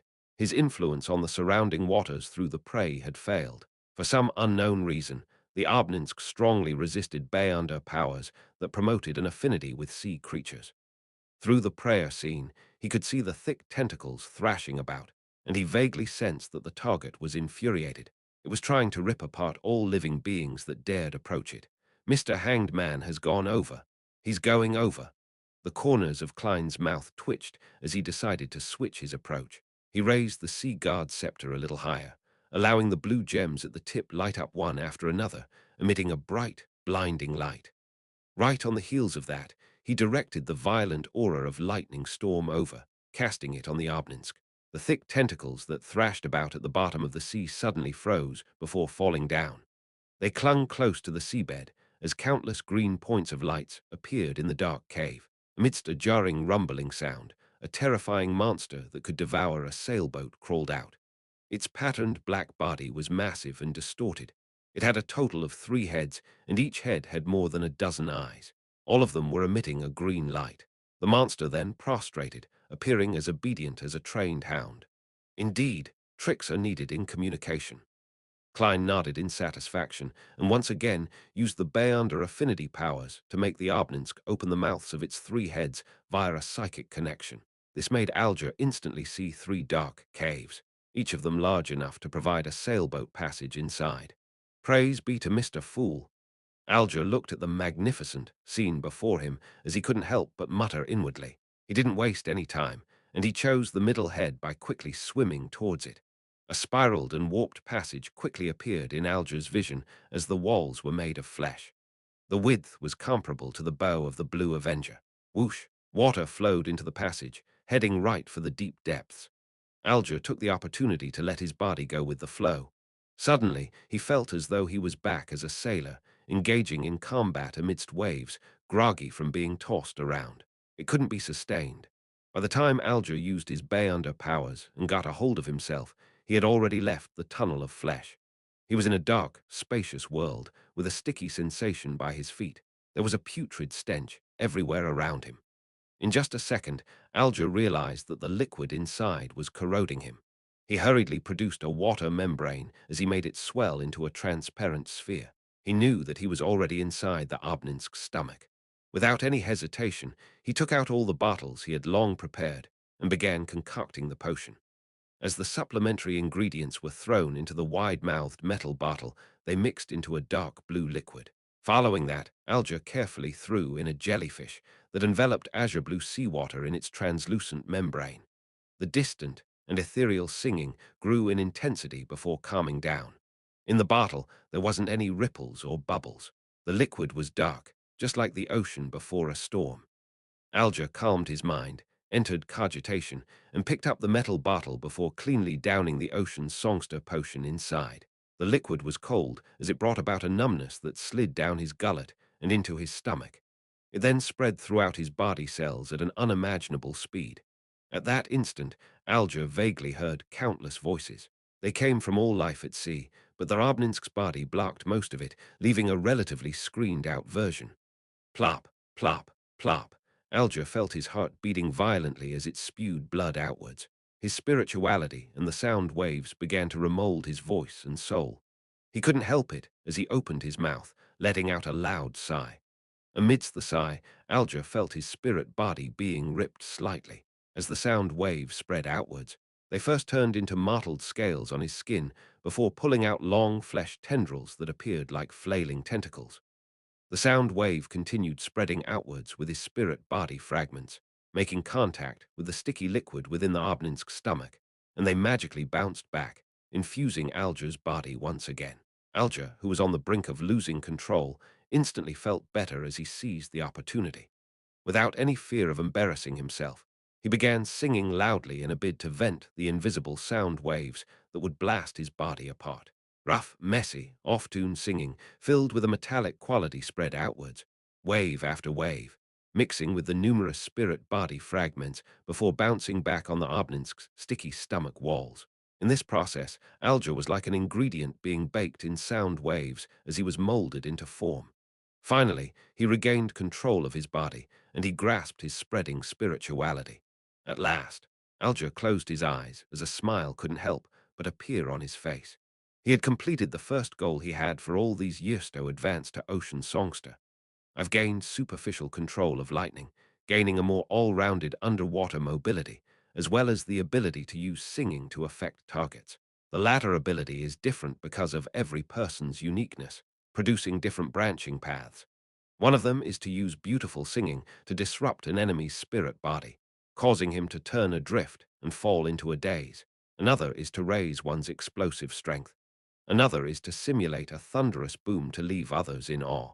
And another is to use chaotic and unpleasant singing to leave the enemy frustrated, causing them to lose their rationality. Alger inspected himself as his expression turned a little odd.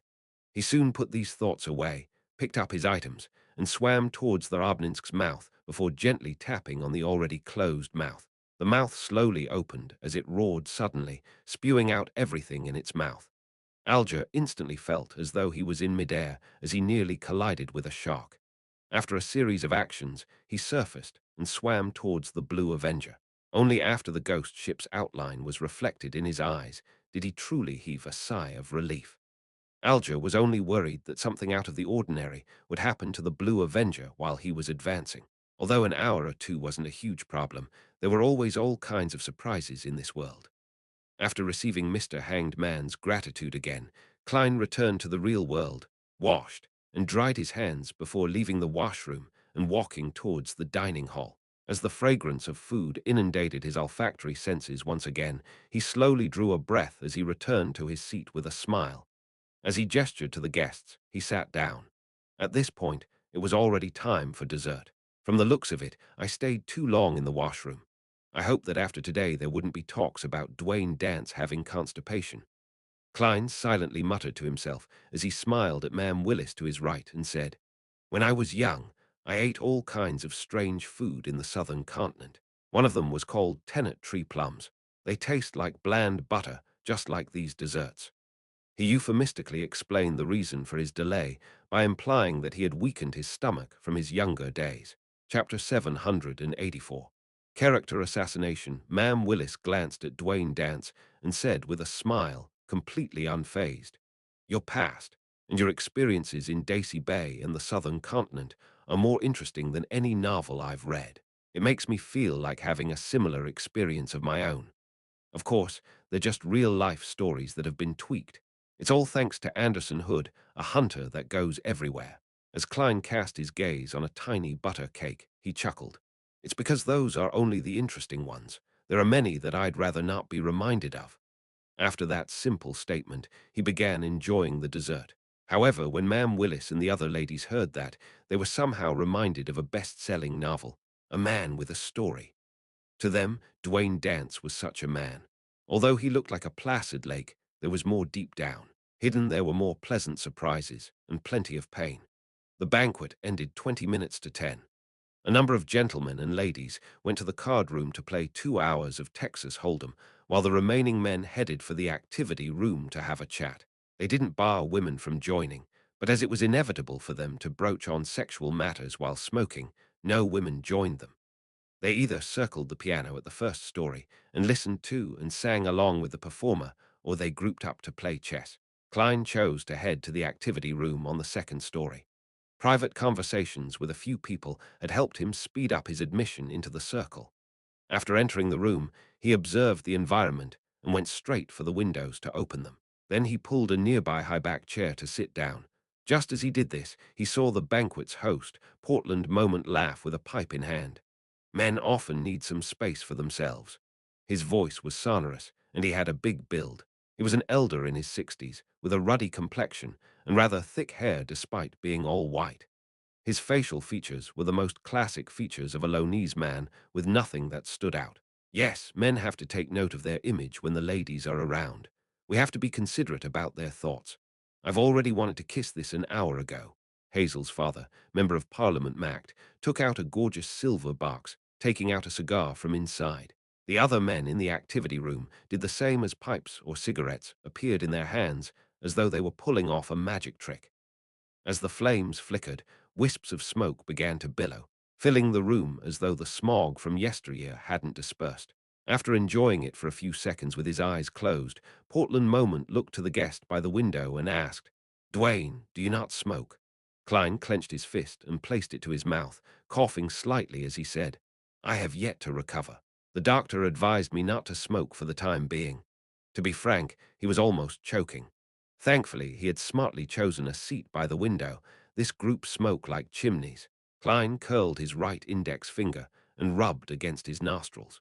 He had the urge to use the Beyonder powers of a magician to create an invisible air pipe that extended outside to draw in fresh air so as to escape the harm of second-hand smoke. But considering how there might be Beyonders hiding amongst these men, he wisely gave up on the idea. Portland Moment laughed upon hearing that. "I heard from Bishop Electra that it's not without reason that you were sick. You lack a wife."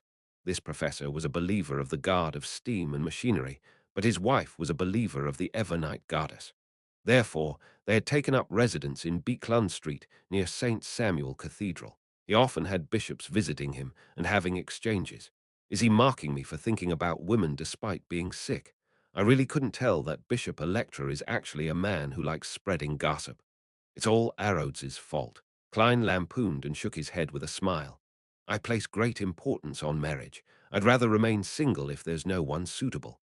At this moment, the high-ranking employee of the Backland Municipal Office, Mr. Willis, spewed out smoke and said, "Actually, I envy Dwayne's single status.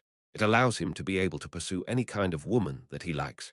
He had enunciated, any kind, causing ambiguous laughter to sound out. The matter of Dwayne Dance's wide preferences and him never rejecting any charming woman has already spread across this street. Klein held back his right hand to prevent himself from subconsciously rubbing his temples. He felt that the deep, dignified, handsome, gregarious new tycoon's image was undergoing a subtle change. He first suspected that it was the loudmouth, Bishop Electra, that had spread the news, but later believed that it was Butler Walter who had proactively gotten the servants to spread the gossip. This was because a nearly flawless, charming gentleman would often be unknowingly ostracized by members of the same sex in a circle. But when a blemish surfaced, with a topic that could be used in jest, it made it easier for him to build closer ties. Klein wasn't angry about such treatment. Instead, he deliberately gave a wry smile in a rather gentlemanly manner. "That's why I have difficulty choosing, causing me to remain single to this day." "Ha ha!" Portland Moment and company laughed in unison. Member of Parliament Mact then said, "What you need is to be a little more decisive. A good marriage and a good family aids a man greatly." He stopped teasing him and gave serious advice. "From the looks of it, no matter which world you're in, you can't escape the fate of being pressured into marriage." Klein nodded gently and glanced out the window, taking in the night scenery of Portland Moment's garden.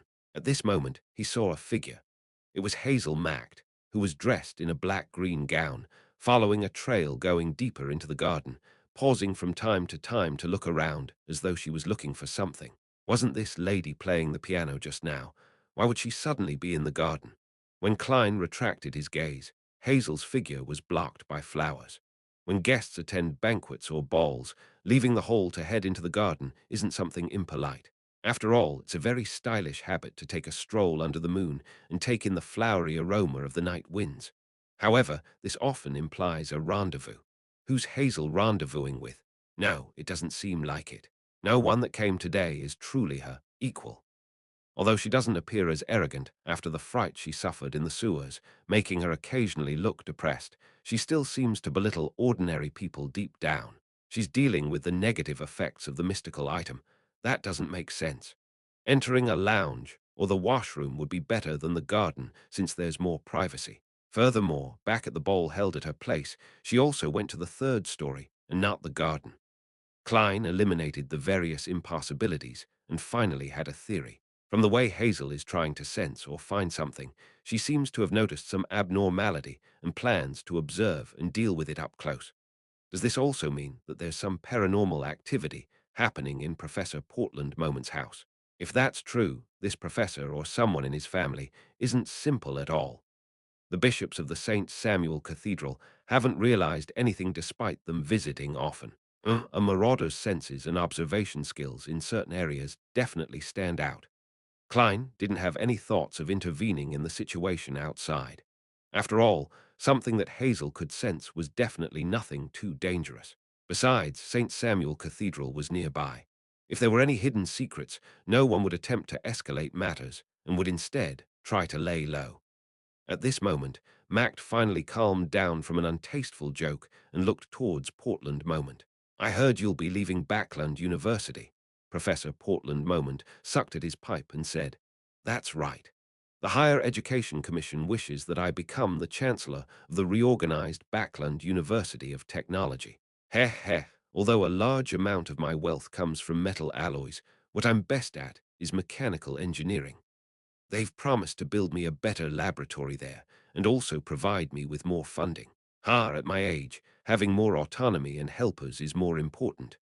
Mr. Willis echoed with a smile. And Backland University will have a full-time professor spot empty up. Those senior associate professors that have been waiting for decades can finally have a chance. In Lone's tertiary education system, full-time professors weren't just a title, but also a post. It was equivalent to a dean, so there was only one. Backland University of Technology. Klein smiled as he listened, keeping silent on matters he didn't know much about. In the garden, Hazel arrived in a dark and secluded corner. She had discovered that ants and other insects on the ground were gathering in an abnormal manner, and her spiritual perception felt that something was hidden here. This was innate to her sequence, and it had never failed in the past. Without any additional help, she could directly choose the precious items hidden among several sealed boxes. Of course, she wasn't able to distinguish what it was exactly. All she knew was that compared to the rest, what her spiritual perception told her was something definitely more valuable. Just like Mr. Dwayne Dance. He definitely has extremely precious items on him. Hazel curled the corners of her lips as she cast her gaze at the soil, which looked a little loose. She sensed that copious amounts of spirituality were gathered underneath, thus attracting insects and souls. It's not a human body. It's some spirituality-equipped materials that have been used. They should have been thrown away in batches, but they were instead buried together, causing unnecessary changes. Hazel's eyes turned darker as she interpreted the situation underground based on the unhidden spirituality traits and changes. She tipped her chin slightly and looked back at the building. She believed that Portland Moment's family had at least one person with extraordinary powers. And if this problem in the garden wasn't resolved, the nearby houses would have paranormal activity in the coming days. Hazel retracted her gaze, extended her left hand, and aimed it at the soil. With a gentle grip, she slowly twisted her wrist. The gathered spirituality vanished as though it had been stolen by someone. Chapter 785. Trissy's Discovery 100 Beekland Street, in a corner of the garden in Portland Moment's residence. The many ants and worms that were gathering there slowly dispersed as the cold, creepy sensation faded. That person with extraordinary powers likely doesn't have any experience. With her goal achieved, Hazel nodded indiscernibly before turning around briskly and strolling through the garden. She wasn't in a rush to return as she enjoyed the crimson moonlight, the cold air, and the faint flowery scent. After a long while, Hazel stopped her stroll and left the garden, entering the hall on the first story. At this moment, apart from the guests still playing Texas Hold'em, many ladies and gentlemen had bid farewell.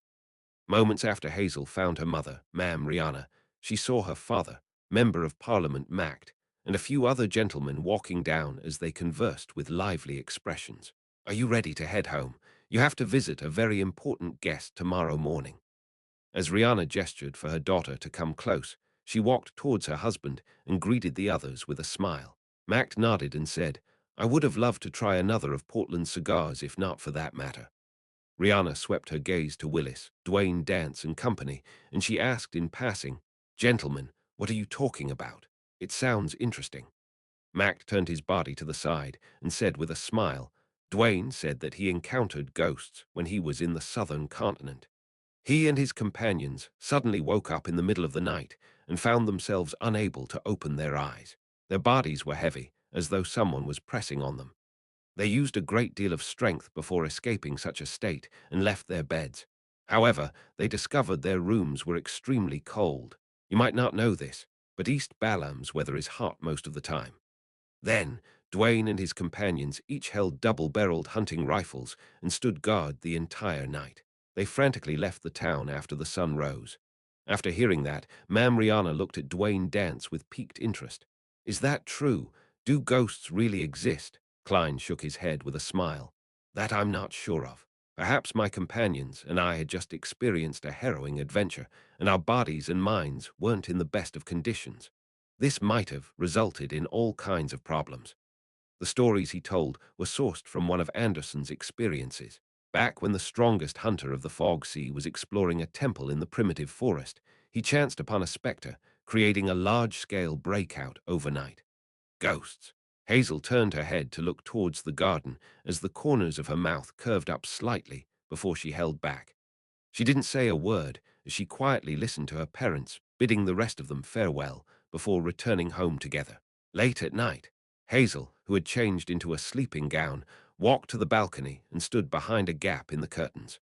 She looked towards the sewer manhole on Beekland Street. As she looked at it, her face gradually turned pale as though she had recalled an experience filled with pain and horror.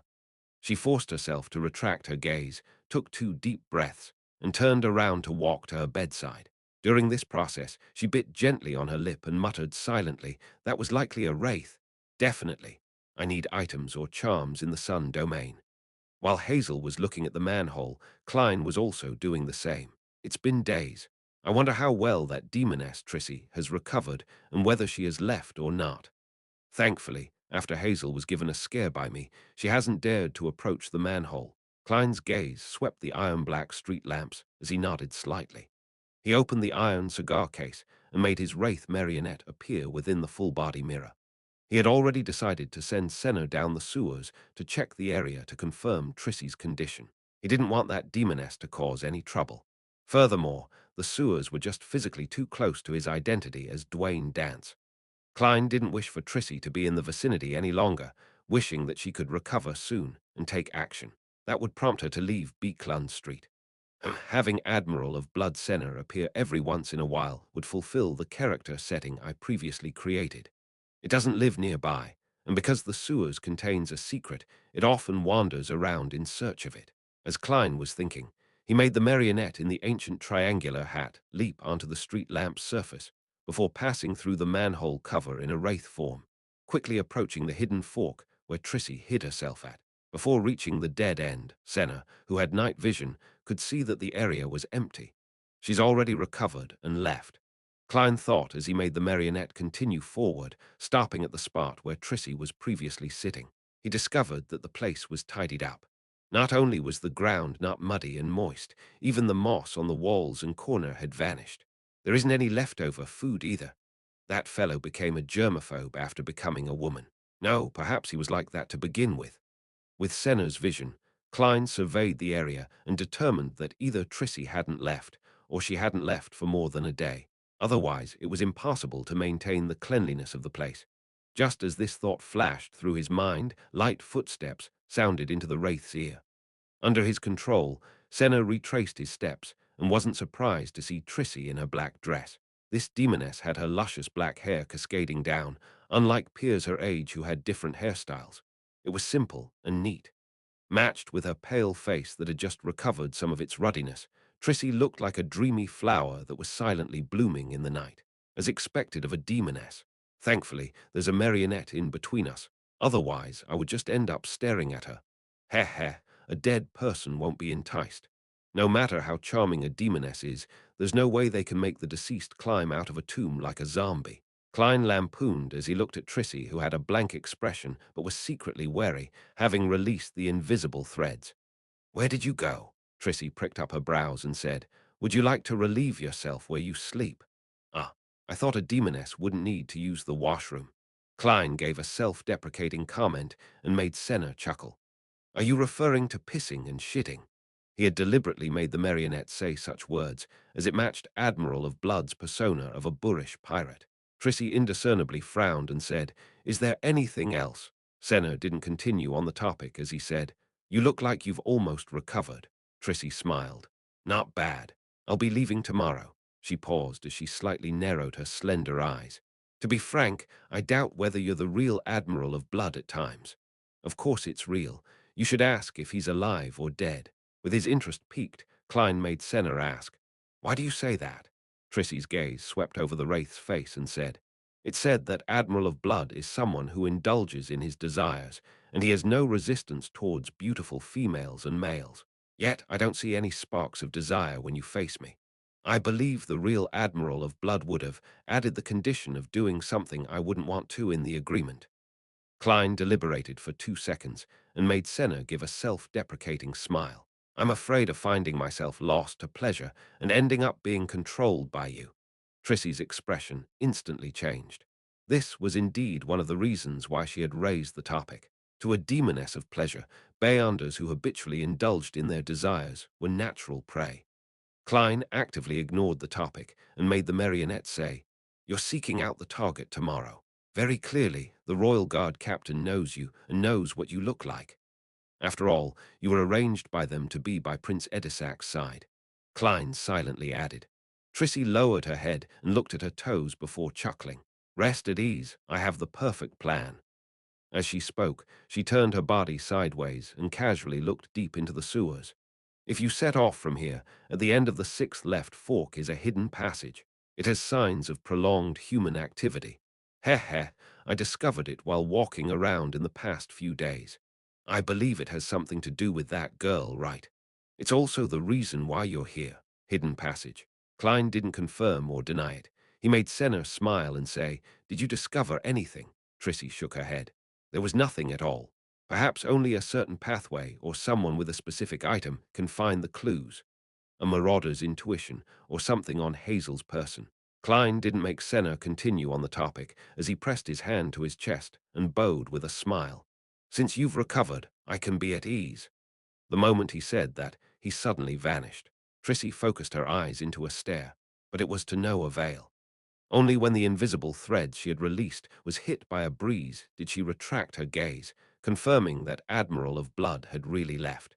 At that moment, Klein had brought the wraith back to the manhole without attempting to explore the spot which Trissy had mentioned. There were 3 reasons for his decision. First, it had exceeded 100 meters.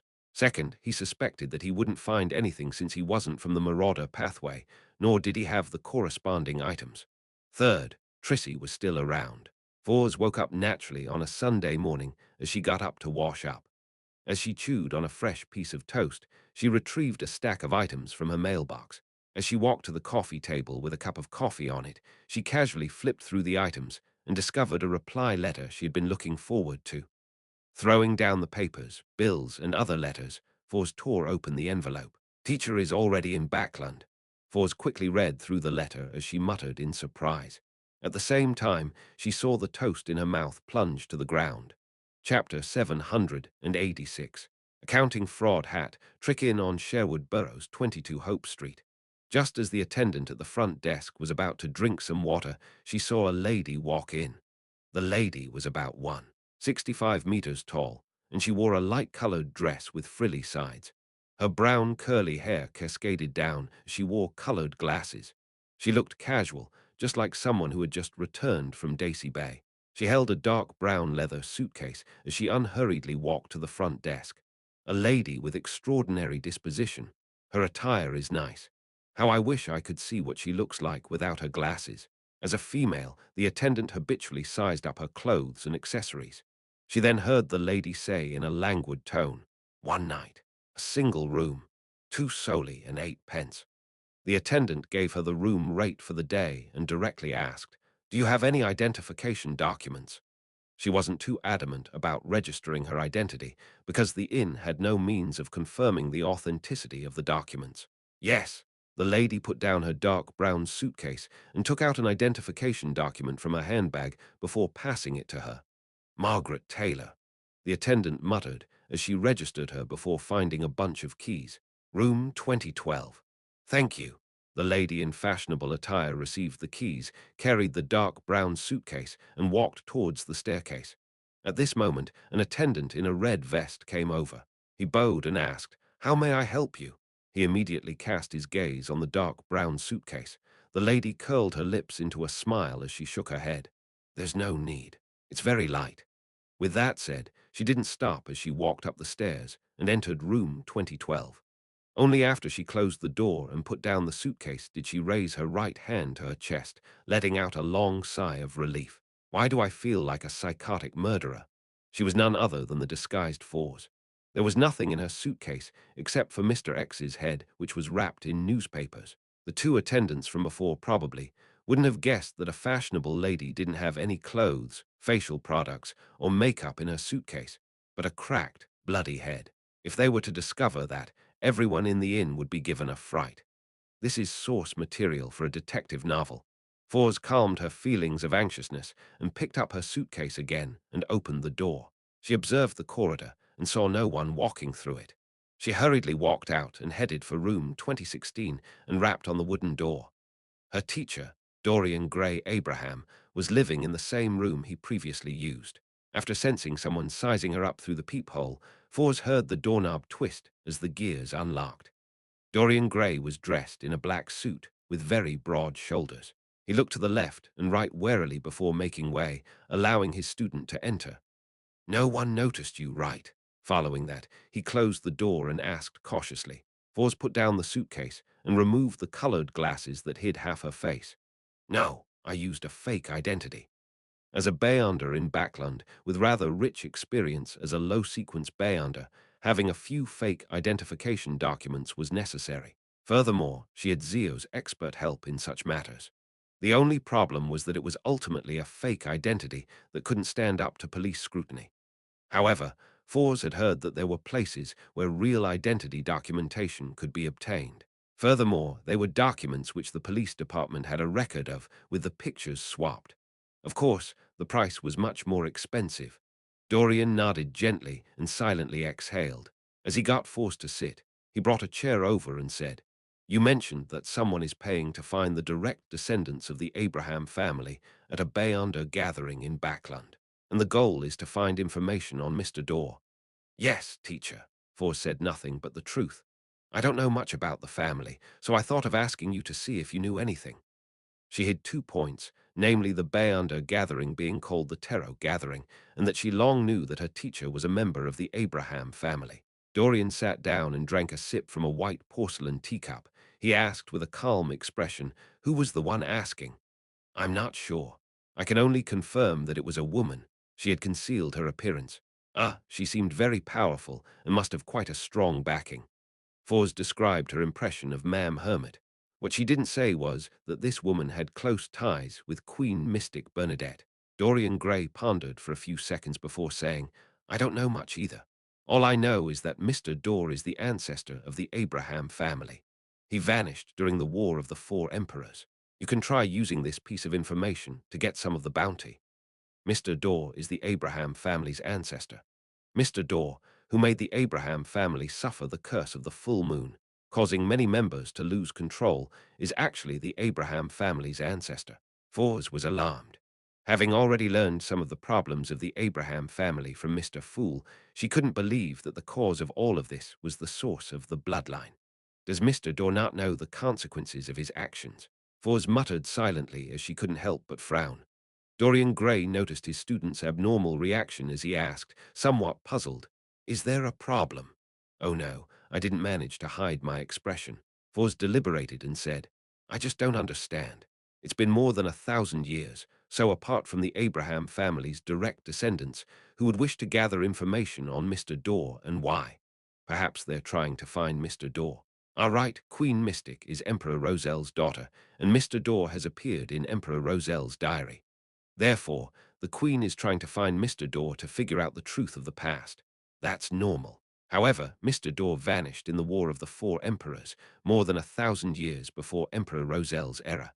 How did they manage to contact each other? Could it be that Emperor Roselle could also hear the full moon ravings? I remember Mr. Fool making a remark that Mr. Dorr might be calling for help. If that's the case, it's really. As an author, Fours was momentarily at a loss for words to describe her feelings. Dorian revealed a wry smile and said, "Certainly, I'm also puzzled about this problem.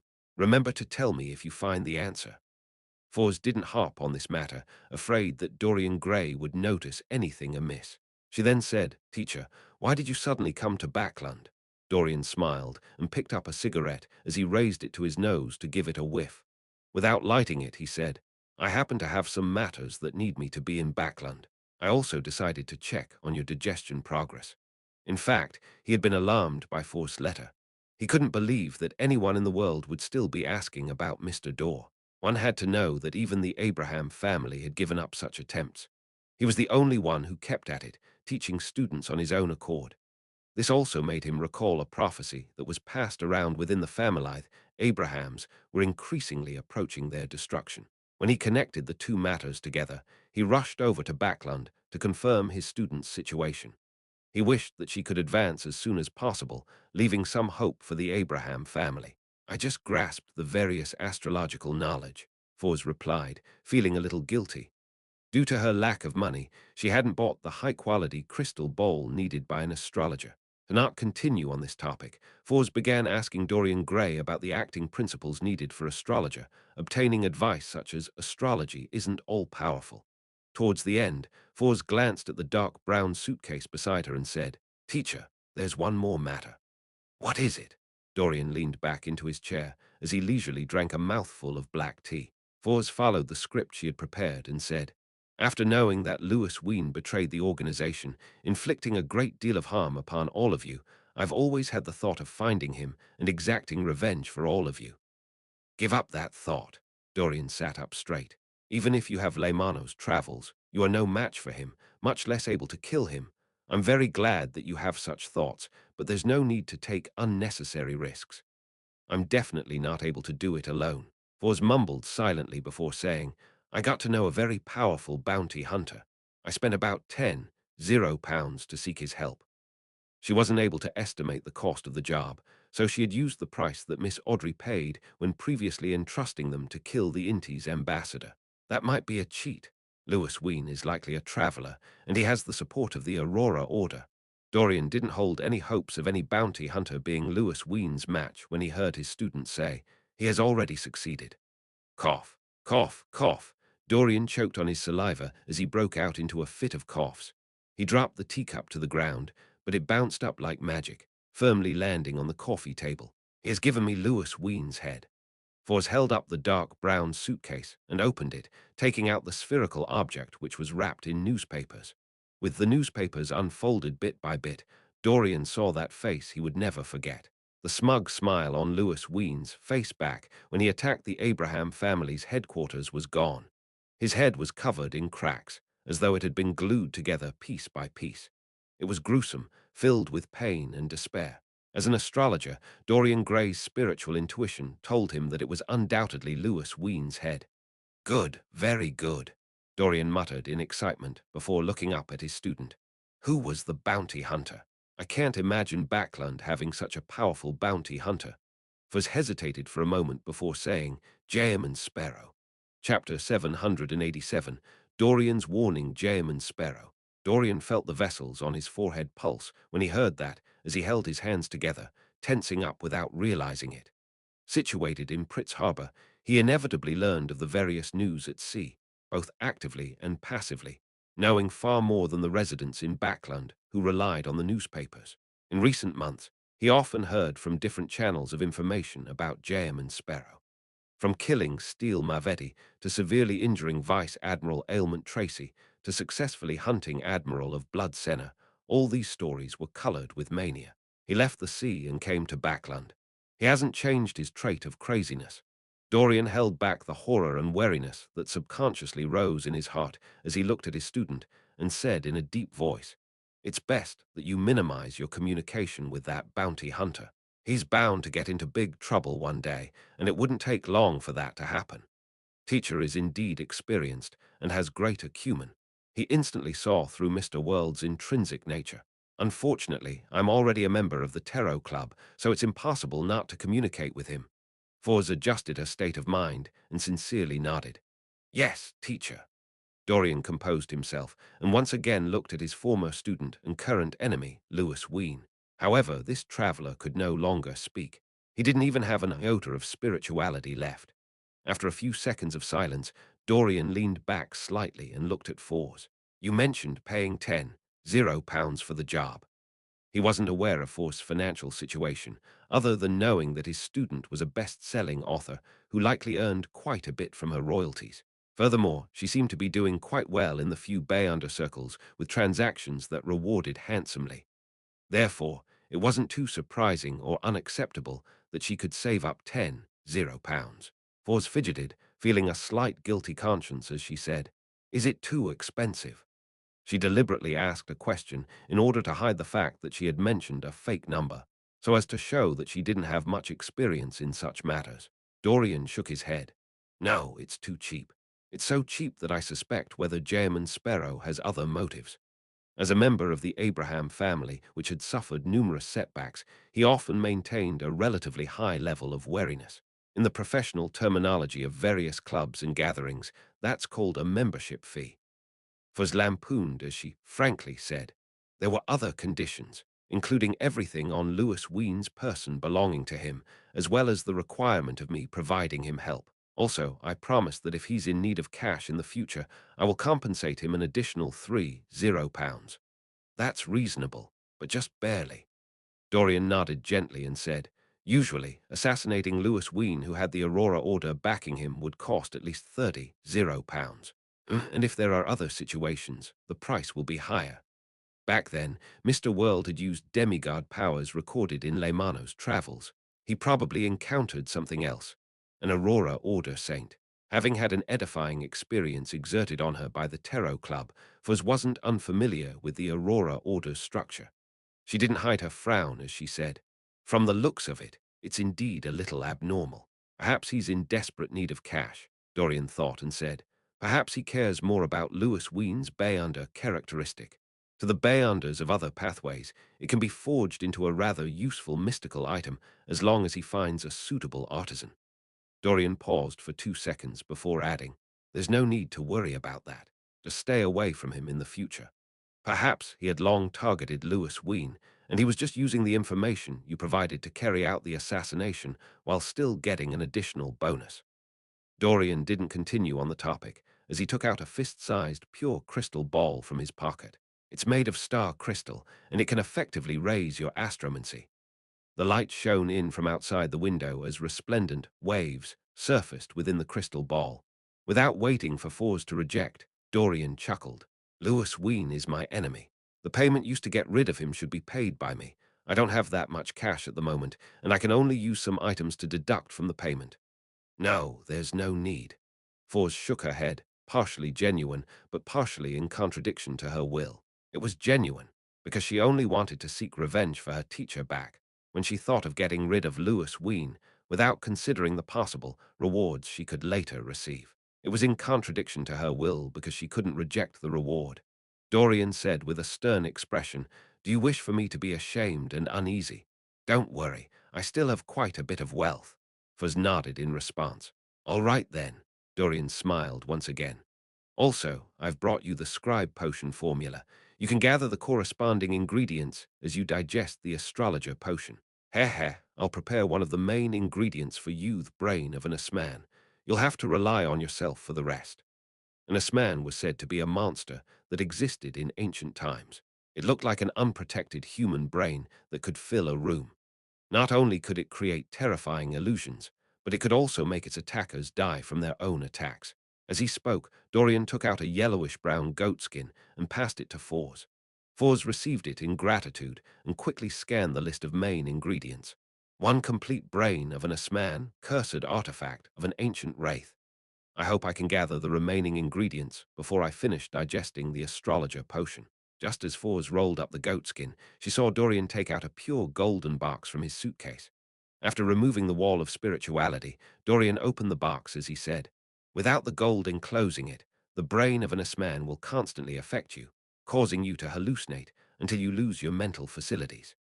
Inside the squarish box was a blob of grayish-white, translucent, and wrinkled object. It was about a fifth the size of Lewis Ween's head, as expected of a family with a long history. Fours sincerely thanked him once again and received the golden box and skillfully closed it and used a wall of spirituality to seal it. Dorian didn't stop, and instead gave an excuse for Fours to stay back. He set up a ritual and summoned the void creature Malmuth, who enjoyed music. He then took out 2 documents from the creature's spherical body. He had prepared the 3 items for Fours when he received the shocking news regarding Mr. Dorr. Therefore, he had it on him. These are 2 pieces of property in Backland. One of them is in Hilston Borough, and the other is in Sherwood Borough. They're in excellent locations and should have a total valuation of about £500. The amount you can sell them for will be yours, Dorian said with a smile. Although the Abraham family was in a state of decline, as a former angel family with a long history, it still had quite a bit of resources, including land, tree farms, property, manors, and mines. However, Dorian only had control over a few, with most of the remainder belonging to the various smaller families. The place I'm renting costs too, £500 and S in an okay district, but an average location. What teacher gave me today does add up to about £10. Fours couldn't help but sigh inwardly. In the Holy Wind Cathedral, deep blue efficient Randall Valentinus looked at the mandated Punisher deacon and said, "Any findings?" The new Backland archbishop was a middle-aged man with a domineering demeanor. His dark blue hair was thick, and he had large earlobes. His eyes seemed to constantly hide lightning and storms within them. The mandated Punisher deacon standing before his desk was a thin middle-aged man wearing a modified captain's hat. His looks didn't stand out, but there was an anchor tattoo on his neck. The man answered reverently, "Your Eminence, we've already caught some of the members who participated in the gathering. However, they have no idea who the rest are, much less know of the person who assassinated Mr. X. According to their description, the assailant was about 1.6 meters tall and likely female. We can't rule out the possibility that it's a short man." Randall held back his anger and asked, "What do you plan on doing next? As we are temporarily unable to know who Mr. X invited to the gathering, and 1.6 meter tall women are common. Our plan is to relax our stance on the surface as we target a few suspicious targets and convert those we've caught into informants. Without us exerting any danger, those bunch of lunatics from the Aurora Order will definitely seek out the murderer themselves. In order to avenge Mr. X, they'll likely do a carpet search. And this way, not only will we find the assassin, but we can also discover more clues to the Aurora Order," the thin, middle-aged man explained in detail. Randall nodded in thought and said, "Roy, when taking action, remember to apply for a Grade 1 sealed artifact. The situation is clear that the Aurora Order has at least a saint in Backland, and the assassin's strength is greater than the typical Sequence 5 Beyonder, and they similarly have a demigod backing them." "Yes, Your Eminence." Roy Wellesley struck the left side of his chest with his right fist. "Dwayne, you often exceed my expectations. It hasn't taken you long to finish studying the revelation of Evernight's Book of Wisdom." Inside St. Samuel Cathedral, Bishop Electra closed the Bible in his hands and smiled at the pious tycoon with grey sideburns and deep blue eyes. Klein laughed and replied, "This is expected of a believer. Next up is the study of the letters of the saints." "Yes, which saint do you wish to begin with?" Electra asked. Klein looked to his sides and chuckled. "Let's do St. Samuel then." Electra wasn't surprised at that, as he seriously introduced. St. Samuel was a Backland archbishop during the 4th epoch of the Trunsost Empire. He contributed greatly to the spreading of the goddess's faith and entered her divine kingdom before dying, becoming an angel. As he spoke, he flipped to the corresponding letters of the saints. At this moment, Klein's spiritual perception was triggered. He felt a deep sense of evil and diabolical will spread above him. Following that, a cold and quiet feeling extended from underground, leveling everything and restoring the cathedral to its former tranquility. Bishop Electra snapped out of his daze and said to Dwayne Dance, who didn't seem to detect anything, "Sorry, I just recalled something." Chapter 788. Hidden Passage, It's Fine, Klein replied with a warm smile. Although he didn't seem to notice anything, thoughts were flying through his mind. He began considering what the anomaly that happened during that instant meant. Previously, the keepers would head upstairs along the nearby staircase. It can be preliminary determined that they live there, coinciding with the area where the anomaly happened. The keepers aren't in the best of conditions, so the chances of them losing control are greater than ordinary Beyonders. causing them to suddenly release a sense of an evil and diabolical will. And this was suppressed and quelled by the core seal deep behind Channy's gate. If that's the case, there are two possibilities.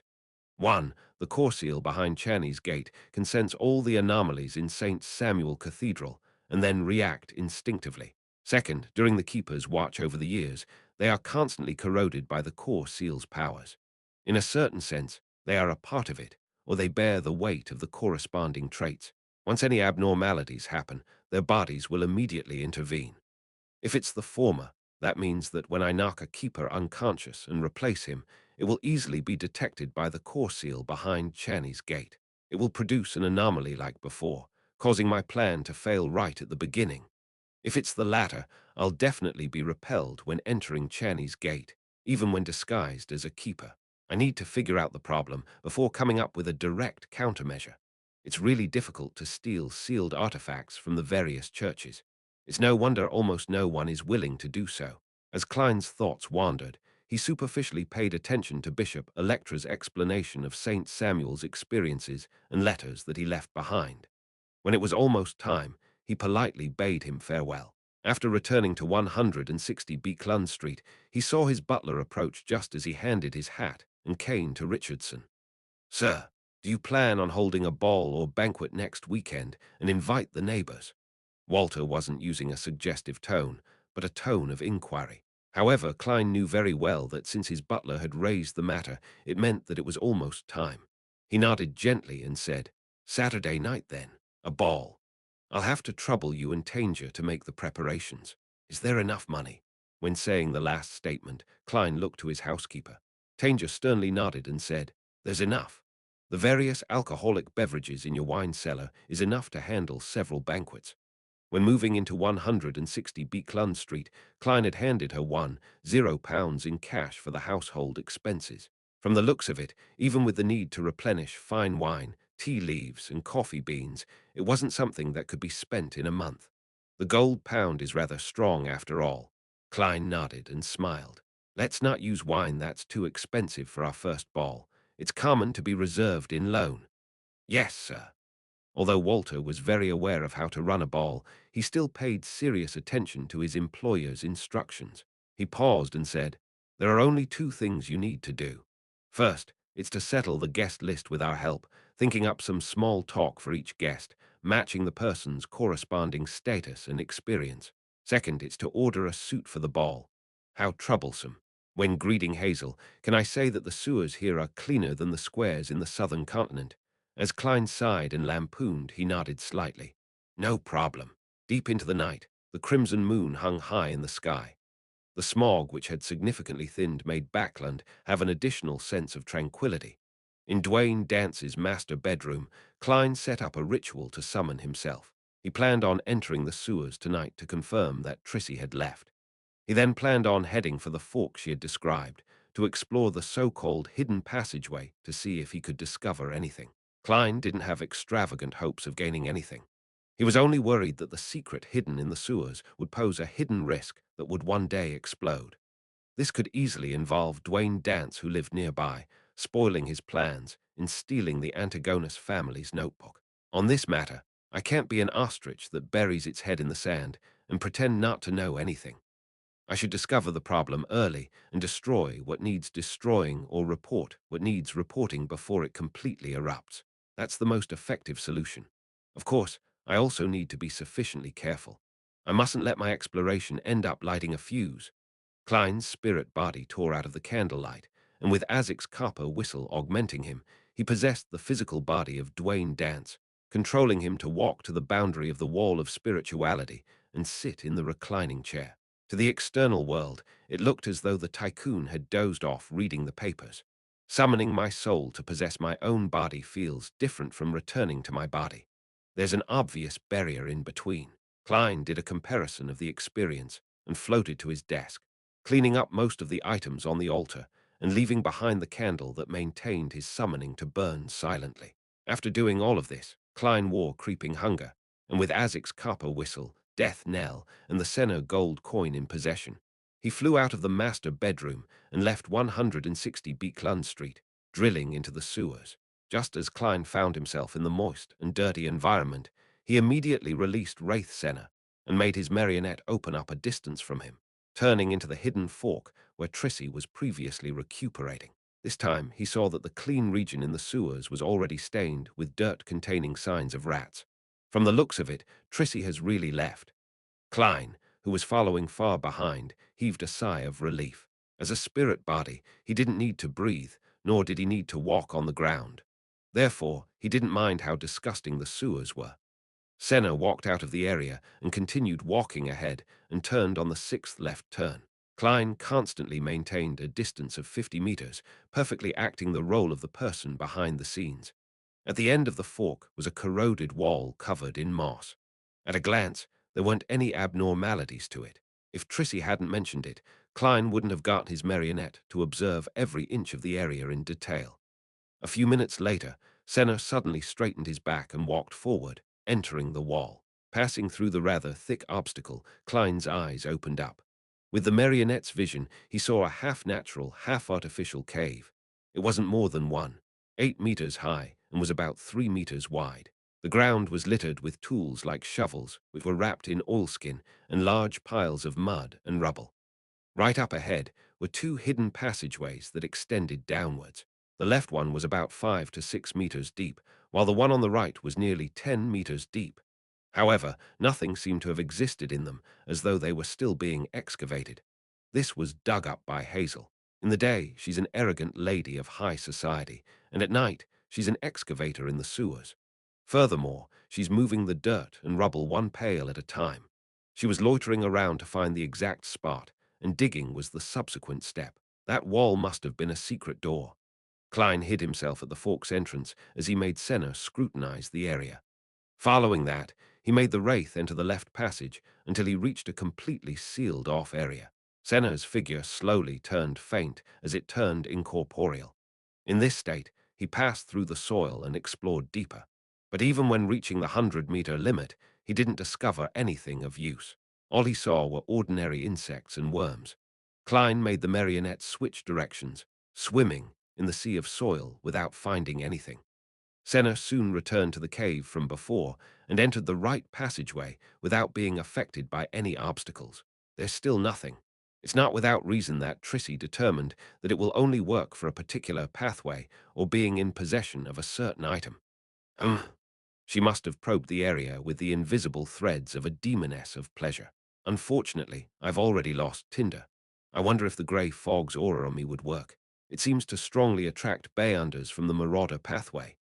Klein silently commented, and using his spirit body state, planned on personally visiting the two hidden passageways that Hazel had dug up. However, he curbed his desire because he was now a marionettist. Doing it personally in situations that didn't require it was in violation of the acting principles. It's fine even if I don't use the grey fog's aura. I'll just request to purchase a mystical item from the Marauder pathway during tomorrow afternoon's tarot gathering. It doesn't need to be too expensive. It can just correspond to sequence 8 or 9. That badge from Lanevis is only a signal receiver, not an item of this pathway. While not aware of the exact situation of what's hiding inside, rashly using my spirit body to explore it might result in me attracting a high-sequence monster. Being careful and cautious will forever be a condition for myself. Klein slowly heaved a sigh of relief and retrieved Wraith Senna. He wasn't worried that Hazel would continue coming in the near future. Any person with normal intelligence wouldn't continue coming unless they had the means to deal with the situation from before. Ignoring how Hazel hasn't had any contact with Bay under circles, even if she has, getting an item from the Sun domain isn't simple. After all, Backland is the territory of the Church of Storms. I do have something that I don't use often.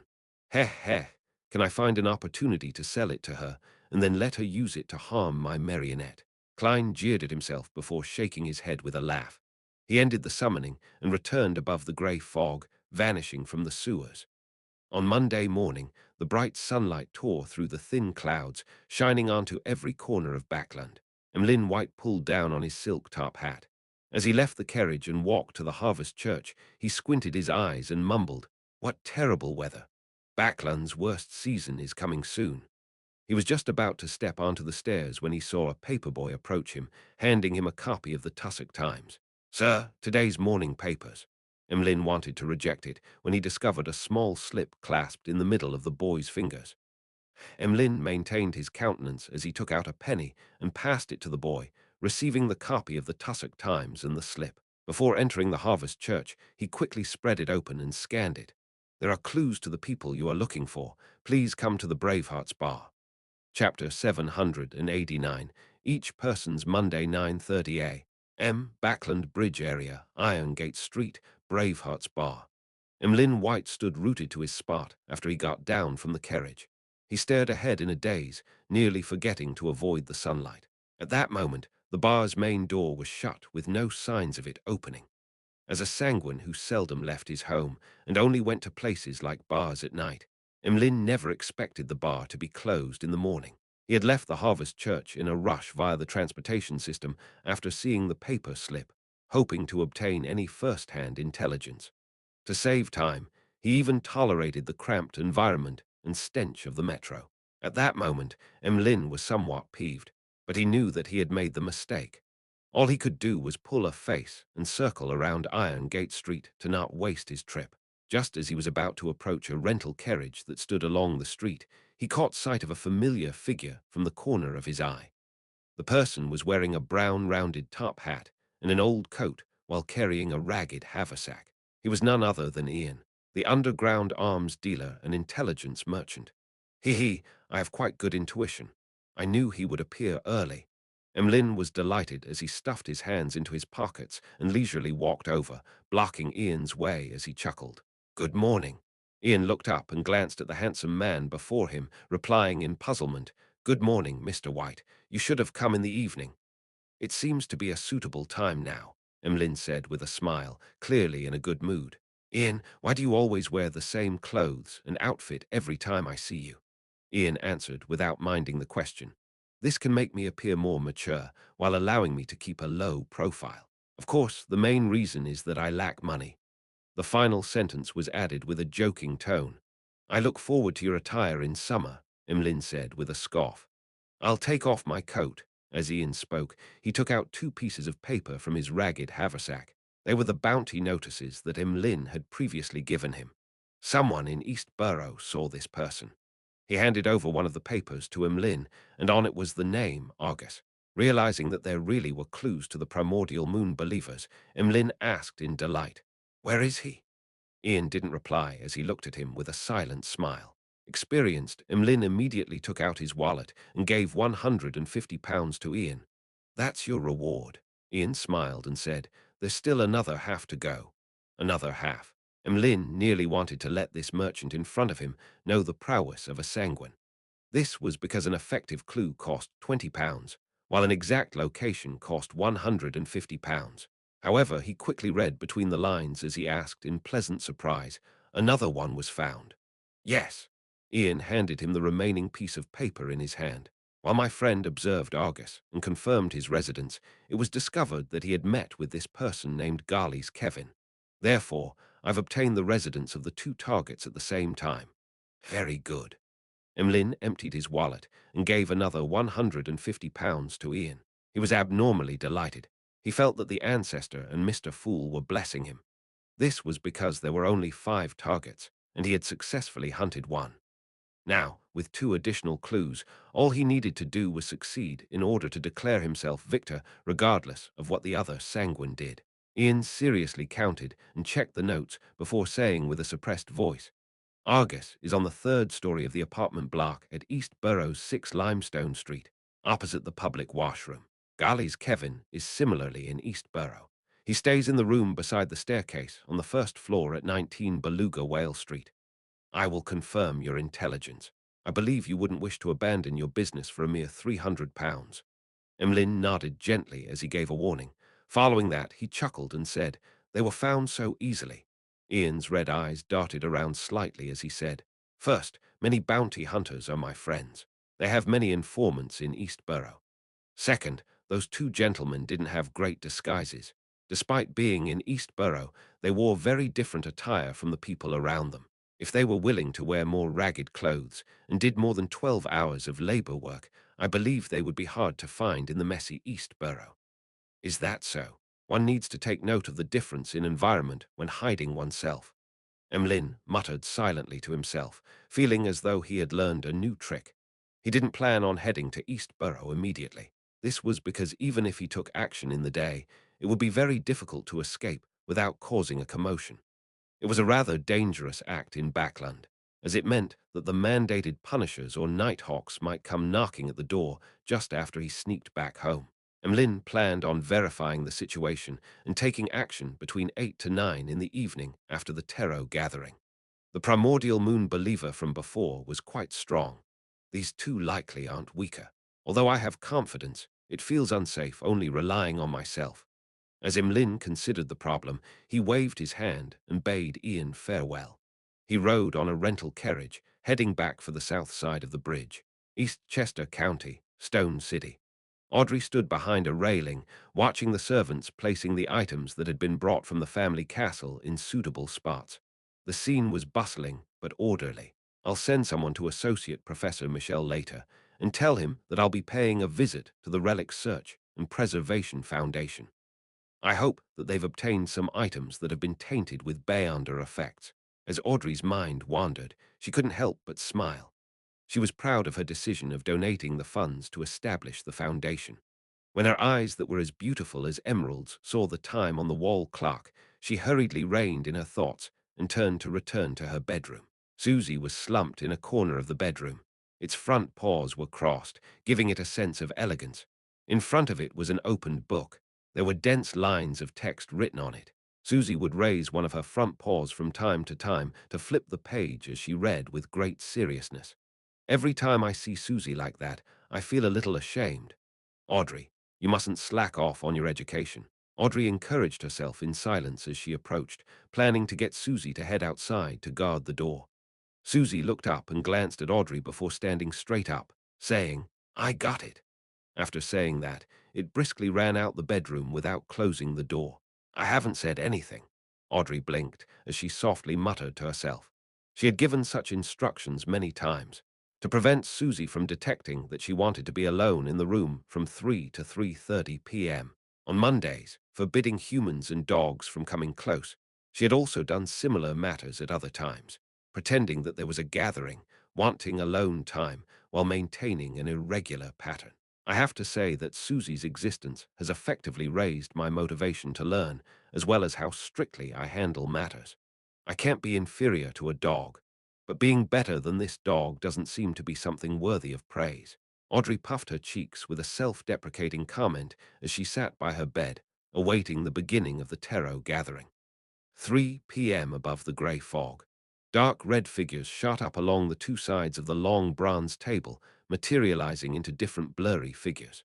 "Good afternoon, Mr. Fool," Audrey's greeted with a cheery voice as she bowed. The other members greeted one after another until the existence at the seat of honor nodded in response. While sitting down, Fours couldn't help but look at Mr. World, wondering what she should use as an opening.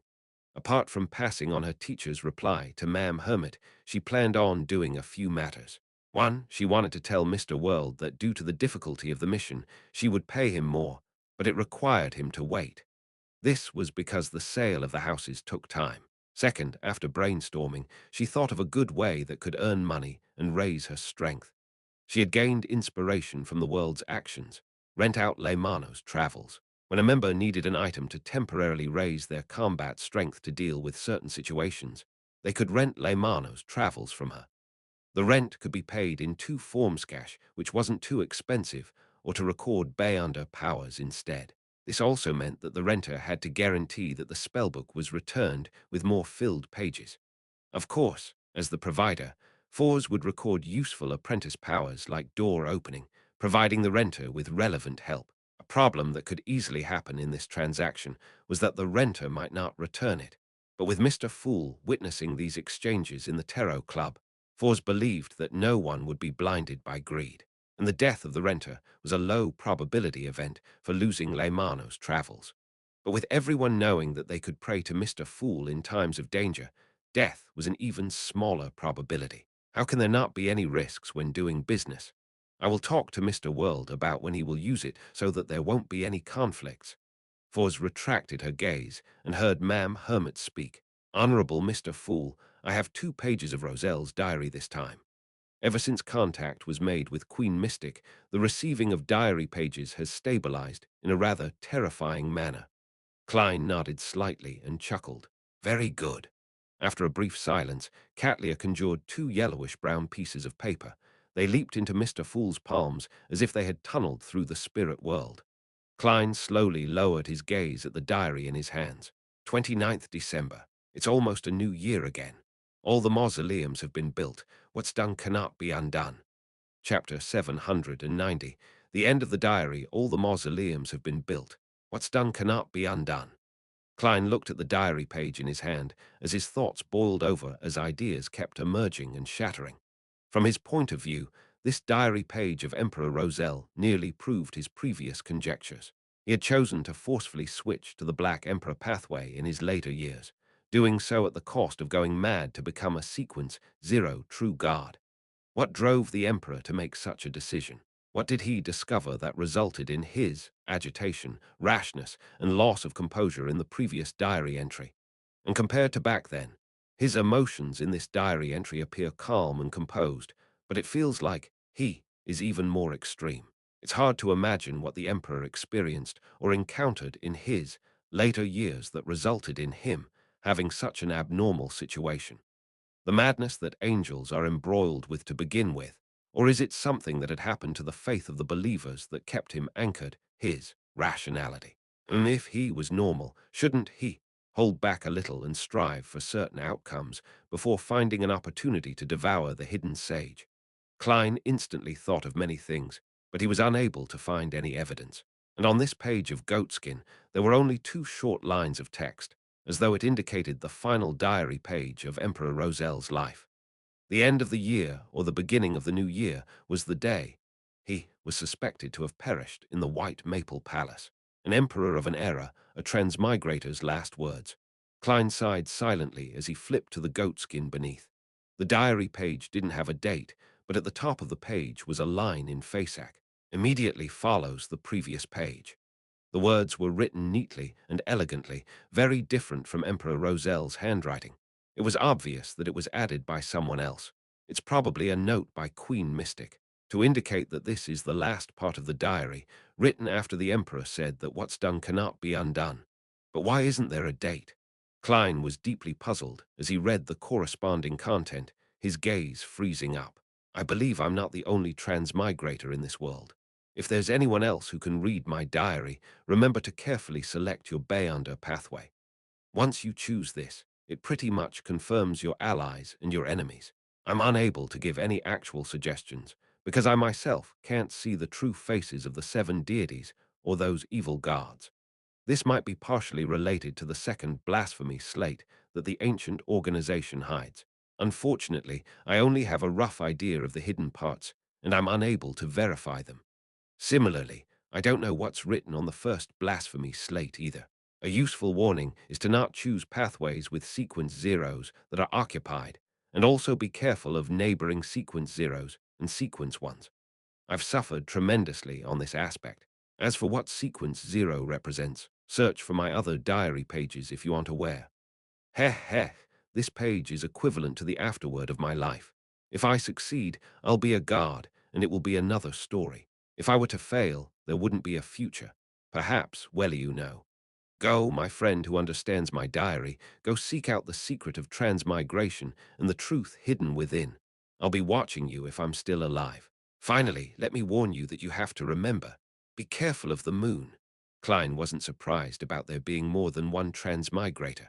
After all, he had long known of a senior in the form of Emperor Roselle. He was puzzled about the details that the Emperor had used to determine that there wasn't only one transmigrator. This was a very important point, as it held great meaning as to whether there were incomparable problems in his bid to return home. This was like an unknown equation. Without enough examples and conditions, there was no way to obtain the correct answer, no matter how he tried to solve it. Only with enough equations could he find the correct answer. The Emperor should have written his discoveries on this matter in the previous diary entries. Unfortunately, I have no way of knowing where it is in order to do a targeted search and recovery. Klein silently sighed before considering the other contents in the afterword. The hidden contents in the second blasphemy slate which the Twilight Hermit Order showed. Did they deliberately hide the contents, or did they not actually obtain it? The second blasphemy slate was actually split into two parts, with the other half landing in the hands of other factions. My pathway has already been determined. It was selected based on the exclamation found in Emperor Rosel's diary. From the Emperor's afterword, I can be a bit assured. The seer pathway doesn't have a sequence 0 because the mad sequence 1 Zaratul is still alive. And according to the law of Bay under characteristics conservation, Hathai's subdivision part can probably be called the law of incompatibility. If there's a sequence 1, there's no sequence 0. I need to be careful of Zaratul, Mr. Dor, Blasphemer Ammon, and Palace Zoroast, as well as the other sequence ones who exist in these three pathways. What does being careful of the moon mean? Be careful of the primordial moon. That could be said directly. Wait, the Emperor apparently had thoughts of exploring the Crimson Moon before. Could it be that he finally committed himself to do it and discovered something on the moon, which is why he warned other transmigrators to be careful of the moon? The moon has something to do with transmigration. Yes, the Emperor's tone indicates that he still has some contingency plans, and he might not completely perish. He might be watching me. There should also be clues to such matters, and they should also be written in the earlier diary entries. As conclusions and puzzlements flashed through Klein's mind, he finally turned solemn. He made the diary in his hand vanish and looked towards Katlia. "Do you have anything you want to ask?" Katlia nudged the heavy glasses on her nose and politely bowed her head. "Honorable Mr. Fool, I wish to know if Emperor Roselle is still alive."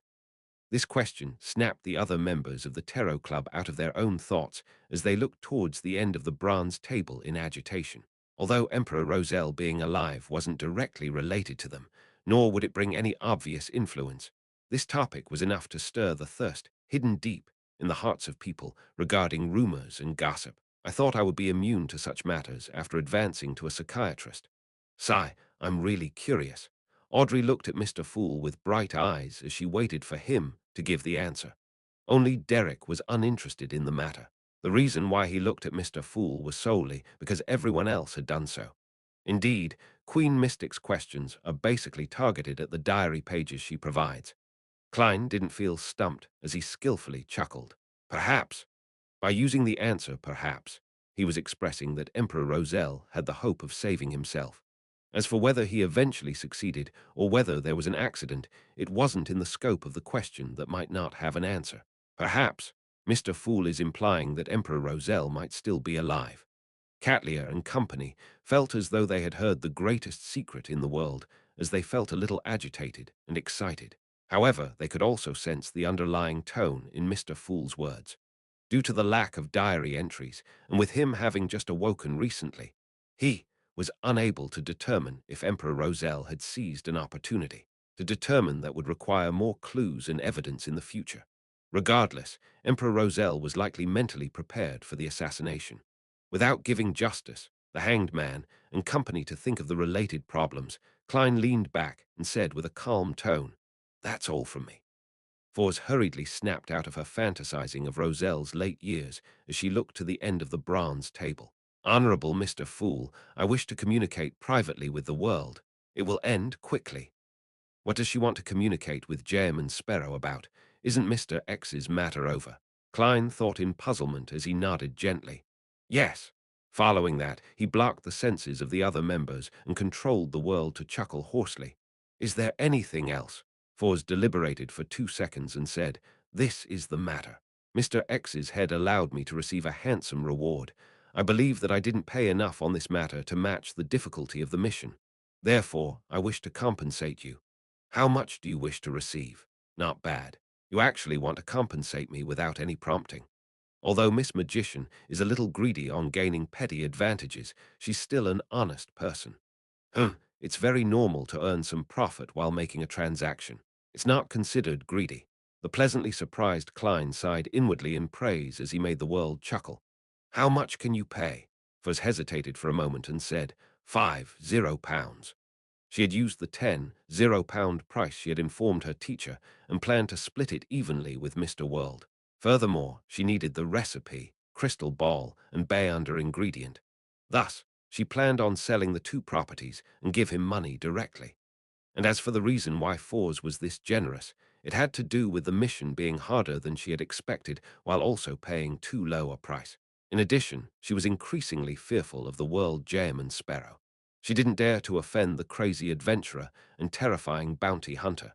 The Abraham family gave quite a huge reward. Klein controlled the world to say with a laugh, if you can use large amounts of gold coins in place of notes, you can pay less.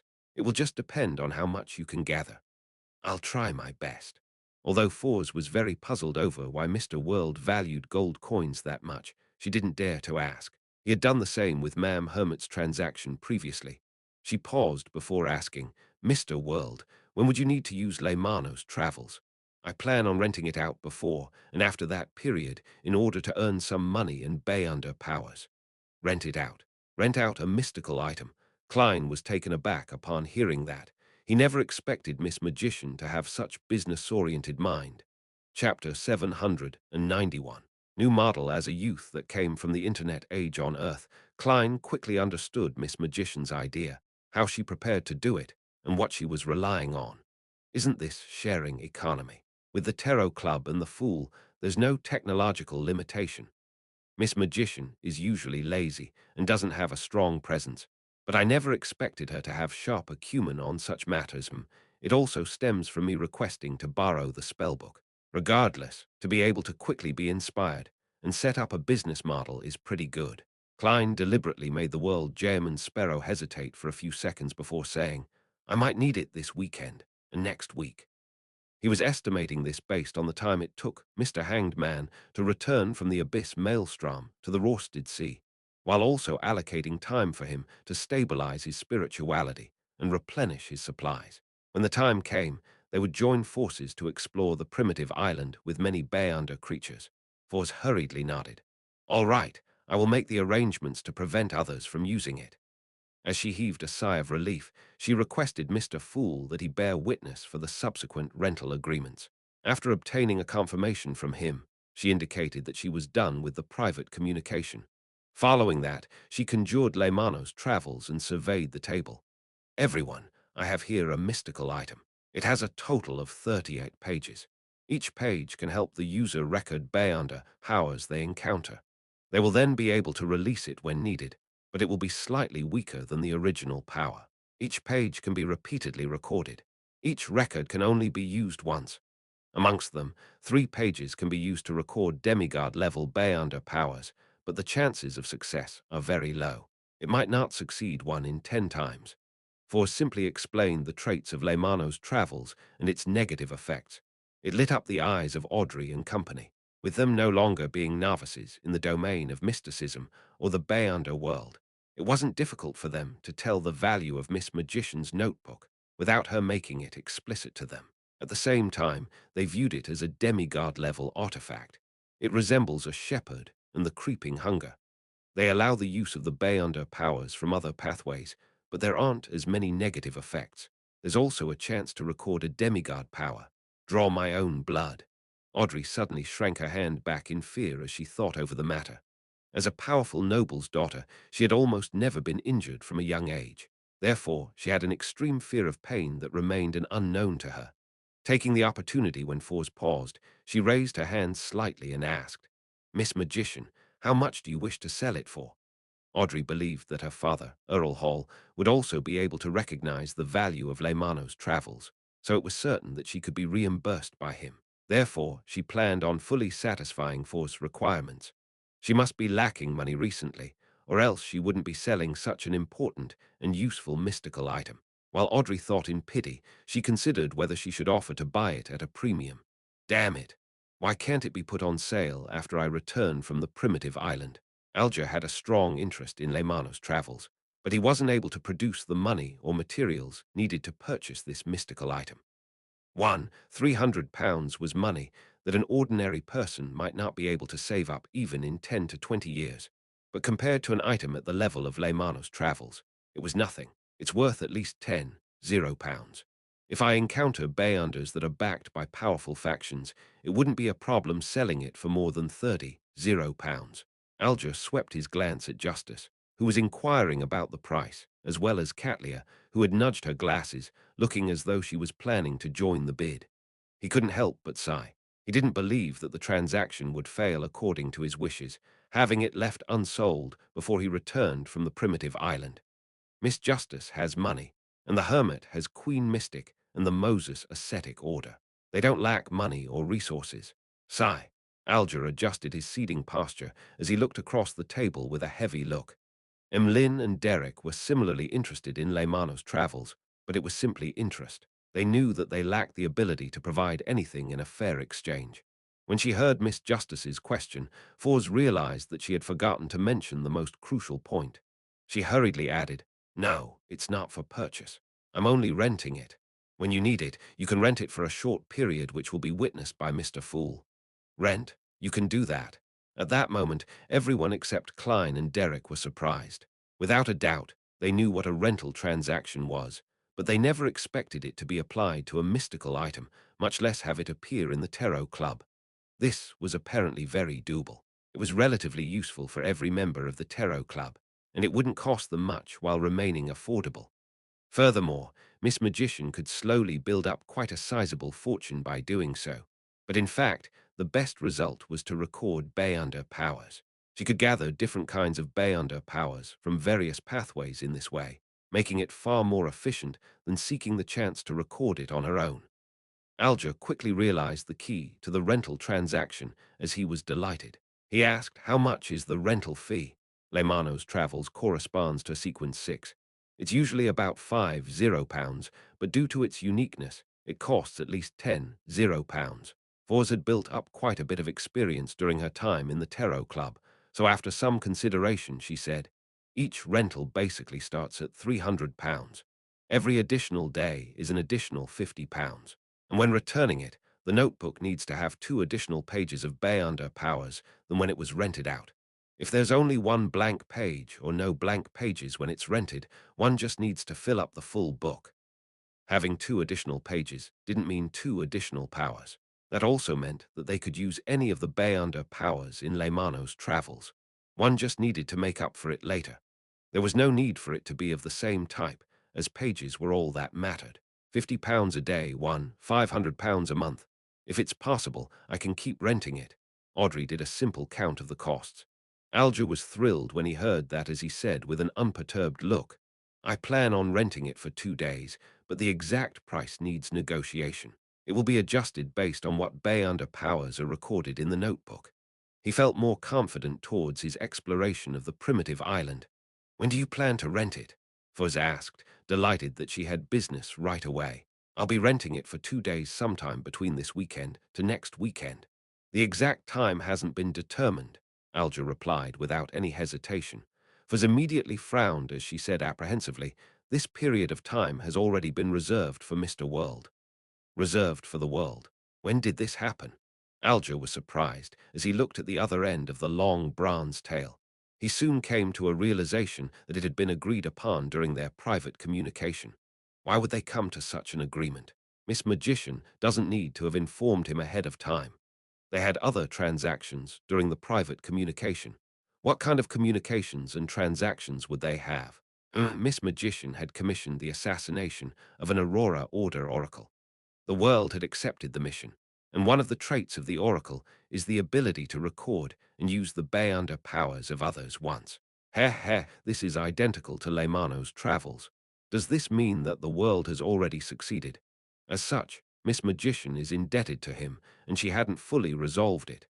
Now, she came up with this method to pay off the rest. Alger eliminated the possibilities, and finally felt that he had found the truth. Without anyone catching wind of it, the world Jayman Sparrow had already hunted an Aurora Order oracle, an oracle suspected to be a Sequence 5. This secretly made Alger feel alarmed because he was about to cooperate with the world soon. Thankfully, there's Mr. Fool bearing witness. As a blessed, Jayman Sparrow wouldn't violate the agreement he makes in front of a guard. Alger consoled himself and retracted his gaze from the world.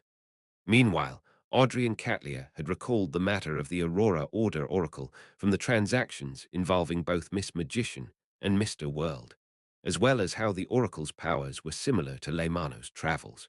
Hence, they believed that the world might have already completed the mission. Renting the spellbook was one of the parts to completing the transaction. Emlyn didn't think about such matters, putting his focus on the unavailability of Leymano's travels this weekend and the following week. In other words, I can borrow it for the next few days. If I have help from this notebook, those two primitive believers wouldn't be able to pose a threat. Emlyn looked around and turned anxious as he leisurely said, "Can I rent it for today and tomorrow?" £400 plus 2 pages of Bay Under powers, Fors directly announced the price. Emlyn nodded gently. Introduce what Bay Under powers are recorded first. If they aren't very useful to me, I wish that the price can be lowered because I'll need to waste time recording powers. Fors flipped through Leymano's travels and began to give a vague introduction.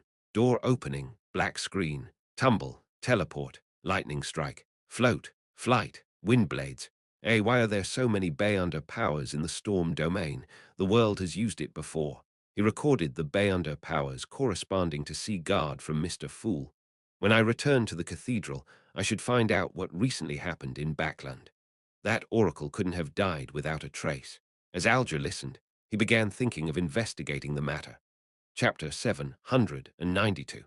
The Fool's Authority. The hermit similarly thought of the world Jam and Sparrow from hearing the Bay Under powers which were recorded in Leymano's travels. I wonder if I can pay a certain price to get the Fool to showcase demigod powers of the storm pathway as well as his domain. This will be better than seeking the help of the Moses ascetic order. That will make them know of my possession of Leymano's travels. I should first write to Her Majesty. Perhaps she will come to the future to showcase her powers. Catlia was increasingly convinced that the spellbook had a value that exceeded its level and was very regretful that Miss Magician was only renting it. After hearing the description, Emlyn heaved a sigh of relief. This was because the Bay Under powers, like lightning, were very lethal against artificial vampires. Of course, it was the same for Sanguine. Very good. I was still worried about needing to seek the sun's help and passing Leymano's travels to him to get him to showcase purification powers to be recorded.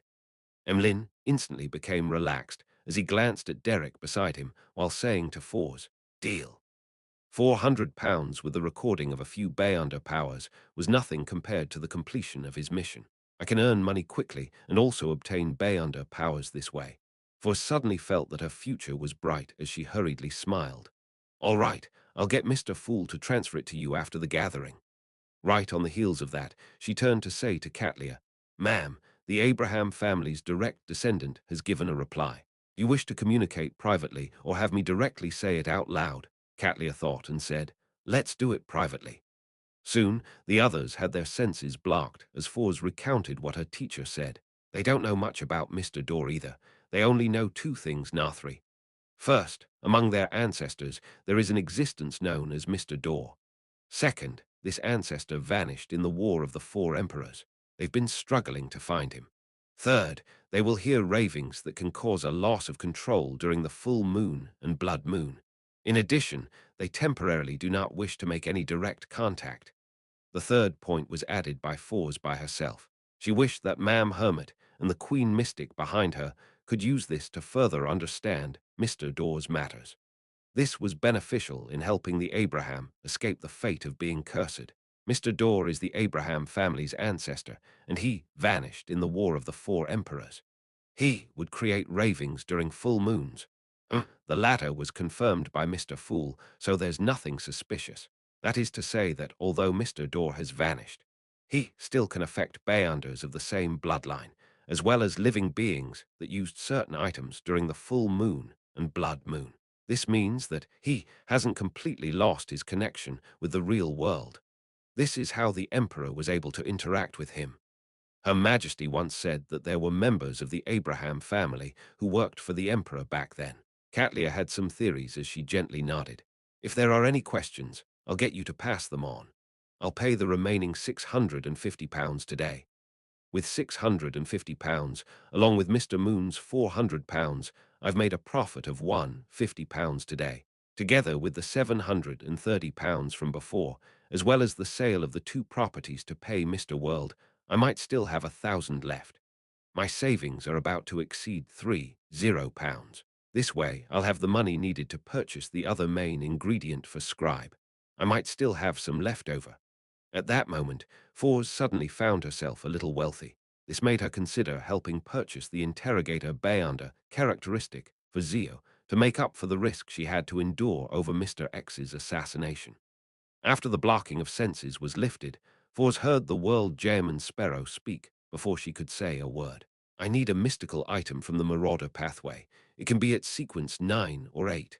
Catlia considered for a moment and said, I can ask around for you. However, items of the Marauder pathway aren't common. There might be a premium involved. No problem. Klein controlled the world to provide the response.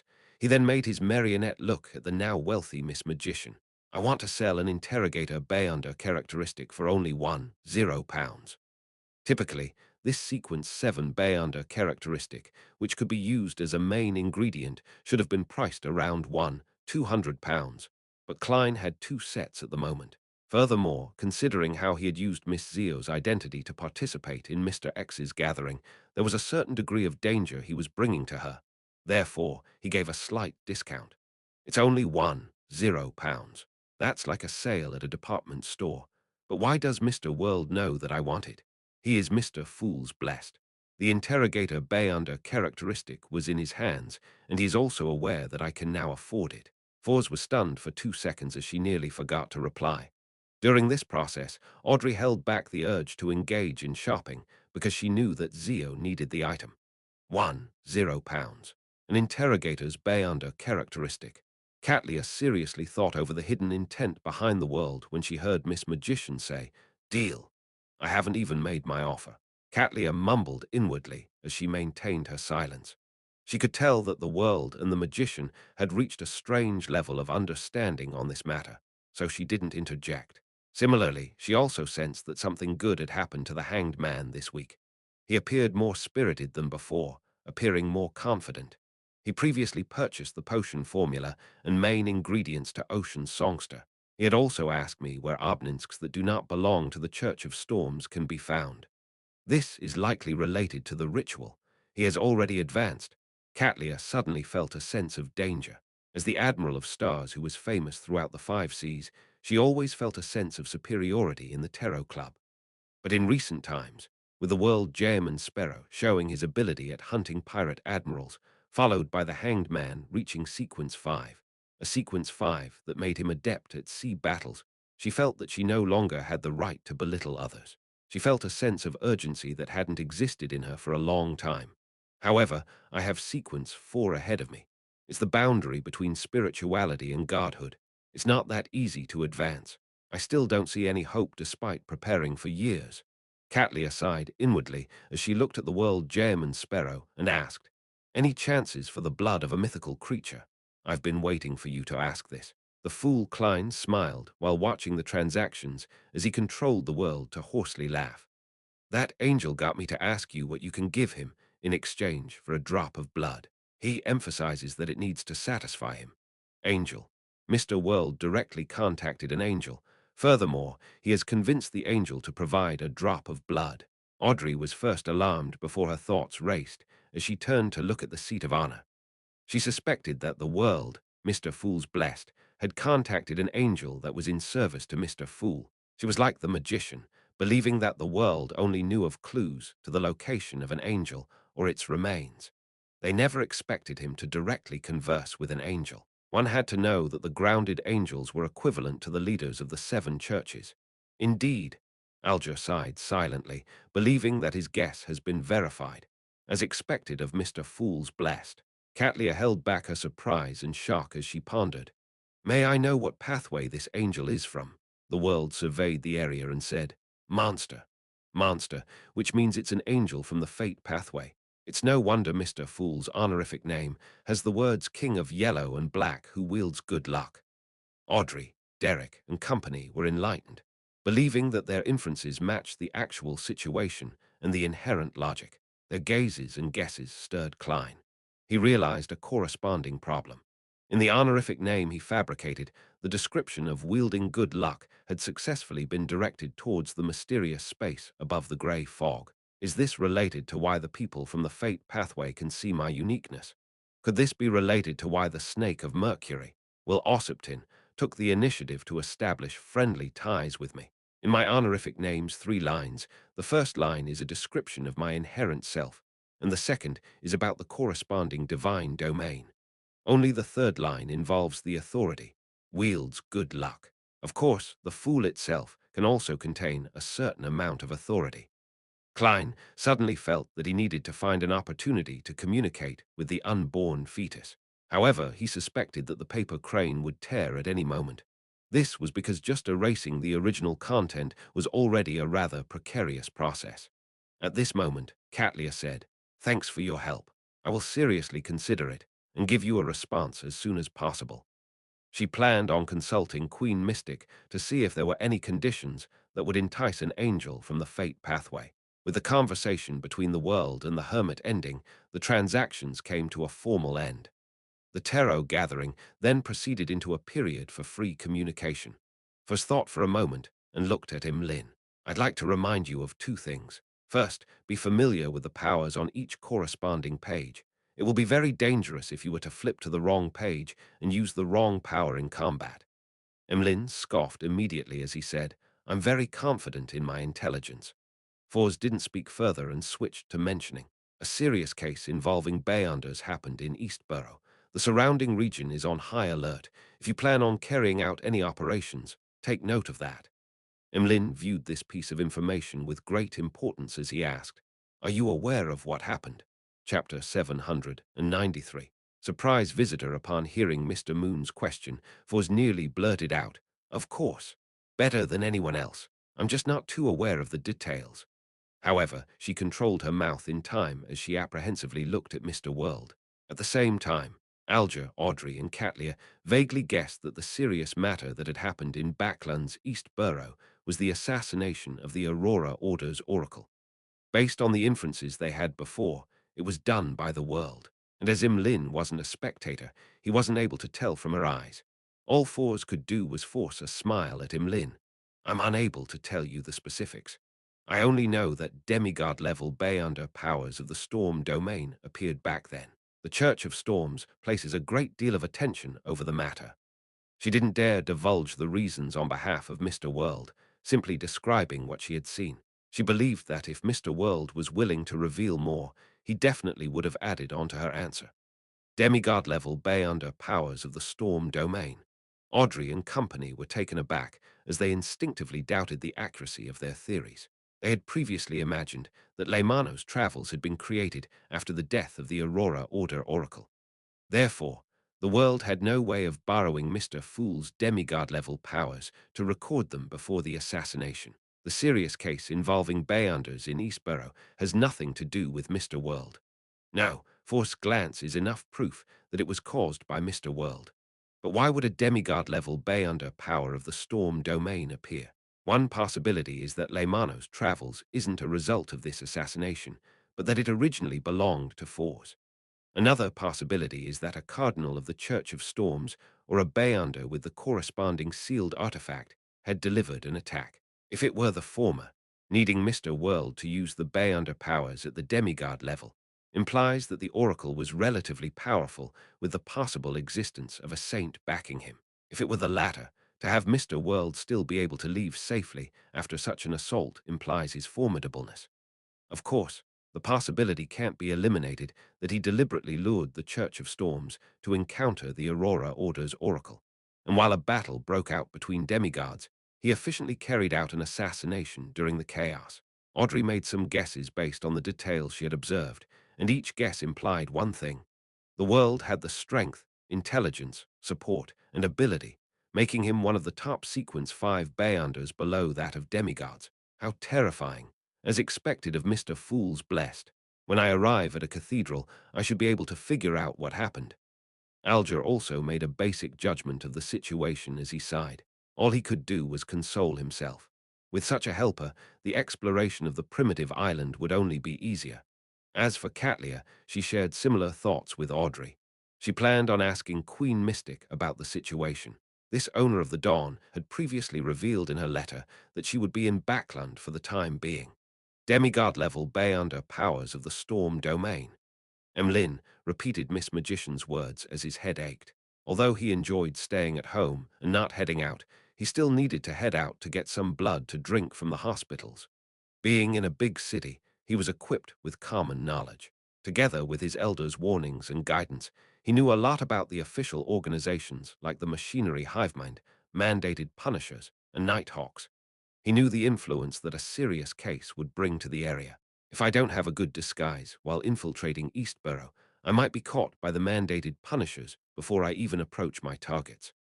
Although I have the identity of being part of the Church of Earth Mother and wouldn't be impounded underground or made into a test subject of sealed artifacts, this also means that my operation has failed. I might even have Leymano's travels taken away. During such times, taking the sewers would be even more dangerous. Who knows how many official Beyonders are lying in ambush over there?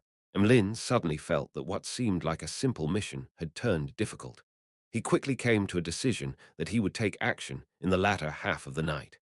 During this time, the low-class residents of East Borough would begin returning home from work. Although it was dark, the streets would be bustling.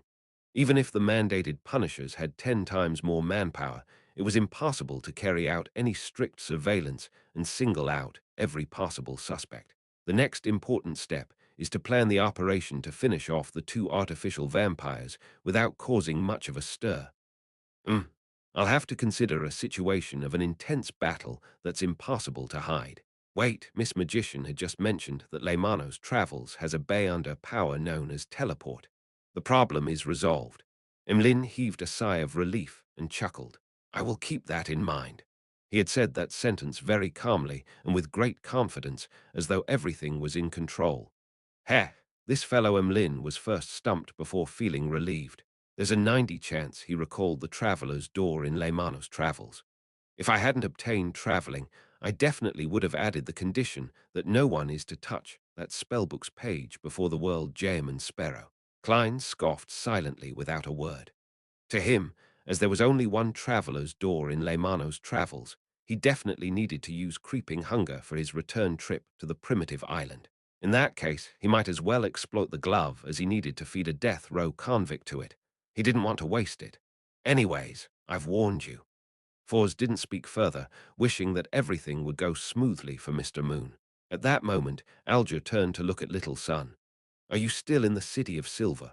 Yes, my recent mission is to acquaint myself with my powers and patrol the surrounding area, Derek replied honestly. Alger thought for a moment before saying, has that shepherd elder not looked for you recently? No, Derek paused. The six-member council seems to be busy with the former chief's mausoleum.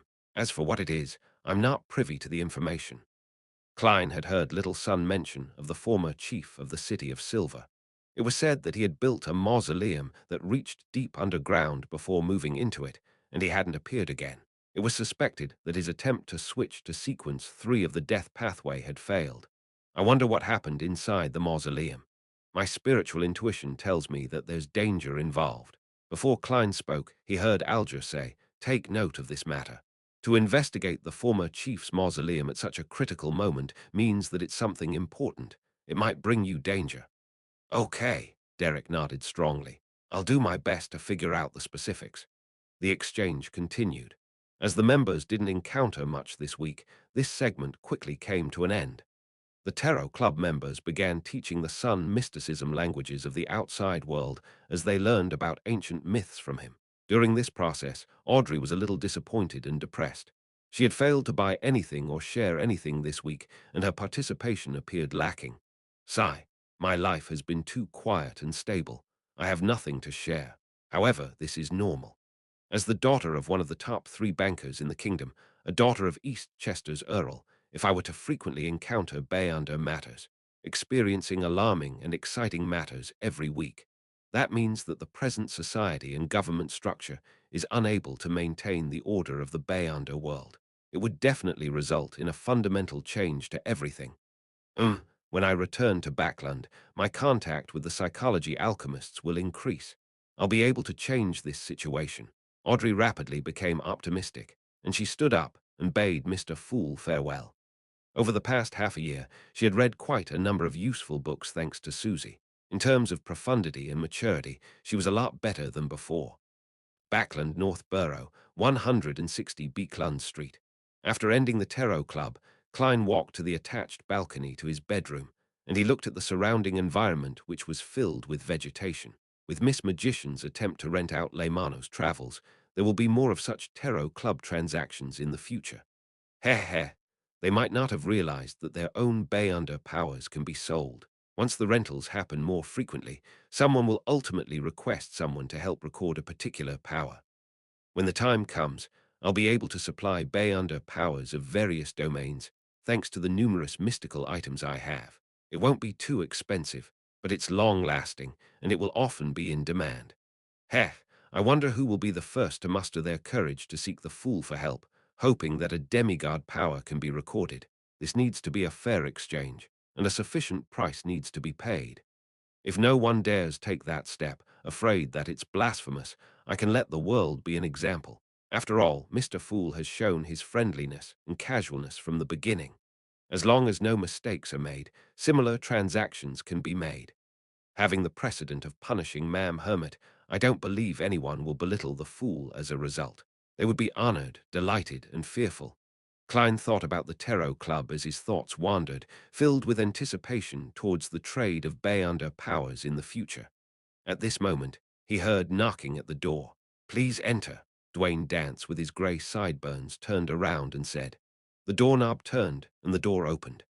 Butler Walter, in his white gloves, walked in and said respectfully, "Sir, Ma'am Mary from the National Atmospheric Pollution Council is here to visit you. Do you wish to meet her?" Mary Scott, the major shareholder of the Coim Company, the lady who got me to investigate her former husband's adultery. Why is she here? Don't tell me that Dwayne Dance has caught her fancy. Klein was slightly puzzled as he nodded with a smile. "It's almost tea time. Let's have it a little earlier." "All right, I will invite Ma'am Mary to the activity room on the second story." Walter easily understood his employer's intentions. Klein nodded slightly without saying anything else. With the help of his valet, Richardson, he wore his coat and went down to the second story.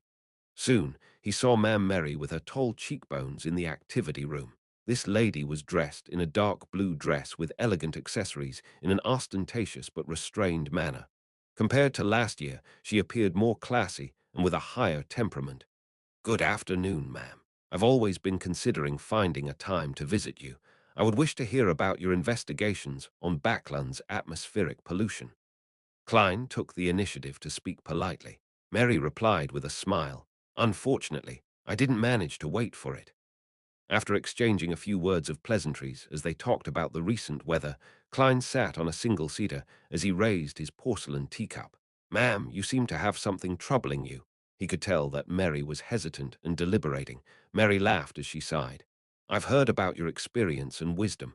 I believe that you're a gentleman with excellent foresight. This is the thing. Are you interested in purchasing some of the Coim Company's shares?"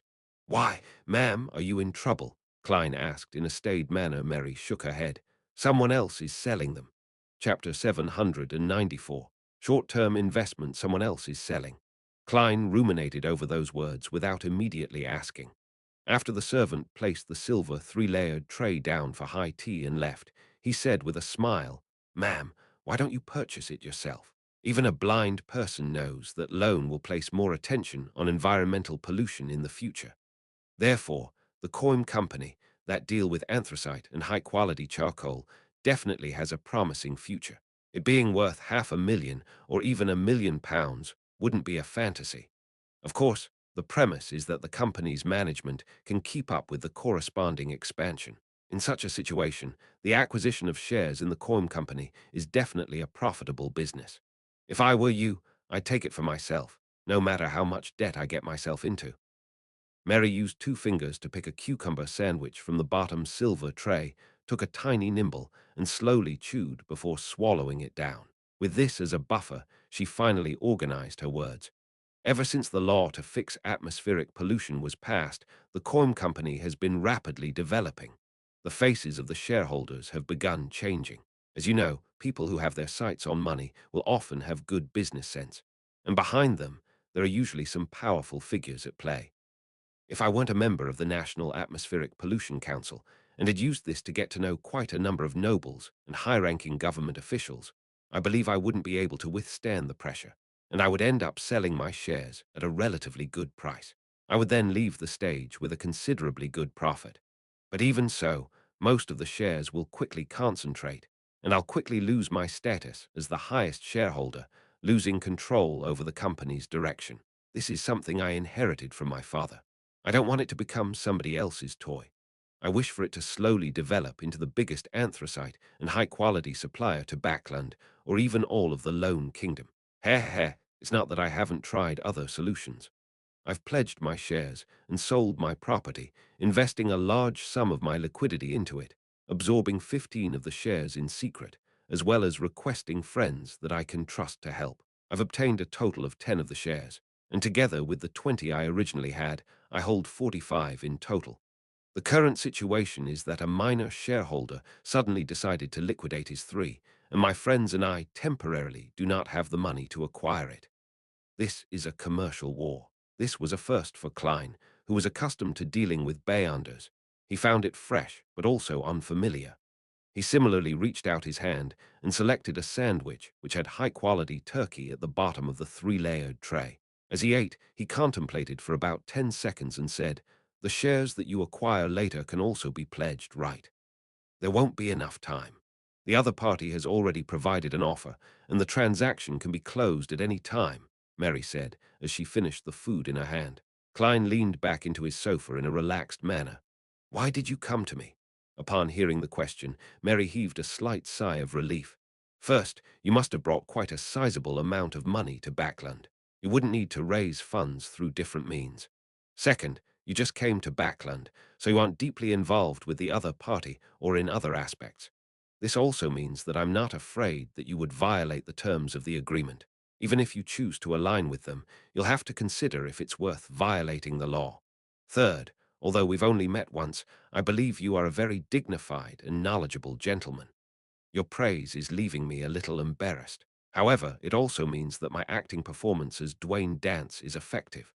At the very least, everyone knows that he's a middle-aged gentleman with foresight and competence, with plenty of money that he has nowhere to invest. And considering the original 16,493 pounds and Miss Magician's 50 Narsix £0, as well as the 48 pounds provided by Mr. X, I have a total of 22,991 pounds and 5 gold coins.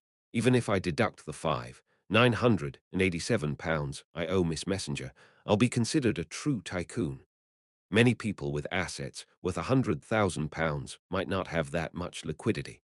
Klein couldn't help but do a count of his wealth as he asked with a smile, "Ma'am, what do you wish for me to do?" Mary sipped some tea and said eloquently, "Acquire the 3 shares. But before that, I'll sign 2 contracts with you. The first contract stipulates that I'll forcefully purchase the shares from you in 3 months and buy it at the highest price over this period of time. The corresponding tax will be shouldered by me. The second contract stipulates that we act in concert. In addition, I will make you a member of the board of directors for the Coim Company. You will enjoy the corresponding perks as you monitor the company's development. This will help you be integrated even better into high society." Sounds like a sure win. It's equivalent to me providing a loan, and Ma'am Mary will repay me with a certain amount of interest and social resources. And compared to a debt agreement, I'll be holding on to the shares of an excellent company. It's more secure. After all, we are considered strangers. Of course, that's under the premise that the Coim Company itself is all right. And this is also why she's making me a director. Klein analyzed the conditions proposed by Ma'am Mary and slowly felt enticed by them. From his point of view, Dwayne Dance needed some investments. Otherwise, he would appear suspicious. Then, selecting the kind of investment was a rather important problem, since it had to be considered that Dwayne Dance might have to give up everything and leave Backland because of his operation's failure or success. When the time comes, there's a chance to take away the money, but I can forget about the shares. This kind of investment, one that allows me to quickly recoup my investment, meets my requirements. I might even earn quite a bit. Klein contemplated for a moment before warmly smiling. Helping a lady resolve problems is something that I need to do. Ma'am Mary immediately felt relieved. Just as she was about to say something, she heard Dwayne Dance's attractive voice continue. However, I'm rather cautious in regards to any investments I make. I will hire a lawyer and an accounting team to investigate the coin company's situation. I'll try to reach a conclusion as quickly as possible, and if there aren't any problems, we can begin our cooperation. Aside from that, I will also do a divination. Klein silently added inwardly. Definitely. Ma'am Mary smiled and added, I'll bear the costs for such expenses. Klein didn't reject the offer as he nodded and said, how much would the 3 shares cost? The current valuation is £9,600, but the shareholder believes that the coin company has a promising future, so it can't be lower than £12,000. Mary gave him the exact details. Phew, Klein used a calm and relaxed manner to smile. That's still all right. Dwayne Dance is indeed rich. Mary thought as she said, Dwayne, can I invite you to visit the coin company tomorrow? That's exactly what I wish for, Klein replied with a smile. At the same time, he couldn't help but think of something. His former landlord, Stellin Sammer's husband, was likely still a manager at Coim Company. Yet another familiar face, but it's not one for Dwayne Dance. Klein felt wistful for some baffling reason. At 8 p.m., there were still crowds of people entering East Borough from the other streets. Fatigue obviously colored their faces, and this continued almost until 10.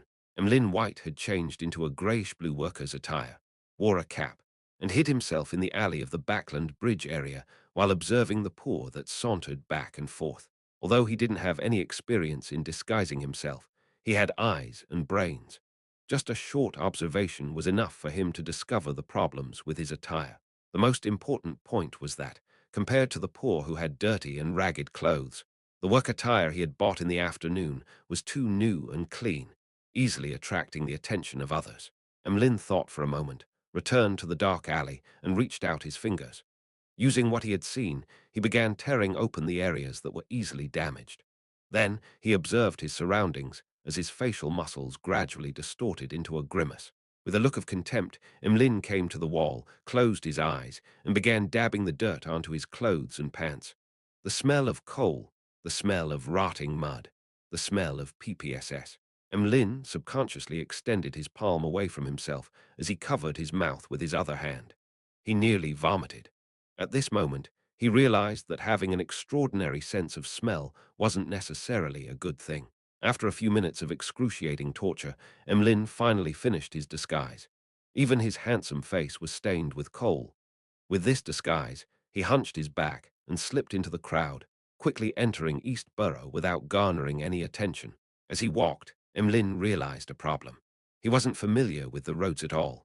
He had no idea where Limestone Street or Beluga Whale Street was in East Borough, while most of the street signs had already been damaged. An assassination attempt really is a troublesome matter. Emlyn mumbled as he began asking around for directions. After nearly an hour of hard work, he finally arrived at Limestone Street. The streets were narrow, with the buildings on both sides leaning close to each other. Even in the day, it appeared dark. At night, it gave off a terrifying sense of creepiness and darkness. But to the sanguine, such an environment wasn't bad. The only problem was the dirt and messiness. After spraying a medicine that eliminated his scent, Emlyn walked into the condominium at Unit 6, went to the third story, and approached the public washroom with his nose pinched before standing outside the room of primordial moon believer, Argus. Emlyn cocked his ears to listen for a while before he stopped pinching his nose in puzzlement. He nearly fainted from the stench wafting over from the washroom. It took him a great bit of effort to focus his gaze on the room. His sense of smell told him that there wasn't anyone inside, nor were there any corpses. He moved away, or he isn't back. Emlyn muttered silently in a daze. He never expected his hunt to be so unsuccessful. After reining in his emotions, Emlyn left the condominium and rushed to 19 Beluga Whale Street. This time, he was delighted to discover that someone was home. Garley's Kevin was home. At that moment, Emlyn caught the scent of another person. It was very identical to Argus's apartment at Limestone Street. 2 people. There are 2 people in the room. Argus isn't home because he came to Garley's Kevin. 2. Emlyn's expression suddenly froze. He wasn't worried if it was one-on-one, but if it was one against two, he was still a little fearful with Leymano's travels. After all, the two of them were artificial vampires with rather significant strength. Chapter 795. Patience as a sanguine who liked to stay home, the number of battles Imlin had involved himself in could be counted on one hand. Furthermore, he had never attempted fighting in the state of a numbers disadvantage. Be it his attack on the previous primordial moon believer or resisting Bishop Artravsky from the Harvest Church, he basically had the numerical advantage in being the worst at one-on-one fights. Thinking back to the failure of his family of three, attempting to defeat the half-giant bishop, Emlin's expression turned livid, as though he had recalled the torture he suffered back at the Harvest Church. As there weren't many residents living here, and with Garley's Kevin having sharp senses as an artificial vampire, he didn't dare stay outside the door for too long. He quickly walked past the area and walked to the end of the corridor and hid in the shadows. What should I do next? Emlyn leaned against random objects that blocked the crimson sunlight as his thoughts rapidly whirled in an attempt to find a solution with his pitiful amounts of experience. Gradually, the words which the hanged man had taught the sun surfaced in his mind. Patience is an important premise when dealing with many situations. Only by being able to curb your urges and irascibility will you be able to avoid danger to the greatest extent. At times, tolerance is very important. Tolerance. Emlyn nodded indiscernibly and knew what he needed to do. He planned on laying in ambush until August left. As this wasn't the artificial vampire's residence, it was certain that he would leave. When the time came, Emlyn could deal with a one-on-one situation. Patience, tolerance, waiting. Emlyn repeated these words inwardly so as to resist the damage the surroundings were dealing to him. The air wafting through the first floor of the condominium was filled with the stench of piss, rotting moisture, the unflushed smell of feces, the odor of some of its residents, as well as all kinds of nauseating, unpleasant, and disgusting smells. Mixed together, they were like a poison that ate at Emlyn's senses. For the first time in his life, Emlyn wished that he could slice off his nose. He had the feeling as though he was stuck in an abyss or was in hell suffering torture. Patience, tolerance, waiting. He mechanically chanted the principles, finding each second that passed excruciatingly long. Finally, he saw Garley's Kevin's door open. A thin, dark brown figure walked out. His cheekbones protruded, and he had a high, sharp, and crooked nose. He was none other than the primordial moon believer, Argus. At that moment, his face had patches of swollen festering that looked disgusting. Indeed, as that young boss, Ian said, these fellows wear clothes that are clean and tidy, completely unlike the residents of East Borough.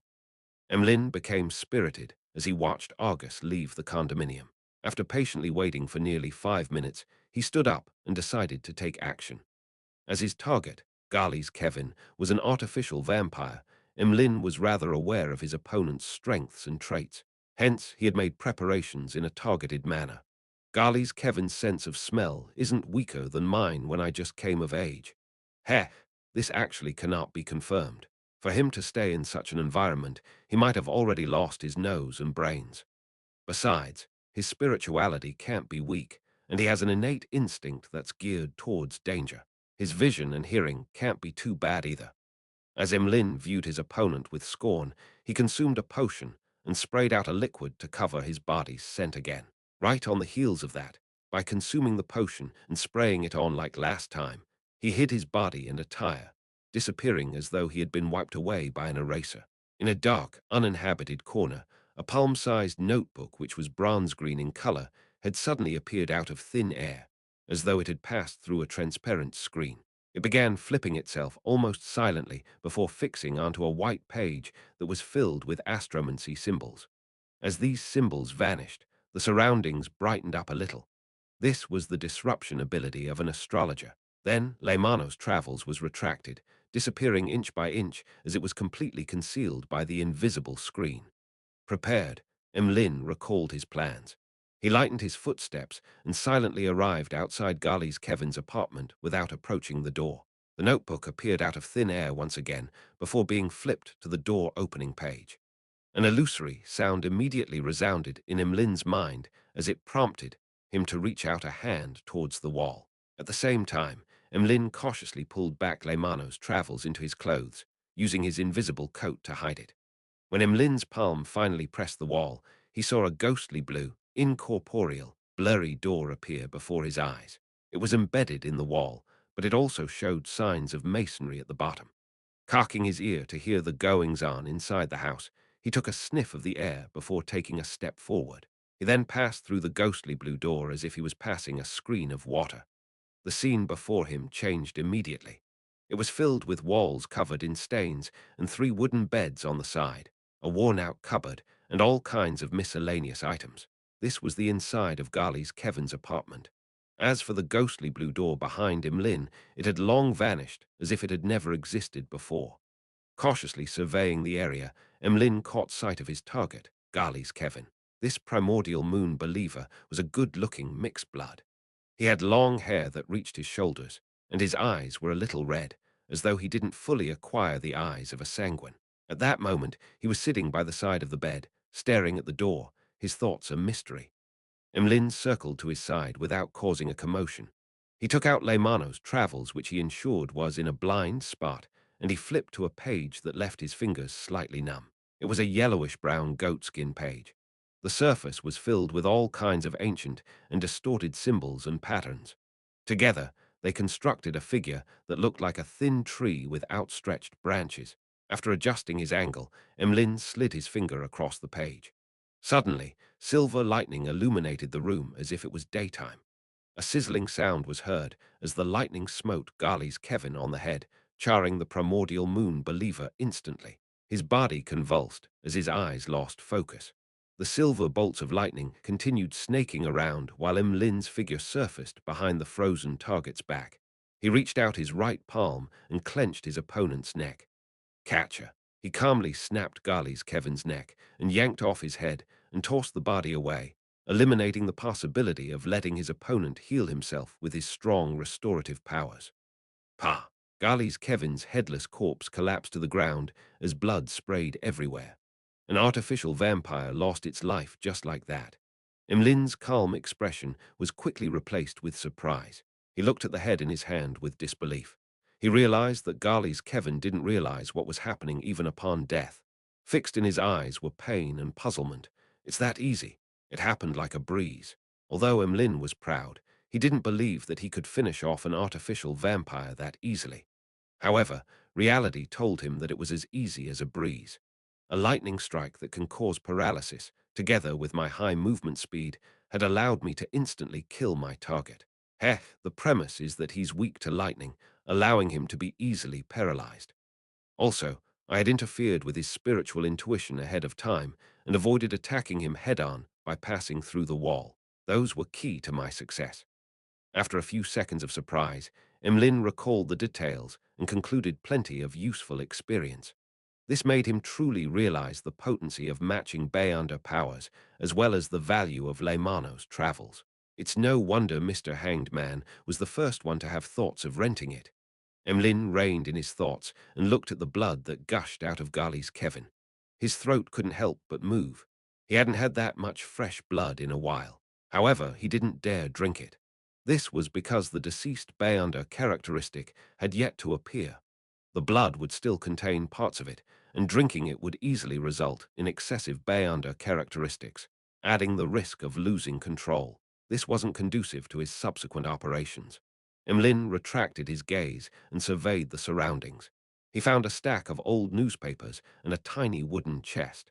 He planned on using that to store Garley's Kevin's head in, and before that he sat down and waited for the Beyonder characteristic to appear. 2 minutes later, Emlyn suddenly looked up at the door. He heard footsteps.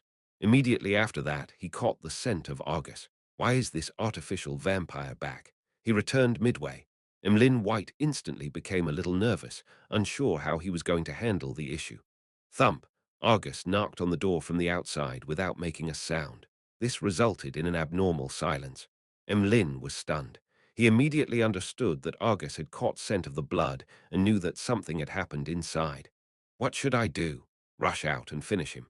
No, others will see me if I do so. I would then be caught by the official Beyonders. Emlyn instinctively took out a potion ad planned on hiding himself again. Suddenly, he had an idea. Exhaling silently, Emlyn placed Garley's Kevin on the bed as he drank an invisibility potion and spewed out the corresponding amount of liquid. Slowly and very gently, he moved to a corner of the room and hid there. This way, it made it seem like the assassination was completed and that the murderer had long fled the scene. As time passed, aside from the occasional passing by of the residents, there was silence both inside and outside. Suddenly, Garley's Kevin's window creaked open as a pair of eyes shot its gaze inside. After careful inspection, Argus, with a festering face, leaped into the room and slowly walked to the corpse which was still indistinctly expelling the Bayanda characteristic. In the corner, Emlyn White secretly took out Leymano's travels while Argus wasn't looking in his direction. He flipped to another page of Lightning Strike. At this moment, Argus's sight landed on the bed and on his companion's head, as well as the stack of old newspapers and the tiny wooden chest. His pupils suddenly constricted. Chapter 796. Slowly becoming proficient, not good. Emlyn White traced Argus's gaze and realized that he had forgotten to deal with the old newspapers and the tiny wooden chest. Although they were part of the room, they were placed in different parts of the room. Now they were put together, making it appear rather odd. It was as though someone had wanted to do something with them before having to give up for the time being. Then, why would there be a need to give up? Was the person alarmed by the knocking of the door? That means that the murderer hadn't left and is hiding in a particular corner of the room. Similar thoughts flashed in Argus's and Emlyn's mind at the same time. However, one of them was feeling perplexed, while the other was reverse inferring the other party's thoughts. No good. The two vampires reacted at the same time as Argus lunged to the side, as he emitted thick black gases that resembled a bat's wing. As for Emlyn White, his finger quickly swiped across the opened Leymano's travels. Suddenly, a silver hue appeared, illuminating the room again. The lightning that branched out didn't hit Argus and ended up hitting the ground beside the bed. It broke up into countless thin bolts that snaked towards conductive materials. Here, the wing which Argus used thick black gases to create seemed to attract the lightning. It was pursued by the snaking lightning as they struck him, spreading across his body. Argus became numb for a second and crashed down to the ground before he could leap up. Emlyn hurriedly flipped through Leymano's travels and once again slid his finger across a lightning strike page, although he didn't know why there were so many pages of lightning strike. With them taking up nearly half of the yellowish-brown goatskin, he was overjoyed that he could keep using them. The silver bolts of lightning crashed down, smiting Argus, causing his body to emit black smoke despite having just recovered from his numbed state. Failing to leap away, his body began to convulse uncontrollably. Seizing this opportunity, Emlyn White bent his knee and leaped forward with his feet, approaching Argus with afterimages trailing behind him. Then he wrapped his right arm around Target's head, easily flashing behind him. Catcher. Argus directly saw his back. His eyes filled with blood as the few festering parts on his face burst open as deep and illusory darkness poured out from inside. Emlyn had no idea what had happened. He slid backward instinctively as he kept changing his positioning. Argus didn't pursue him as his eyes lost their rationality. All that was left was pure malicious intent, madness, and clear blankness. He raised his hands and pressed them against his head before forcefully twisting it, allowing it to return to its normal orientation with a crisp crack. And around this artificial vampire, the darkness surged as though it wanted to devour everything. Then Argus stretched his neck from side to side as his body swelled and oozed out disgusting pus. He had come to Garley's Kevin tonight because his body had shown signs of losing control. There was a need to discuss a solution.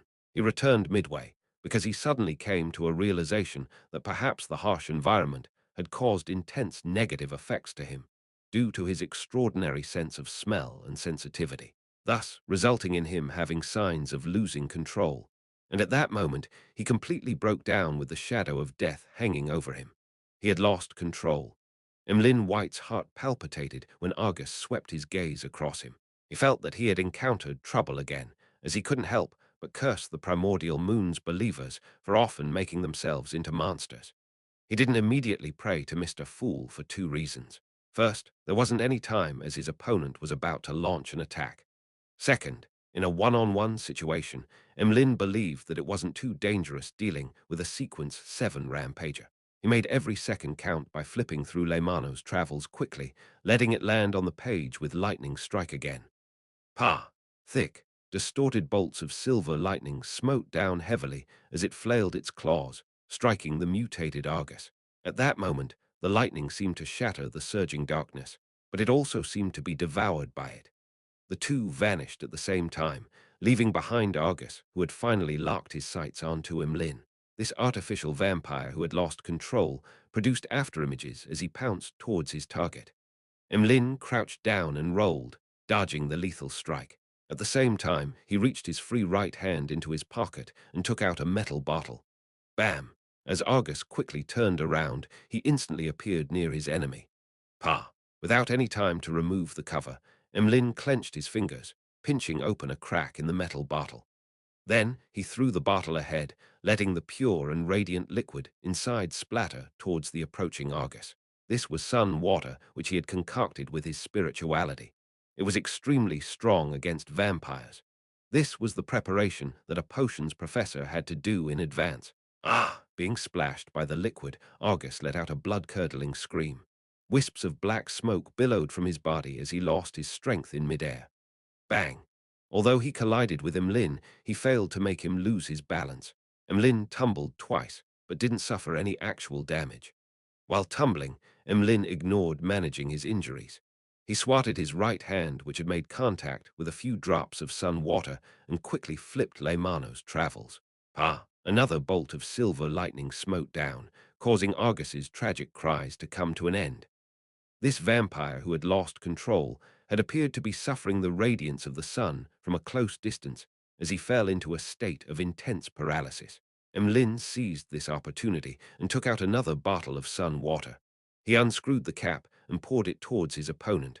This time, Argus didn't even manage to let out a cry. His body began to melt like wax. It was only then that Emlyn heaved a sigh of relief. He then conjured a thick black fog behind him, turning it into illusory bats the size of a palm as they swarmed towards his target.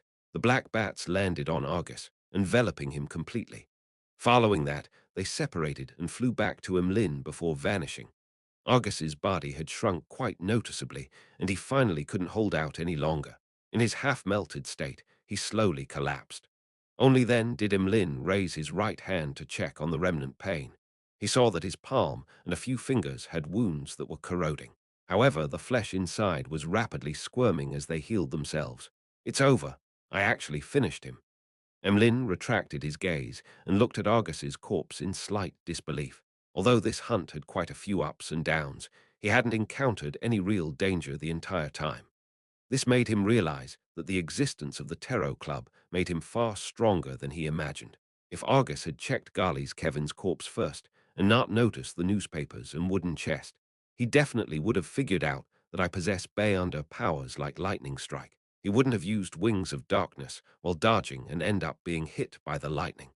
But this way, he wouldn't have discovered any abnormalities and wouldn't have made any evasive maneuvers ahead of time. My lightning strike would have struck him directly, and things would have been easier. Viewing it from this angle, no matter what happened, I would be able to kill him as long as I didn't make a mistake in my handling of matters. They're really weak, so I'm already this powerful. It's no wonder the ancestor made me join the Tarot Club. This is a gathering that prepares the various races for the impending apocalypse. It's of a much higher level than the other secret organizations. Emlyn tipped his chin up a little as he couldn't help but curl his lips. Following that, he heard footsteps outside, but no one dared to approach. Argus's scream must have alarmed the surrounding residents, but they wouldn't dare enter because they're afraid of trouble. However, someone will definitely report it to the police. I need to clear the scene as quickly as possible and leave. Emlyn retracted his gaze from the door and walked to Kevin's corpse. From the pooling blood, he picked up an item the size of a fist. It was completely red in color and resembled a heart. It was expanding and contracting slightly, and its surface was translucent. He could vaguely see a liquid flowing inside, and it was none other than the Beyonder characteristic of a Sequence 7 vampire of the apothecary pathway.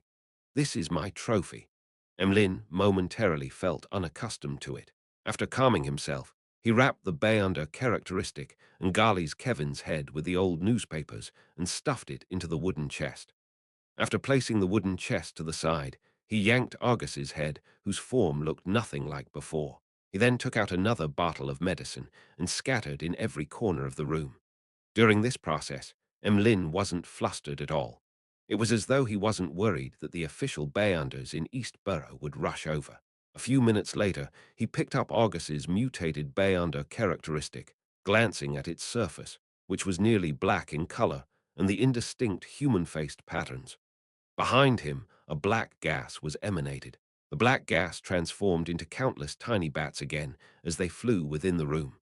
They combined with the potion liquid that had been sprayed earlier, forming a silent black flame that spread outwards.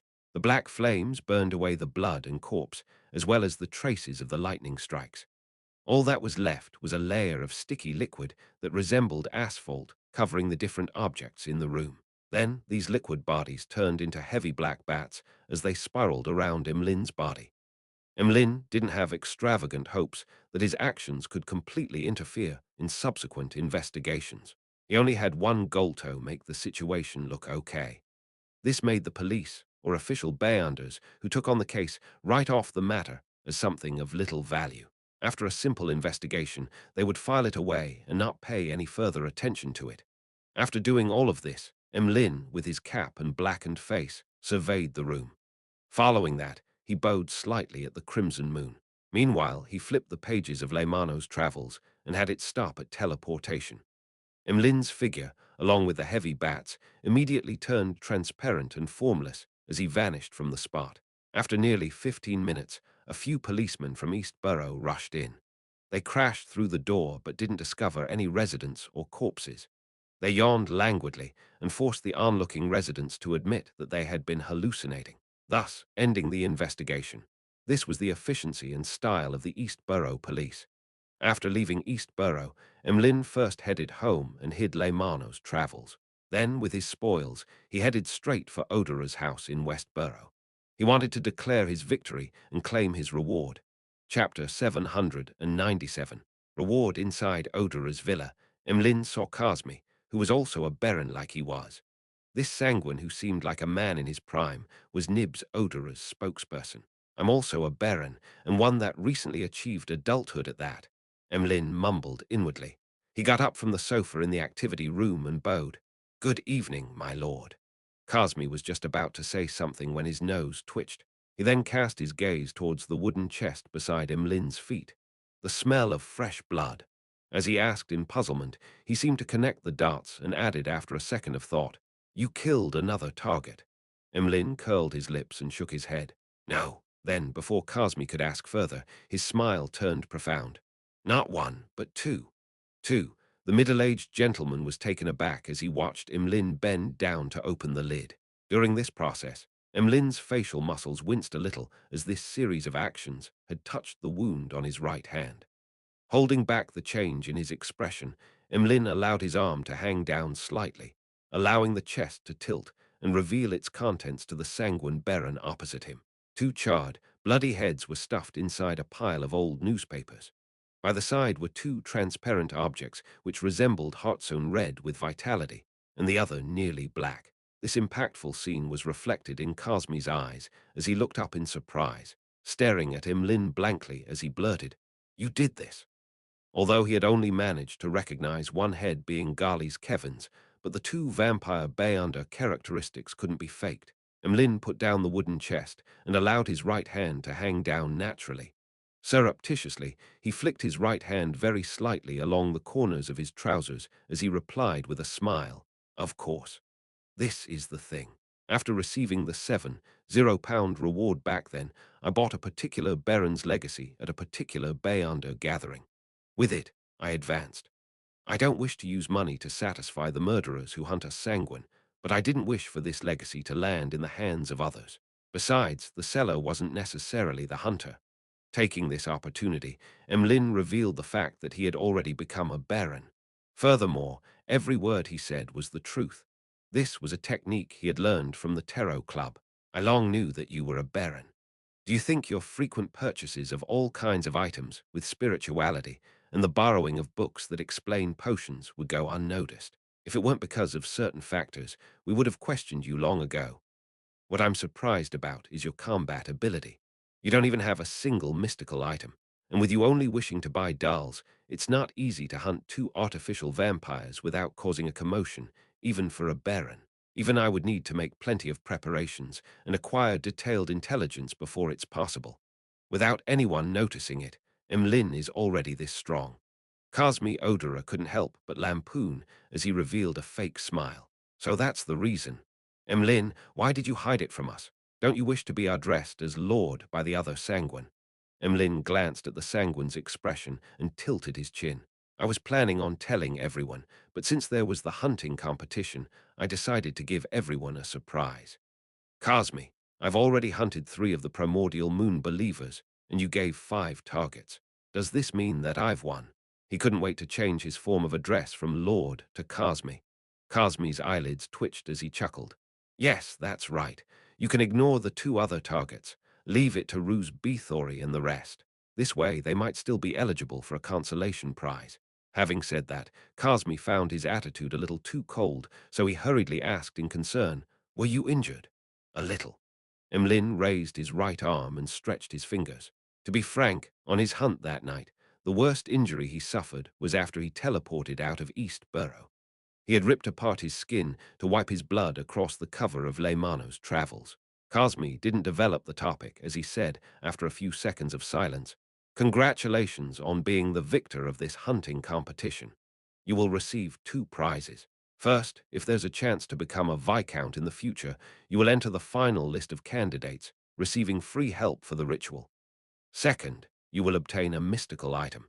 It's a ring personally created by the ancestor. Although it doesn't contain any godhood, it possesses potent and very mystical powers. As the ancestor didn't name it, we all call it Lilith's ring. Also, according to convention, these 2 Beyonder characteristics will belong to the entire Sanguine race. This way, we might be able to have 2 more newborns, and you would receive 3,000 in cash in return. A ring personally created made by the ancestor, although Emlyn was somewhat disappointed that the reward wasn't a Viscount's Beyonder characteristic. With it only being candidature and a free ritual, the ring made by Sanguine ancestor Lilith herself was enough to put things right. To a proud Sanguine with a sense of racial superiority, this was the highest form of honor. As his joy was quelled, Emlyn, who had participated in several tarot gatherings and had completed 2 hunts, felt that things weren't that simple. I was sent by the ancestor to Mr. Fool, and now I'm receiving a ring from the ancestor. Isn't that too much of a coincidence? Emlyn thought for a moment and couldn't figure out the answer. He finally decided to pray to Mr. Fool later, describe the entire situation, and see what advice he could give him. Noticing that Emlyn's joy had subsided and that he had remained silent for more than 10 seconds, Cosme cleared his throat. That ring and the cash will be given to you tomorrow. When the time comes, I'll summon Ruse Bethori and company, officially announcing your victory in this hunting competition. Then the ring will be given to you. No problem. Although Emlyn lacked the experience in such matters, he knew that rewards couldn't be given in private. It needed to be given in front of all the participants. Without staying any longer, he bade farewell and left Odora's villa in a rental carriage. As the carriage slowly drove off, Emlyn took a look at the crimson moon, which was hanging silently in the sky. His mind gradually calmed, as he couldn't help but recall everything that happened that very day. From that, he concluded lessons and gained experience. Finally, he began counting how many Beyonder powers he needed to record onto Leymano's travels. I used all of the 5 lightning strikes, 1 teleportation, 1 door opening, 1 astromancy, a total of 8 times. In addition to that, I need to pay 2 additional powers, making it 10. This will be a little difficult. There are some Beyonder powers that probably can't be recorded. For example, my self-recovery powers. I can only repeat them. Heh, after I obtain the Ancestor's Ring, I can try recording the Beyonder powers it possesses. Lilith's Ring. Above the grey fog in the palace that looked like a giant's residence, Klein sat in the high-backed chair belonging to the fool as he quietly pondered over Emlyn White's prayer. He had originally imagined that he would be woken up in the middle of the night, having to provide a particular inexperienced vampire help. But to his surprise, Emlyn had finished everything by 11 and had even submitted the mission in. Back then, Emlyn prayed to the fool because of a revelation from the ancient god Lilith. Now, he has received her ring. Regardless of who Lilith is, I need to be wary and observe. Klein seriously contemplated for a few seconds before replying to Emlyn's prayer in a staid manner. When praying to me or participating in the gathering in the future, take off that ring. After giving his instructions, Klein returned to the real world. Without worrying about being woken up in the middle of the night, he slept till daybreak. After breakfast and taking a rest, it was time for his etiquette lessons with Wahana. It was a special lesson for the ball he was hosting at his residence on the weekend. Wahana's soft black hair flowed as the ends of her dress twirled while she led Dwayne Dance into familiarizing himself with the opening dance. In the brisk and comforting music, this etiquette teacher suddenly said, "I heard Ma'am Mary visited you yesterday afternoon." Yes. As Klein poignantly reflected on how there weren't any secrets in the world of social networks, he nodded frankly. Wahana nodded gently and said after 2 seconds of silence, "I heard that Ma'am Mary has pledged all her shares to the bank to borrow a large sum of money. This is a warning for me to be careful so that I wouldn't fall into a scam. The help I previously provided had not only allowed me to quickly enter the social circles in Beekland Street, but it has also continuously brought me benefits. However, Ma'am Mary's pledging of shares was to secretly acquire more shares." Klein listened in silence before revealing a warm smile. "Thank you." He paused and added, "I believe in the character of every friend, but in the field of business, caution is forever the first principle. I've already gotten Walter to hire an independent lawyer and accounting team to perform the due diligence and come up with a proposal that can protect my interests and avoid taxes in the best way possible. Before that, I won't make any decisions." Wahana raised her head a little and looked into Dwayne Dance's deep blue eyes before suddenly sighing with a laugh. "You truly are a wise person." Klein originally wanted to attribute it to maturity, but thinking back to how Wahana's husband had previously been in a scam over his cloth, and he had only managed to reduce his losses thanks to him, such an answer easily made her imagine things and make comparisons. Since it would appear like a mockery, he changed his excuse and said with a chuckle, "My wisdom comes from the lessons I've received in the past. It's hard to imagine you being duped." Wahana chuckled as she lowered her head. "Is it due to all your experiences that you can appreciate the different kinds of charms for all kinds of ladies? When is this rumor ever going to end?" Klein said with a helpless smile. "Every flower has something beautiful about it." After familiarizing himself with the entire process and the corresponding dance, Klein walked Wahana out. Together with his valet, Richardson, he took up Ma'am Mary's invitation and headed for the Corm Company in Sherwood Borough. Chapter 798, Revisiting an Old Haunt, Sherwood Borough, outside the Corm Company. When Klein alighted from the carriage, he looked around as if he had never been here before, as though everything had a strong sense of novelty. In fact, he wasn't a stranger to the area. He knew that opposite the street was the Gardeley department store where the middle class enjoyed patronizing, and that there was a shop not far away that was famous for its specialty daisy pies. He had once spent a considerable amount of time here waiting for Doragu Gale to tail him so as to obtain evidence to his acts of adultery. Retracting his gaze, Klein walked towards the coin company with Richardson. Ma'am Mary and her lady's maid were already waiting there. In the relatively conservative Lone Kingdom, a lady's servant had to be of the same sex. Otherwise, it would result in nasty gossip, affecting her social relationships and marriage. Therefore, even though Ma'am Mary's lady's maid needed to play the role of her secretary to a certain extent, with her understanding societal etiquette, commercial knowledge, and having a certain level of negotiation skill, all she could do was select from women with good education or with relevant working experience without considering any men. Similarly, gentlemen needed to have valets and commercial secretaries of the same sex. Of course, even so, there were always people who couldn't rein themselves in and engaged in immoral acts. Every year there were cases of servants and their employers having relations. Amongst them, the maids were mostly the victims. They were either cheated, forced, or enticed to become the male employer's lover. When they were eventually discovered, they would be fired, losing their jobs. Then their reputation would be destroyed, making them ineligible options for servants again. Many a time they had to become prostitutes. "Good afternoon, Dwayne." Ma'am Mary welcomed him with a smile. Klein bowed and said, Good afternoon, ma'am. It really is a flourishing area. Such a topic was roughly equivalent to talking about the weather. After Mary exchanged pleasantries with him, she led Dwayne Dance through the Coim Company's entrance and said with a smile, "Later, there will be professionals giving you an explanation as they show you around." After about half an hour head on up, I've prepared a buffet and invited a few friends in different circles. Friends in different circles. This is her trying to expand my social circle. Very sincere. Klein nodded slightly and said, "As someone not from the area, I always look forward to knowing more friends, having just come to Backland." "No, you're nothing like that.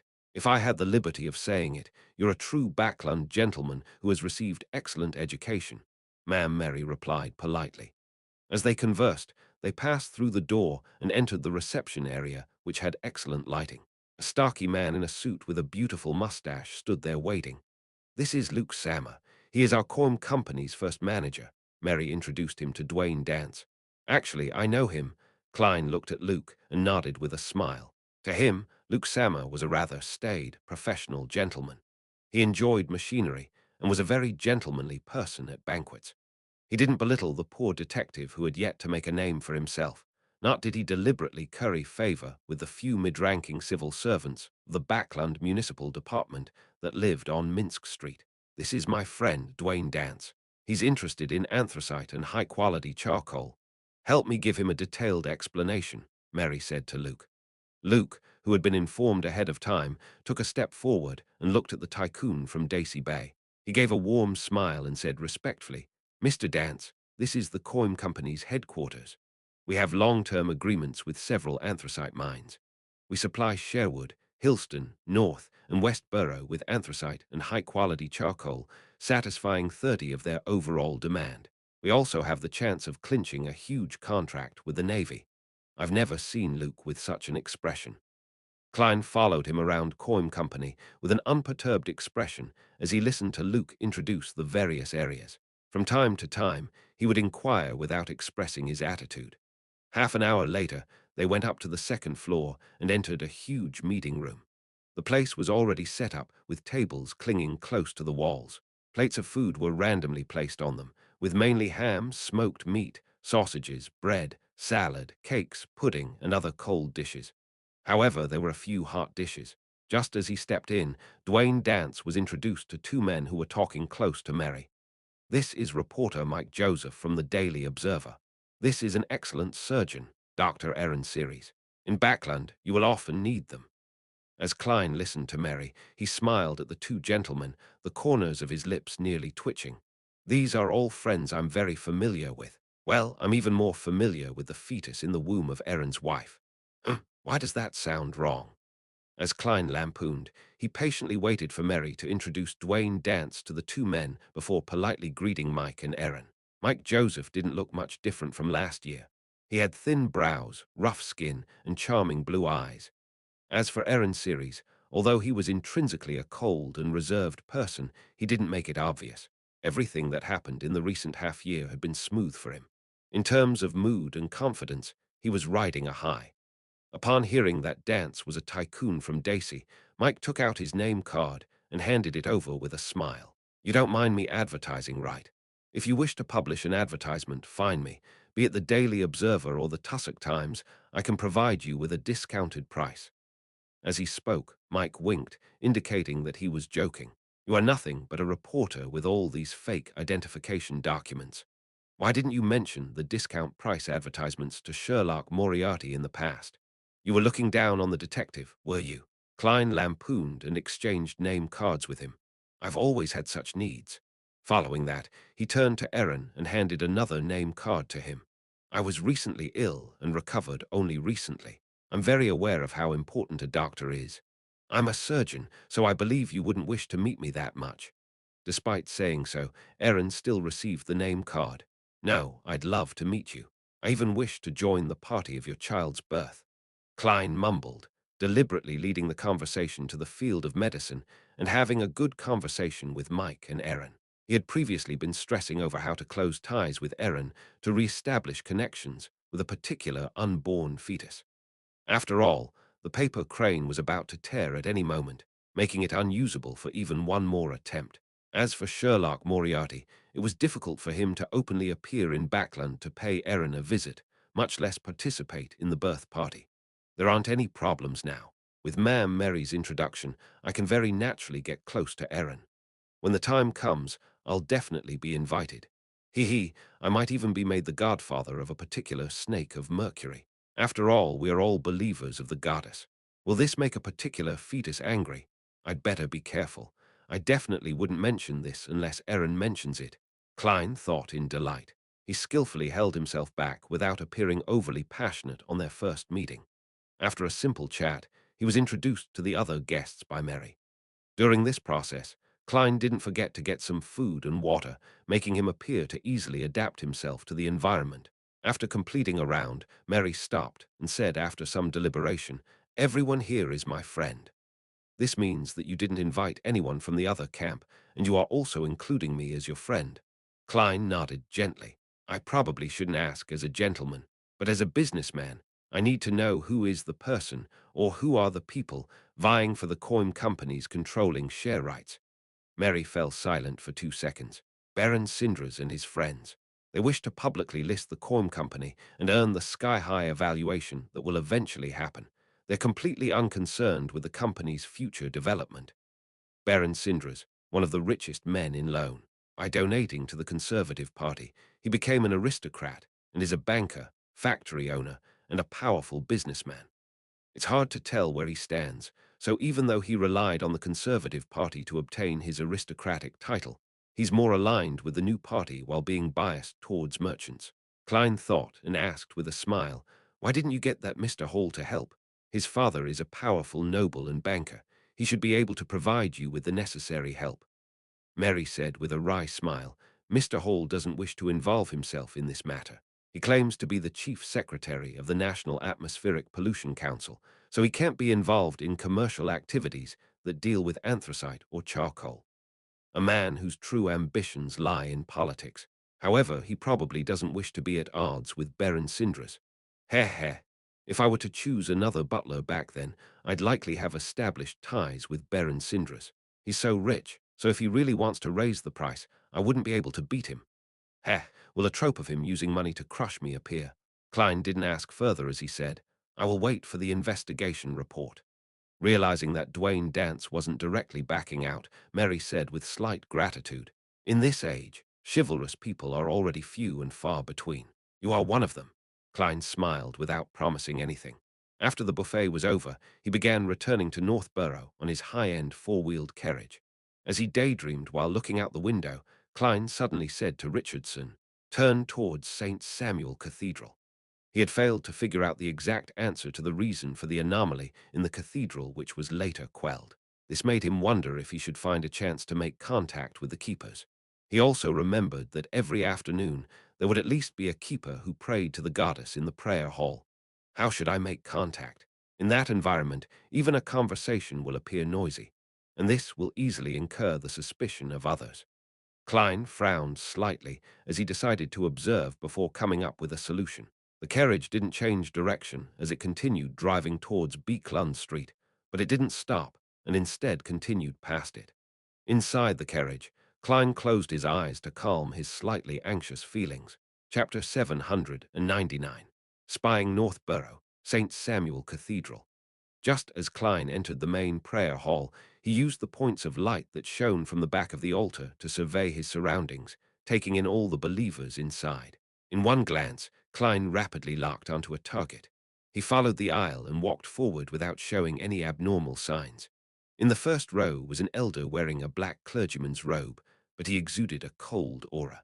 His face was pale, and his hair was withered and yellow. He had his eyes closed tightly as he prayed with great focus. He was one of the keepers that Klein had previously sensed. His shift is usually on Friday. Klein didn't approach him and instead sat 2 pews away from him. After finding a spot to sit down, he handed over his hat and cane to Richardson. Then, while sitting down, he tapped his left thumb on the first segment of his index finger twice, silently activating his spirit-body thread's vision.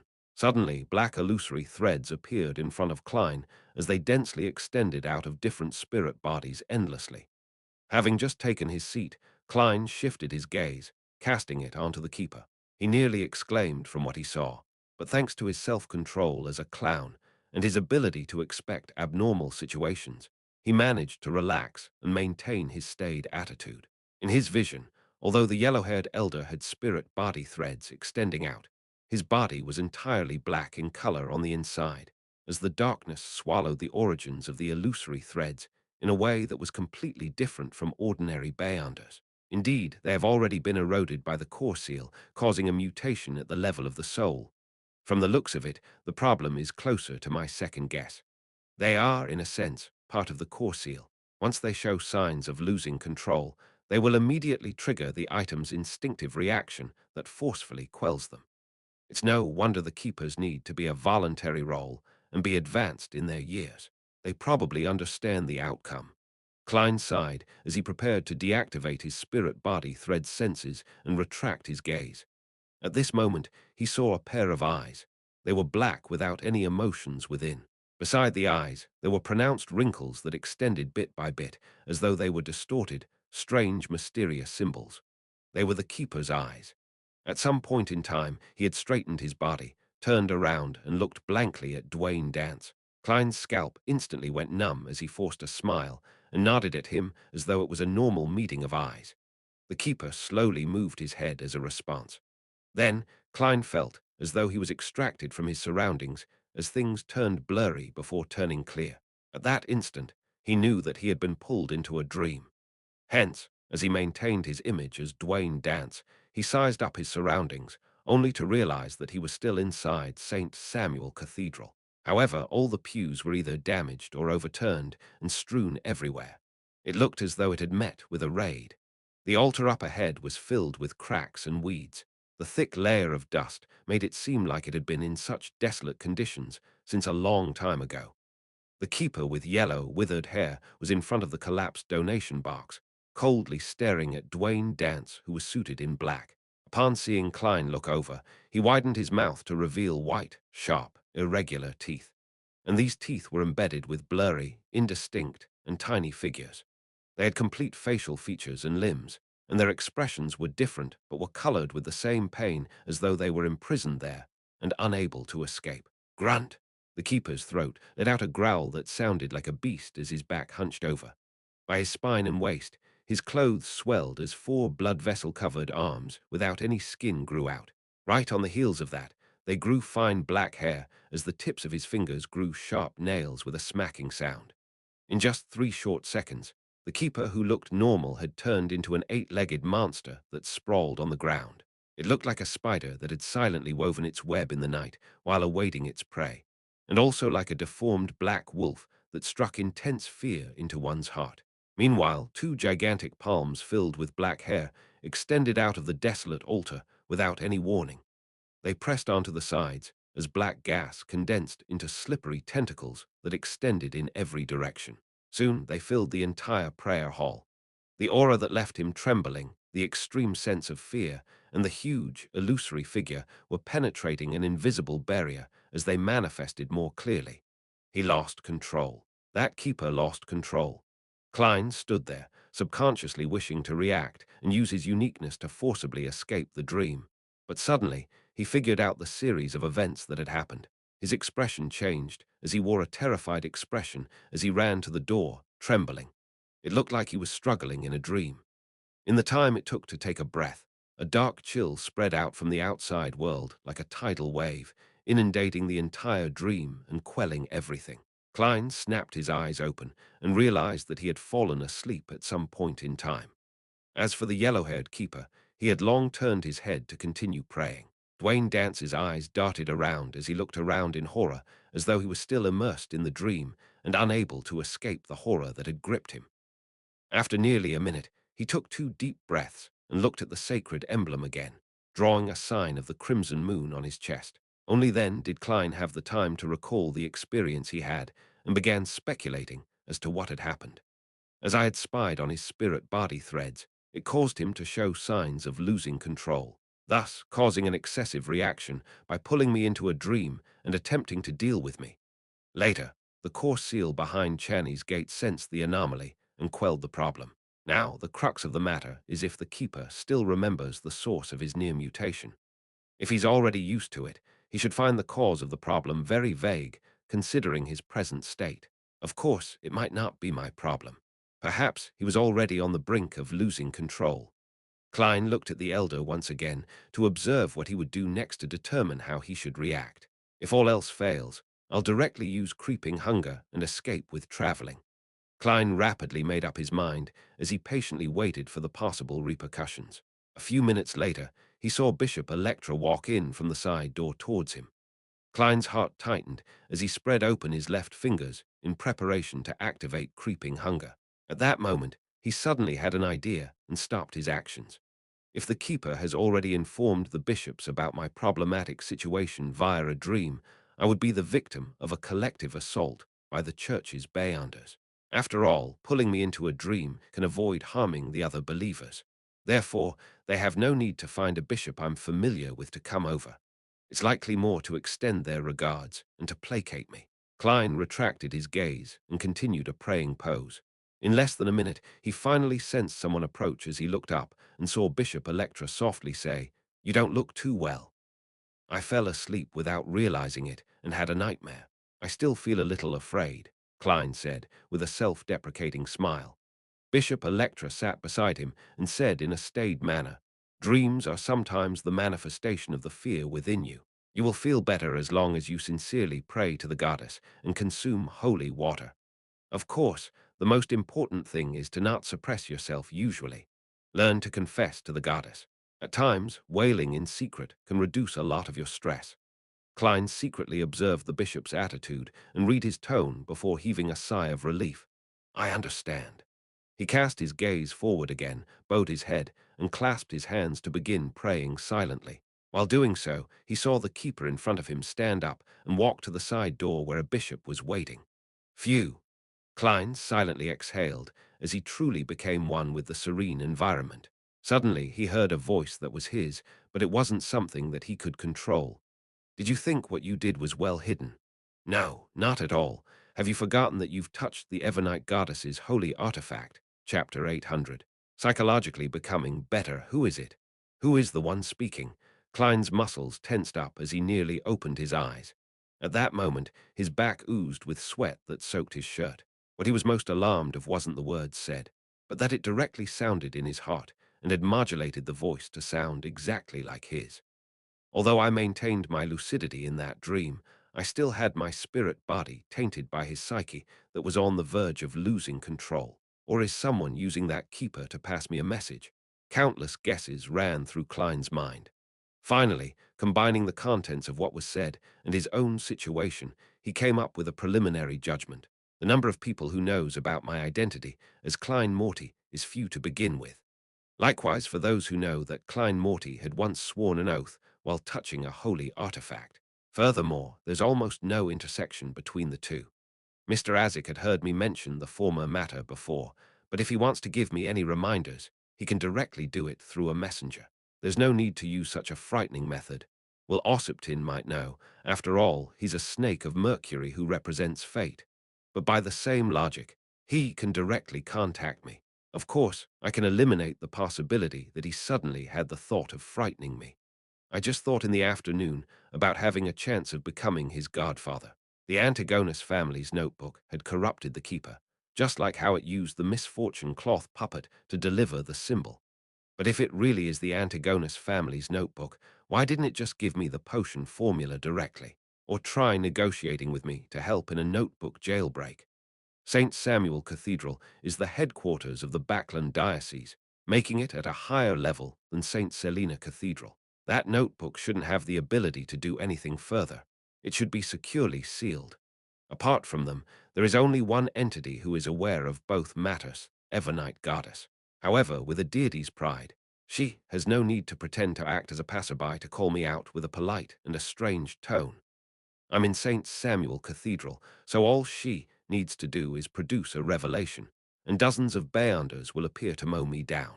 And as a diocese headquarters with sufficient preparation, they can probably disrupt traveling. Therefore, there's no need to go through so much trouble. There's still one more person who's aware of both matters. That's myself. Before planning my operation, I've actually considered the corresponding problem. Back then, My conclusion was that I didn't need to worry too much about it, because only after advancing to faceless will some of the grey fog's powers enter the real world, allowing certain demigods to sense my uniqueness. Before this, only Beyonders from the monster pathway could discover a tiny bit of my uniqueness. And back when I touched the holy sword and made that oath, I had yet to become a clown. Just because of the secret connection established from the oath, it made the goddess slowly sense something about me. It's been so long, and I haven't seen her take any action. That female angel, she should be an angel. She had even smiled at me when she wiped away Mr. A. Therefore, the goddess might be happy to see me take away the Antigonus family's notebook. Although I'm not sure of her motives, I can only accept it and subsequently think of ways to deal with it at my current level. This is ultimately safer than climbing the main peak of the Hornicis mountain range. Of course, that's built on the premise that the lady which wiped away Mr. A is an angel of the church. Although I had undergone all kinds of acting during the faceless stage and got to know myself well, I've consumed additional potions without completely digesting them. And marionettist requires every marionette to adhere to a specific persona. This also easily causes a personality dissociation. Also, to steal the Antigonus family's notebook and to act as Dwayne Dance, I'm under immense stress. I am subconsciously wavering and am suspicious. In this state, the keeper's corrupted psyche of nearly losing control had agitated my spirit body, causing me to have a split personality. Just as Klein thought of this, the familiar yet unfamiliar voice resounded in his mind again. Heh, your considerations are too idealized. All of your actions are fundamentally all thanks to luck. If that high-ranking deacon, Crestet Sesamir, with the Holy Sword was here in Backland to handle Beyonder cases, can you guarantee that the Holy Sword wouldn't sense you when you are in the same cathedral? Both of you are linked by an oath. If Deacon Sesamir were to come, I'll abandon this plan. Besides, it's also not possible to avoid it ahead of time. I'll find an excuse or reason to be out of town for some time. Klein mumbled inwardly. Then he heard the voice belonging to himself sound in his mind. This makes it a situation prone to too many accidents and unpredictable developments. Before coming to the cathedral, didn't you also not consider that the mere observation of spirit-body threads would result in a mutation? My nervousness back then was the anxiety that something happened beyond my expectations. However, as it's a mere observation without me making any direct contact, I didn't believe that there would be too great a problem. I should be more cautious in the future. Also, accidents and developments exist for everything. Who exactly are you? Klein closed his eyes as he pretended to focus on praying. The voice hesitated and said, I'm Klein, you are Joe Mingrui. No, I'm Joe Mingrui, you are Klein. Indeed, Klein felt his hair stand on end once again. He decided to leave St. Samuel Cathedral immediately, return home, and resolve the problem of his character dissociation. When the symptoms first appear, the situation is easier to resolve. Once the other personality stabilizes and becomes stronger, it will begin to snatch control of the body. I might even need external help when that happens. He opened his eyes and looked at Electra with a tranquil expression. I feel like I've calmed down. Ever since I got a mental illness, my mind is a lot better. As he spoke, Klein inwardly gave a self-deprecating comment. He enjoyed lampooning, partially because it was in his character to do so, and partially to enforce his personality. It was ultimately to remind himself who he was, so as not to lose himself to his acting. Bishop Electra smiled. May the goddess bless you. As he spoke, he took a cup of water from a priest's hand and passed it to Dwayne Dance. Without any explanation needed, Klein knew that it was holy water. He often drank it in the past. Hence, hiding his anxiety, he received it in a composed manner and downed it. A refreshing feeling slushed down his throat, jolting his mind as he became a lot more awake. Even the voice in his mind weakened. This has the effect of placating the spirit body. The church does view Dwayne Dance with great importance. Of course, this is created by their Beyonders. As Klein nodded at Bishop Electra, he drew the sign of the Crimson Moon and staidly walked to the altar and donated £50 into the donation box. After doing everything, he led Richardson and left the cathedral, riding the carriage back to Beekland Street. On his trip back, he didn't feed the pigeons, because an ordinary person who had just encountered something would hardly have the peace of mind to do so. After returning home, the silent Klein used the excuse of an afternoon nap to dismiss his servants. In his master bedroom's bathroom, he took 4 steps counterclockwise and headed above the grey fog. Passing through the roars and ravings, he didn't feel his body be purified. He was increasingly certain that the voice in his mind originated from himself. It was a result of being corrupted and agitated, causing a character dissociation. Sitting in the high-back chair of the fool, Klein immediately studied his spirit body's situation. He discovered that there were some signs of chaos without it being pure. The corresponding aura colors were somewhat spotted.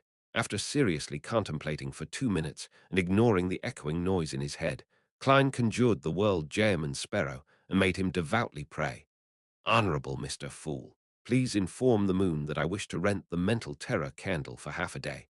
I know he has the means of obtaining it.